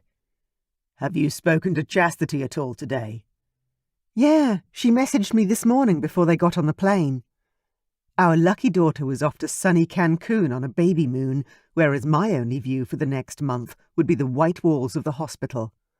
I sighed, feeling just a touch sorry for myself. It's weird to think that you might give birth before Chastity now, isn't it? Patrick said. I froze. I hadn't really thought about that. She's 4 weeks ahead, so I'd always just assumed that she'd give birth a month earlier than you. But with our baby being a bit ahead of schedule now, you could give birth first. Give birth, I muttered. I didn't want a bloody C-section, and I'd made that abundantly clear from the beginning. Have you tried talking to the doctor about the possibility of a natural birth, with all the complications? Patrick asked. I sighed heavily again. She doesn't think it's possible, and I'm just angry and disappointed, I admitted honestly. Sweetheart, this pregnancy was unexpected and a total miracle. What happened to going with the flow and just trusting the universe, or whatever it was you were talking about the other day." I rolled my eyes at his far too positive attitude. Yeah. Why don't you call your other doctor and have a chat with her? See what she thinks about the situation. It can't hurt to get a second opinion." I shifted in the crisp white hospital sheets. "Do you think I should?" "Absolutely. I'm sure she wouldn't mind giving you her opinion, and even if she does, use your credit card, honey. Your peace of mind is worth more than money." Tears filled my eyes. "Oh my God, I love you." I almost sobbed with the intensity of the feelings racking me. This man got me, and I couldn't believe we'd found each other again. Patrick chuckled. "You okay over there, sweetheart?" "Yeah, of course," I managed to say, waving my hand in front of my face to dry the tears. "I'm just so happy we found each other again, that's all." There, I'd said it, but I was fighting tears again, so I forced myself to slow breaths and reached for the tissues. "I'm going to pop by after work with paint samples and some house magazines for you to look at, okay?" I dabbed at my face, narrowing my eyes at the phone. "What do you mean?" "I mean, our new house needs some work. And since we aren't selling your house, why don't we do some renovations before we move in? You choose the colours and cabinets or whatever, and Cheryl said she'll organise everything." "Cheryl? She's Axel's executive assistant, yeah?" Patrick chuckled good-naturedly. "She's more like his boss and his mom all rolled into one." I smirked. "I like the sound of her already." "She's great, and you definitely have to meet her, but another time." "How old is she?" I asked, a stab of jealousy hitting me. It wasn't often Patrick spoke about another woman in such warm terms. I don't know," he whispered. 60, maybe?" I couldn't help but smile now. "Okay, I can't wait to meet her." Anyone who bossed Axel around was worth meeting. "I'll see you after work, sweetheart."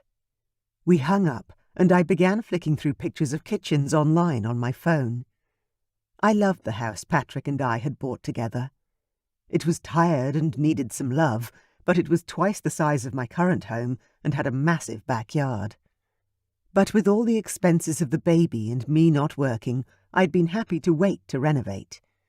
Though seeing Chastity's house the other night had definitely inspired me to get started in the painting department. It would be fun to get creative again. The fact that Patrick felt the same was awesome. And even the idea that I might get a new kitchen at some stage filled me with happiness. I found some great kitchen ideas, took some screenshots to show Patrick later, then fell asleep. By the time I'd had a short shower and rested some more, my man had arrived. "Hey, sweetheart and baby." He kissed me on the lips, then bent down to kiss my huge belly. The baby rolled and kicked me in the liver. I inhaled swiftly and rubbed my belly, trying to hide the pain that was robbing me of my breath. Patrick sat down on the chair next to mine. "Still in a lot of pain?" I shook my head. No, I'm all good." "So what did the doctor have to say?" he asked. I sighed and rubbed my belly. "That the baby's growing well, my blood pressure is stabilizing, and that I need to stay in bed at least another 4 weeks. Patrick waggled his eyebrows at me. "Pity we can't take advantage of you being on your back for a month." I groaned and covered my face. "How can you even think about having sex with me when I look like this?" I'd never been vain enough to think I was hot or even beautiful. But I used what I had, was pretty good at makeup, and kept trim with careful eating and exercise. But that was in the past. Right now, I was pale and had huge black smudges under my eyes. I was the size of a whale and couldn't think of anything worse than something else filling up more of my body. Patrick just grinned at me. "Sweetheart, I love you. And making love to you is the highlight of my life." My heart broke in the strangest way. I was filled with happiness and yet felt empty. In a sad way. I didn't think. I swallowed hard. You must be missing sex, full stop. It hasn't exactly been an amazing 6 months for you either. I licked my lips, wondering within my own mind just how far I'd go to make Patrick happy. To keep him satisfied. Maybe. I don't know. We could, or you could. He waited with a big grin on his face. I could what? I didn't want to say it out loud, let alone think about it. The very idea of Patrick with another woman made me want to burst into tears. But what wouldn't I do to make this man happy? To keep him mine? Especially since I'd be out of action for another month or 2. Maybe even 3. Who could tell at this point? I straightened up in bed and looked him in the eye. Maybe you could ring up an old booty call or something if you need release. I'm not sure how you used to organise your little black book, but perhaps there's someone who won't get too attached. Just for a few months. Part of me wanted to die on the spot for saying such a thing, but the other part was impressed with how calm and mature I sounded. What was 2 months of letting Patrick find physical release with another woman compared to a lifetime of love with him? Not to mention his baby. Patrick stared at me, then he began to laugh. It's not funny, I said, whacking him in the arm with a frown. I'm being serious. I can tell you're serious, he managed to say, in between his chortling. I just can't believe you're offering for me to, or allowing me to, what? Go fuck someone else? No way, lady. That's not going to happen. His immediate response made me smile, though I was still trying to be serious. Patrick, I know you love me, and I want you to know how much I love you too, how much I appreciate your support. But I won't be able to service you for at least a few more months and— Service me, Patrick interrupted me, his tone bordering on exasperation now. Honey, I'm not a fucking racehorse. I don't need a woman to service me. If I need any help, I've always got Mrs. Palmer on speed dial, and she's right here. He held up his hand and wiggled his fingers cheekily. I couldn't help but laugh at how candid he was being. Thanks, honey, but I really am being serious. And I love you all the more for it. But look, listen. He reached out for my hand and squeezed my fingers tightly. I had 20 years of screwing around with women I didn't care about. It was lonely and tiresome and just— I can't ever go back to it. I won't go back to that. It's either you or nobody. Got it? I nodded slowly, staring down at the way our hands were intertwined. I never wanted to let go. I'm serious about this, Katie. I don't care if it's another year before you feel well enough to have sex again. I'll cope. I might go for a few more runs than normal to let off some steam, but I'll deal. I love you, and I'm committed to you, and only you. Forever. I glanced up at him, hearing the truthful ring of promise in his words. Do you mean it? I whispered, my voice wobbling. He nodded solemnly. I do. Now and forever. Tears burned in my eyes as I was assaulted by memory. Now and forever. Part of his personalized wedding vows to me so long ago. I leaned forward and moaned as he kissed my lips. Now and forever. Always. Chapter 17. Katherine. The conversation with my old doctor went so well that she popped in to see me the following day. She totally agreed with all the medical advice I'd already been given in the hospital and was glad to see I was resting and the baby was thriving. While I wasn't totally happy to hear her advice, the relief it gave me was truly tangible. That peace of mind was all I'd needed, and she gave it to me. The course I was on was the right one, and knowing that made me feel like I was definitely receiving the best care possible. I was reading a Homes and Kitchens magazine and getting lots of expensive ideas for the new house when I heard the most amazing sound. Mom! Chastity cried, rushing into the room, Axel not far behind her. She leaned over me for a spectacularly wonderful and awkward hug. I sat up to embrace her. Chastity's belly was big and pressed against mine, making the baby squirm, as I was more than a little uncomfortable in this position, but I also didn't want to stop hugging my beautiful girl either. So, tell me all about it. How was your vacation? I asked. Chastity stepped back, looking tanned, healthy, and happy. A flash of blinding light caught my eye, and I grabbed Chastity's left hand, staring at the most beautiful engagement ring I'd ever seen. Is that what I think it is? I gasped, my eyes wide. Chastity's face lit up with pure happiness. Yes, Axel proposed on the trip, and I wanted to tell you and Dad in person, she said excitedly. Patrick would be sad he'd missed the initial announcement, but he wouldn't be far away. I rubbed the sides of my belly, not quite sure how I felt, but with grim determination I forced myself to be happy for my daughter. I wouldn't make the mistake of not supporting her again. Congratulations to both of you, I said. You look very happy. Axel walked closer and smiled down at me. We are. Thank you, Katherine. But how are you doing? That's why we're here, after all. I waved my hand through the air dismissively. Oh, don't worry about me. I have 100 doctors and nurses fluffing around to make sure I stay on my ass and don't move. At this rate, I'll be 300 pounds by the time I deliver. Chastity reached out for my arm and gave it a gentle squeeze. Actually, Mum, you look like you've lost some weight, she observed gingerly, as if expecting my temper to flare. I groaned. She was right, but I couldn't eat any more than I already was. Every single bite was a strain and a test of my willpower. It's the medication, honestly. It keeps the fluid down. I'd gotten really puffy for a while there. I patted my cheeks to emphasize my point.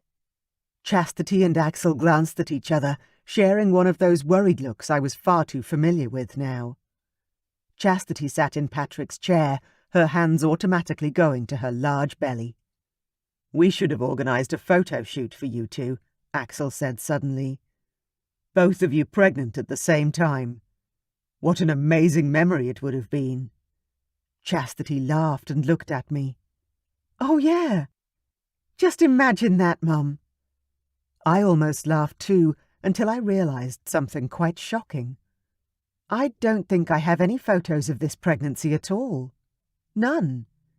I had a ton of me when I was pregnant with Chastity, but things haven't really gone to plan this time around. How was that even possible? Surely I'd taken one for my mom, or we'd gone to an event where a photo had been snapped. But the more I thought about it, the more it became apparent that I had avoided cameras like the plague since becoming pregnant, and in the very same breath I knew I'd live to regret it. Axel pulled his cell phone out of his pocket. Do you want one now? I can take a few pictures. Or I can arrange a photographer. They can come here if you want. No, that wouldn't work. I could be taken into surgery tonight to have this baby pulled out of me tonight for all I knew.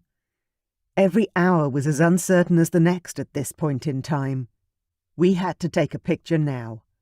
After all, how often would a pregnant mother have a photo beside her pregnant daughter? But first I had to stand up. I threw back the blankets and slowly moved my legs to the side of the bed. Now here, please. In front of that plant in the corner. I pointed over near the hospital window. I liked the little bit of greenery and the sunshine in that spot. With the plain white wall and that backdrop, it could almost be anywhere. Okay, Chastity agreed, waddling with me to the corner. I like this colour on you, I said to Chastity, motioning to her pink dress. It was a gorgeous baby doll style that hugged her belly and fell elegantly from her bust, and making her look beautifully radiant. Thanks, Mum. Chastity glanced over at Axel with a smile. My heart was thumping in my chest, and I could see spots at the edge of my vision. But I forced the panic down and took deep, steadying breaths. I would not pass out until this damn photo was taken. I wanted this memory. I stood beside my daughter, side by side, smiling at Axel as brightly as I could. He took a photo, then said, "Can you stand facing one another too, so we can get the bellies?" Chastity laughed happily and turned toward me. I needed to do the same, though my pelvis ached standing like this. I turned to face Chastity, our big, swollen bellies touching one another. "Smile," Axel said. I did my best, but I was beginning to feel faint and felt myself swaying. Thankfully, Axel was able to get the shot and rushed in to grab my hand. "I think it's time to get back into bed," he suggested. I let him help me back to the safety of my hospital bed, my heart still racing in my chest.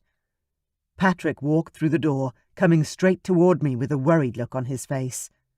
"What happened?" he asked. "I don't know," Axel said. "She stood up to have a photo with Chastity, then she went pale." Patrick reached for the nurse's call button. "You know you're not supposed to get up, beautiful." I sighed. "I still go to the toilet and shower myself, you know." "From the looks of it, sweetheart, you may not even be doing that much for much longer. You're almost as pale as the sheets around you." The nurse came in, answering the call. We gave her the short version of what happened. "Let me check your blood pressure," the nurse said, then shook her head after a minute. "Your blood pressure is far too low." "Yeah, those stupid meds are working too well," I grumbled. "Preeclampsia is supposed to have me fainting from high blood pressure, not the other way around." The nurse made a note on her chart. "I'm going to talk to the doctor. I'll be back as soon as I can." She excused herself and left.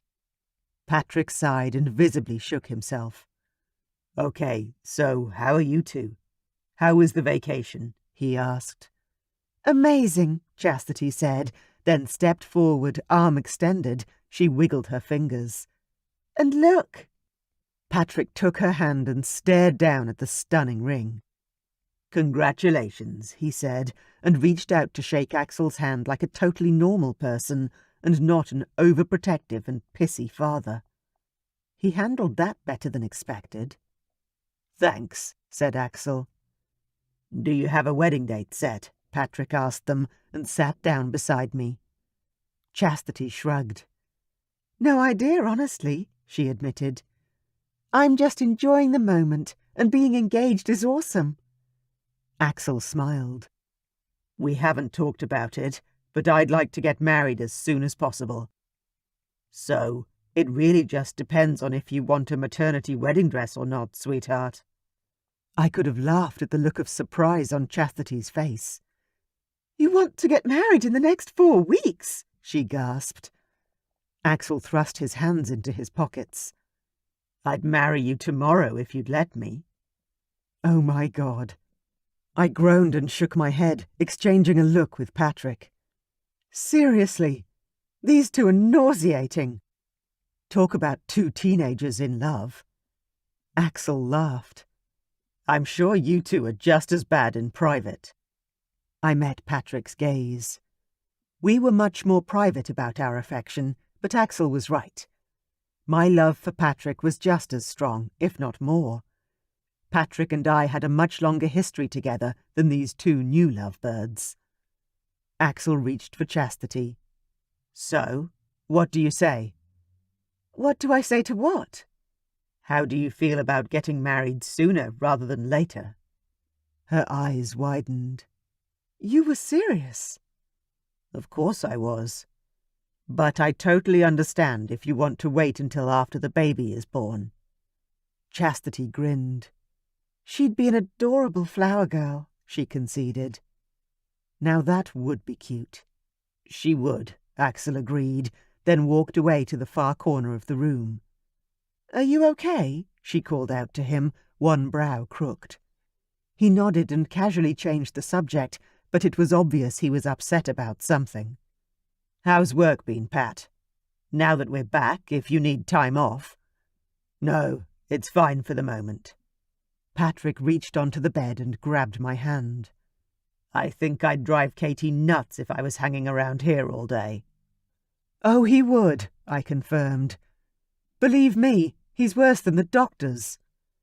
Though the fact that Patrick could have time off whenever he wanted for me and the baby was a luxury he wouldn't have ever had in the past. That was another positive tick in the working for Axel box. Well, you're the most important thing in the world to me, Patrick said, turning toward me and pinning me down with the intensity of his stare. And I don't know what I'd do if something happened to you. I didn't want to cry. I didn't. Especially not in front of other people. But hot tears welled up in my eyes all the same. I wasn't sure what I'd done right to bring this beautiful man back into my life, but I thanked the heavens for him every day. Axel cleared his throat awkwardly. Well, I'll be back in the office tomorrow, so if you need to leave at any time, you can. Patrick turned away to address Axel, giving me a moment to blink the tears away and get myself together. You're just busting to get back to work, aren't you, buddy? Said Patrick. Axel nodded. Definitely. Did you at least take some time off while you were away on vacation? I did, Axel answered mock defensively. Ask Chastity. I barely opened my laptop. I don't believe it, Patrick said, sounding surprised as a smile curled his lips. It's true, Chastity admitted. I was totally spoiled. We had sleep-ins and long lunches, and lots of shopping and fancy mocktails by the pool. Axel didn't work at all, really. It was wonderful. Now that sounds like a baby moon. It was a pity Patrick and I hadn't had a chance to do something similar for ourselves, but as he always told me, we had the rest of our entire lives together to make up for anything we'd missed in the past. Patrick laughed. Well, good for you. I'm glad you had some downtime. But I know my best friend, and you'll be busting a gut to get in there tomorrow. You're the very definition of a workaholic, and I've always admired you for your drive. So I'll see you tomorrow bright and early? Asked Axel with a grin. You will. Chastity walked closer to the bed and reached for my hand. Are you sure you aren't going to find out what you're having, Mum? I'd really love to go buy him or her some outfits or something. I shook my head. No. I'm just so grateful to have a healthy baby still that I don't care what it is. What about you, Dad? Chastity turned to Patrick. Surely you want to know? He laughed at her and shook his head in solidarity with me. And ruin the surprise? No, thank you. We went on chatting. All the while, Axel was noticeably quiet. When they finally left, I turned to Patrick. So, how do you really feel about the fact your daughter is officially engaged to your boss? Patrick shrugged. It's about time, really. They have a house and a baby together. Making it official is a good thing as far as I'm concerned. I blinked at him in genuine surprise. I thought you'd be mad or something, to be honest. Patrick smiled at me.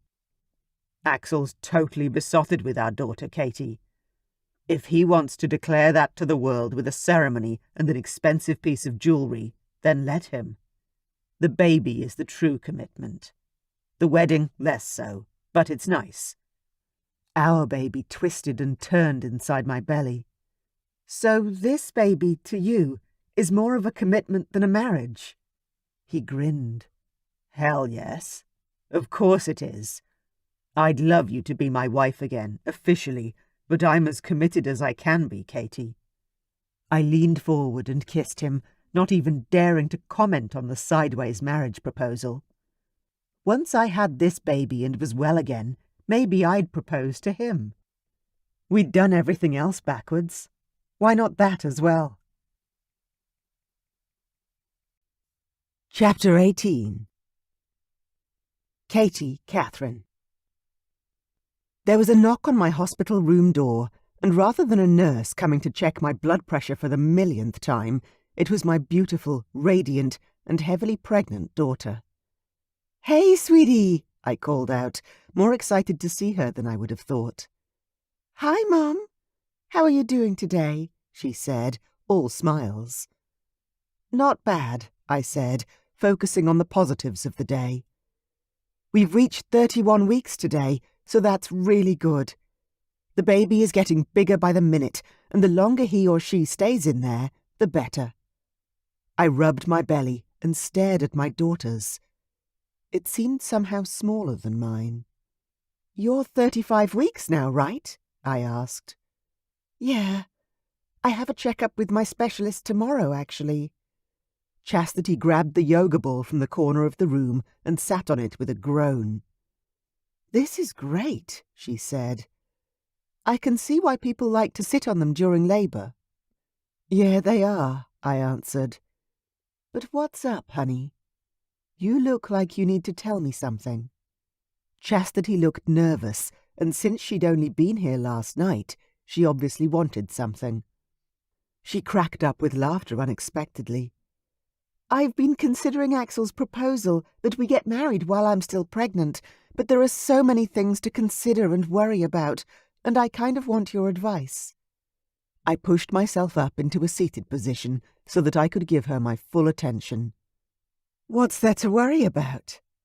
"You, for one thing," she emphasized. "I need you there. I could never have my special day without you, but what if you're still in hospital?" And I unfortunately had no way of knowing when I'd be able to leave, let alone when the baby could come home. The earlier he or she was born, the longer they'd need to stay in the hospital. I forced a smile to my face. "When were you planning on the event?" "Well, I spoke to a wedding planner this morning who said she could throw something together in 4 weeks, which would make me 39 weeks. I know that sounds crazy. If I were to go into labour that week, it could ruin everything." I couldn't stop the laughter that bubbled out of me. "You don't do things by halves, do you, sweetheart?" "Why aren't you trying to talk me out of this?" she said with a frown. "Don't you think it's insane?" Now I really couldn't stop laughing. There were tears in my eyes, and the feeling of happiness in my heart made me want to never stop. This is the kind of joy I've been missing out on all these years. "Mom, seriously, do you think it's smart to throw some expensive party together the week before I'm due?" I wiped my eyes with a tissue. "Well, you were 10 days late, so you never know, but you could go way over your due date, Chastity. Babies are unpredictable like that, and pregnancy isn't an exact science." "Over?" she gasped, a look of instant terror in her eyes, as though the idea had never occurred to her. How does she not know this? Yes. A normal gestation is considered anywhere between 37 to 42 weeks, I informed her. It seemed like a serious omission by her healthcare providers if they hadn't forewarned her. "Oh my God! 42 weeks! Imagine that! I'd be the size of a bloody house, Mum." I grinned at my gorgeous daughter, consciously choosing to get on board with her crazy. She deserves every ounce of happiness that can be squeezed out of this situation. To answer your question, I do think it's insanity, but everything about you and Axel is insane, sweetheart. The way you fell in love around your dad, your age difference, you finishing school while dealing with all the other pressures, like your pregnancy and the house renovations. Everything has been done at lightning speed, and yet I've never seen you look so genuinely happy. And your father has said the same of Axel, too. He's never seen Axel so happy either. So, I think you should go with your instincts on this one, sweetheart. What's your heart telling you?" Tears shimmered in her eyes. That getting married while being heavily pregnant would be amazing, like a declaration of how much we love each other, the commitment we have to being a family." "That's exactly it." "Then do it!" I cried. I wasn't standing in the way of my daughter's happiness. Not anymore. Not ever again. She was a grown woman and deserved to be treated as one. If she knew what she wanted, then I was going to support her every step of the way. Risk it, I told her. If you have to cancel due to the baby or a complication, who cares? It's not like Axel can't afford the cost. Mom! She glared at me. I shrugged. It's true, I said. And he won't even care. Everything can just be postponed to a month or so afterwards anyway. Chastity shifted on her chair, her lips twisting in thought. But what about you? You could still be here in 4 weeks' time. I can't get married without you there, holding my hand. I just can't. I won't. The words were so perfect that tears burned in my eyes once more, and I decided to share our little secret with her. I'll be there, sweetheart, I promise.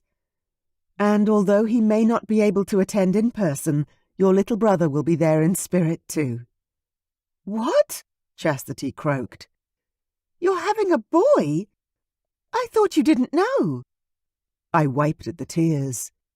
We weren't going to find out, but we've had so many scans now that it was becoming very obvious.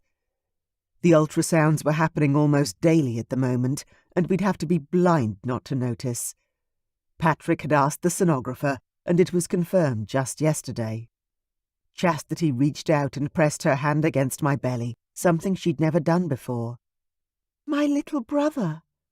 I can't believe it, Mom.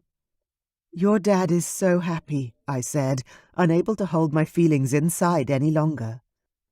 I just hope he's healthy.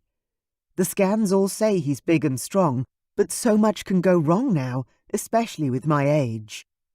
The doctors and nurses do nothing but refer to my age like it's a disease.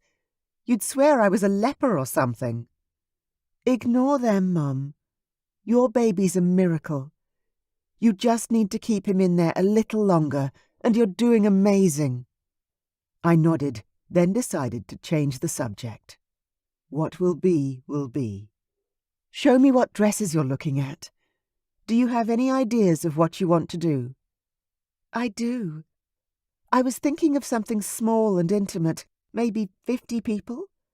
I found some hotels I like the look of, with great gardens for the wedding, and I did find a dress, but it is so expensive. Had she forgotten she was marrying a billionaire?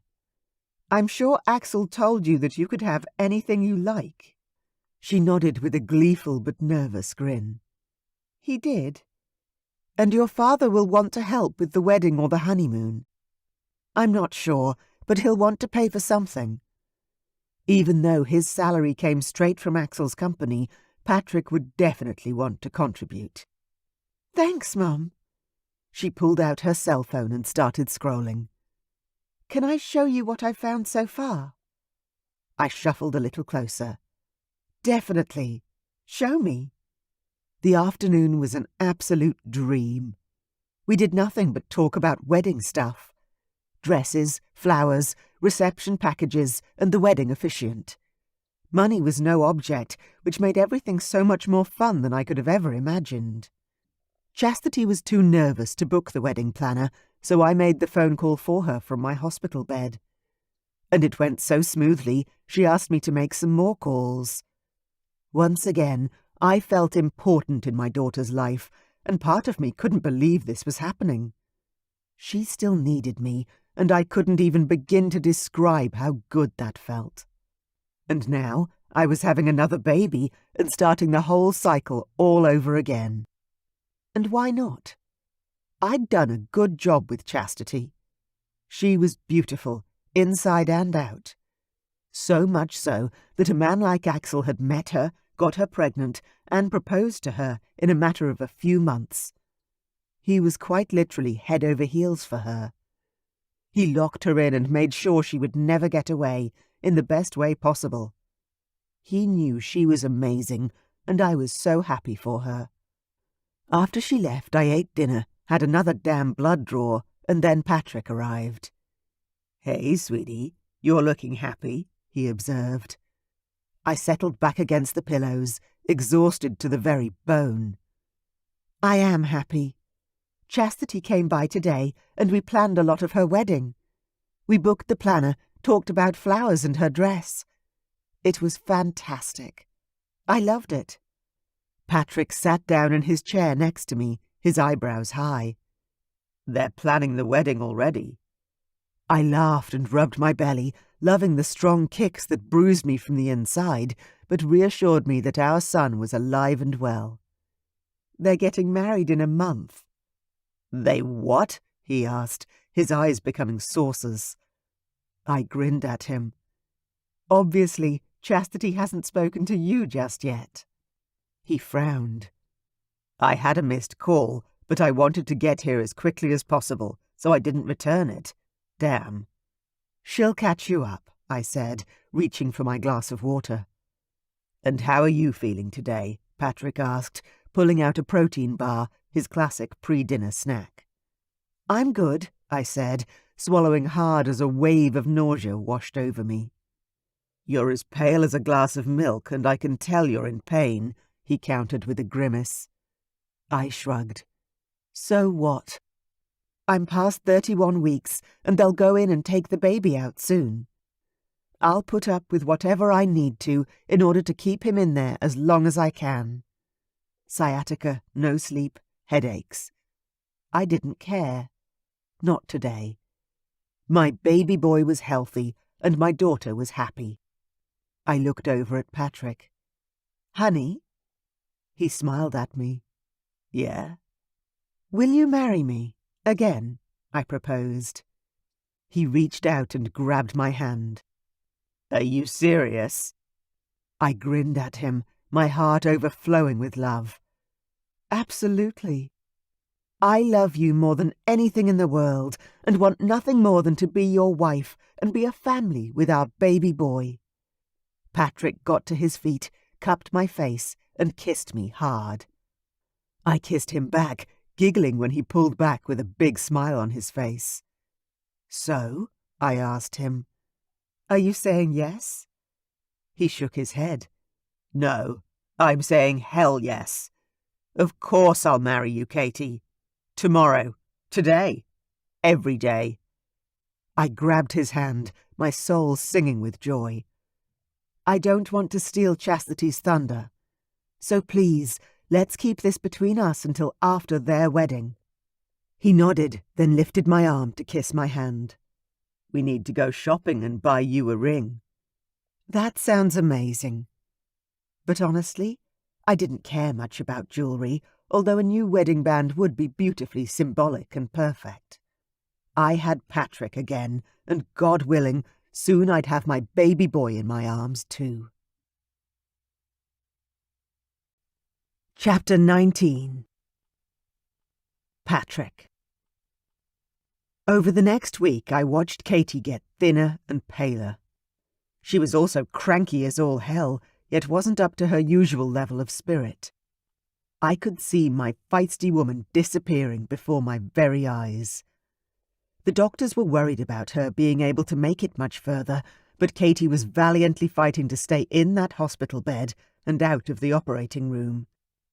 But the day she hit 32 weeks, I received the phone call I'd been dreading for months. Patrick? Katie sounded scared. I stood up from my desk and reached for my car keys. Yeah, beautiful. What's up? It took every bit of my strength to stay calm in that moment. Something had changed or something was wrong. I could tell that much from the frightened quaver in her voice. Either way, Katie needed me.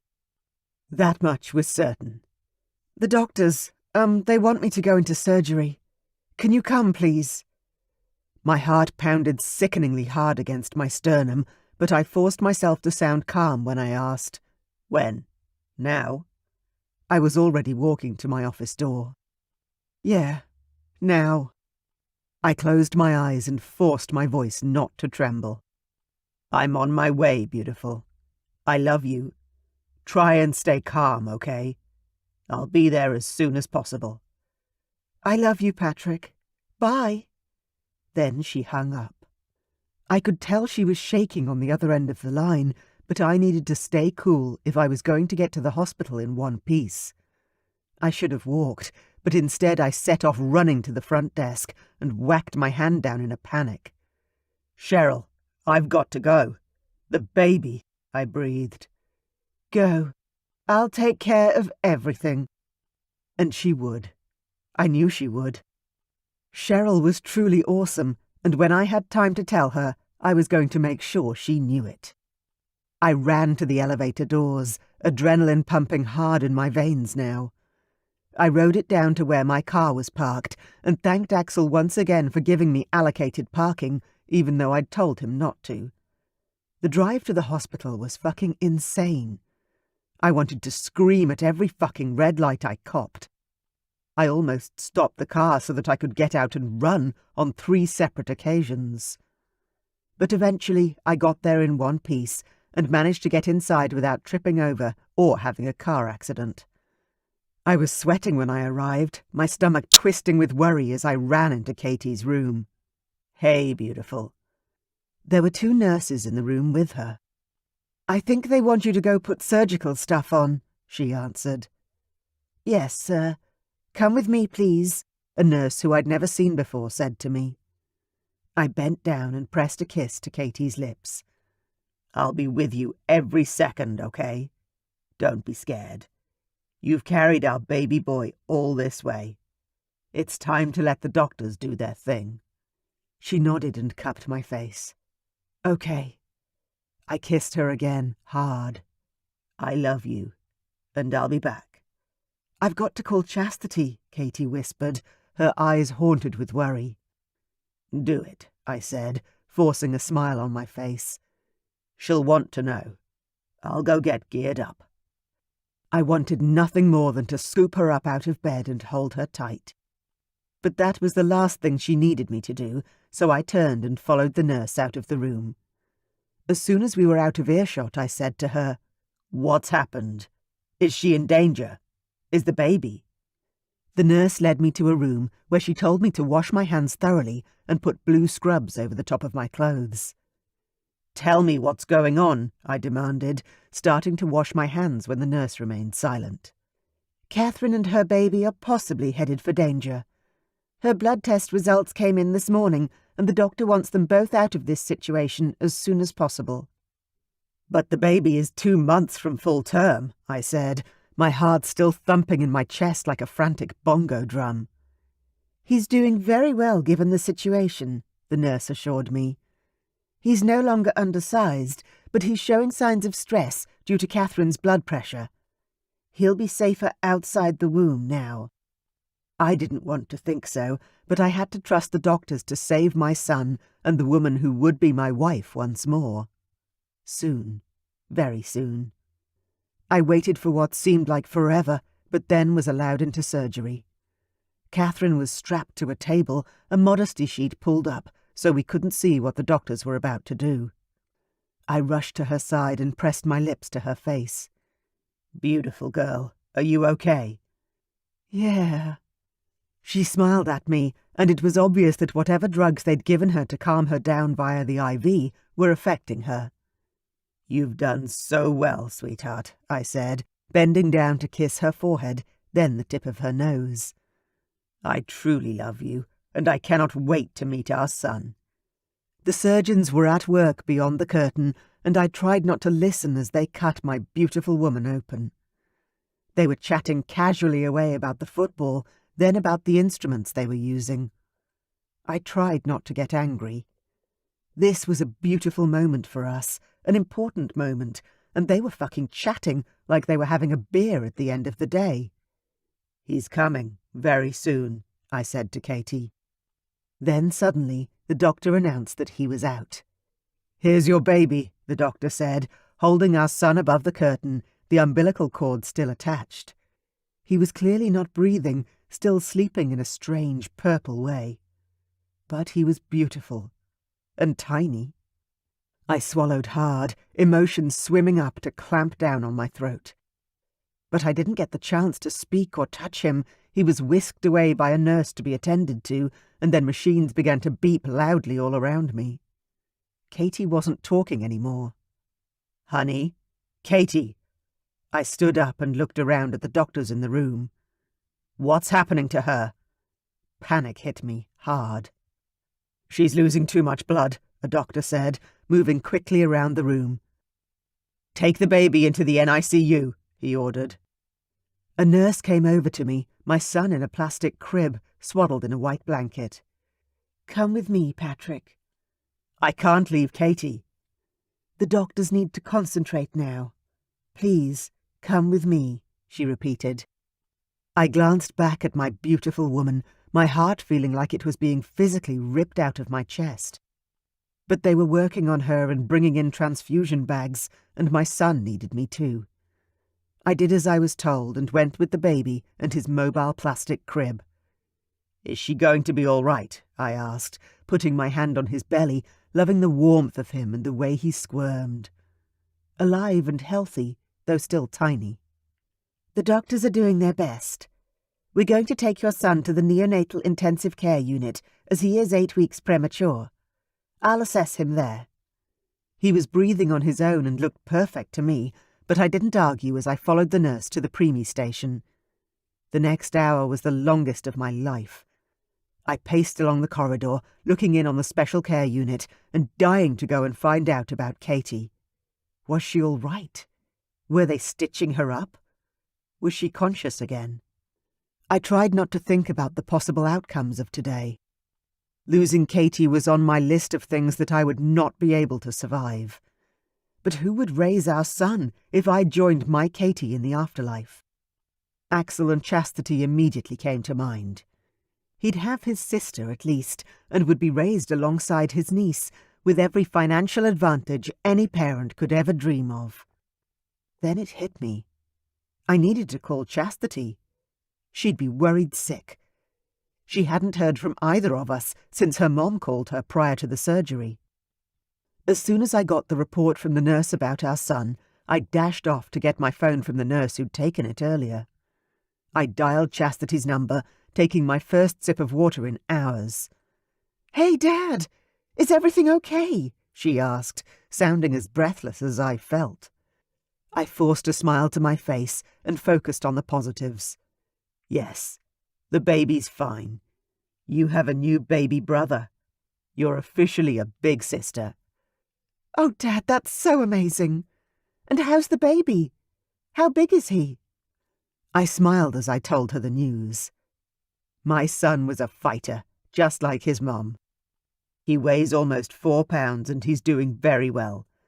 They've taken him straight to the NICU in case he has any issues, but the doctors said that he should only be in there for a few days, hopefully. But he's safe. He'd been squalling and fighting when they'd measured him, and although I'd rushed straight over to make them stop, it had made me so proud to see him come out fighting. "What about Mom?" Chastity asked. "How is she?" I held my breath. How did I tell my daughter that I didn't actually know how her mother was, and that I was sick to my stomach with worry? "She's okay," I lied. "What happened?" she pressed, her tone uncertain. "Well, her blood pressure skyrocketed during surgery, and she lost a lot of blood." I winced at the thought. Or that was what I'd heard one of the doctors say, at least. She's still in there right now. I had to come out with the baby. I wasn't given a choice. I closed my eyes and shook my head.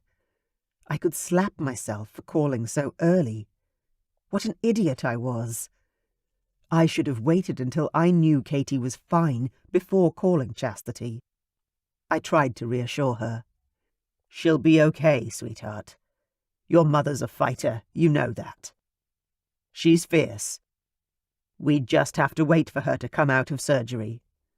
"I'm just down the street," Chastity said. "How about I come straight to the hospital now?" I wasn't sure what she could do, but I wasn't going to fight her on this. "If you want to," I said. "Yes, I do." Katie would be mad at me if I were to make the wrong choice here. "I don't want you to be stressed, Chastity." "Dad, I'm going to be worried about Mom no matter what. I'd rather sit with you than worry at home." That was a good point. "Okay, sweetheart. I'll see you soon." I hung up and sighed. How was it possible that such an incredibly beautiful day could also be the most terrifying of my entire life? The sun was shining and the birds were singing, yet my world dangled upon the knife-edge precipice of dream or disaster. The anxiety threatened to swallow me whole. All I could do was wait and pace and wait some more, lost to my thoughts as I battled to keep them from turning toward darkness. If I lose Katie now, I don't know what I'll do. Chapter 20. Katie, Katherine. Our son, Grayson, was the most beautiful baby I'd ever seen, and my heart swelled with love as I gazed down upon him. "We're so lucky," I whispered to Patrick as we stood beside his incubator. "Yes, we are," he agreed as he stared down at our tiny little miracle, our baby's small fist wrapped around Patrick's pointer finger. "Have you heard more from the doctors about when we can take him home?" he asked. I sighed, running my fingers over the crib and wishing I could pick up my baby and hold him close to my heart. I kept having to remind myself that the doctors and nurses were keeping him healthy, not deliberately withholding my son from me. "I don't know. From the sounds of it, another couple of weeks at least. I can go home tomorrow, but since I'll be actively pumping and bringing milk in all day, every day, I wonder if I shouldn't just stay here with the baby." I'd breastfed Chastity until she was 12 months old, and I was determined to try and do the same for Grayson, even if he was being fed through a tube at the moment. "Go home tomorrow," said Patrick, his brow furrowing as he looked up at me. "But you just had major abdominal surgery only a few days ago." I shrugged. "That's how it is now. They want us home as soon as possible. I guess they need the beds." Patrick's frown said it all. "I know," I agreed. "I don't want to go home without him either. In fact, the very idea broke my heart into a million pieces. He'd been a part of me, quite literally, for so long I couldn't imagine being so far away from him. Just being in 2 different rooms was difficult enough. It made my head spin. How can I leave him? "Well, let's pray that he improves quickly, and we can get him home as soon as possible then," my handsome man said. I nodded, needing to change the subject or I was going to cry again, and if I did, I wasn't sure I'd be able to stop. Damn post-pregnancy hormonal deluge. Speaking of home, have you heard any news on the new house? We were supposed to close in about 2 weeks, and I hadn't scheduled the painter or any of the tradesmen that we needed to work on the house before we moved in yet. Patrick's face lit up with a large smile. "Yes, actually. I got an email from their lawyer yesterday asking to move settlement up a week. What do you think? Do you want the keys earlier rather than later?" he asked, waggling his eyebrows at me. I gaped at him. "Really?" He nodded. "Yes, and I think we should do it. I mean, why not? It'll be something to look forward to after all this stress is a memory." "When Grayson and I come home?" I asked, projecting positive thoughts forward to that perfect day. Patrick nodded. "Yes, and I know you wanted to organize things yourself, but what do you think about hiring Chastity's decorator to do our new kitchen for us?" I pressed my lips into a thin line. "Isn't she expensive?" We didn't have Axel's kind of money, and it seemed like a ridiculous extravagance when we had another baby to put through school now. Patrick shrugged. "Axel said he'd pay for the designer as a baby gift.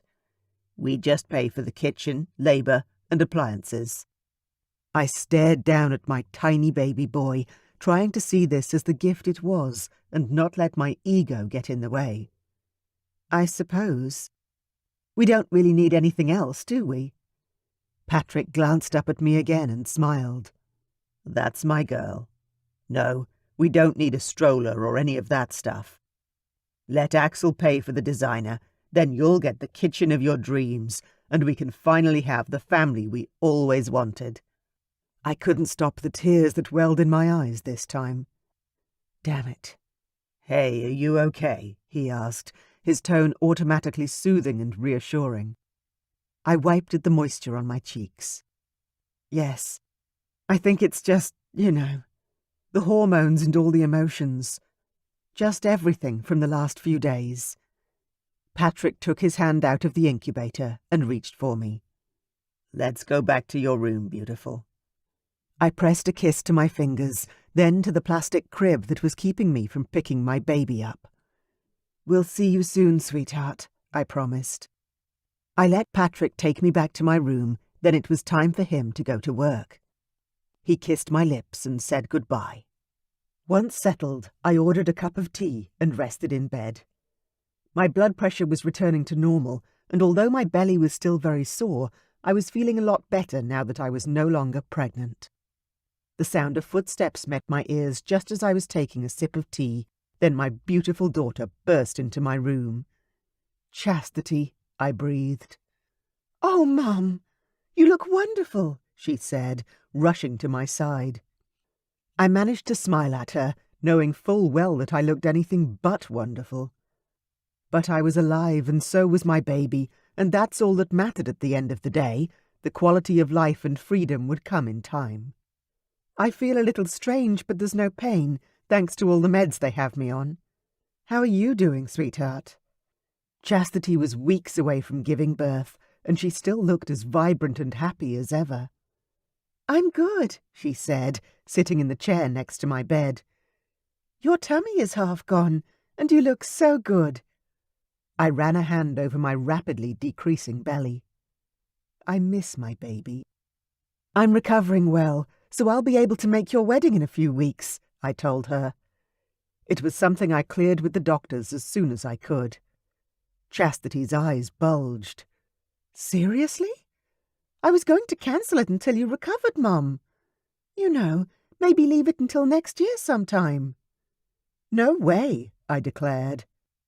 "I'll be discharged soon enough, and the doctors have said the baby is doing really well. He's a true fighter. So, assuming he starts feeding properly and doesn't have jaundice, we'll both be home soon enough. Or at least, that was my hope.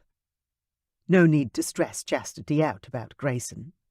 Tears shined in her eyes, a mix of joy and uncertainty.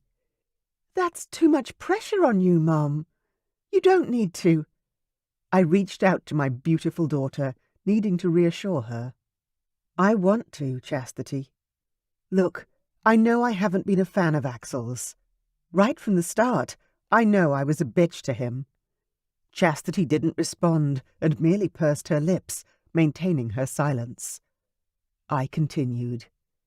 "But he's a good man, and he's good for you. I never thought I'd say this, but he deserves you, sweetheart. With all your beauty and sweetness and intelligence and heart, I wasn't sure you'd find the kind of guy that would complete you. But you have. And you both deserve to enjoy the day you planned." Chastity stared at me, her worry clear in her eyes. "I want you there, Mum. It wouldn't be my special day without you." I smiled at her. "I'll be there, sweetheart, I promise. And, God willing, so will your brother. Even if I have to roll in via wheelchair and carry him on me. Which I wasn't above doing. The doctors could bloody join us and sit at our table if they wanted, but Grayson and I would be there with bells and whistles on for Chastity's big day." Chastity grabbed my hand. "Please don't let it come to that." I laughed. "I'll be there, so don't cancel anything. Do you hear me? Even if it meant using Axel's money to make it possible, I'd do anything to make my daughter happy." Chastity rubbed her huge belly. "It was crazy of me to even attempt a wedding this close to the end of my pregnancy, let alone yours." She was a little crazy, but I'd always loved that about my fearless daughter. She had my fiercely independent streak. "You'll be fine," I said, as reassuringly as possible. "And I can't wait to see you walking down the aisle on your father's arm. It will be a day to remember." "Are you really sure?" "I already called the wedding planner to cancel everything, but she was tied up, and hasn't gotten back to me yet. You're not cancelling anything on account of me, I said again, and this time I added a soft glare to add weight to my words. You're really, really sure? My daughter asked, her brow furrowed in concern. Yes, I said, extra loud. Chastity's phone began to ring, and she gasped. It's the wedding planner. What do I do? Well, tell her that nothing's changed and everything is still going ahead. Then you can go see the baby. What did you name him? Chastity asked as the phone continued to ring. I leaned back on my pillow. Grayson Patrick. That's beautiful, Mom. I really like it. So do I. Good, I'm glad. Now answer the damn phone, sort this out, and go see him. He's beautiful. I will, she sang out to me as she put the phone to her ear, practically running from the room. I closed my eyes, trying to conserve my strength. I had a wedding date to aim for now, and I wasn't going to miss it for the world. I'd call in a mobile medical unit to attend the ceremony if necessary. I already knew Axel would be the first to agree to it. He wanted to marry Chastity as soon as possible, and if me being there made it happen, he'd make it rain dollars. And for perhaps only the third time since accepting Axel into our family, I was wholeheartedly grateful that he was a hard-working billionaire. One way or another, we'd make sure Chastity got the glowing, fully preggers wedding of her dreams. I owe her that much. Chapter 21. Katherine. 2 weeks after Grayson was born, Chastity's wedding day arrived. Amazingly, she was still pregnant, but getting grumpier by the day. Even so, I couldn't be happier for my firstborn. She was going to have the wedding of her dreams to a man who absolutely worshipped the ground she walked on. As long as my granddaughter could wait 18 more hours before she decided to make her grand entrance into the world, it would truly be the perfect day. Axel had shown his generous nature and surprised me yet again when he literally paid for us all, every single wedding guest, to stay in the hotel where they were getting married. It was a beautiful gesture, and it meant no one would have to drive, and everyone would be safe and sound after a day and night of blissful festivities. He really was a gentleman, and I realized that despite the closeness of our ages and the social awkwardness that presented, I'd actually be proud to call him my son-in-law. As fate would have it, I'd woken up more than a dozen times, afraid I'd accidentally sleep in. So, in true mommy delight, I spent most of the night attending to my beautiful son, who'd just been allowed to leave the hospital yesterday. When I finally awoke to the sight of warm sunshine streaming in through the half-open curtains, I sat bolt upright, instant panic in my heart, and glanced over at my still-sleeping man. "It's morning! We have to get up!" Patrick groaned from the mattress beside me. "Are you sure? Because I'm pretty sure you've said that at least 10 times since we went to bed." I actually laughed at the father of my children and rolled carefully out of bed. Grayson, thankfully, didn't stir. He was swaddled up and sound asleep in his bedside bassinet. "I'm off for a shower," I whispered. "What time do you have to go see Axel?" Patrick crawled over to my side of the bed so he could be closer to Grayson. "Not until ages away. I'm going back to sleep," he mumbled. I left Mr. Grouchy and went to take a long shower to wash my hair. My stitches were almost completely dissolved, and although there was still some pain and tenderness with certain movements, I was almost back to my old self, which was a miracle in itself. I glanced at the mirror, grimacing at my belly and its numerous stretch marks, then turned away and grabbed a towel.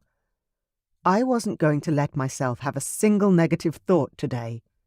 Not about my body, Axel, or anything to do with the wedding. Today was going to be perfect, and I was all about maintaining the good vibes. I was going to get styled with Chastity, so I clipped up my wet hair and dried my body. I slipped into a soft grey dress and walked back into the bedroom where Grayson was just beginning to stir. "Good morning, baby boy," I cooed at him, loving the way his little face screwed up in hunger and the way he arched his back to stretch out his little body. "Let me get him," Patrick said, reaching into the bassinet to pick up our son. I glared at him. "He barely weighs 5 pounds." Which was an amazing weight gain from his birth. I was so proud of him and his progress. "And you're not supposed to be lifting him yet, so sit. Do you want to feed him before you go to Chastity's room?" I nodded and moved around the bed to settle on the other side of Patrick, my back against the headboard. Patrick held Grayson with 2 hands, kissing him softly on the head. "You're already so in love with him, aren't you?" I asked him. A rather rhetorical question at this point, but still, I liked hearing him talk about how much he loved our little family. Patrick grinned at me. "Well, I love him with all my heart, but I'm in love with you." I leaned forward and kissed him on the lips. "I love you too, Patrick." Patrick put Grayson carefully into my arms, as if it was the most natural thing in the world, like there wasn't over 2 decades between our babies. I moved my dress aside to breastfeed our bub. He was still being mixed-fed, sometimes bottles of formula and sometimes from me. But considering he was 8 weeks premature, his suckling reflex was developing very well. Once he'd had a good drink, I lifted him up onto my shoulder and rubbed his back, helping him to shift any wind that may be causing him discomfort. "I'm dying to go and see Chastity," I said. "Would you mind if I go when we're done here?" Patrick rolled out of bed, then reached for the baby. "Not at all."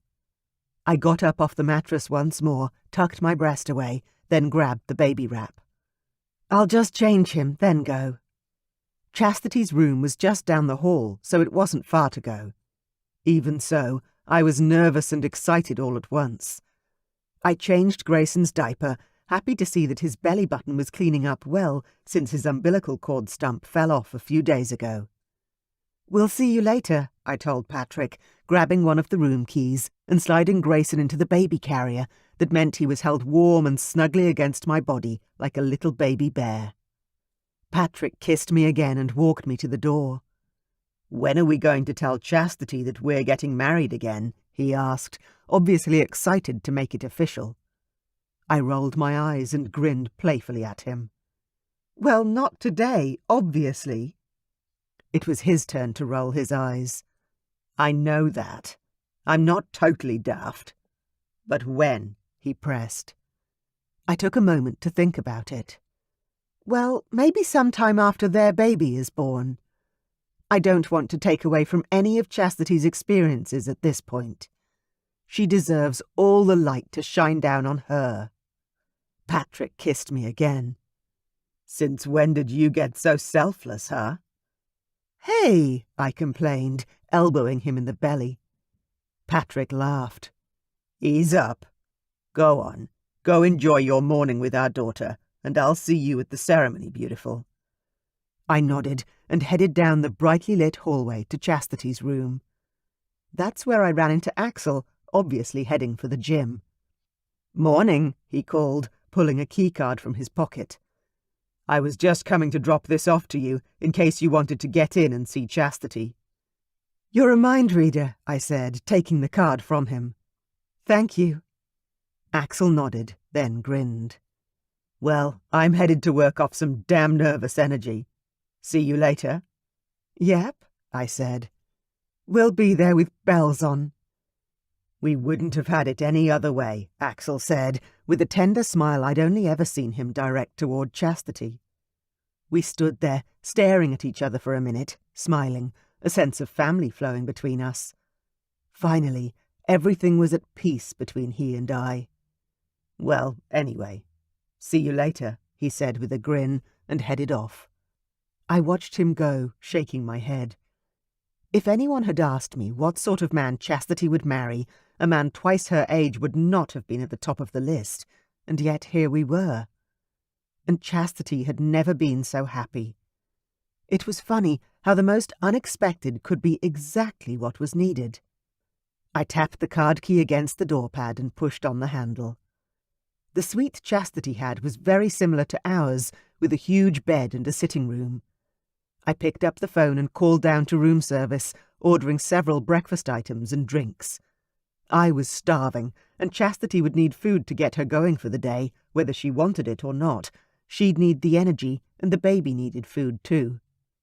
Once I finished speaking to the woman on the phone, I hung up and walked through the apartment, not finding her anywhere I could see.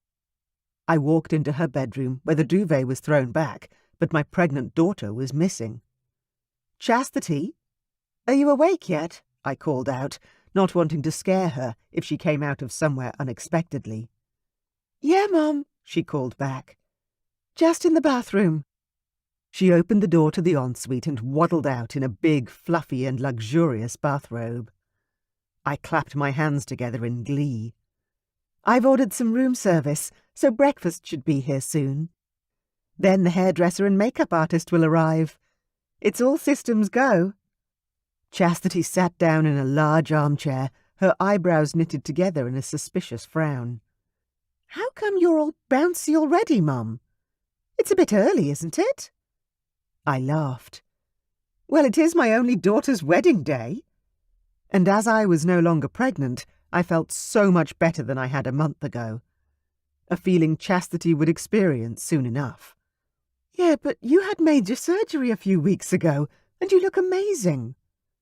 I smiled at her, knowing I didn't look amazing, but all the same, I was sticking to my personal pact to refuse all negativity today. "Your dad's been looking after me at home, and I've been lucky with my recovery. I feel so much better than I did while I was pregnant, so even with the pain, my body is rebuilding." I rubbed my hands absently over Grayson's back, loving the ability to hold him without upsetting my stitches. Chastity leaned back in her chair with a sigh. "I can't wait for this baby to come out now, to be honest. Last week I wasn't really feeling it, but today I'm done." I grinned at her. If she was feeling that way, it wouldn't be long now. "You only need to make it through today, then my granddaughter can come out and meet us all whenever she's ready. It won't be long, sweetheart." Chastity blinked as her eyes filled with tears. "I'm so glad you're here, Mum." "I wouldn't have missed it for anything," I said truthfully. There was a knock on the door, and I grinned. "I'll go get that." My stomach was growling in anticipation already. I love room service. I rushed off to get the breakfast I'd ordered, finding a young waiter pushing a cart into the room. "Oh, thank you." He nodded politely and left. I poured myself a glass of orange juice, needing something cool and refreshing. "Chastity, come eat. The hairdresser will be here soon." The morning passed us by in a buzz of activity. The makeup artist did a good job with my makeup, and the hairdresser did a lovely blow-dry for me. I felt pampered and just a little beautiful, I had to admit. And Chastity looked absolutely amazing. Natural and ethereal like a goddess, with perfect, delicate flowers adorning her hair. "Oh, you look beautiful, sweetheart," I said, looking at her through the mirror she was facing. Chastity smiled, her cheeks flushing a pretty shade of pink. "Thanks, Mum. So do you." "It must be time to put your dress on," I asked, standing up to rock the baby. My gorgeous Grayson was beginning to fuss again. He'd been such a little champion so far, but he was tired. "Your dad and the photographer will be here soon," I prompted, reminding her. "Oh, you're right," Chastity said, then got to her feet. "I might need your help getting it on, Mum." "Oh, no problem," I said, taking Grayson out of the wrap and swaddling him up. My little angel was already falling asleep again. I tucked him in the portable bassinet the hotel had brought in for me and patted him on the back for a moment, making sure he was settled. Then it was time to help my daughter get into her wedding dress. My heart ached with the sheer beauty of the moment. Chastity threw off her dressing gown dramatically, having a bit of fun with it, and pulled her gown over her head. When it got stuck, I stepped forward to help her with the drawstrings at the back. I was struggling with all the emotions washing over me, so I coughed to clear my throat and tried to make a casual comment about her dress. "I'm glad you chose this type of closure. They're so much better than a zipper or buttons." "Yeah, the dressmaker suggested it, actually. She said it was a good option, since we really didn't know how big I was going to get." I finished lacing her up and stood back. Chastity turned toward the mirror to inspect her reflection. "You look absolutely breathtaking," I managed to say, drinking in the sight of my gorgeous, glowing daughter. "You look like you've stepped right out of a fairy tale, Chastity." "Thanks, Mum. This is really exciting, but I'm starting to feel super nervous." Of course she did. This was a big deal. "What if he changes his mind?" Chastity suddenly whispered to me. "What if he realizes this is all a crazy mistake?" I couldn't help but laugh. "Changes his mind? I don't think so. But if he did, he'd be officially crazy, and you wouldn't want him anyway." There was a knock on the door, then Patrick walked into the room. "How's my family doing?" He looked toward our daughter. "Feeling nervous, sweetheart?" She nodded and grimaced. "A little, but more in a I hope he doesn't change his mind kind of way. Not in an I think I want to cancel sort of way." "Oh, he's most definitely not changing his mind." Patrick grinned. "He just about kicked me down the aisle to come get you. He's waiting by the metaphorical altar as we speak." I picked up Chastity's colourful bouquet and handed it to her. It was time. My beautiful baby girl was about to take the next steps on the great pathway of her life, and I, for one, couldn't wait to see where it took her. Chapter 22. Katherine. Chastity's wedding was absolutely perfect. It couldn't have gone any more smoothly or beautifully. It was her dream come true, and the fact that she'd achieved it despite all the odds made my heart sing. The vows were sweet, heartfelt and unique, while the venue was intimate and lavish. I spent the whole day sailing about in a cloud of happiness. My daughter had found her happily ever after, and Patrick and I had found our way back to each other. It almost seemed like life couldn't be any more incredible. After the speeches and laughter and all the deliciously rich food, Patrick kissed me and said, "I'm going to get a proper drink, I think." I stood up, our baby still sleeping peacefully in the wrap. "Go spend some time with your friends. I'm going to go sit with Chastity and see how she's doing." I'd been watching her, and she seemed stressed or impatient. I wasn't sure which it was or why, but I intended to find out. We couldn't have the bride being perturbed on her wedding day, that was for damn certain. Patrick nodded and headed off to chat with his gym buddies. I walked over to sit beside Chastity at the bridal table. "Hey, baby," I said to her with a reassuring smile. "Are you enjoying your night?" She nodded, then grimaced, rubbing her hands over her belly. "Oh," she gasped. I narrowed my eyes at her, noting the way she was holding her breath. "Hey, are you okay?" She relaxed suddenly, exhaling slowly. "Yeah, I'm fine. I'm just getting some cramping. It's probably from all the dancing." "At 39 weeks pregnant?" "I don't think so, sweetheart." "How long has this been going on?" I probed. "Since dinner, or a little after, maybe," she admitted. I checked my cell phone and calculated the time. "So 3 hours or so." Chastity nodded, blowing out her breath as though she were in pain once more. I couldn't believe it, but I had to say it anyway. "I think you're in labour, Chastity." "I was hoping it was just Braxton Hicks," she said, rubbing her big belly faster, as if that alone might soothe my granddaughter, wiggling up a storm inside her. I nodded, remaining calm as Chastity seemed to be getting more agitated. "Well, most first labours take about 12 hours from start to finish, sometimes more, so there's no need to rush to the hospital." You just enjoy the rest of your party, and if you need to leave because it all becomes too much, tell me, and I'll smuggle you back to your room for a nice bath." "A bath?" she asked, cocking her eyebrow at the suggestion. "Or a shower," I added. "The hot water is great for pain relief. I spent most of your labour in a shower." And it was the main reason I'd even managed a natural labour with her. It had been a godsend.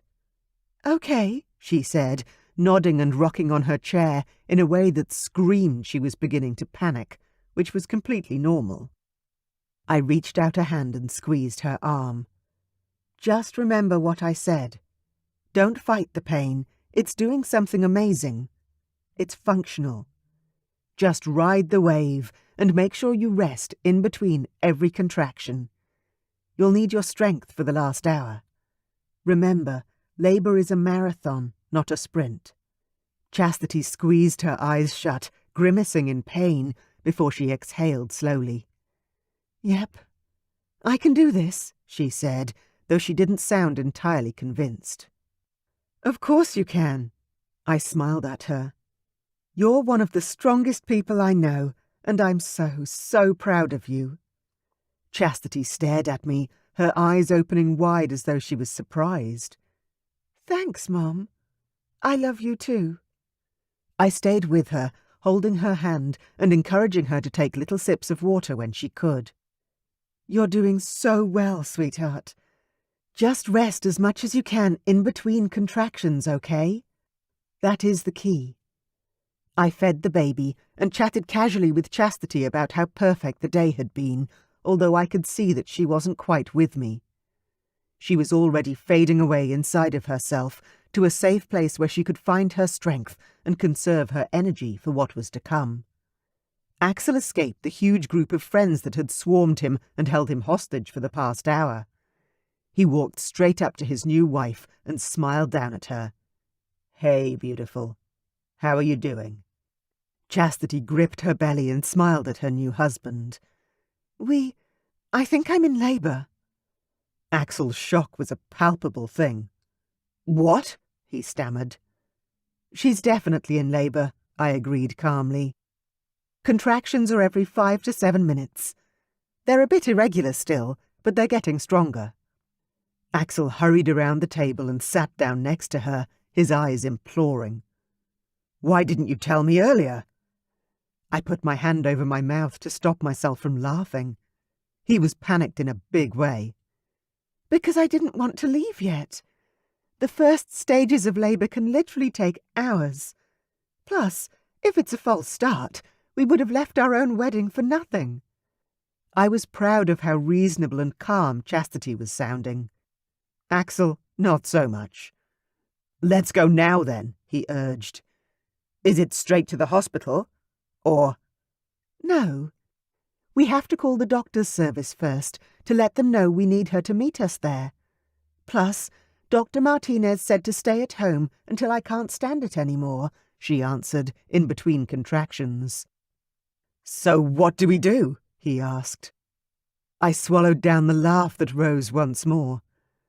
Axel literally ran a multi-billion-dollar company, but confronted with his wife in labour, I could see the seams on his control splitting apart. "You could try a shower," I suggested. "Back at your room. Or maybe the hospital is the right place to be. Wherever you think you'll be more comfortable." I think I want to go to the hospital, but I left my bag at home," she groaned softly. I totally understood why she'd want to be in hospital. The safety element of being where you needed to go was comforting. "I'll get your father to pick it up for you. I've got to look after the baby. Hang on." I squeezed Chastity's shoulder, got up slowly with Grayson still asleep in his carrier, and went straight for Patrick. He was standing among a gaggle of good-looking men. His gym friends, obviously. I didn't even look their way. "Sweetheart, I need your help." Patrick set his glass of red wine down on the bar next to him and came straight through the centre of the circle. "What do you need?" he asked. I pulled him further away so we could speak a little more privately. "Chastity's in labour and needs her hospital bag, which she left at the house." How much wine have you had? Can you drive? He could always take an Uber if need be. I haven't even finished that first glass, he said. Let's go. We weaved through the crowd, me following in his wake. As we reached the bridal table, Chastity shot to her feet, a look of horror filling her face. "Oh, crap," she whispered. "That's really gross." Patrick pulled his car keys out of his pocket. "Where's your hospital bag? I'll go get it." "In our room," Chastity said. "Next to the bed. It's a pink suitcase. You can't miss it." Then she looked at me and said, "Mom, my water just broke." I couldn't help but grin at her. Time for the hospital. It won't be too long now. "Axel!" Chastity called out. "Yes," he almost shouted. "Yes, car." Patrick swung his keys around his finger. "I'm off to your house. I know where the spare key is. I'll see you at the hospital." He slapped Axel on the shoulder. "It's go time, buddy." Axel nodded and reached out for Chastity's hand. Patrick dashed off, a man on a mission. I walked beside my daughter, determined to support her in this crucial moment. "Is your driver waiting somewhere around here, Axel?" I asked him as we slowly meandered toward the main doors. Patrick had already taken off, so I had to make sure these two actually made it to the hospital. Yeah." Axel trembled as we stepped into the bright light of the foyer. I stepped closer and grabbed hold of Chastity's other hand. "I'll walk with Chastity toward the entrance of the hotel. You get your driver to come so you can get to the hospital as soon as possible." "Yeah, okay," Axel said, nodding like a puppet, willing to step back from boss mode in favor of someone with more experience. I laughed as Chastity and I shuffled toward the double doors like penguins dressed for a party. "He's really losing it," I remarked, to lighten the mood. Chastity managed to huff out a laugh too. "Yeah, funny, isn't it? You mean the fact that the man handles more money and stress than anyone ever has, and yet one little contraction and his brain blows up?" Chastity giggled this time. "Yeah, something like that." We soon arrived at the exit, and Chastity had to stop and breathe through another contraction. I held her hands and stared at her beautiful face, feeling so grateful to be here for her in this moment. "I love you, sweetheart. You're going to do so great." "Thanks, Mom," she said, just as Axel ran up. "He's coming," he announced. "Let's get you down these stairs." I held Chastity's left hand and Axel held her right, and we managed to get her down the stairs safely and into the car waiting at the curb. "I love you," I called into the car window, at a loss for words. What else could I say in that moment? "We'll call as soon as we can," Axel said. Then he turned to the driver and they took off.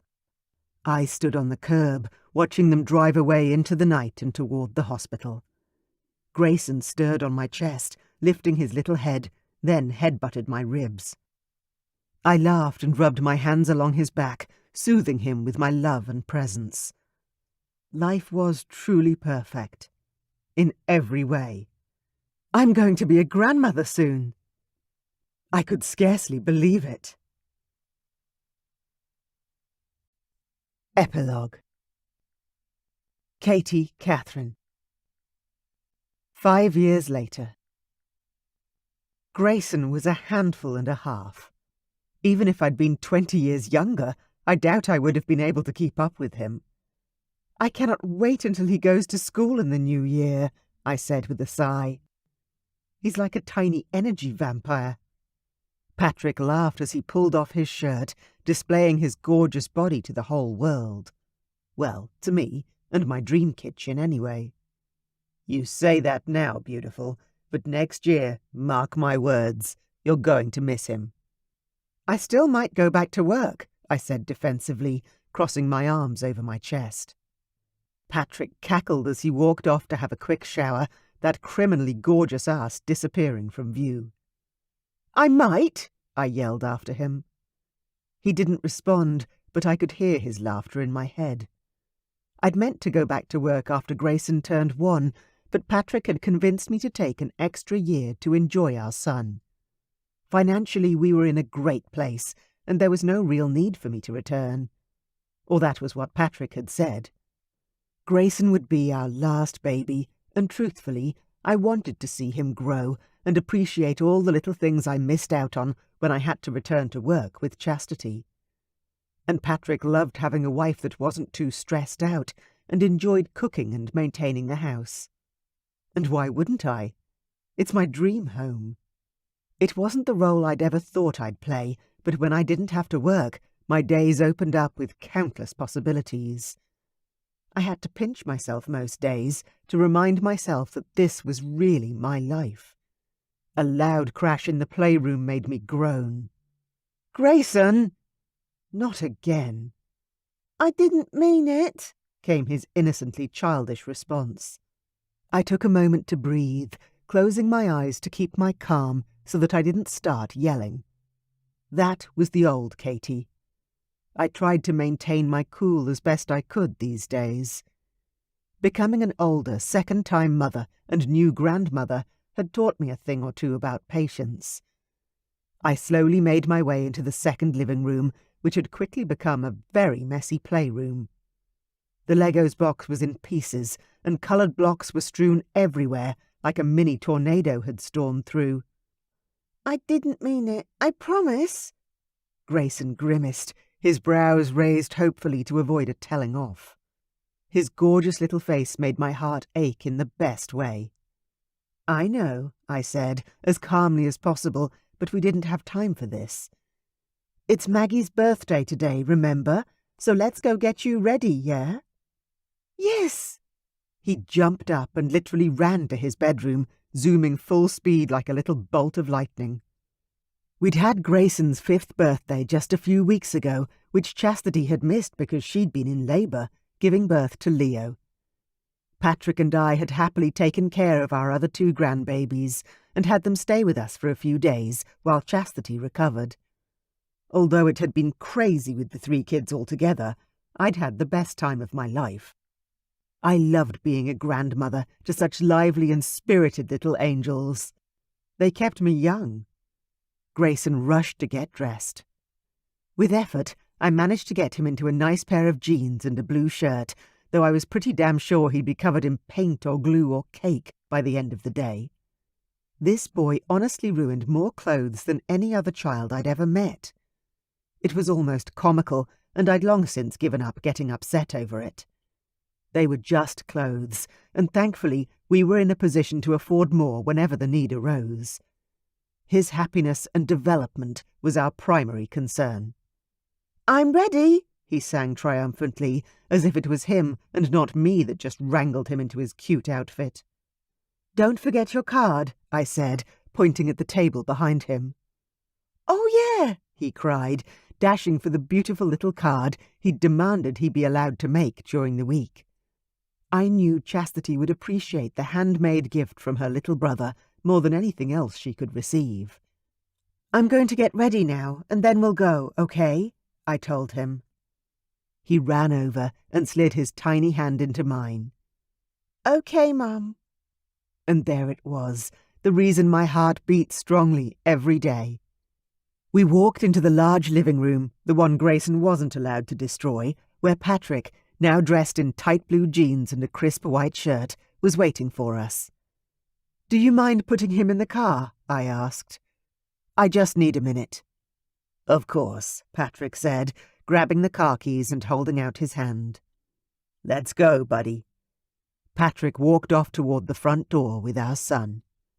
I watched them go, my heart aching with joy. My men. Then I took a moment to go to the bathroom and do my makeup quickly. Gone were the days of spending hours on my hair and face. When you had to tear after a kid as full of energy as Grayson, you couldn't spare more than a few minutes. Thus far, I'd gotten my routine down to 7 minutes from start to finish. And honestly, I was happy with the results. Any more time these days would be a luxury. I was walking out the door when I decided to head back inside quickly. I grabbed 2 bottles of wine. One for the party and one for me. When I got to the car, Patrick already had the music blaring. Grayson was singing in the back like a little rock star. My head ached, and I wanted to open the bottle of wine in the car. Patrick, ever in tune with my moods, slid a comforting hand over my thigh. 10-minute drive, that's all it is. Okay. I nodded and took a deep, calming breath. Yep, let's do it. Grayson chatted the whole way there.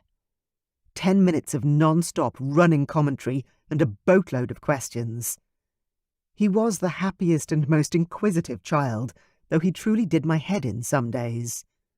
As soon as we arrived, he began clamouring to get out of his car seat, eager to launch himself into the party like a firecracker.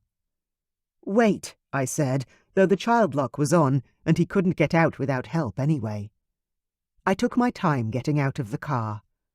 I was heavier than I'd ever been in my life, but Patrick didn't complain. Quite the opposite, in fact. He threw money at me and told me to go buy new clothes to suit my shape, and told me regularly that I was the sexiest woman alive. I'd never even seen him so much as look at another woman since we'd gotten back together, and all my old insecurities were long dead. "Let's go, beautiful," Patrick said to me, before helping Grayson out of the car and taking hold of his hand. "Right behind you, husband," I called playfully. Patrick grinned and headed for Chastity's front door. Patrick and I had gotten married a year after Grayson was born. It had been small, intimate, and perfect. We'd put a small fortune into landscaping our large backyard and hired professional caterers and enjoyed the reception at home. It had been lavish, but I'd also felt like it was money well spent when we'd improved the value of the property too. I walked up to the front door and pushed it open, still amazed that Chastity lived in this incredible house. Even 5 years later, her life and mine seemed surreal. I shut the front door behind me, hearing the kerfuffle my son was already making in the living room. As I walked into the large open space, I could see Maggie's birthday cake was front and centre. A real Princess Castle cake, 3 tiers high, with all the bells and whistles. Perfect. I wandered into the kitchen carrying the 2 bottles of white wine. "I know you can't drink, but I need one," I announced, setting them both on the kitchen counter. Chastity was breastfeeding, so wouldn't be drinking for another 12 months. Between her 3 pregnancies and all the breastfeeding, she hadn't had a drink in years. 6 years, probably, when I thought about it. Chastity pulled out a glass from the cupboard. "Why? What's wrong, Mum?" I slid onto the kitchen stool. "Oh, nothing, sweetheart. Grayson is the most healthy, energetic boy the paediatrician has ever seen. He has a perfect bill of health." "Then why do you look like you just sucked on a lemon?" She opened the bottle of wine and poured me a generous glass.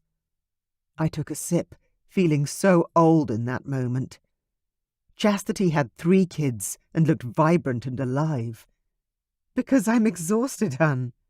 He runs me off my feet every day. I don't remember the meaning of sleep in anymore." "He goes to school next year, so things will get easier," my daughter assured me.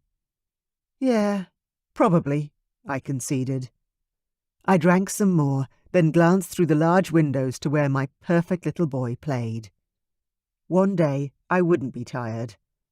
One day he'd be too old to hold my hand. But today I'd drink and complain, yet inside I was still beyond grateful for everything I had, most especially my bouncy baby boy. Patrick had gone back out to the car to get the present from the trunk and walked into the centre of the room calling to our granddaughter. "Where's my little princess?" "Here I am, Papa," Maggie cried, waving her arms madly to draw attention to herself. Patrick grinned at me and went off after her. "She's surrounded by boys," Chastity said, nodding at Maggie with her brother, her uncle, and her grandfather. I twisted on the stool and stared at the beautiful family picture they made together. "They're perfect.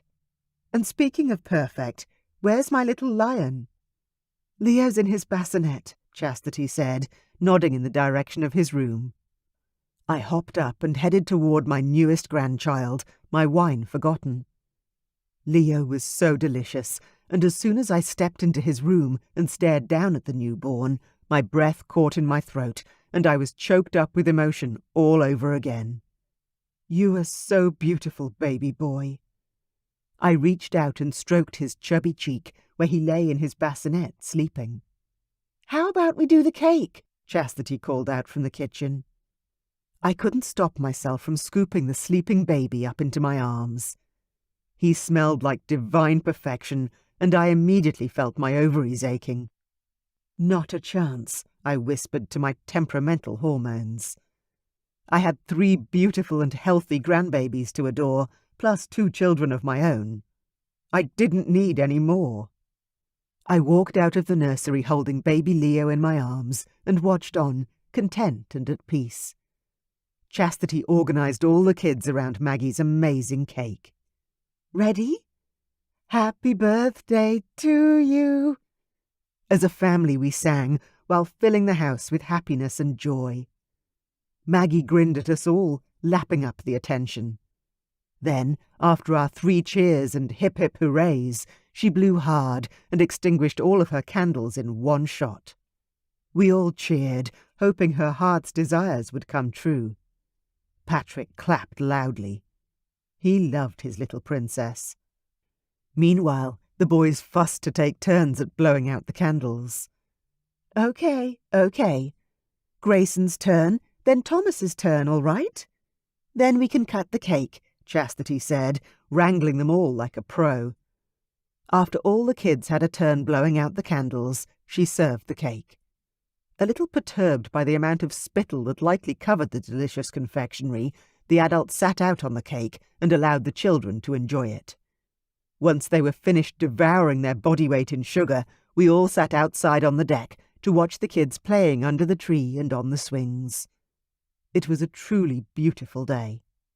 I sat down next to my husband, with my tiny grandson in my arms and our big, crazy family running amok all around us.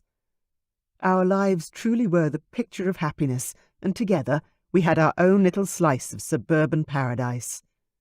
I was more content than I'd ever been, and I couldn't thank the universe enough for my second chance at love. With Patrick, Chastity, Grayson, Axel, Maggie, Thomas and Leo, my heart was full, and my life perfect. Thank you for listening to Second Chance Baby, Axel and Chastity, Book 5, by Lexi Myers. Narrated by Katherine Bilson. Copyright 2023. Audio production copyright 2024. We hope you enjoyed the Axel and Chastity series. For more books by this author, visit harleyromance.com.